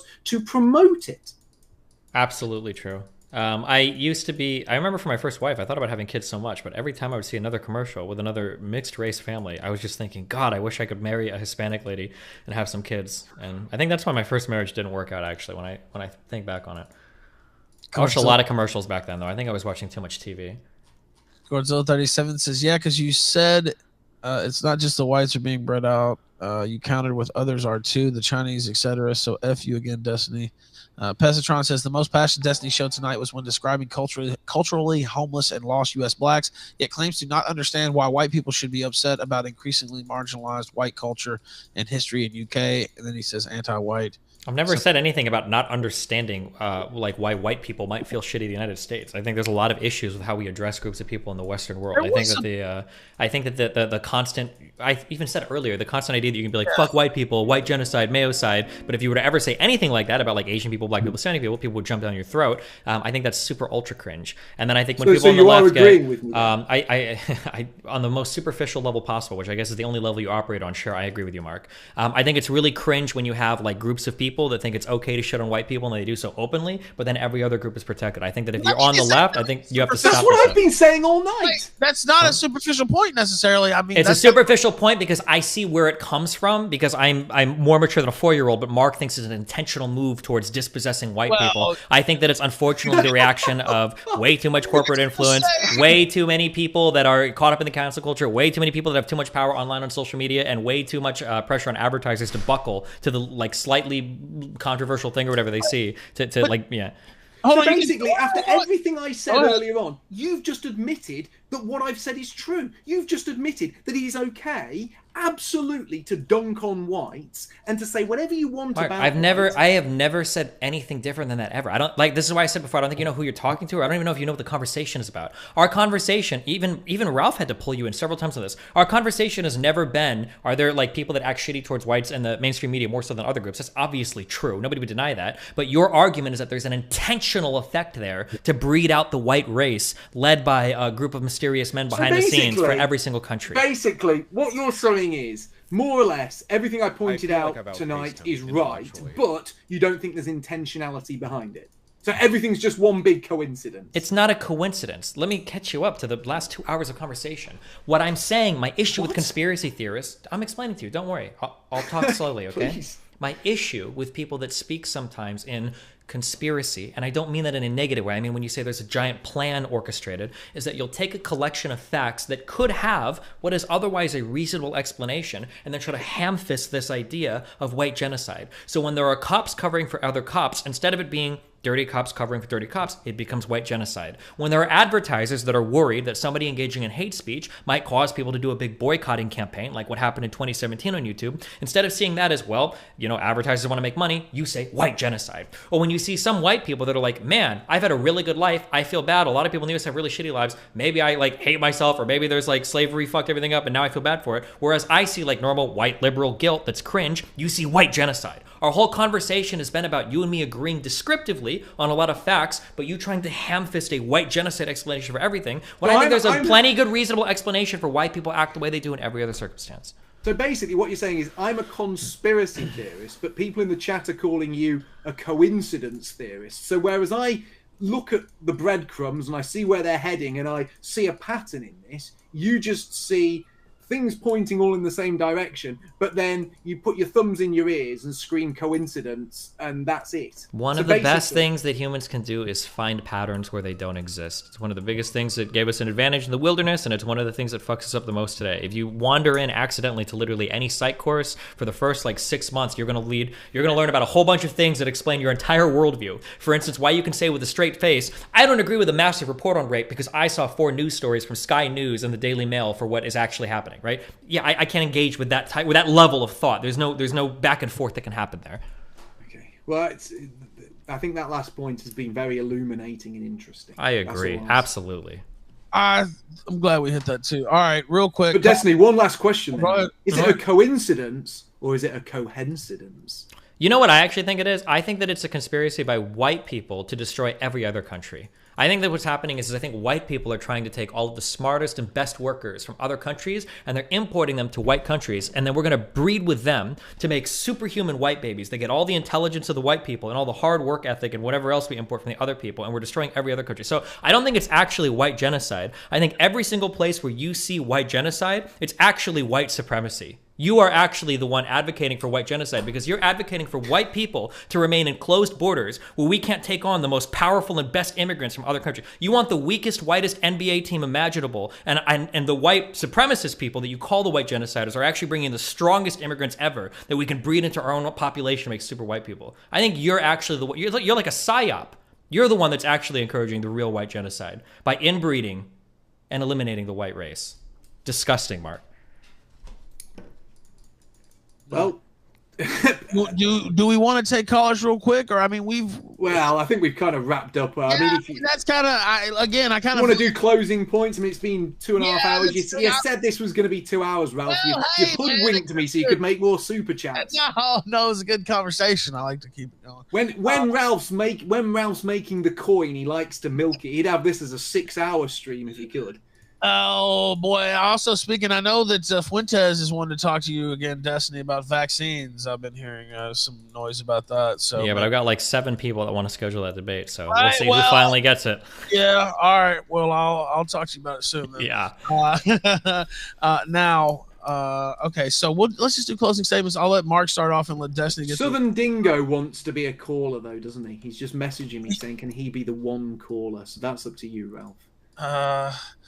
All right, go ahead, Dingo. Are you there? Yeah, mate. Yeah, How you go? man? Can you hear me? Yeah, can you hear me? Yes, go ahead. Fucking can Mark hear me, mate? I can. Okay, great. Destiny, just wanted to tell you, the only way anybody would say that Destiny won this debate is if they got your 2 names confused, mate. How does it feel? Is this L bigger than the last dildo your wife put in your bum? That was amazing, my dude. You have any more?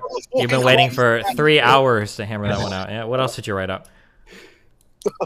Just that. All right, man. Mark wins. Thank you, Dingo. I appreciate that. That was the one caller. All So do you want to do closing statements? Who wants to go first? Do you want to go first, Destiny, or do you want me to? No, I'll let you go first. I think technically you should go first because I did the opening statement first. But Okay, I'll go first. You want me? I don't have anything written down, so I don't have anything written down either. I'm not going to write anything down. But I mean, I can go first if you want, but it's up to you. Oh, you went first for the opening, so I'll go Yeah. first. Here. Yeah. Just So basically, my issue when I have conversations related to white genocide is establishing the intentionality part is always something that's done through a ton of inferencing. We can collect a whole bunch of random facts and we can tell literally any story we want about any particular thing. People do this when they make reality TV shows. You can watch really good clips of how you can cut together anything to make something look a certain way. There are plenty of stories that happen in today's world. We're at a planet of, what do we have, 8 billion people now? You can collect any number of stories to tell any overarching narrative that you want. I think that when it comes time to looking at like what society is doing or what direction we're heading, if you want to establish that there's actually a plan to go somewhere, I think it's really important to be able to say, this person wants to do this. You can see that because they're doing this, and they've stated this reason for that, and people are supporting them for this reason. When your entire system of intentional white genocide relies at every single level of people acting in an unintentional manner, I think that it's far less conspiratorial and way more reasonable to say, actually, you know what? Everybody's probably acting the way they want to because they think they're affecting some other outcome and not actually engaging in a manner of white genocide to eliminate the white race. Well, I'm going to say pretty much the opposite of this. I'm actually shocked towards the end of this debate to how much Destiny actually agreed with things that I was saying. It's just he believes these things are all happening independently by some, you know, cosmic coincidence. All these anti-white things are all coincidentally happening all over. You know, all of these mixed race couples on the TV, it's just a coincidence. All of these cover-ups of horrific anti-white crimes, it's a coincidence. All of this anti-white hatred being taught in schools, it's all of a coincidence. And we can go on and on because everything's a coincidence. Now, I do believe there is a conspiracy. There doesn't seem to be a debate over whether we are becoming a minority, whether we're being bred out. We are, and I believe that is intentional. I also believe that is a bad thing. One thing we didn't really get into is whether white people becoming a minority would be a bad thing, but the debate has come to a close. I believe it will be, and I just urge everyone tonight, not necessarily from my side of the political spectrum, but from the people watching over on Destiny's YouTube, to just look into some of the things that I said. Have an open mind, look into it, do a bit of your own research, because it is an important topic. And if you take anything away from what Destiny said tonight, I think it was a bit of a slip he made earlier, because I was talking about how terrible rape was, how terrible it was for people to suffer like that, that these rapes that happen in the UK are absolutely foul. And at one point, he seemed to be snickering. And he said, no, he doesn't think racism is acceptable. He substituted in his mind the word racism for rape or rapist. And I think that tells you a lot about the mind of people like Destiny. That in his mind, there is no greater evil than racism. Racism is even worse than rape. That's what it kind of implied. And I think a lot of people on his side of the political divide believe that.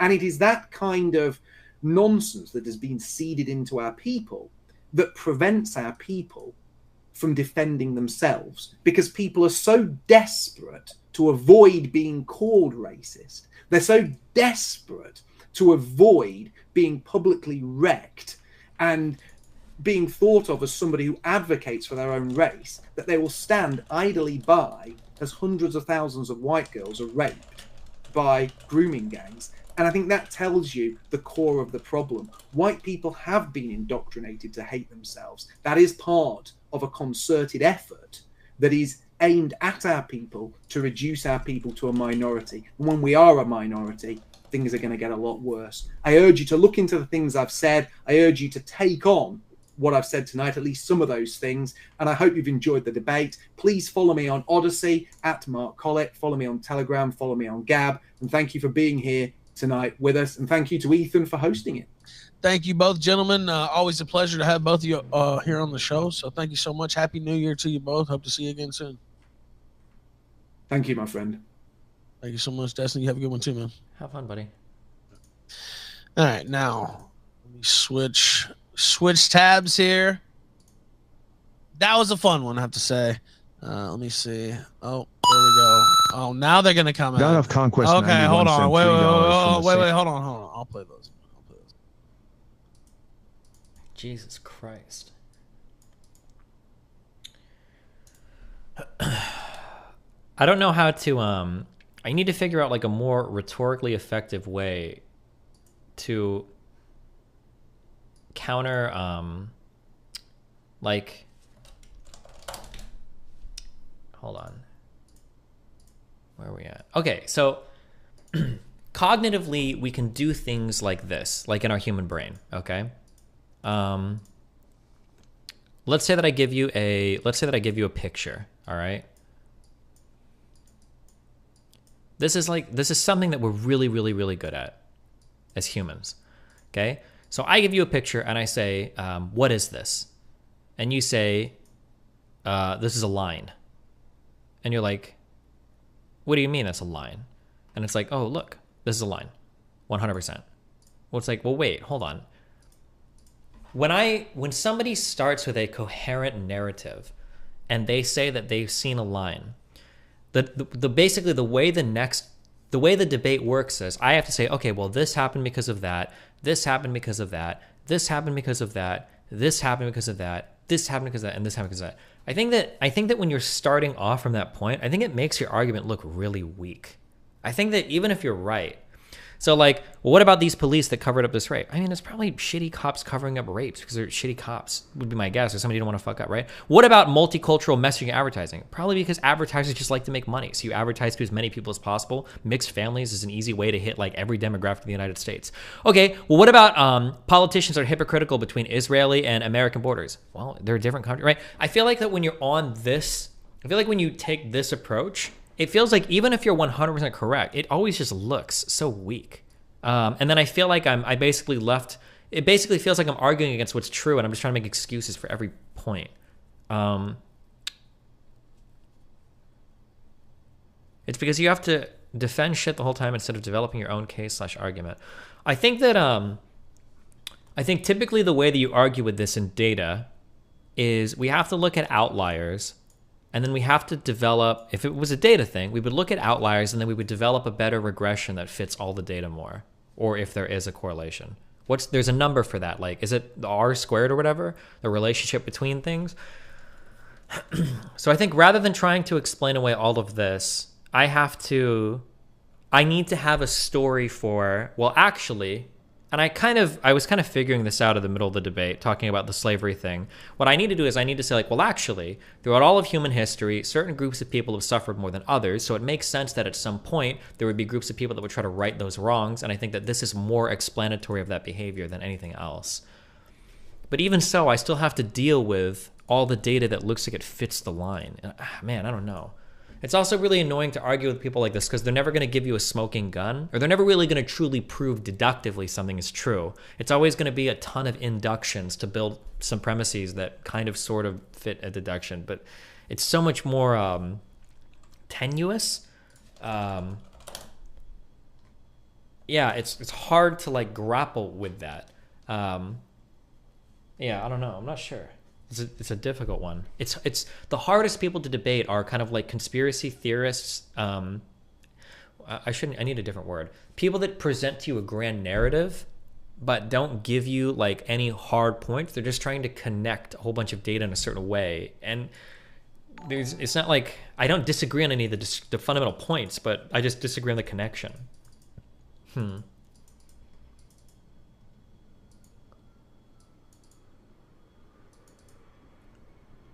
You have to let him cannibalize his own argument. You do really good at showcasing his unreasonable. Yeah, well, I think that because I'm remembering what he's saying. So once we've gotten far enough into a debate with a conspiracy theorist, I think if I give somebody like an hour to 2 hours to talk, eventually, like towards the end, I'm going to be able to say, okay, you think this, this, and this. What about that? You also said this and that. I think that eventually I can kind of piece it together. But then I basically end up looking like really weak for an hour or two. And if they don't actually like contradict themselves anywhere, then eventually I fuck up.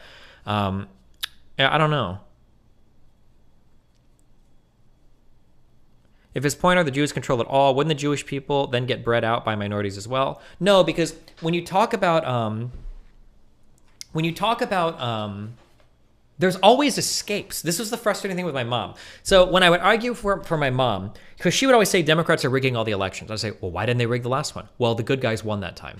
Okay, how are they all powerful, but then sometimes they just fail on really easy things? Like, why didn't the Clintons just kill the guy that exposed Seth Richard or whatever, if that was like the thing? But then it's the same thing here too. It's like, well, the Jewish cabal is leading all of society down this path and they're controlling everything. And it's like, well, how is there like one or two whistleblowers then that broke the Rotterdam thing or whatever?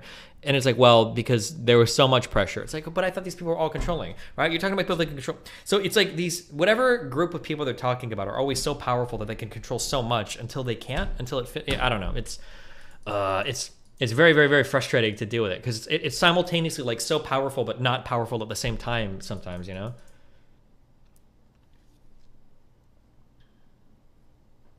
You need to study up on psychology and get the blowout. That way it's kind of easy to illustrate where his thinking goes wrong. I understand psychologically everything that's happening. because none of it is that complicated, right? If you live in a certain media bubble, well, it's a heuristic thing. That's what I just said. If you live in a certain media bubble, so here's like what's probably happening, okay? There's a ton of different data points that exist in society, okay?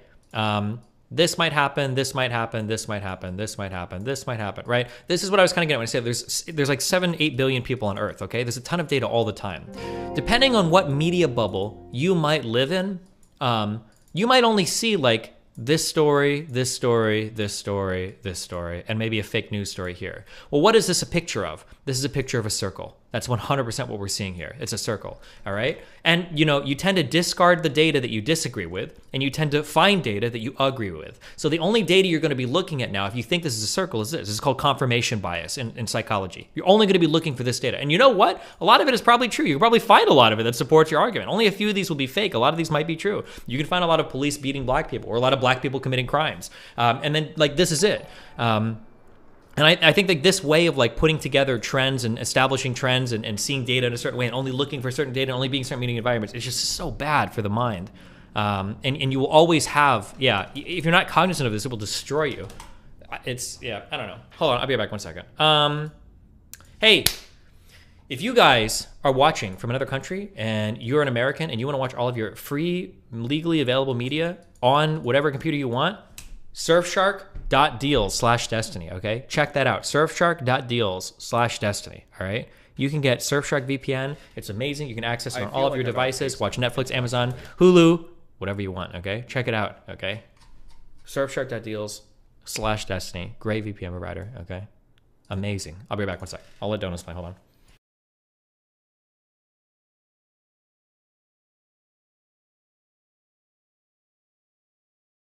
Nathan Godstony.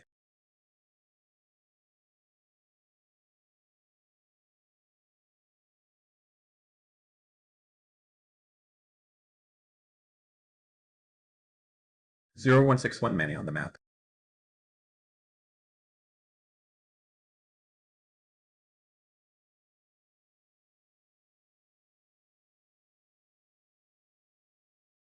The population of Rotherham is 91.9% white British law. Tell this guy to stop talking about a gang of criminals.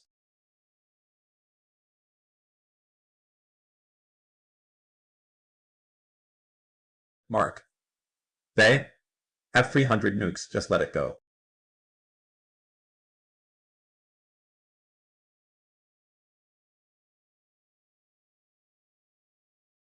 If you look at sexual assault of children in the UK in general, not just grooming gangs, no ethnic group is overrepresented. He focuses on grooming gangs for this reason.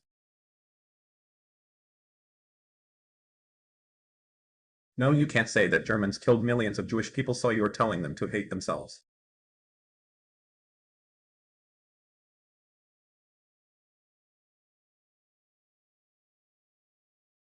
Can you ask them if white people have some kind of homogeneous group? And why are there difference of the people who call them Walloonians vs Flemish or the conflict in the Balkans?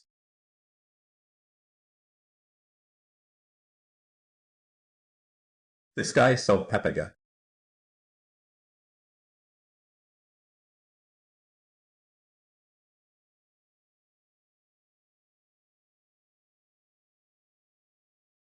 If we're getting white slaves, I pick Mountain.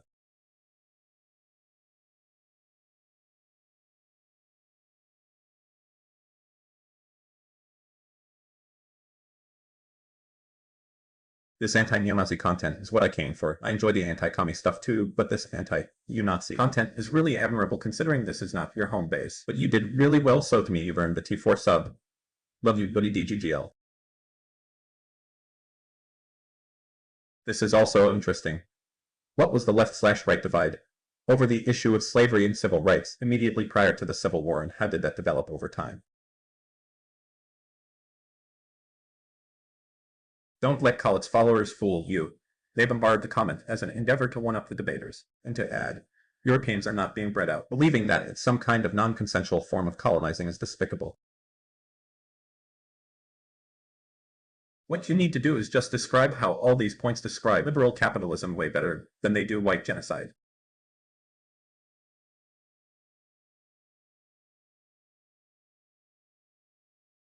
Maybe it would be helpful to take a postmodern approach and attack the legitimacy of the entire meta-narrative itself. It's hard to attack anything he says when he is this entire mass construction.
I feel like I've outpaced him intellectually.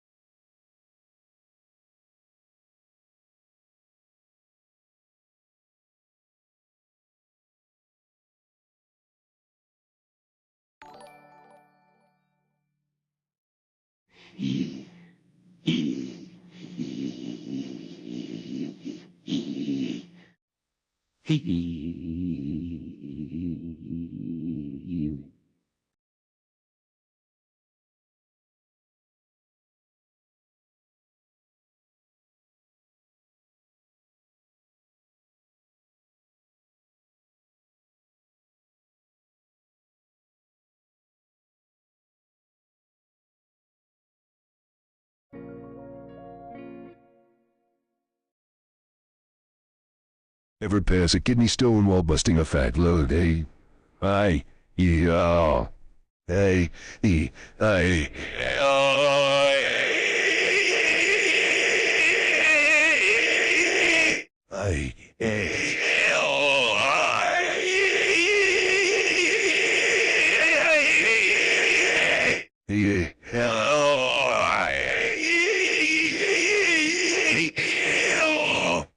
Hey, me neither.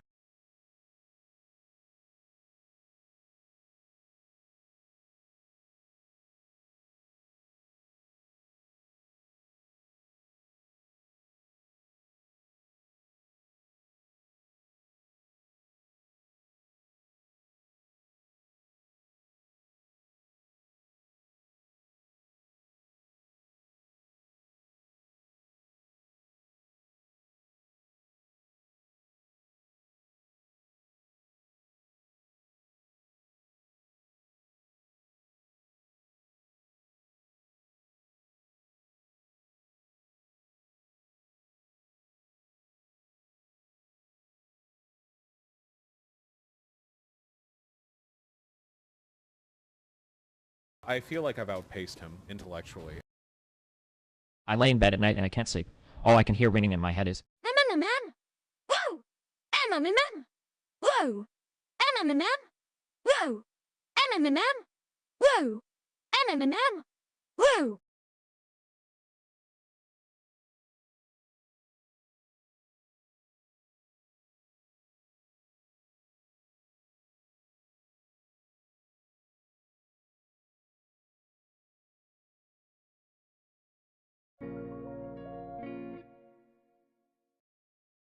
Well, that was good, hey. Yeah,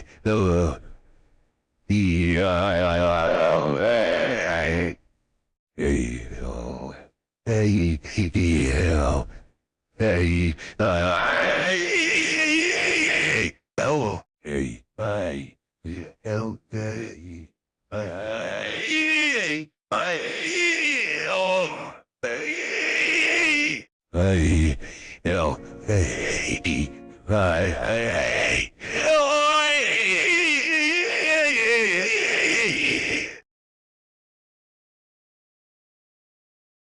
Every poo-poo time is pee-pee time.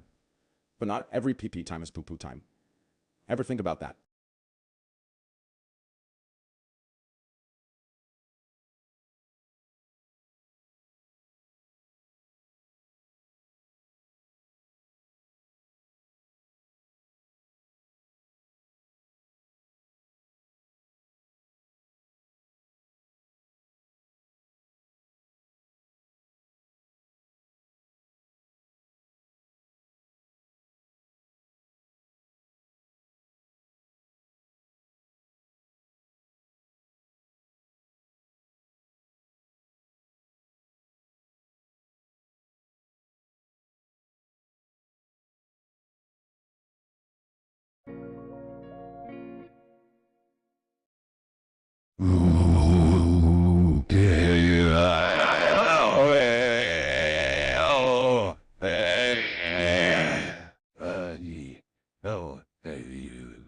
This is the worst meta, guys. Why do you do this? Do you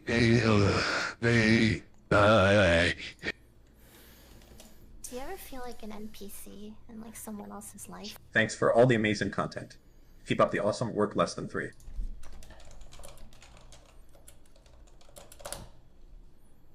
There's a rule update pinned on LSF if you care. Oh boy. Wait, no, God, why are you doing this, Mooten?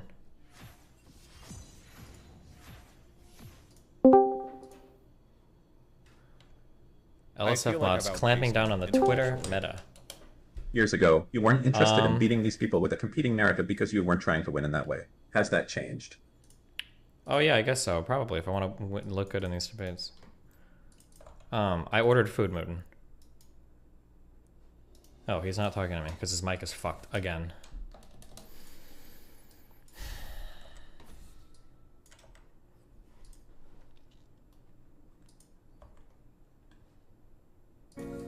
Test, test, test. There we go.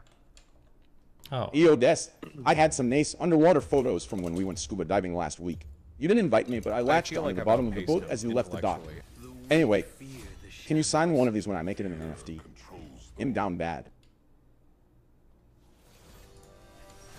Steven, I have some bad news. What's up? We appear to have over 10k concurrent live viewers. Oh, Jesus fucking Christ. Time to fire up some league.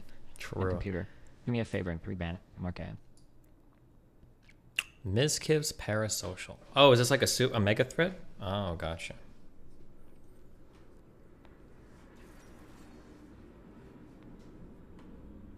This show ended hours ago and 5 clips came of it. Oh no.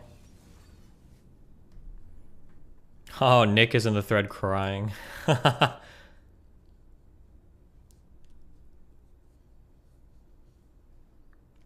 Oh, sorry.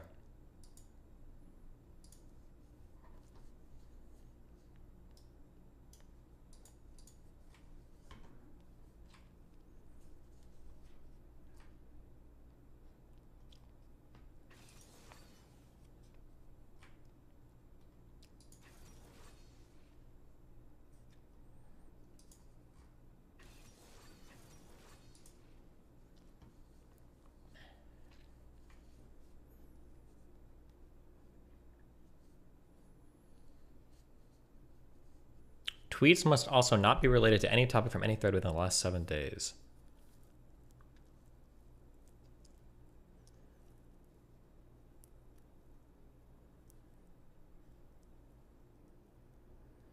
Politics are out of scope for LSF. Politics is defined as the activities associated with the governance of a country or any area. Does that include like social issues or?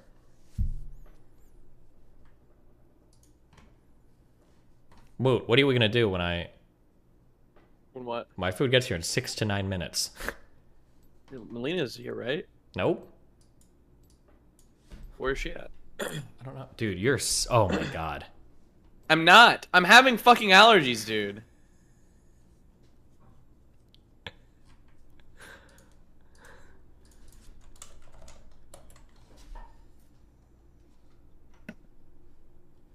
But you know what? On the off chance that I am, I'm gonna wait.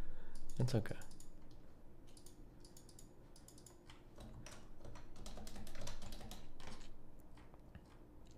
Do you like the Red Bull? I haven't drank it yet. It's in my fridge. Good. I'm saving it, okay?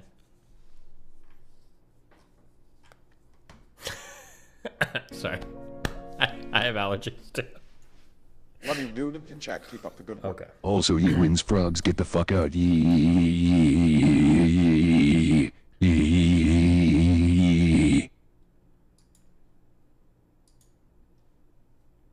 Wait, who was in the thread crying? You said Nick, NMP? Yeah, because I make a thread for something.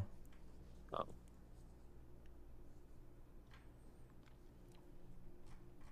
He wins. You're not here. Oh! You haven't bought items either. No, my game was muted. Sorry. I didn't even hear it. Hold on. Jesus.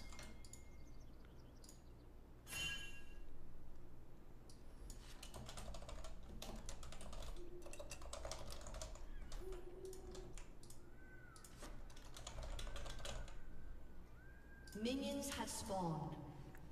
Did this get warded? I don't know. I think we're going though, right? No. Come on. Fuck it. Oh, okay. This is pretty bad, but Surf Shark, guys. Oh, also Raid Shadow Legends, guys. Fuck, I should have Really? promoted that. Yeah, really. We need to do this, right? Oh, close. Okay, going down. Okay, we're doing this red, I think. Are Okay, we? I don't know. Fuck, We're going. We. I think I can. He can do his own. Who is it? It's Eve. She's That's fine. Evelyn. Yeah. Well, you know, being chilling, I guess. Uh-oh. That was a sneeze, not a cough. Nice try, though. Yeah, I haven't coughed at all. I've just been fucking sniffling. Oh, probably good then. Yeah, we haven't seen Caitlyn yet, so it might. Oh, oh. They both missed CS. Good. Or XP. XP. He might run up to blue immediately. He might. Okay, well. And he might jump. I'm going in on Soraka. Even ignited. That's good. She's healing. Morning.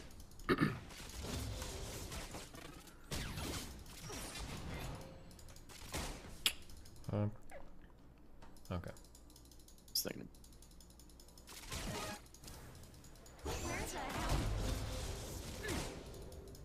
What happens here? We'll Can have we level go in? 3 first, so let's wait for Okay. level 3.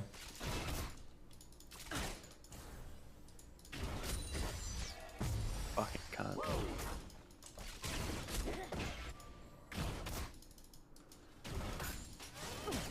Sometimes outnumbered, never outdone. Who's warded? First paying attention to the That's trap. being chilling. An ally has been slain. It's less being chilling. Get ready for it? Dude, this. Yep. Damn, I thought that hit. I have to back up. Yep. Maybe we should shoot faster.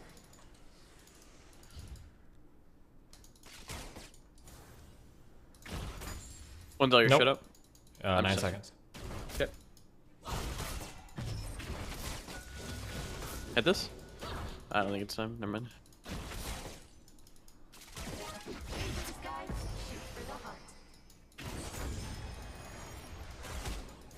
It's all up. When she goes for them, Nick, you. Never mind. He's mid. Corky, run! Should I look for Q? Yeah, sure.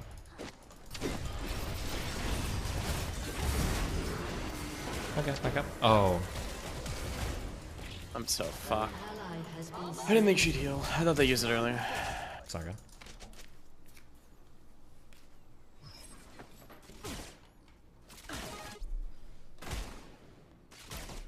enemy has been slain.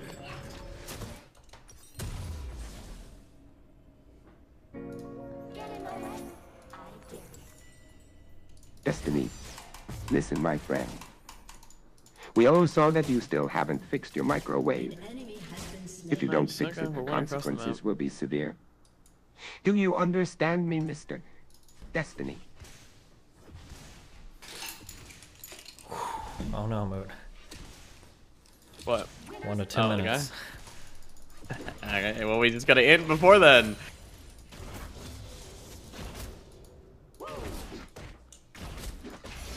Shut down.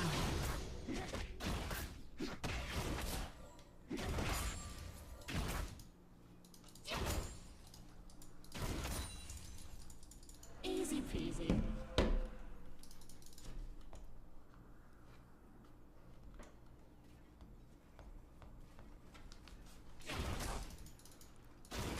Yeah.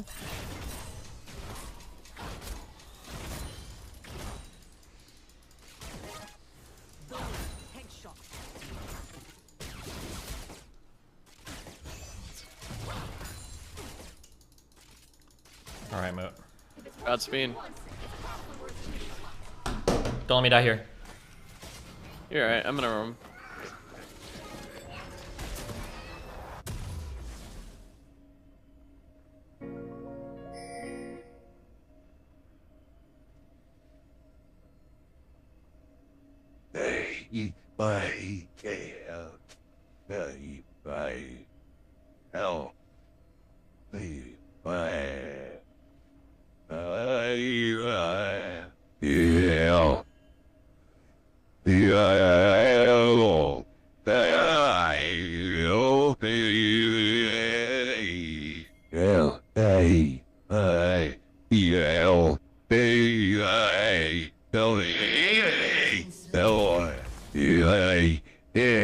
Gamer! I truly am, dude. Obama.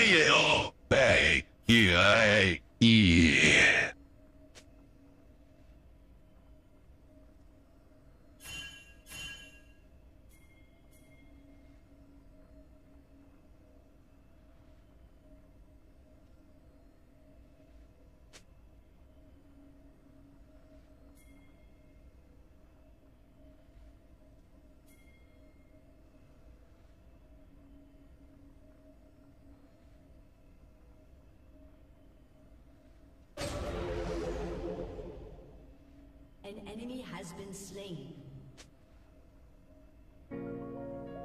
Ranked? Yeah. Destiny, do you think you would have tilted Mark off the face of the planet if you slid in a surf shark and Raid Shadow Legends sponsor into your conversation? It seemed like he was hung up on your ability to monetize your content. Alright, Steve's hurrying, guys.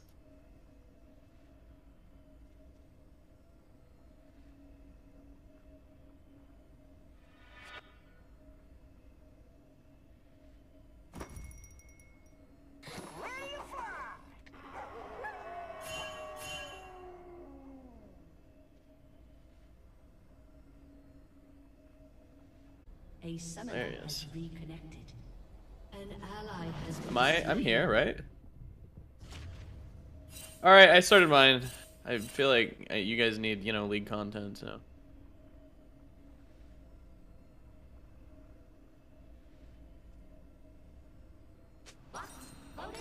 He returns!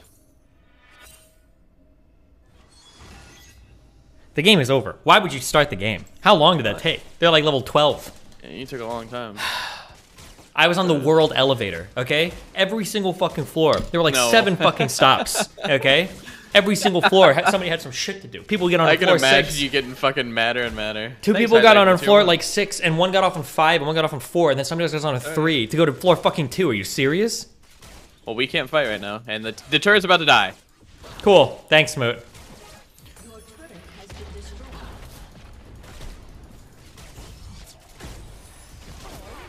Are you good?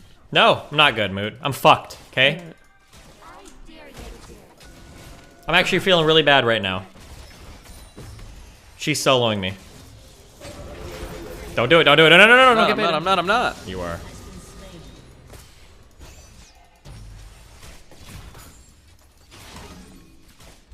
We're okay. We're not okay, Moot.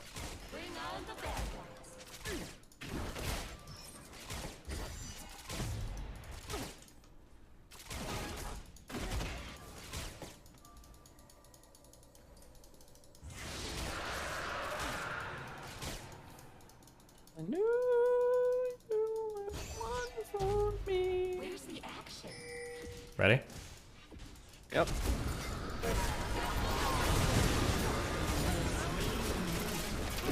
Sorry, I had to make sure that she didn't fucking headbutt you and kill you.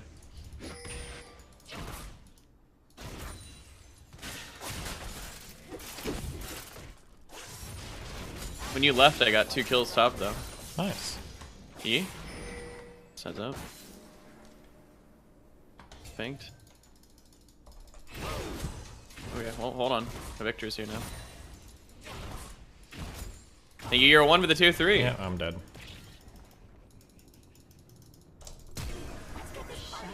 Are you actually serious, dude? Ride my dick harder. Alted and flash. Good luck. We can catch him in pain.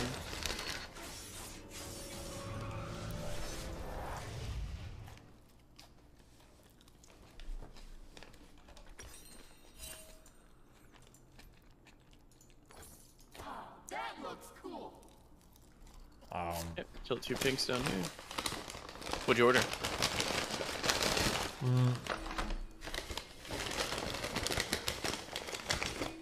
Someplace called Checkers. Oh. It's like a... I think it's like a burger place. Yeah, they got chicken strips. Chicken tendies, Moot. I feel like I've outpaced him intellectually. This guy's down here? An enemy has been slain.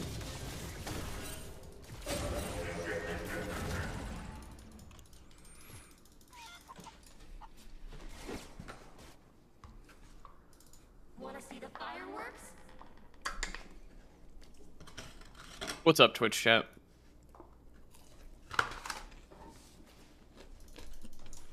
Alright, going back, getting items.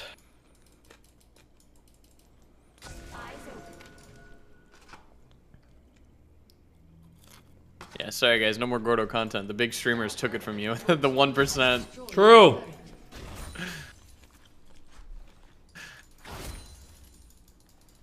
Bernie was right.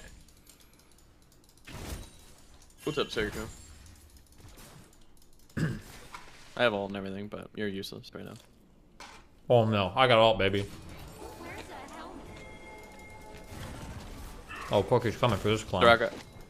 Why? Would have been sick. Maybe I'll be Tracer. I'm already Tracer. What about Widowmaker? I'm already Widowmaker. I'll be Bastion. Nerf Bastion. Right, so Winston. No tears. Okay, he's level 11? Mm-hmm. Easy. We're 15. Yep. True. Combined. Mm-hmm. Okay, get these. Yep.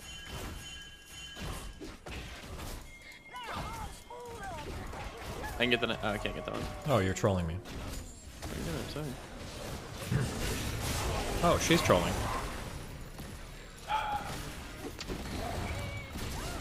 Ooh! That. Watch the brush. Cool. Maybe we should Okay, new rule. If you DoorDash me and you forget my straw, I'm giving you 1 star. Just let you know. Yeah! Oh. Get it? I got ult.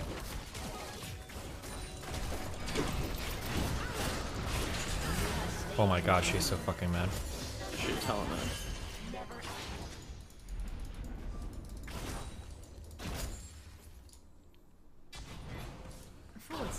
Wiki wow, wiki wow. Would you say you're a working class streamer? Absolutely. I'm your local friendly neighborhood streamer. I think that's top lane. God, I hope it's it's mid. Alright. Very nice.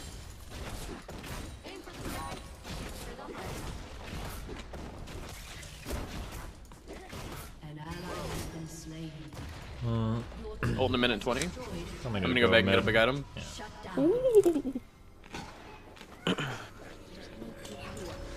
Do you not have metal straws? No, what? Messing out. Use them when the DoorDasher fucks up. God damn it. It probably wasn't the DoorDasher, to be honest. No, it was the DoorDasher. It was the restaurant. It's always the restaurant. No. It was the restaurant. It wasn't the DoorDasher.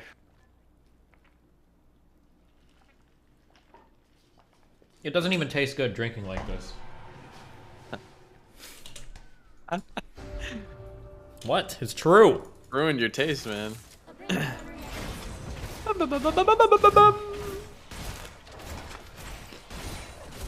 It's pinked. Can you come middle? Mm-hmm.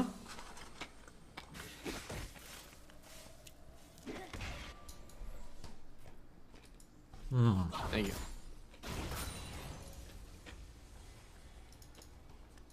I have on 10. Well, one small one and one big one.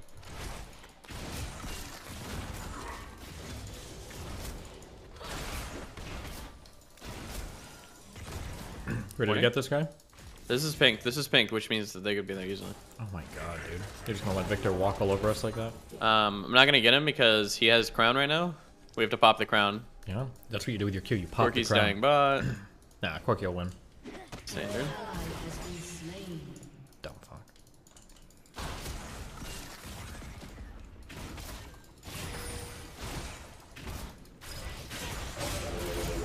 Good one, Eve. He's kidding me. Super good one. It's alright, Mundo's getting the tier 2, dude. Oh, that's actually not bad. Oh, except he's gonna die too. Yeah? Your team has destroyed a turret. Fucking bad. Shut the fuck up, Movement, alright? It's a stupid fucking meme.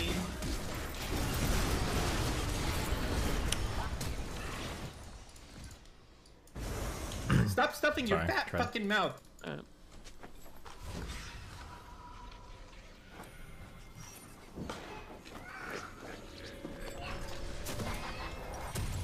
If worth shooting once, it's probably worth shooting a lot. Your IQ higher than yours. Damn. Thank you, Gappy, for the tier 3 for 16 months. Awkward handshakes. Loser. Finally, putting your streaming money where your mouth is.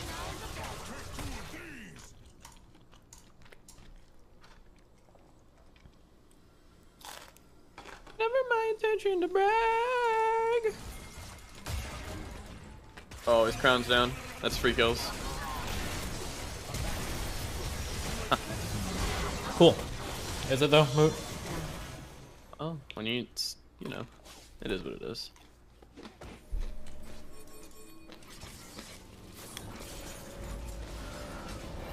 Playing Rust today? No. No. Tomorrow. Tomorrow the server resets. Thank you, Silver X Soar, for the tier 1. Who cares, dude? I'll be working on after stream today, okay? So in the morning when I'm grumpy, I don't want to hear it.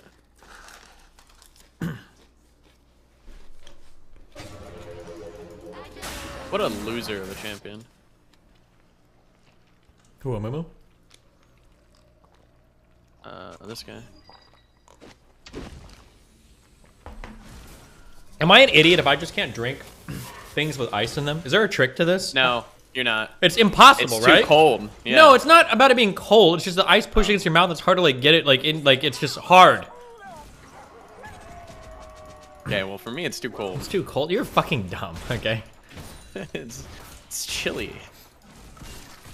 Okay, I don't know why I'm down here with this loser. I'm just gonna hex gate away.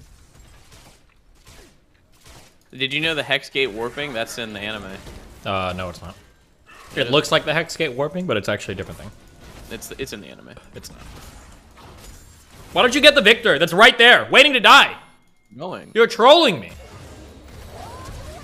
You are trolling. Okay. I can't get in there, dude.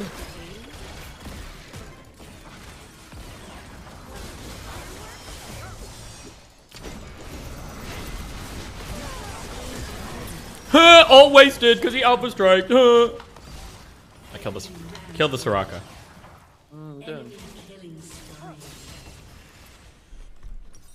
Dad, I might have to start going first item Thornmail against Tarakas. Nobody else builds any sort of fucking anything. True. Nobody builds anything. Base. They're literally just dogs. Absolutely true in base.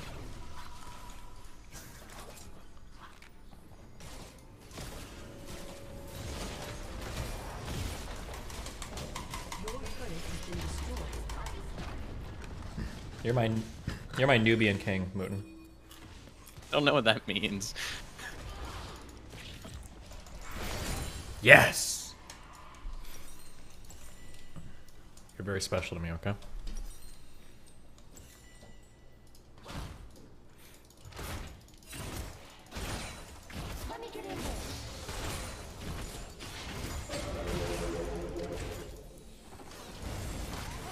Why not throw a fucking some bullshit down there? No, okay.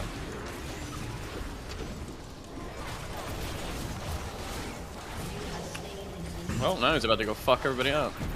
Let's go. Good exhaust. I'm not jumping in there. You can go in there though.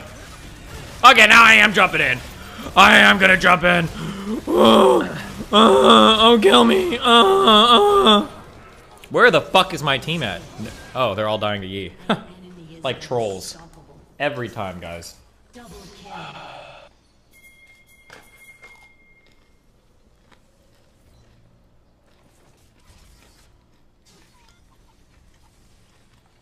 Uh-oh. What? I'm very scared right now. Let me give you a hug. Have you also Yellow Magic Orchestra? I'm not sure. It doesn't ring a bell.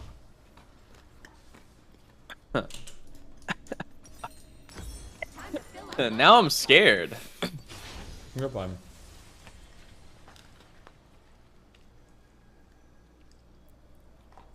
You said it yourself. You're the most tested man in LA, right? I'm the most tested man in Miami.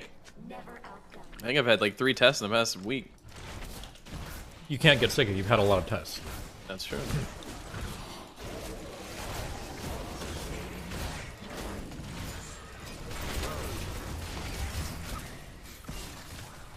They're on Baron. Wrong. I don't know why I went by. That was my bad.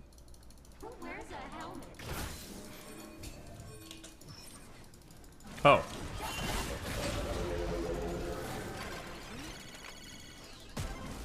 Thanks, Corky.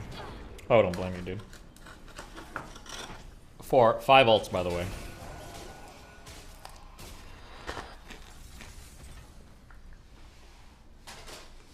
I don't know if we win this.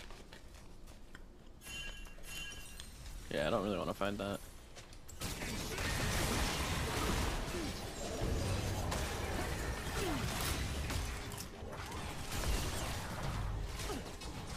It's looking kind of juicy though.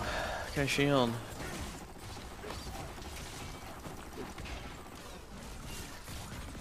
Alright, Moot. I'm 1 minion away from 11. That's when shit's about to pop off. Are you here? You're good. Do what you think is right, Moot.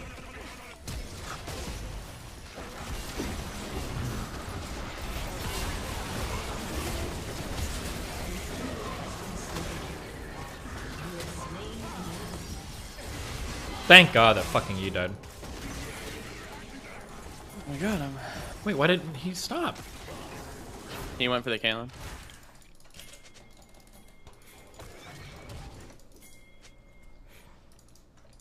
What the fuck is my team? Get him! He's not in here. Oh my god, you let him portal out. Also. You guys are Yeah, I'm actually killing his cringe. ward. Thank you, Chimp, over the Prime Gaming. Whoa, dude.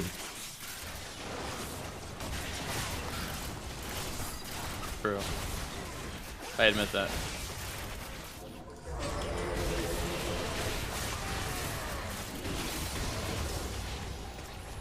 Are we all just ignoring the guy in the bush? I have no vision. Okay, I have to leave. Then run. He couldn't just... That guy was cringe. Oh my god. Please! Thank you. Are you guys serious right now? Nothing I can do. This Corky's literal dog shit.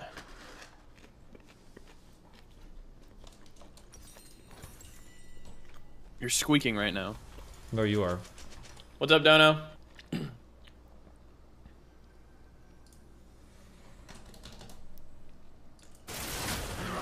Thank God. We need to get that Drake, by the way. I am a hero. She's gonna die to Yi, and we're gonna lose her Drake. Boom. God, you're a fucking prophet, bro. Oh! Okay, just kidding. 47 HP. He's gonna be at full life for Drake, by the way. Yeah, he is. He's gonna get that off 1W too. Mm-hmm. Because that's how our games work. We should have took portals, by the way. Oh.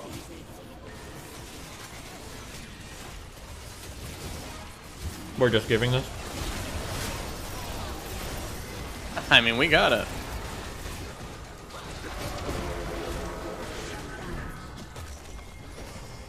Range.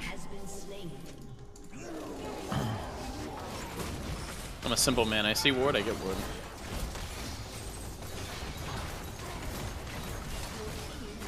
Why do we have the same champion in the game? Oh, it's Mundo. Oh my God, Stani. Oh! Oh! Oh! I die for your bed. I got hit by like 7 towers, okay? I was a god for a brief moment in time, okay? For a brief... Wait. They don't love you like I love you now. Any Guitar Hero players?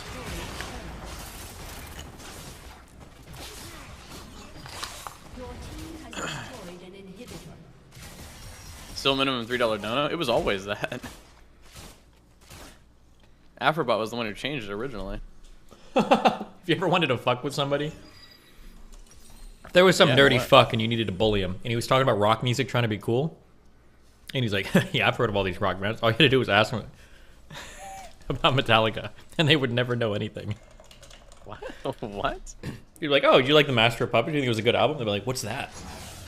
I'd be like, you know what Metallica is? And they're like, what? Oh, I think I've heard of them. Because all of their music knowledge would come from Guitar Hero. But Metallica would never license any of their fucking songs to Guitar Hero, so they wouldn't know anything about it. There was at least one kid that I caught doing this shit in high school once, okay? Who asked, bro? Yo, mama! One is in Guitar Hero? There were two. There was Rock Band and there was... Oh, wait, when? When I was playing Guitar Hero in high school and college, I don't think they... Or it might have only been college. I don't think they had... I don't think there were any Metallica songs in yet. Rock Band was the one with the drums, right? You're so stupid, dude.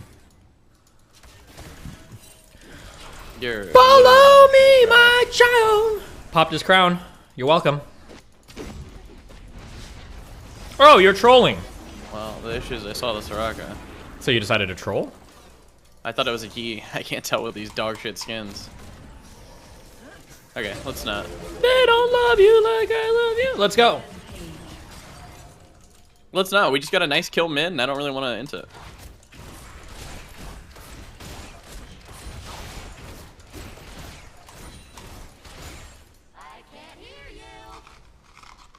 Obama. What? We'll never know I'm here. Enable champion names over the head? Nah. I don't need that shit.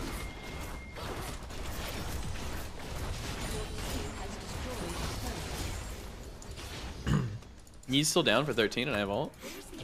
If I see a good one, I'm going. Imagine how mad you've got to be to have an enemy laner AFK for like 5 minutes in the beginning of the game and you still lose the game. Oh! I just lost. I'm sorry. That was a really good ult. I couldn't resist. That was a good ult.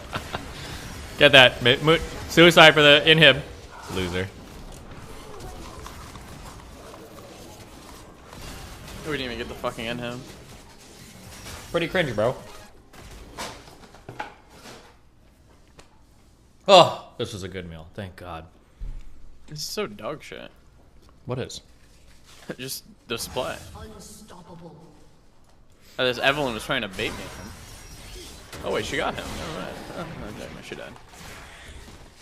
Whatever. There were no objectives up. Doesn't matter.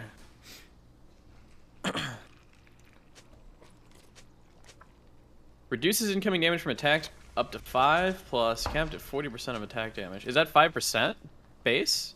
I assume. No, that's 5% based.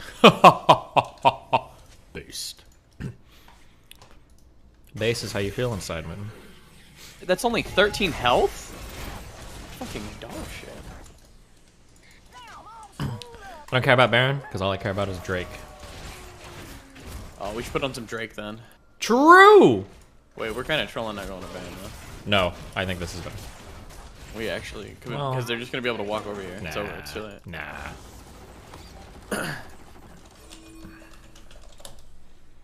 I mean, we couldn't have done anything anyways, never mind. We made the right call to not int our team. Oh! Okay, let's go. You're trolling. I did. Okay, just making sure you know. Okay, they got lots of waves. Yeah, that's why we got lots of free Drakes.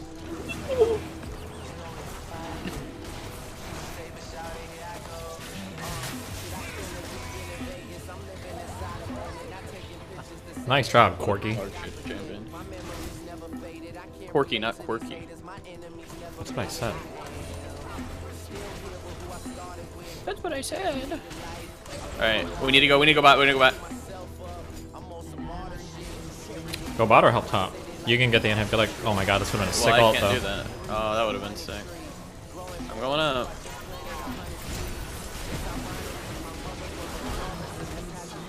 Kill the Soraka. I need you to grab the inhib. Dodge that. You gotta move down. We kind of trolling, I guess. A little bit. We should have both went up, or both gone to We bottom. should have went up or should have went bot. Yeah. Did we just lose the game? We might actually. Mundo's alive, right? No, we didn't lose. Yeah, technically. Are you sure? We actually might have lost the game there. No. I'm not sure yet.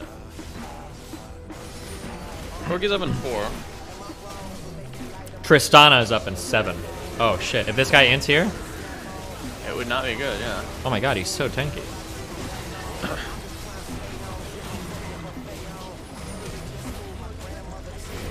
Oh, we did lose. Oh. Pretty trolly.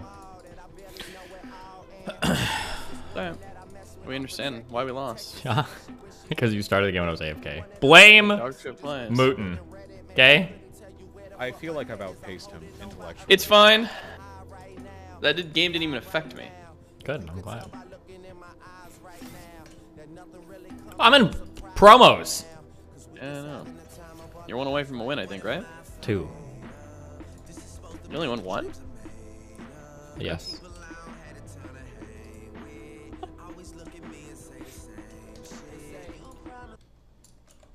So I Hey, responded. I'm supportive. I'm supportive. Don't worry. Thanks. Look, see, I got my mug. Oh, I didn't know that went to you. I think I've only sold. I mean, no, it didn't. I think I've only sold 3 or 4 of those. So now I know your address.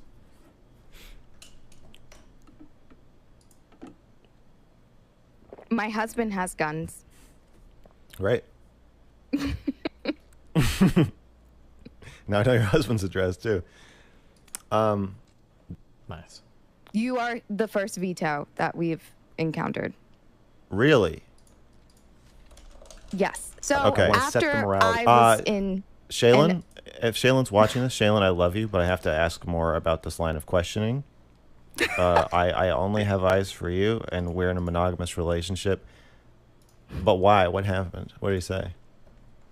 What did he say? Yeah. Wait, what did she say? I missed the first part of this. He heard your Tinder story. And you are the first veto that we've encountered. What is a veto? A veto? Oh, veto. Veto. Oh. I understand now. Sorry. You are the first veto that we've... Oh, Jesus Christ. That was a not father woman, okay? She just, the pronunciation of that was Christ. And does not like the idea of me being with a guy who might violate me in that way. So he thinks I'm a rapist. GG Destiny. Honestly, a close one. I think the decision to AFK for 5 minutes during lane phase really deprived Mastery of critical gold. You'll get him next time, buddy. Reaching diamond. Oh, good. We're on a carry team, dude. Well, he's got a 50% win rate over 80 games or 18 games. I don't. That's know not nice. that good, but okay. Yeah, no, it's not at all. I would ask him. What is a veto? But at the very least, he thinks that you're somebody who wouldn't take to cues and probably wouldn't take the verbal. I'm a real Derek over. Chauvin in bed. Jesus Christ.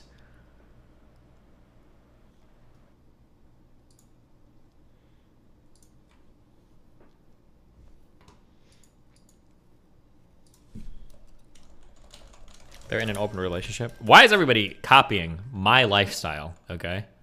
Disgusting. Okay, let's just make this an easy W to round out the night. Okay. Please don't tell me I have anything scheduled tomorrow. Please, please. I don't. Tomorrow and Wednesday are rust days, okay? You You're good, Chad. More acceptable to say it out loud? No, they definitely copied me. Are you ever gonna play Sea of Thieves? Shut up. What happened to that game, man? How are we doing on Raid Shadow Legends, guys? 322 war. We might just play Raid the rest of the night until we get these 48 more warriors out there, guys. I kind of want to play. I'm not gonna lie. I was getting real close getting my Kale to. We're playing League. Moot. We're leaguing. Well, hold on, check your DMs. I'm actually curious. Hold on. Don't type. I already know the. Yeah, I already knew the question. I'm so curious. It's kind of worth it. Oh yeah. Okay, yeah. No, for sure. Yeah. No, shut up. I'll play League. You dumb fuck. No, those are. I don't need you to simp for me. You fucking loser, cuck. That's what you are right now. How do you keep getting Raid sponsorships? I don't know. Because they love me. Because somebody over at Raid. Stream Elements this time? There's a guy working over there. Yes. Yeah, okay. like, Who's Taiwanese, and he's like, I'm helping Destiny because he's down with the resistance, and I'm like, He's true. doing bad, man. Man, that's some good shit. I used to turn down mobile game sponsorships because I felt bad, but now. Fuck that. That's free. That's we free literally have fucking Mass money. Gamba fucking Gordo on this Yeah, platform, yeah, okay? well, We do mobile games. Fuck it, dude. we do a little mobile games.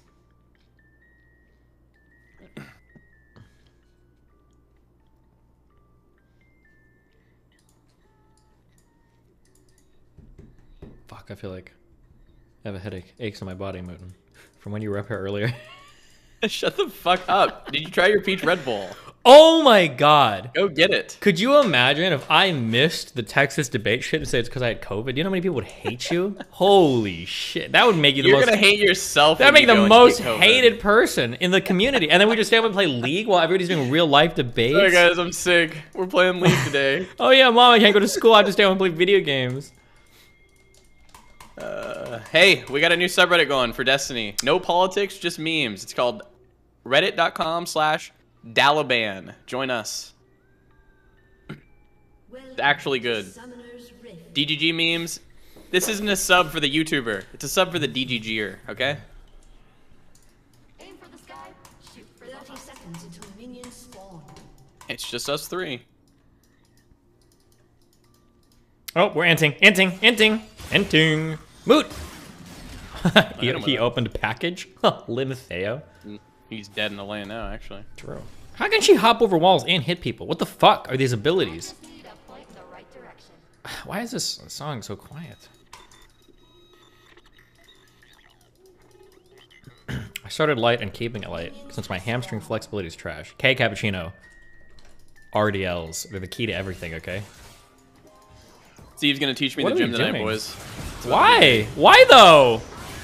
He got it. Hey, fuck it, dude. No, he didn't. Oh, he did. What are you doing? Hold on, I kind of like this now. Now I'm getting blood. Just kidding.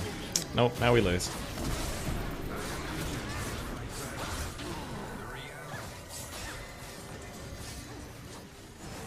Yes. Okay. Can we go back to late? Yeah, I'm going. Did we? Was that worth? Yeah. K-Cat, the only thing I would say to be careful of is it's really easy to not realize when your hamstrings are losing their flexibility and you're just like bending your back. I hurt my back. What is SRS? SRS? Is that shit Reddit says? Someone said do SRS, so I didn't. Oh wait. I think so. Yeah. Starting strength? I don't know. Fuck it.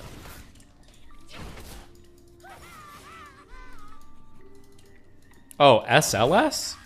Oh yeah, maybe they meant SLS. Oh, it looks like strong lift. I don't know what the other S is for. I'm in.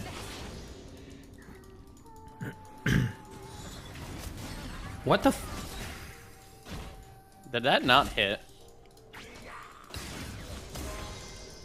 Oh, or it's SRS, like to tell people you're serious and not being sarcastic.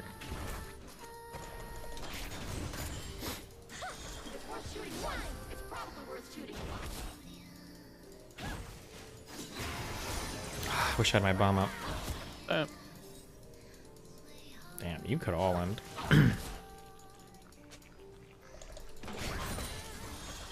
Boom!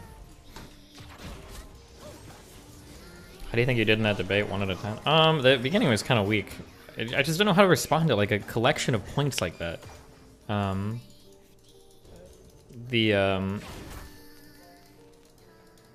thought the last half went pretty well, I guess. We don't know where their jungle is? Nope, we have no idea. She started that late. She started blue though. Or sorry, red. I think.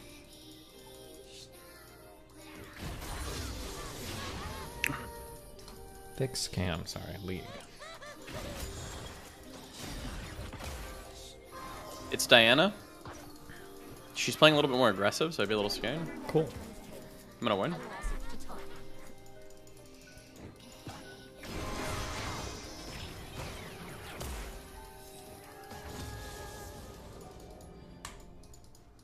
Fine. Diana's top side? Near, yeah, you see.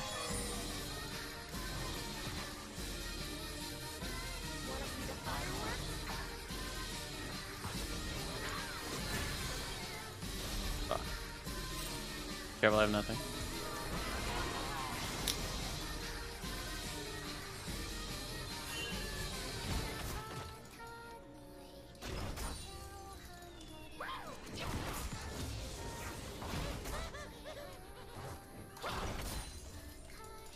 Everyone's getting Grona? Yeah.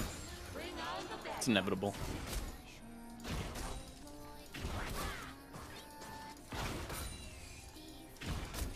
Imagine if Hecarim came back here.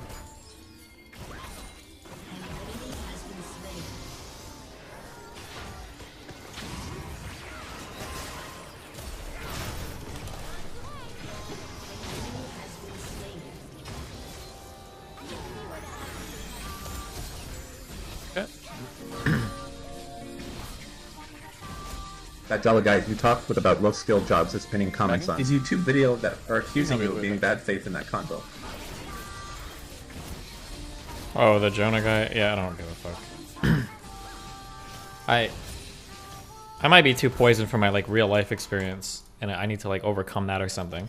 I remember that when I was working, something that me and all of my coworkers would make fun of were euphemisms to describe our jobs. It was like the #1, and like every large corporate entity did it. Like you'd be like called like a, like it sounds like I'm joking, but people would call you like sales technician or whatever instead of like cash register operator. Like there were all these stupid corporate euphemisms, and all of us would like make fun of that shit. Like we knew why we were there. We were working a job at McDonald's or like a casino job. Like we're not the best of the brightest. We're not the most ingenious members of society. Like you don't have to treat us like fucking morons.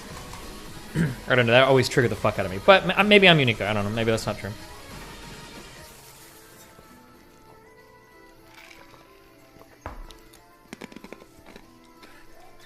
I recently found out that they even do this for white collar jobs because you guys are telling me that every single dev in every single job, your entry level position is called senior dev, which is apparently a thing. I didn't know that until somebody said that a while ago, which I guess is kind of funny.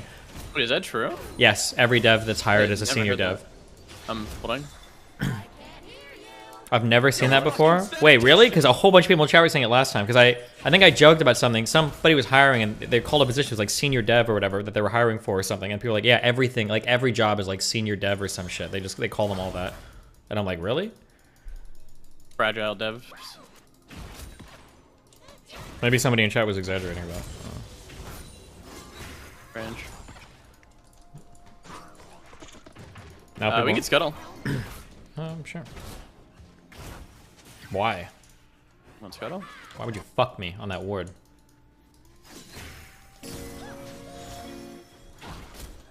Giga Chat, I'm not a janitor. I'm a senior floor-licking consultant. Wow.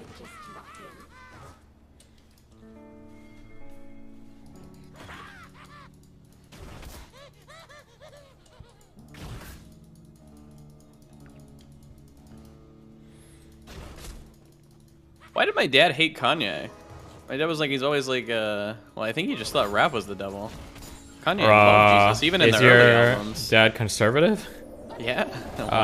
Kanye got into a lot of trouble a long time ago. Not a lot of trouble, but a lot of conservatives hated him because he said George Bush gave AIDS to black people. AIDS and crack, I think, right? Yeah, but Kanye always is like rapping about God. Who the fuck cares? Black Christianity is a lot different than white Christianity, okay?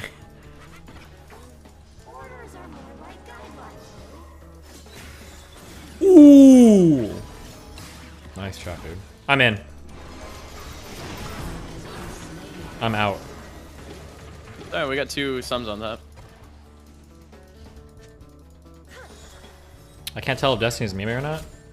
No, wasn't there a big thing during it was like no, fuck, hold on, no, shut the fuck up. I'm banning that person. IP ban whoever that fuck said that. It was during FEMA. After Hurricane Katrina. A whole bunch of people were mad, and Kanye West said George Bush hates black people. I know this happened. On live television. Yeah, fuck you. You're 14 years old, so you've never heard of this before. Your first Kanye West album was fucking Yeezus, you dumb fuck. Hit that one, the big one. It was about Katrina, not AIDS and crack. Well, I'm like, okay. Sorry. Chill. Okay. I'm backing. A lot of you guys have only heard Yeezus. That's fine, okay? We all know that the Kanye West, I know in at least one of his songs, it's something Sunday. It's one where the piano goes like blum blum blum blum blum blum. What am I thinking of? I know that he said this in songs before. We all know the government. No. Me, my Chick-fil-A. Was it heard him say? Something that like, I know that the government administer aid, so I guess we just pray like the minister say, like, yeah, fuck you. Kanye West has totally said this shit before. You guys are delusional. And I know there's at least one lyric about selling crack to fuck. I don't remember that one as well, but it's the first song. Yeah, fuck you guys.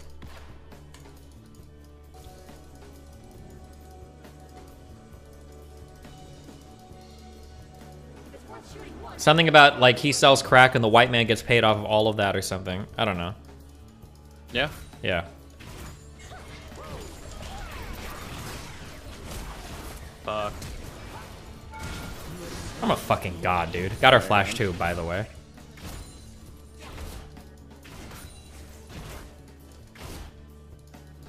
We shouldn't have lost that last game. Those people suck. No, we shouldn't have. Yeah, we were bad. No, well, it's because it was AFK, but fuck the start of the game. Cringe.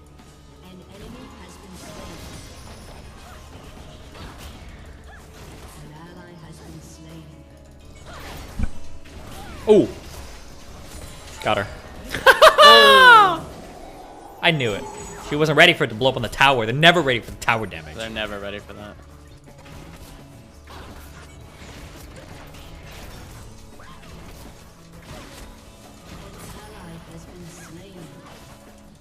Okay, backing. I don't know how we haven't got ganked this game. We've been... Because, okay, me and Kanye are running in deep.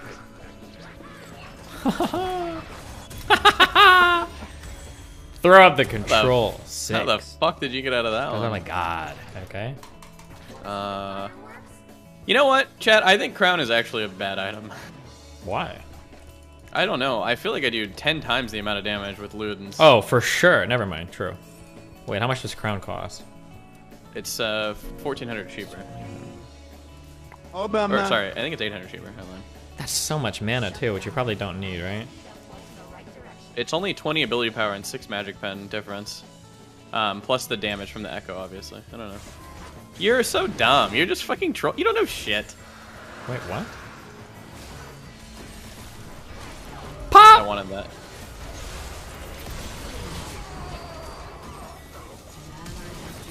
Oh, I thought you were trolling me.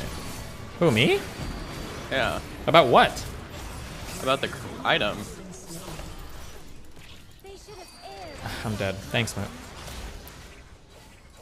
Wait, what are you talking about? Trolling you about the item? Shut up, it's fine. Wait, somebody... Hold on. Kill him, thank you. I'm done. You're gonna get it! Shut up. How am I trolling you about the item? Wait, explain. No, you're not. I just thought you were talking shit like you do about World of Warcraft, okay? I just thought you were doing the meme. Yeah, never mind. I understand. I was doing the meme, though. Okay, no, I wasn't. I wasn't. No, I wasn't. I was looking at it. I played a few Lux games the other day, and I always rush Ludens. Yeah, I saw you had support in the title. I was like, what the? Is Yeah, it down bad? I wanted to What play the some fuck's Lux going on? games. But yeah, I was looking at the crown items and like 600 mana. That's a huge stat that you probably don't need if you're playing support, right? It's kind of what you get. Well, they both have 600 mana. Do they? Ludens Yeah. is 600 mana? Holy The shit. only difference is 20 attack, 20 AP, 6 magic pen, and then the ability, like what it does. Damn. Okay, never mind. I guess that's true. Every item has every fucking stat on it these days, guys. My Why bad. wouldn't it? I'm in. Is this bitch trolling? Okay, I don't know about that. I can't do anything. 'Cause he just throws everything over. Now I lost my stacks. Literally just negates the champion with fucking one ability, and then you jump into him like a dumb fuck. I don't know who's dumber. You were the champion. I'm gonna be totally honest with you, dude. I thought that was a Master Yi. I'm so sorry. I would not have jumped in if I knew that Yeah, I was know fucking you Astro, okay? I was not thinking. I'm so sorry. I fucked up really hard there. My bad. Hey Destiny, it's me, Miasma. You're most sexy. Voluptuous chatter. You're so good at League, and I love watching your League gameplay. Cool It spirit. makes me so horny when the screen goes black and white. Anyways, you're gonna be in It's Miami fine, this this game's weekend. unlosable. Oh. This game is super losable. Oh. What's up? Oh. Alright, he's confident now. Yeah, he just got full fucking turret gold. Why? Because you want to fuck me, that's why, okay. Okay, he probably can 1v2 us still. Probably. He also has shield bow, so don't ever think you're gonna kill him. True.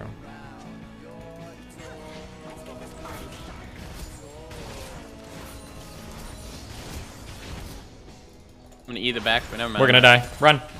That's He it. can climb through the minions, remember?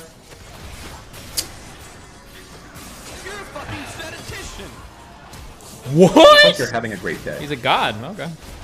I guess.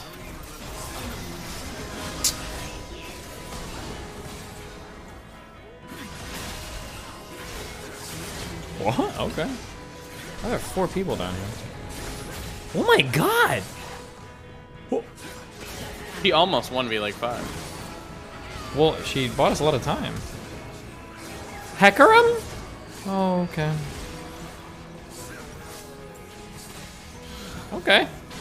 He's so trash. Hecarim is garbage. Wait, this guy said he was going to fucking Diamond tonight. Yeah. The only way he's going is fucking buying a diamond account tonight.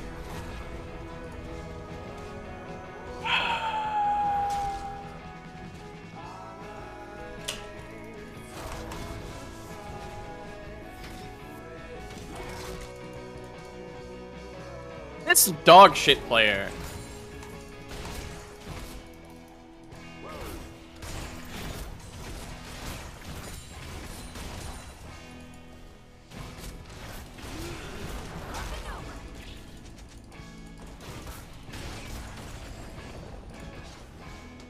Skits are trash and I mean, literal garbage. What is? Skits. We've talked about this a million times. Oh, skits. Just every time I hear one of I love Kanye's skits, I skits. get mad. They're all so good. Kanye! I don't think I can repeat that, guys.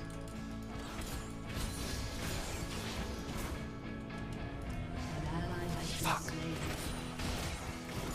Now I'm dead.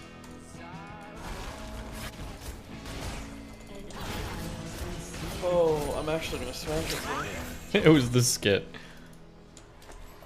Throw your concentration off.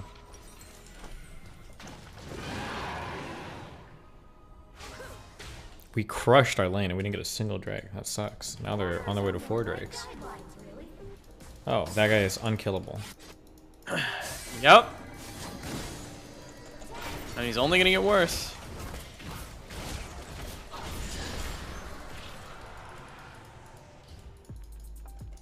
Oh yeah, I'm gonna buy illusions because I'm a dumb fuck. Nice. That Yasuo might be scripting. He might be. I'm not sure, but maybe. He had a pretty tasty flash earlier. Yeah, he did. Holy fuck. It was like pretty good. Yeah, I'm just gonna wait. Mr. Worley has nothing to do.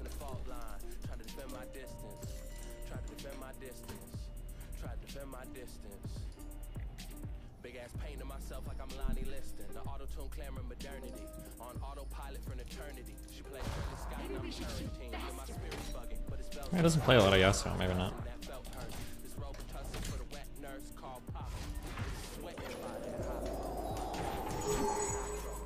Pink ward.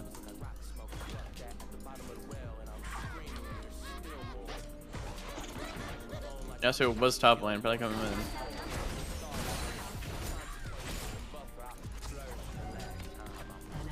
in. Okay, she's losing 1v1s now. She didn't buy executioners. Nobody ever does. I'm going down. So glad to be a sub-lol. Never mind. This is pinked. True. We're getting collapsed on. Oh, what? Oh wait, this guy's like dead. What? Oh wait, we can't win. We got a Veigar up here. Coming around. Ah, I should have flashed it.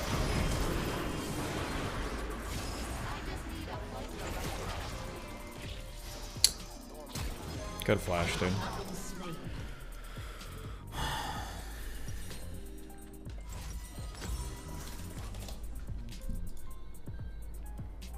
I don't know. I can't buy defensive items, so you have to win hard. True.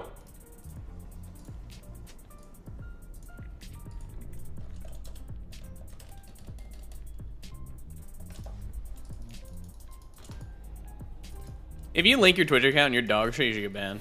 Actually true. Okay, we need anti-heal. I should have bought that. For who? For the Trundle? The Yasuo, the Trundle, the Sona. Okay. Very nice. Oh shit.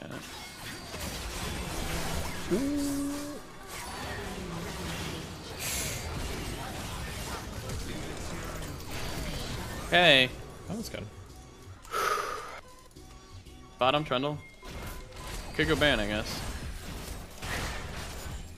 Go ban. We have the economic will.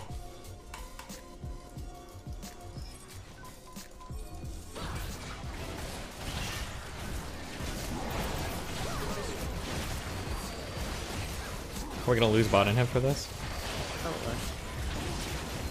Are you ready for Zig's ult to steal this? No way.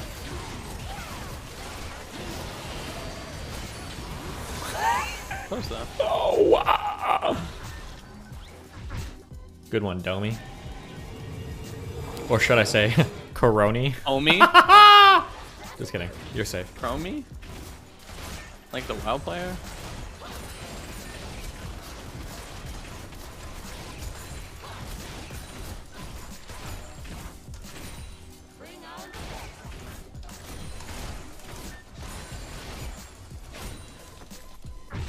Hey, we didn't even lose in him. Base. And I'm dead. Not base. You're fine, dude.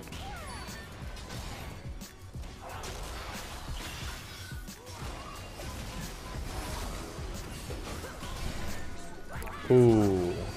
It's about time to get some danky dank. Are you ready? What? Are you inting? I'm about to turn up the crunk. This is so dog shit.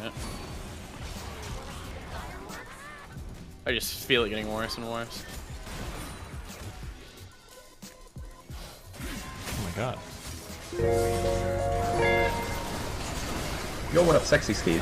Hope you're having a good night. Here's a little something from a fellow son of Daddy Satan XD. This is so dog shit.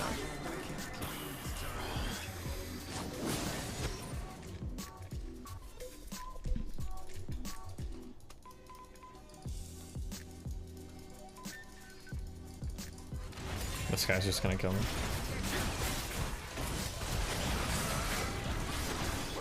Okay, or he's just gonna be a total noob. That guy scripts. He absolutely does. He must. Why would he do something that dog shit but play that godlike on other cases? He's script. He must be. Careful.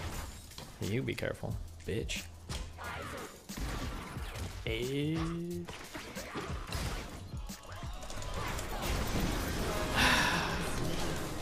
Of course she has ult still.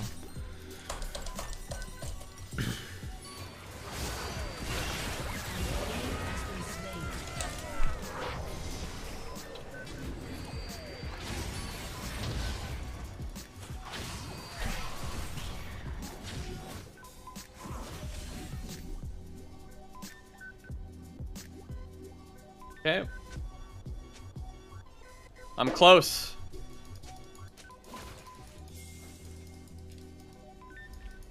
I don't know why I went back.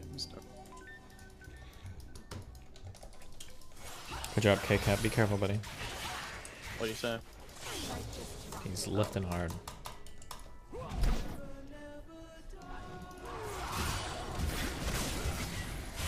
Hero's dead. Now we lose, man. Nah.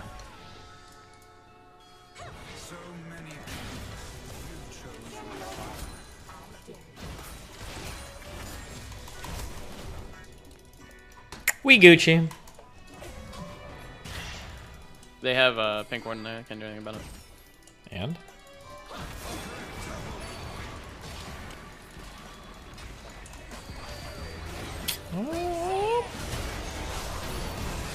I can't even see what's on my screen right now. Okay, I don't know what just happened. Worked out. Careful, don't die.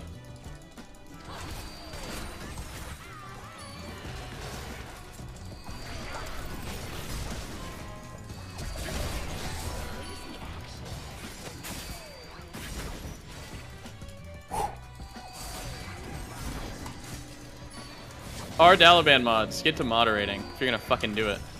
Destiny, can we get out? And in control text-to-speech for 2011 debate memes. Oh god, I just did the big bad thing. I baited my teammates.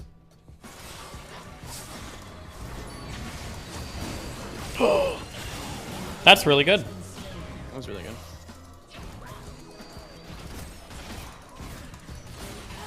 What even? I don't even know. I can't even see.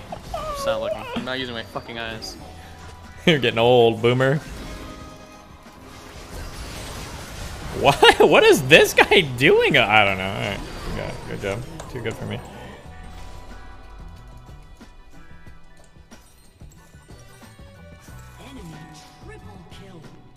Fuck it, we're trash. We're literal dog shit.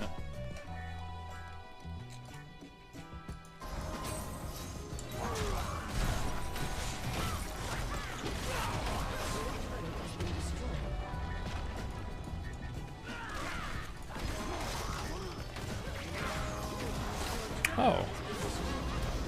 Thank you, Azzy Demon Boy. I just noticed your $66 dono.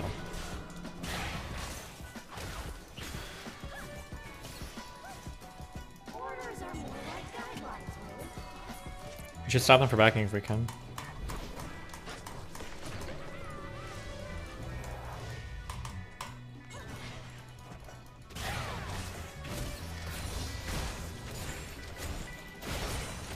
Not over yet.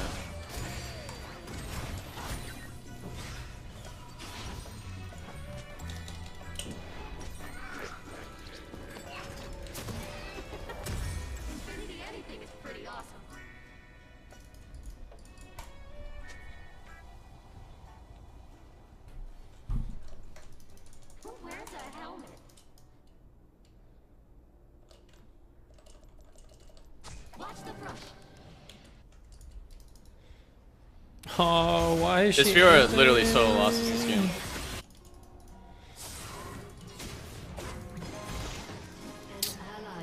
Literally. Now she's about to say, well, they used 3 ults on me.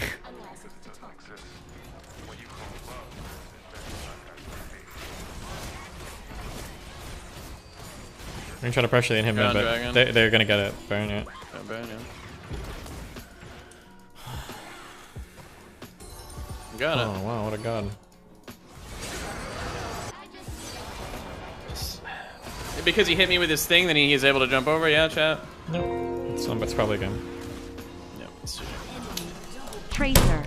Ooh woo yeah. Wow, How look at my cringe hecking down to with me, actually so like dank, I'm fucking grabbing some dank. how cringe to put your Twitch stream in the fucking thing and say you're like whatever on ranked to masters and you actually like go 1 and 7 a game. Literal dog shit. I feel like I've outpaced him intellectually.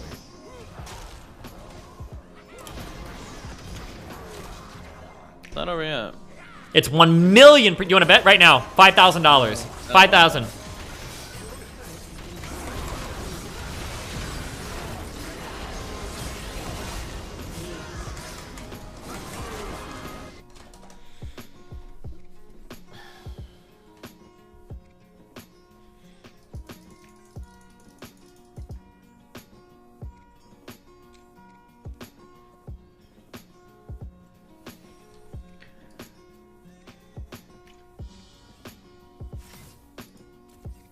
Unbelievable, Moot.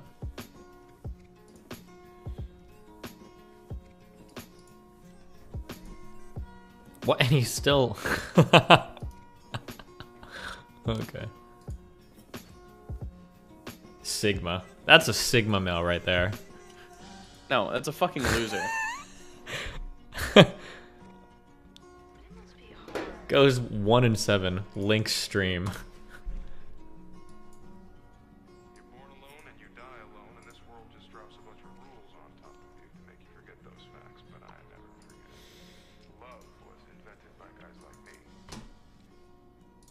Okay. I have to listen to this non-compete thing. Tomorrow, we're gonna win in Rust.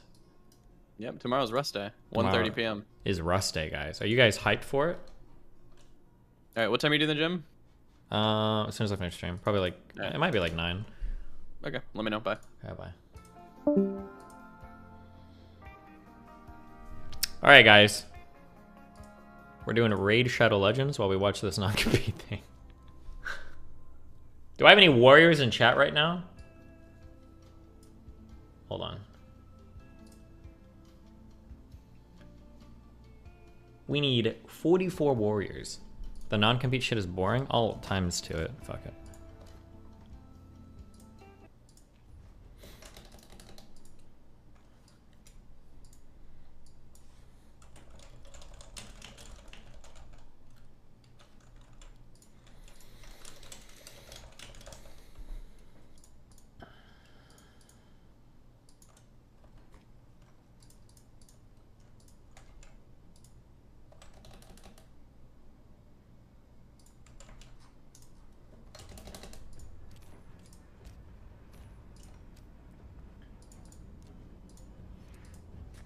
If you have, I should know this. If you have a mobile account and you've got it linked to your Raid account, can you play the same account like on your PC and on your phone? You must be able to, right?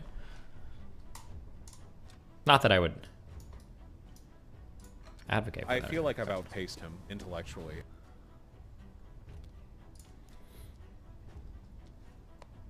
Oh, I've got another 30 multi-battles? Hell yes. Okay. But this is a response video. Hi, I'm EJ, this is Non-Compete, and this is going to be a bit of a Frankenstein video. I'm cutting it together over a couple of days here. It's going to be rough, bear with me. But this is a response video to a stream that Vosh did a few days ago, attacking one of my wife's comrades, stream partners' videos. Why does he refer to her using so many different names? Why not just call her wife or girlfriend? Why does he say comrade sometimes? It's so fucking cringe. Like, I'm talking about Luna of Luna Oi, and she has a video series on dialectical materialism.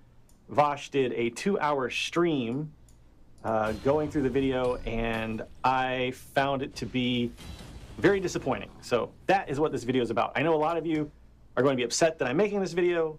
There are going to be people watching this who are big fans of Vosh, who are going to be inclined to side with Vosh from the beginning. I hope that you will watch this all the way through and hear me out, because I really want you to see the things that I'm about to point out about Vosh and his rhetorical strategy. But I also know that there are people who hate Vosh who will be watching this, and they would rather me just completely ignore things like this. But the fact is that tens of thousands of people have seen that video, and I think that a lot of them were deceived and fooled by the tactics and the rhetorical trickery that I'm going to point out in this video. So I hope that you will watch this in good faith. Let's get started. The main reason I have not talked about Vosh in this kind of concrete, confrontational manner, you know, head on, is sincerely out of fear of retaliation from some of the very toxic elements of Vosh's audience. But also because I don't like talking about individual personalities that much. I try to avoid it because I think that the drama and the personal conflict gets in the way of discovering truth, especially with personalities like this, where there is just, you know, a cultivated maelstrom of controversy. I don't usually make videos like this, and I know that this is going to be very controversial with my audience. A lot of people are telling me just not to engage. A lot of people are telling me that I should just ignore this.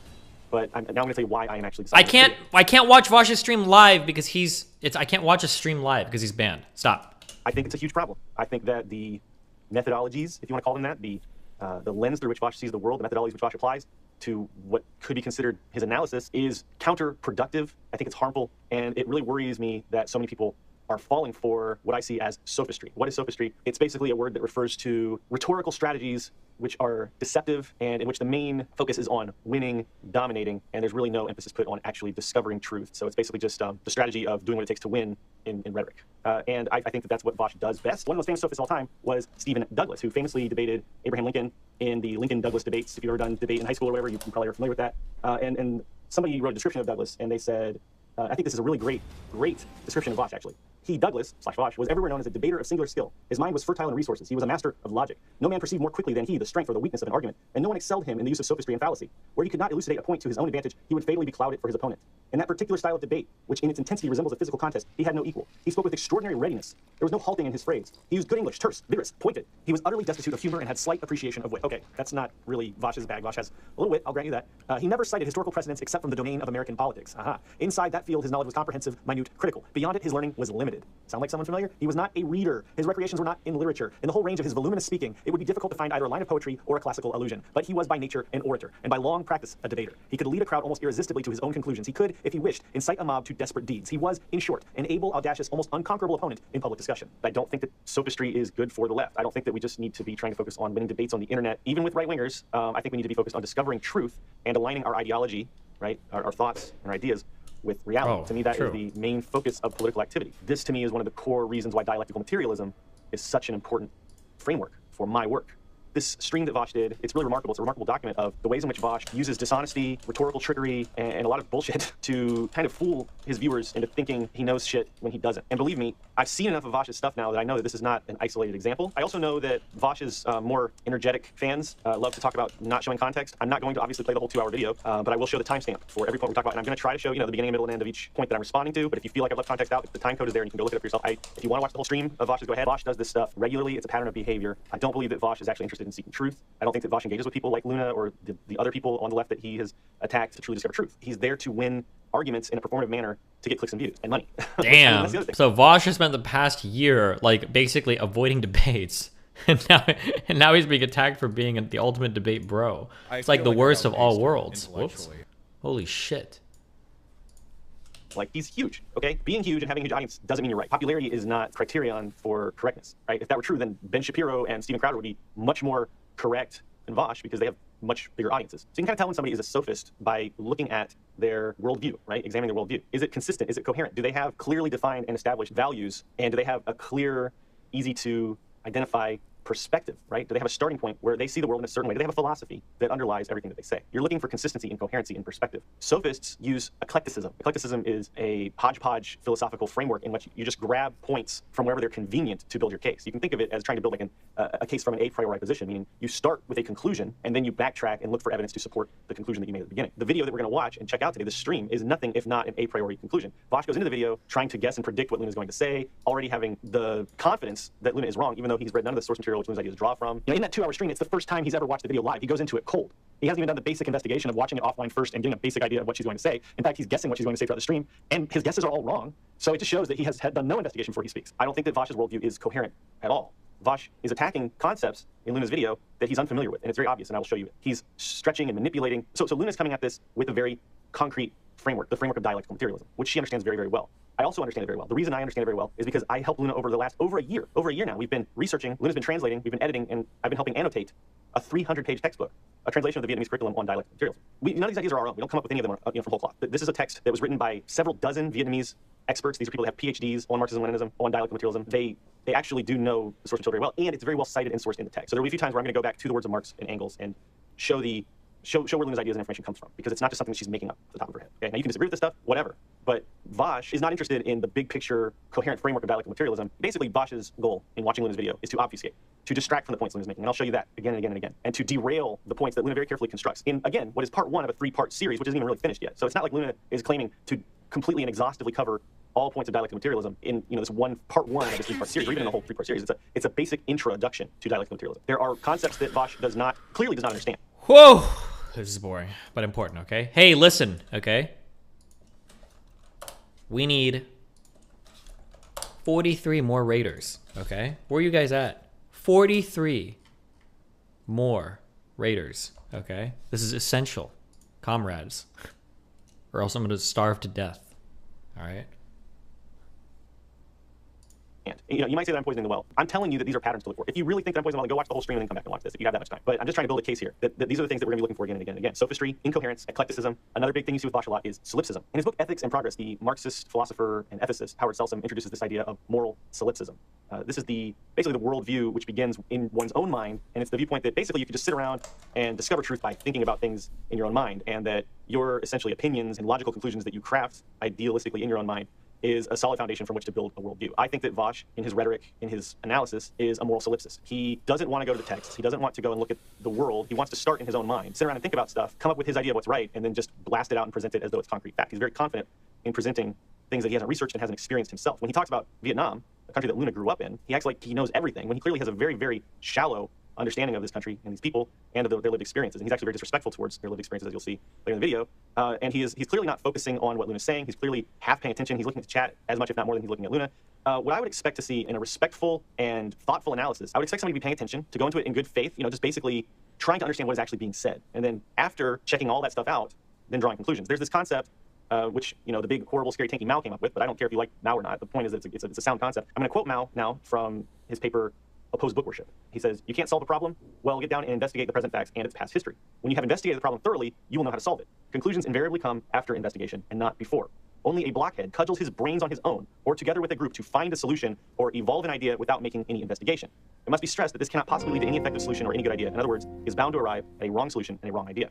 Now, Mao's ideas here are grounded solidly in the fundamental principles of dialectical materialism that Luna presents in her video series. In fact, Vosh should probably have watched the rest of the series, because Luna talks about seeking a comprehensive and historical perspective. That means exactly what you just read there. It means you go in and you investigate something very deeply before you draw conclusions and make judgments. Vosh doesn't do this here. He jumps in, he's got a preconceived notion in his head, he doesn't listen carefully, and he draws conclusions from his own reasoning, his own rhetorical trickery. We'll, again, watch that all unfold. It's just evident that he's demonstrating the exact flaws that Luna's discussing in her video series. And I think that if anybody would benefit from grounding themselves in solid dialectical materialist analytical methodology, it would be Vosh. Because Vosh doesn't seek a comprehensive perspective, doesn't like to read theory, says that, openly, is not familiar with the text that these things are based on, is not familiar with the history of Vietnam, which Luna references in this video in several examples, and yet presents himself as an expert to his audience. And unfortunately, because the audience doesn't know anything about dialectical materialism either, which isn't their fault, I didn't know anything about it until pretty recently in my life, because we're not taught this stuff, in the capitalist imperialist core of the USA and Europe and Canada, the places where Vosh's audience is largely based. We're not taught this stuff. Luna was taught this stuff her whole life in college. Now you can say that she's brainwashed, whatever.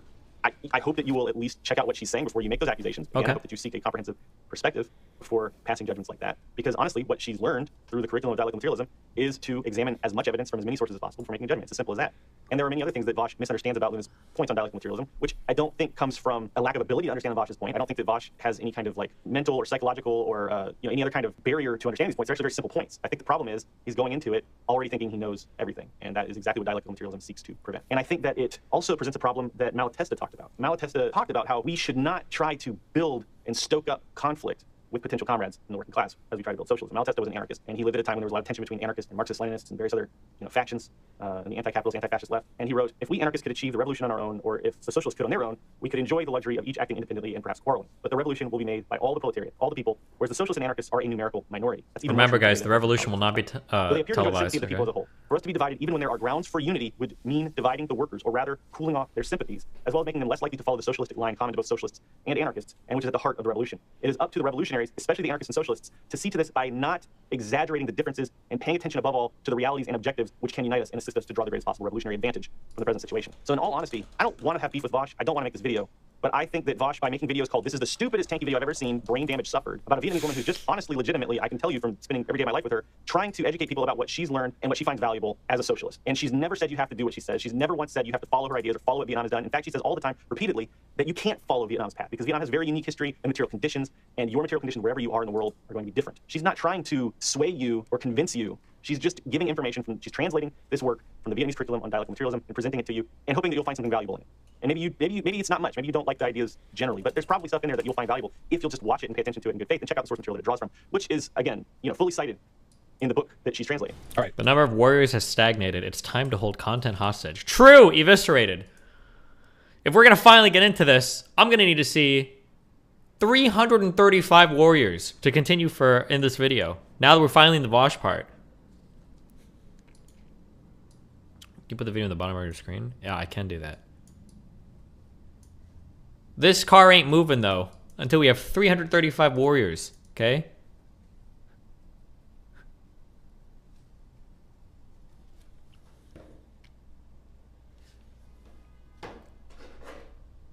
Make sure that you sign up with my link. Use my promo code. Get free stuff, okay?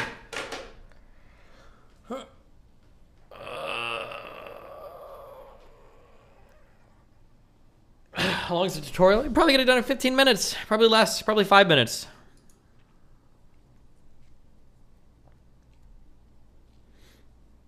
Or maybe me and Moon should play League for the rest of the night. Wake up late tomorrow for Rust. Does your take there's anything of value in dialectic materialism? I don't know, dude. I'm not well versed enough to criticize or recommend a whole lens through which to view the world. I don't know enough about to say. I really couldn't.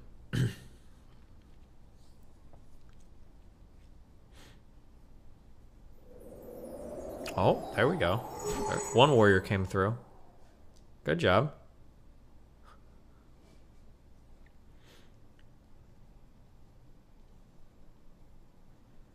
We've seen the Samhide beef with iDubbbz. Nope, no clue.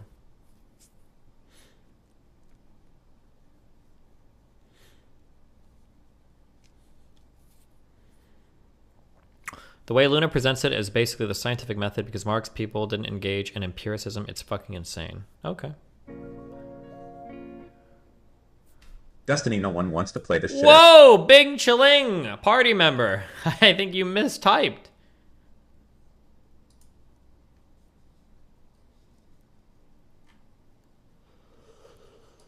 Huh.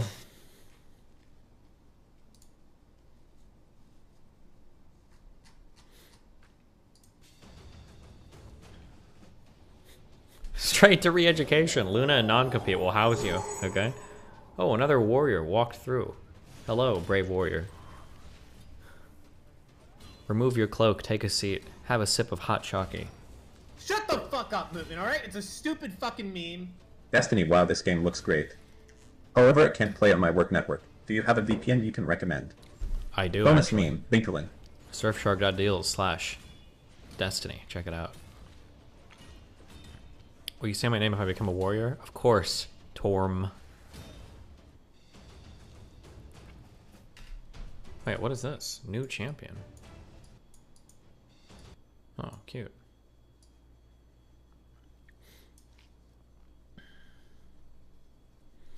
You get more signups if you give us some in-game commentary. Talk about what you're doing in-game and how fun it is. True, right now I'm grinding up my 3-star champions so that they can get a high enough level to become 4-star champions, so that they can become a high enough level to become 5-star champions, so that I can feed them to Kale, and he can become a 6-star champion. Wow. I don't know if you've answered this already, but were you going to watch the Mr. Girl debate? Who's he debating?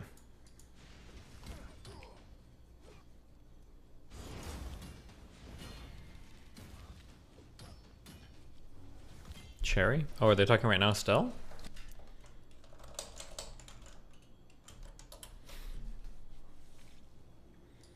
Other people's. Oh. I don't know if we have enough warriors to watch this. I don't know if we can. I don't know if only 329 warriors can hold down the fort so that we can safely enjoy this stream in the background. I'm not sure. Seems like we need 6 more warriors in order to in order to do it, in order to pull through.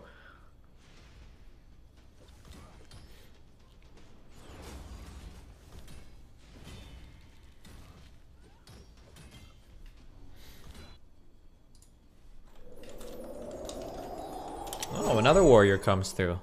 Welcome.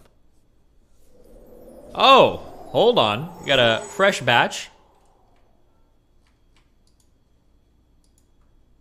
Oh, never mind. Just a couple. We have enough to venture through a few more minutes of this video. This is the video. I keep seeing screenshots of this on Twitter. It's called How to Think Like a Vietnamese Communist, Intro to Dialectical Materialism. All right, I'm just going to lay all the cards up front, like right off the bat, okay? First of all, I've already read all the theory. I don't want to hear it. So Vosh says he's read all the theory. He doesn't want to hear it. And that's not true. I can tell you somebody who has read all the theory that Luna cites, every word of it, because I helped make this video, and I've been helping her translate this book, and I have actually read the theory. He's not read the theory. There will be plenty of evidence for that. And let's just okay, shut up, Domi. Get into it. Evidence that Vosh has not actually read all the theory as he claims. Second of all, and this is really important, okay? Marxism-Leninism isn't a real thing, okay? Basically, here's the history of leftist theory, all right? Cool dudes with revolutionary ideas wrote those ideas into paper and made them thoughts that people thought, okay? But then later, you know, other people with different ideas took power of states, and they realized that the best way to maintain popular support was to maintain the veneer that their state craft was being guided by the ideology that was so popular with the people. So what they did was they created a fancy term called Marxism-Leninism, or, you know, Marxism-Leninism Maoism, or Marxism-Leninism with Ho Chi Minh thought, or whatever else. And essentially, they just took boilerplate authoritarian state ideology and were like, hey, but actually, it's like a revolutionary state, so it's all good. I understand that you can get like a PhD in Marxism-Leninism in Vietnam, which is very funny to me, that a capitalist state would allow you to get a degree in a subversive revolutionary ideology. So would Vietnam be considered a capitalist state? I know that they've liberalized parts of their economy, but like, it's a single party government where every single person is part of the same labor union. Like, would we consider it, is it, I guess there's some, they must have like private investment and shit, huh? Do they? Authoritarian capitalism. Oh, like a state capitalist country, maybe? Okay. Vosh has just glossed over decades of history of various nations, some that still exist and some that do not, without citing any sources, and just completely dismiss the concept of dialectical materialism by conflating it entirely with Marxism-Leninism, which dialectical materialism predates Lenin's work, okay, because Marx and Engels were developing dialectical materialism before Engels was born. Now, that being said, of course, it is true that Luna is learning things from a Marxist-Leninist framework in her college studies, which includes writings of Lenin, okay? So if you want to make specific claims about the Soviet Union or about Lenin, you can do that, but to just gloss over all of that history and present this very simplified and really dogmatic version of the events of history without citing any sources, without any evidence whatsoever, that's an example of sophistry. Now, you know, I guess I can't expect him to give the entire history of the Soviet Union to prove his points or whatever, but I would expect some backing of his claims. He never backs up his claim. He's not giving you a real comprehensive historical analysis whatsoever. He's just saying a bunch of stuff. Okay, to be fair, that wasn't his goal here, was to give a big historical analysis. He was like obviously going through it very quickly, right? If he was wrong on something, or if you think a characterization was off, you can always step in and correct that, but conclusions that he's drawn in his own mind. He's not even telling you what's led him to those conclusions. To me, this is like hearing that like Amazon has like socialist, you know, like side jobs. Either what are they called? Like the modules? Yeah, like socialism modules. You know what I mean? All of this criticism that he's making of the curriculum that Luna translated, he's making it without having examined the curriculum at all. I know. How do I know this? Because currently the curriculum only exists in Vietnamese. Why do I know this? Because Luna's the first person to be translating it to English. Now, the videos that she's made are drawn from the same source material. And if he's watched all 3 of those, which he hasn't, he's only watched the first one on stream, but if you watched all 3 of those, and he was actually drawing from what she is actually saying about the curriculum, it's one thing, but he's not. He's trying to connect 2 things together which are not connected. He's trying to build this rhetorical logic chain that falls apart upon any kind of scrutiny.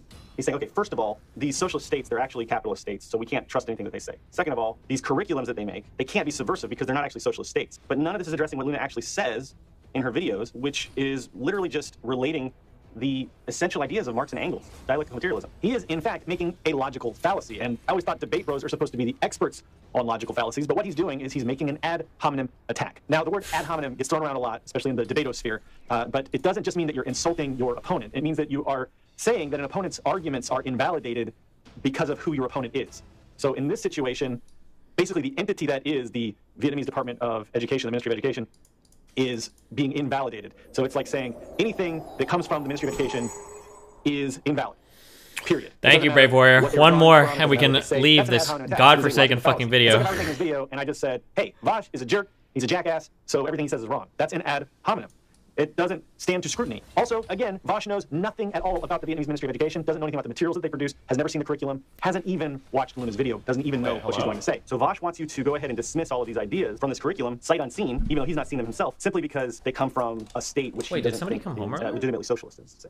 This is horrifically incoherent. The reasons that we can attack a book or an essay or whatever are because of the things that they contain, the content. Okay, the background is important in studying the work because, again, you do want to seek a historical perspective, but Vash doesn't know who wrote these books, he doesn't know the conditions under which they were written, he doesn't know the original sources from which they draw, and it's all evident in this little sophistic false logic chain that he presents and that his audience just, eats up because they don't know any better. So I'm going to show you now, some excerpts from this book that Luna's been tirelessly translating for over a year now. Look, it's all just referencing Engels. According to Engels, dialectics, so-called objective dialectics prevail throughout nature, and so-called subjective dialectics, dialectical thought, is only the reflection of motions or opposites, which asserts itself everywhere in nature, blah, blah, blah. And then down here, two more citations. Socialism, Utopian, and Scientific, Friedrich Engels. The old preface to Anti-During on dialectics, Friedrich Engels. Have you really read all these books? Do you know what's being referenced here? So you're not just attacking the state. Look, the book is packed full of quotations from Engels and Marx. None of this stuff was just ginned up by the state. I'm telling you because I wrote half these annotations or more. I did the research to fact check and back all this stuff up. None of the core ideas, none of the ideas that are being presented come from the state. Okay, so regardless of whether or not you think that the state is legitimately socialist, this curriculum is rooted at the very foundation in direct quotes from Engels and Marx on dialectical materialism, the philosophy that Luna's presenting. Look, this is all. Okay, we made it. Thank God. Get me out of here. Mel's message came through later, so I just got a message from her saying I'll be home in 1 minute, but I thought I saw her come in a minute ago, so I didn't know if some stranger just walked into my fucking apartment or what the fuck happened. All quotations from Marx. Okay, what are these answers? If you don't know, just tell me the ones that you know that you have. I think trans people have access to hormones and surgery way easier than they should, and possibly shouldn't have any at all. Jesus. Oh my God. I think that as long as black people are being over-policed and over-sentenced, I think that we should reduce general sentencing guidelines for everybody and err on the side of oh my God, we got some warriors coming rather through, than guys. over-policing them. I don't think we should defund the police. I don't think that Antifa or BLM supporters. I don't think we should defund the police. I don't think that Antifa or BLM supporters should riot, and I don't think their rioting should be tolerated. And by tolerated, I mean not that we should throw them in jail for 20 years, but I think that we should be doing more to stop it and condemn it. And I think that if you don't condemn it, then you're spineless. How do you stop it and condemn it without punishment? More cops in areas that are going to spend more money on it, I guess. But what are the cops going to do if they can't punish them? Disperse them. How if they won't go? They'll go. Fucking more smoke bombs or whatever the fuck you do to disperse But they know crowds. that there's no consequences to their actions. How do they go? The 29 more warriors breathe. needed, You're guys. getting tear gassed, so you have to go. Fine, arrest then them, there is arrest punishment. them, and throw them in. Yeah. I'm saying punish them, Okay. but I'm saying we don't need lengthy sentences. I'm doing whatever the January 6th people Gotcha. did. Throw them, arrest them, throw them in jail for a couple months. January 6th, I got you. Yeah, and January 6ers, they were lied to and deluded by Trump into thinking they should storm the Capitol. I don't think we can hold them responsible as terrorists and also hold Trump responsible as a terrorist organizer. I think that... What about the ones who just went in there and shot all over the Capitol and wiped down the walls? Whatever. If you open the doors to the Capitol, if somebody else breaks down the door of the Capitol, there are people who will go in and shit on the wall who would not have gone in anyway. So that's what's gonna fucking happen. So do we need to take every person who, if they saw an open door to the Capitol, would walk in and shit on the wall? Do we need to arrest all of them? I didn't know my warring went through. If you download using my link, it will go through. Download using my link, create an account, go through the tutorial. 29 warriors left. We need 29 brave warriors to come in and close out this deal, guys. We can do it. Okay. Level, not on a harshly punishing these individuals level. I thought something terrible was going to happen that day, and I'm not in the FBI, so they also just they dropped the ball and fucked up. And Trump clearly encouraged it, clearly did not discourage it. I mostly blame Trump on undercutting people's faith in democracy, because democracy requires faith in democracy, and he likes to eat away at it. Wow. Any other issues? I think that abortion, we basically need to vote, or by jurisdiction, on at what point in a pregnancy abortion should be illegal. And I think we have to accept that no one's going to be happy. Whatever the law is, no one's going to be happy. I agree. Unless it is fully legal up till birth or fully illegal after conception, and both of which would be insane laws. So I think we just have to let go of the idea that you're going to be comfortable with it and just find something you can live with. Wow. Okay, these were all very heavy topics. Yeah. Well, you said I don't have stances. I do want. So No, I appreciated that. These are Okay. stances I didn't have clarification on, so I do Okay. appreciate that. Okay. Okay. Another one that I need. Vegan. I think Are you vegan? I'm not vegan, but I think it is the most moral thing to do. I think I care about the feelings of animals and the welfare of animals, and I care about the environment. Bro, who However, cares? that is counterbalanced by the morality of not eating stuff that makes me stronger and that I like to eat. So I do think there's some morality and self-care and some hypocrisy in not acknowledging that we're just like smart apes that enslave and eat everything in front of us. Because we are, and that is sort of selfish, but that's also what feeds us and nourishes us. And that's like, I care about humans more than I care about any animal. So I'm a bit torn on that. I think ideally technology will allow us to escape the dilemma and eat stuff that tastes good and feels good but doesn't involve hurting other sentient beings. Wow. But right now, Okay. it's the same thing with abortion. It's like, it's not, it is ultimately, I think, morally superior. Well, I don't know, because I always run into, it's morally superior to not, to be a vegan, but then I also want to push for the idea that taking care of yourself is actually a moral thing to do. Wow. I had an argument with one of my clients once, my training clients, about whether jerking off is morally correct.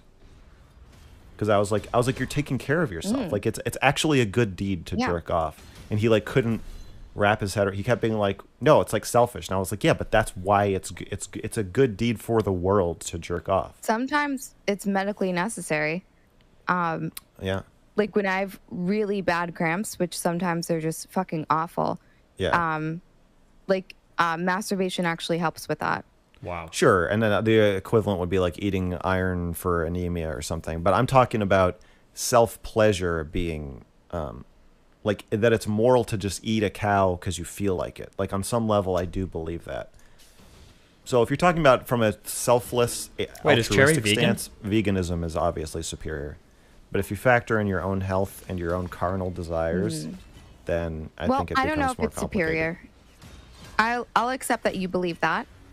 I know vegans surely believe that. I haven't gotten into any vegan debates yet. I'm not really sure if you know what I do on Twitch. I'm not like a know-it-all or anything like that. I watch a lot of debates and I go over a lot of debates and I try to learn as much as I can about these topics. Yeah. I'm more of a, I don't know. I know a few things here and there, but I don't know these topics in and out. Wow. Vegan debates is like next on my list this year. I'll probably hit it in March. Okay. And my chat tells me that there's within vegan debate is like morally requiring people to eat bugs and whether or not you can fuck animals, which is like mind blowing to me. I didn't know all of this like was if you can, I veganism understand. debates. If you can eat an animal, why can't you fuck an animal? That always goes back to my emotions argument of like, well, because it's weird and people feel weird about it. That's the only reason why. Holy shit. And because we have other animals you can fuck. Every called second that humans goes by where we don't get another are, warrior, the volume you know, gets quieter and for your quieter. safety consent argument and verbal consent, it's probably safer to fuck a human than a sheep, from an ethical standpoint and a medical standpoint. You But probably so I think that fuck argument's kind of stupid because it's like if you tell your friend I ate a sheep, they're like, "Oh, cool, how did it taste?" And if you tell your friend I fucked a sheep, they're like, "Oh, why are you doing okay?" And it's like a completely different response. So some things. Do you feel weird about people fucking sheep? Yes. Or do you? Oh, that does make you feel weird. Oh, 'Cause I was yeah. We told have a that warrior you, bumping the volume like, up. Thank you. Agreed with Vosh about like the 2 of them. Nice job, instinct guys. of whatever horse cocks and shit. Yeah, I like. I said told Stardust that jerking animals. Oh my god. Good job, guys. That doesn't mean I think Oh it's man, morally we right. got a new set of Just 'cause I warriors say coming in. something's New hot set of doesn't mean tutorial I think it's finishers. moral. I'm not moralizing. She just said like. She was Wow. talking about people whose job it is to like jerk off. Even if you take morality off the table, is not even right. Is not even hot. Well, if you're talking about if there's people whose jobs it is to jerk off animals, and you know, I find that kind of cool. But that doesn't mean I think it's right or that I've never done it.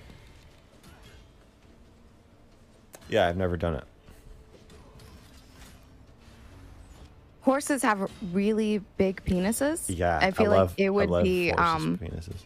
But you work out, so that might be like enjoyable for you. It would be a workout, yeah. Mhm. I would like to jerk. That's on my bucket list, literally. I think this is where I hang up. Okay. 20. My cum bucket list. 20 more warriors, guys. We're almost there. Okay. Well, I'm gonna draw the line here. I know. You said a lot of yikesy stuff, but I definitely draw the line at cum bucket list. I'm getting voshed now. You have to go. I understand. I do have to go. I enjoyed this first fight. Me too. It might have been a fight. Yeah, let's let things percolate and then we'll reconvene. I'm sure I'll see you on some panel soon at some point or something. Probably. Does she go on panels?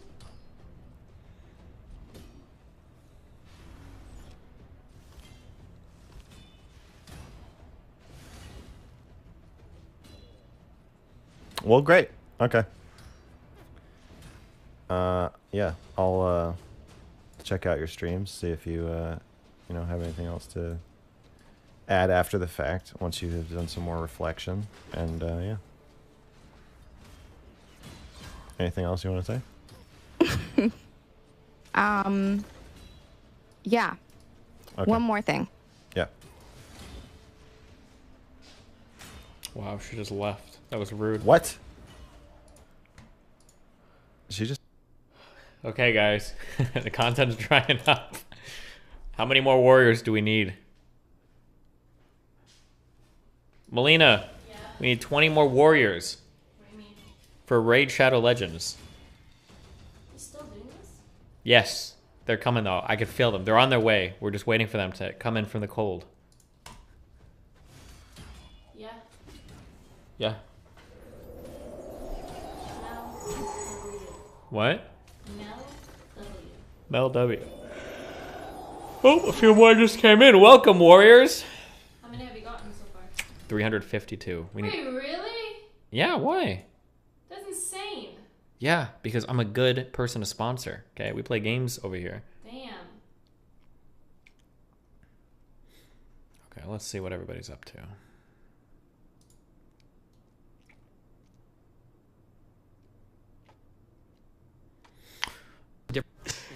Oh, I don't have Twitch Turbo. Oh. Why? Because my fucking credit card expired, and I'm waiting for them to mail me a new one. Hopefully, maybe it's downstairs. No, I was not. Do I look 85? What? No. You look young. I'm so tired. You. Are you coming to the gym with me and Lucas? I already went to the gym. Oh, okay, never I'm mind. like done for today. Do you want food? I just ate What did you order? chicken stuff. Trash food? If you're reading Good food. report and it opens up with children are being failed by the floppy. Stop streaming now so you can go to the gym and then you can watch a movie. You just said you're tired. No, but like I'm tired in my body. I'm not tired mentally. Warriors are coming in, Mel. I'm waiting for 14 more warriors to get here. Okay. Where's the best place to sub to you, Twitch YouTuber DGG? When am I going to the gym? We're watching a movie tonight. We are. We have not done it in months. Dude, we can watch Queen's Gambit if you want. No, what? Fucking dubstep. Queen's Gambit if you want. Sure. Today? Yeah, Smiley tonight. face. Just good, really. So you would ignore the second ammo? Yeah, I would. Because it's my next piece right now. For a turn or two. Dude, I've gotten so many bodyguards. I feel like every. I can't believe people could play this game for months, years. TFT. Is there really enough here to play for this long? This is something I'll argue about, but I don't think she was the villain. Don't think she was a I don't think she was. I think Janice was. Jesus. Put this down. What is she talking about?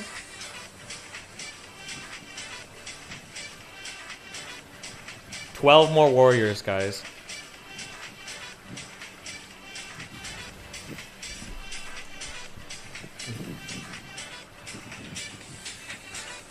I'm reading what you guys are saying. Christina Applegate. Kelly LeBrock in the 80s, not hotter woman ever. Is a hot woman?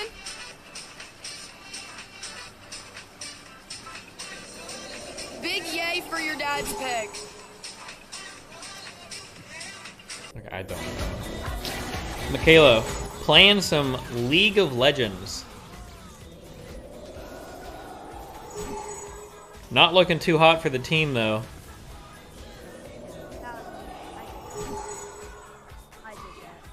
Warriors, assemble. 8 more, brothers. 7 more.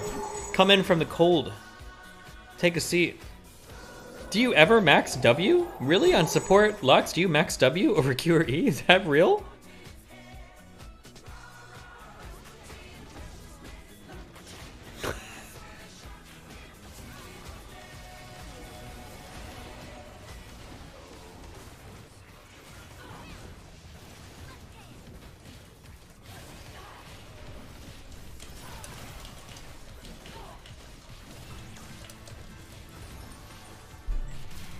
Okay, we should talk a little bit. Okay. Why are you maxing W? Stop! I'm the support, man. Listen, Destiny, Tyler, when I play Lux support with Tyler, he says max W, nothing else, just W me. So every time I play Lux now, I literally just max W because TT told me I don't wanna bully. to max W and just throw it at him the entire time. Okay. Oh, is this really bronze? Okay, no bully. No bully, guys. Okay, what's Hutch doing? Alrighty, guys. Thank you so much for tuning in. What are we doing? A lot of fun. Tomorrow, do we hunt more legendary animals? Do we do some side missions? Yo, why does Hutch Who look... knows? Ronnie Tsunami with 53 months. Why does he look like he's 15 years younger than normal? Wait, what the fuck did he Appreciate do? it, guys. Thank you very much. Is it the facial hair? What happened? She said one more, and Mike usually stays on longer, so. It's the hair? Did he get a hair transplant or something? Or oh, he grew out his hair. As per usual. And I will see you guys tomorrow. Thank you so much for tuning in. I had a ton of fun. These regular streams have been great. Jesus, okay. We put ourselves in more jeopardy. It would literally do absolutely nothing. Yes, to warriors. America's ability to 2 control more. humans and therefore be able to push our power. Oh my god, one more. One more warrior. Everybody call out to him. Say, ye, hello. Ye warrior, hello there. Where are you? The chosen one.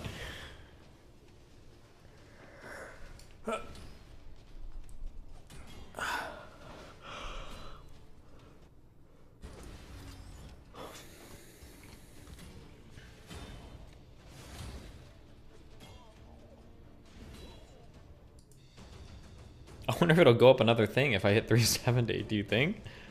That'd be pretty troll.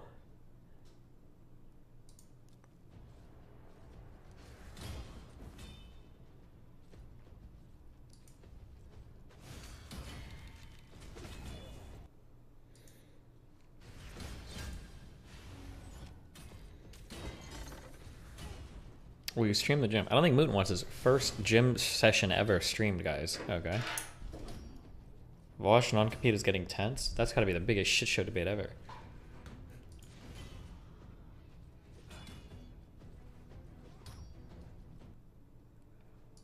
Not ever, but in a long time. I don't know what that answer means, but I'm pretty sure he's agreeing with me, so.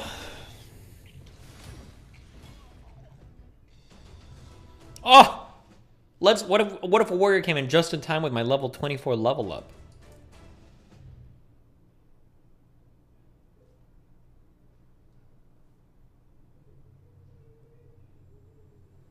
Hello?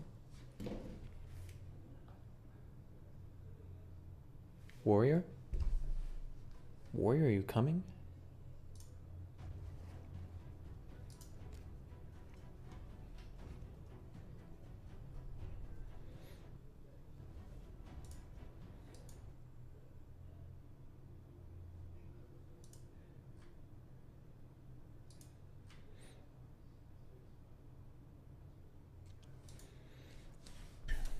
We make the demands now. What's a good snowy song we could play on the piano? What does it mean if a song is a snow song? It's all about instrumentation. I would need like bells.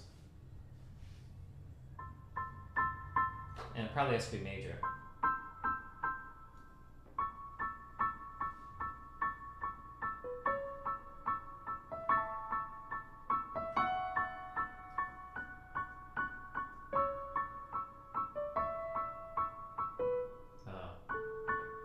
Fuck, that's the snowies you're gonna get. Come on! One more! Destiny, you're saved. Patch preview time. Champion buffs. Nocturne, Volumate, Yasuo? Yone? Tristana, based. Champion nerfs. Shen is getting nerfed?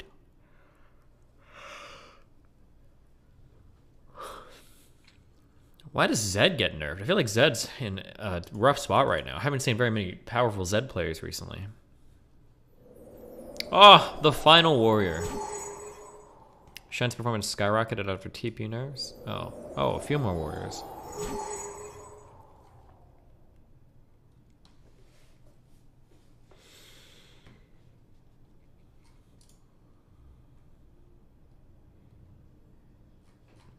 Good job, guys. I'm proud of you. You did it. Okay. Oh, this is that. That's got my major 7s. Fuck, I don't know what key it's in. Oh, it's in G. Or C, whatever you say. It's A12, probably. No.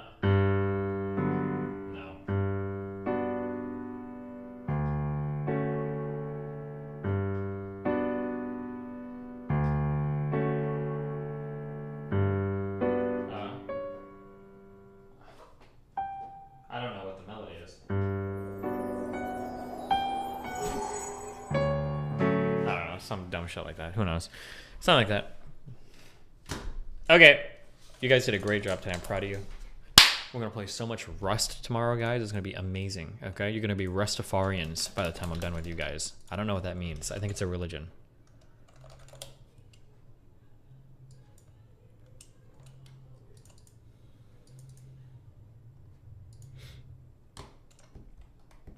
Promoted. Oh my god, a promoted stream.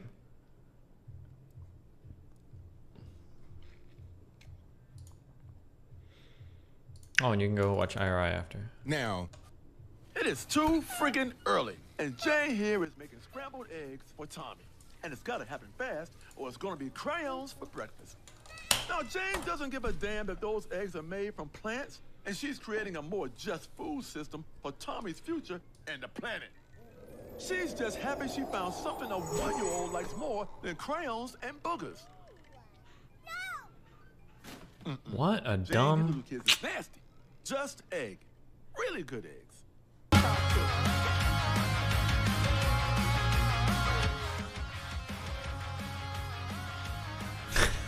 What is it?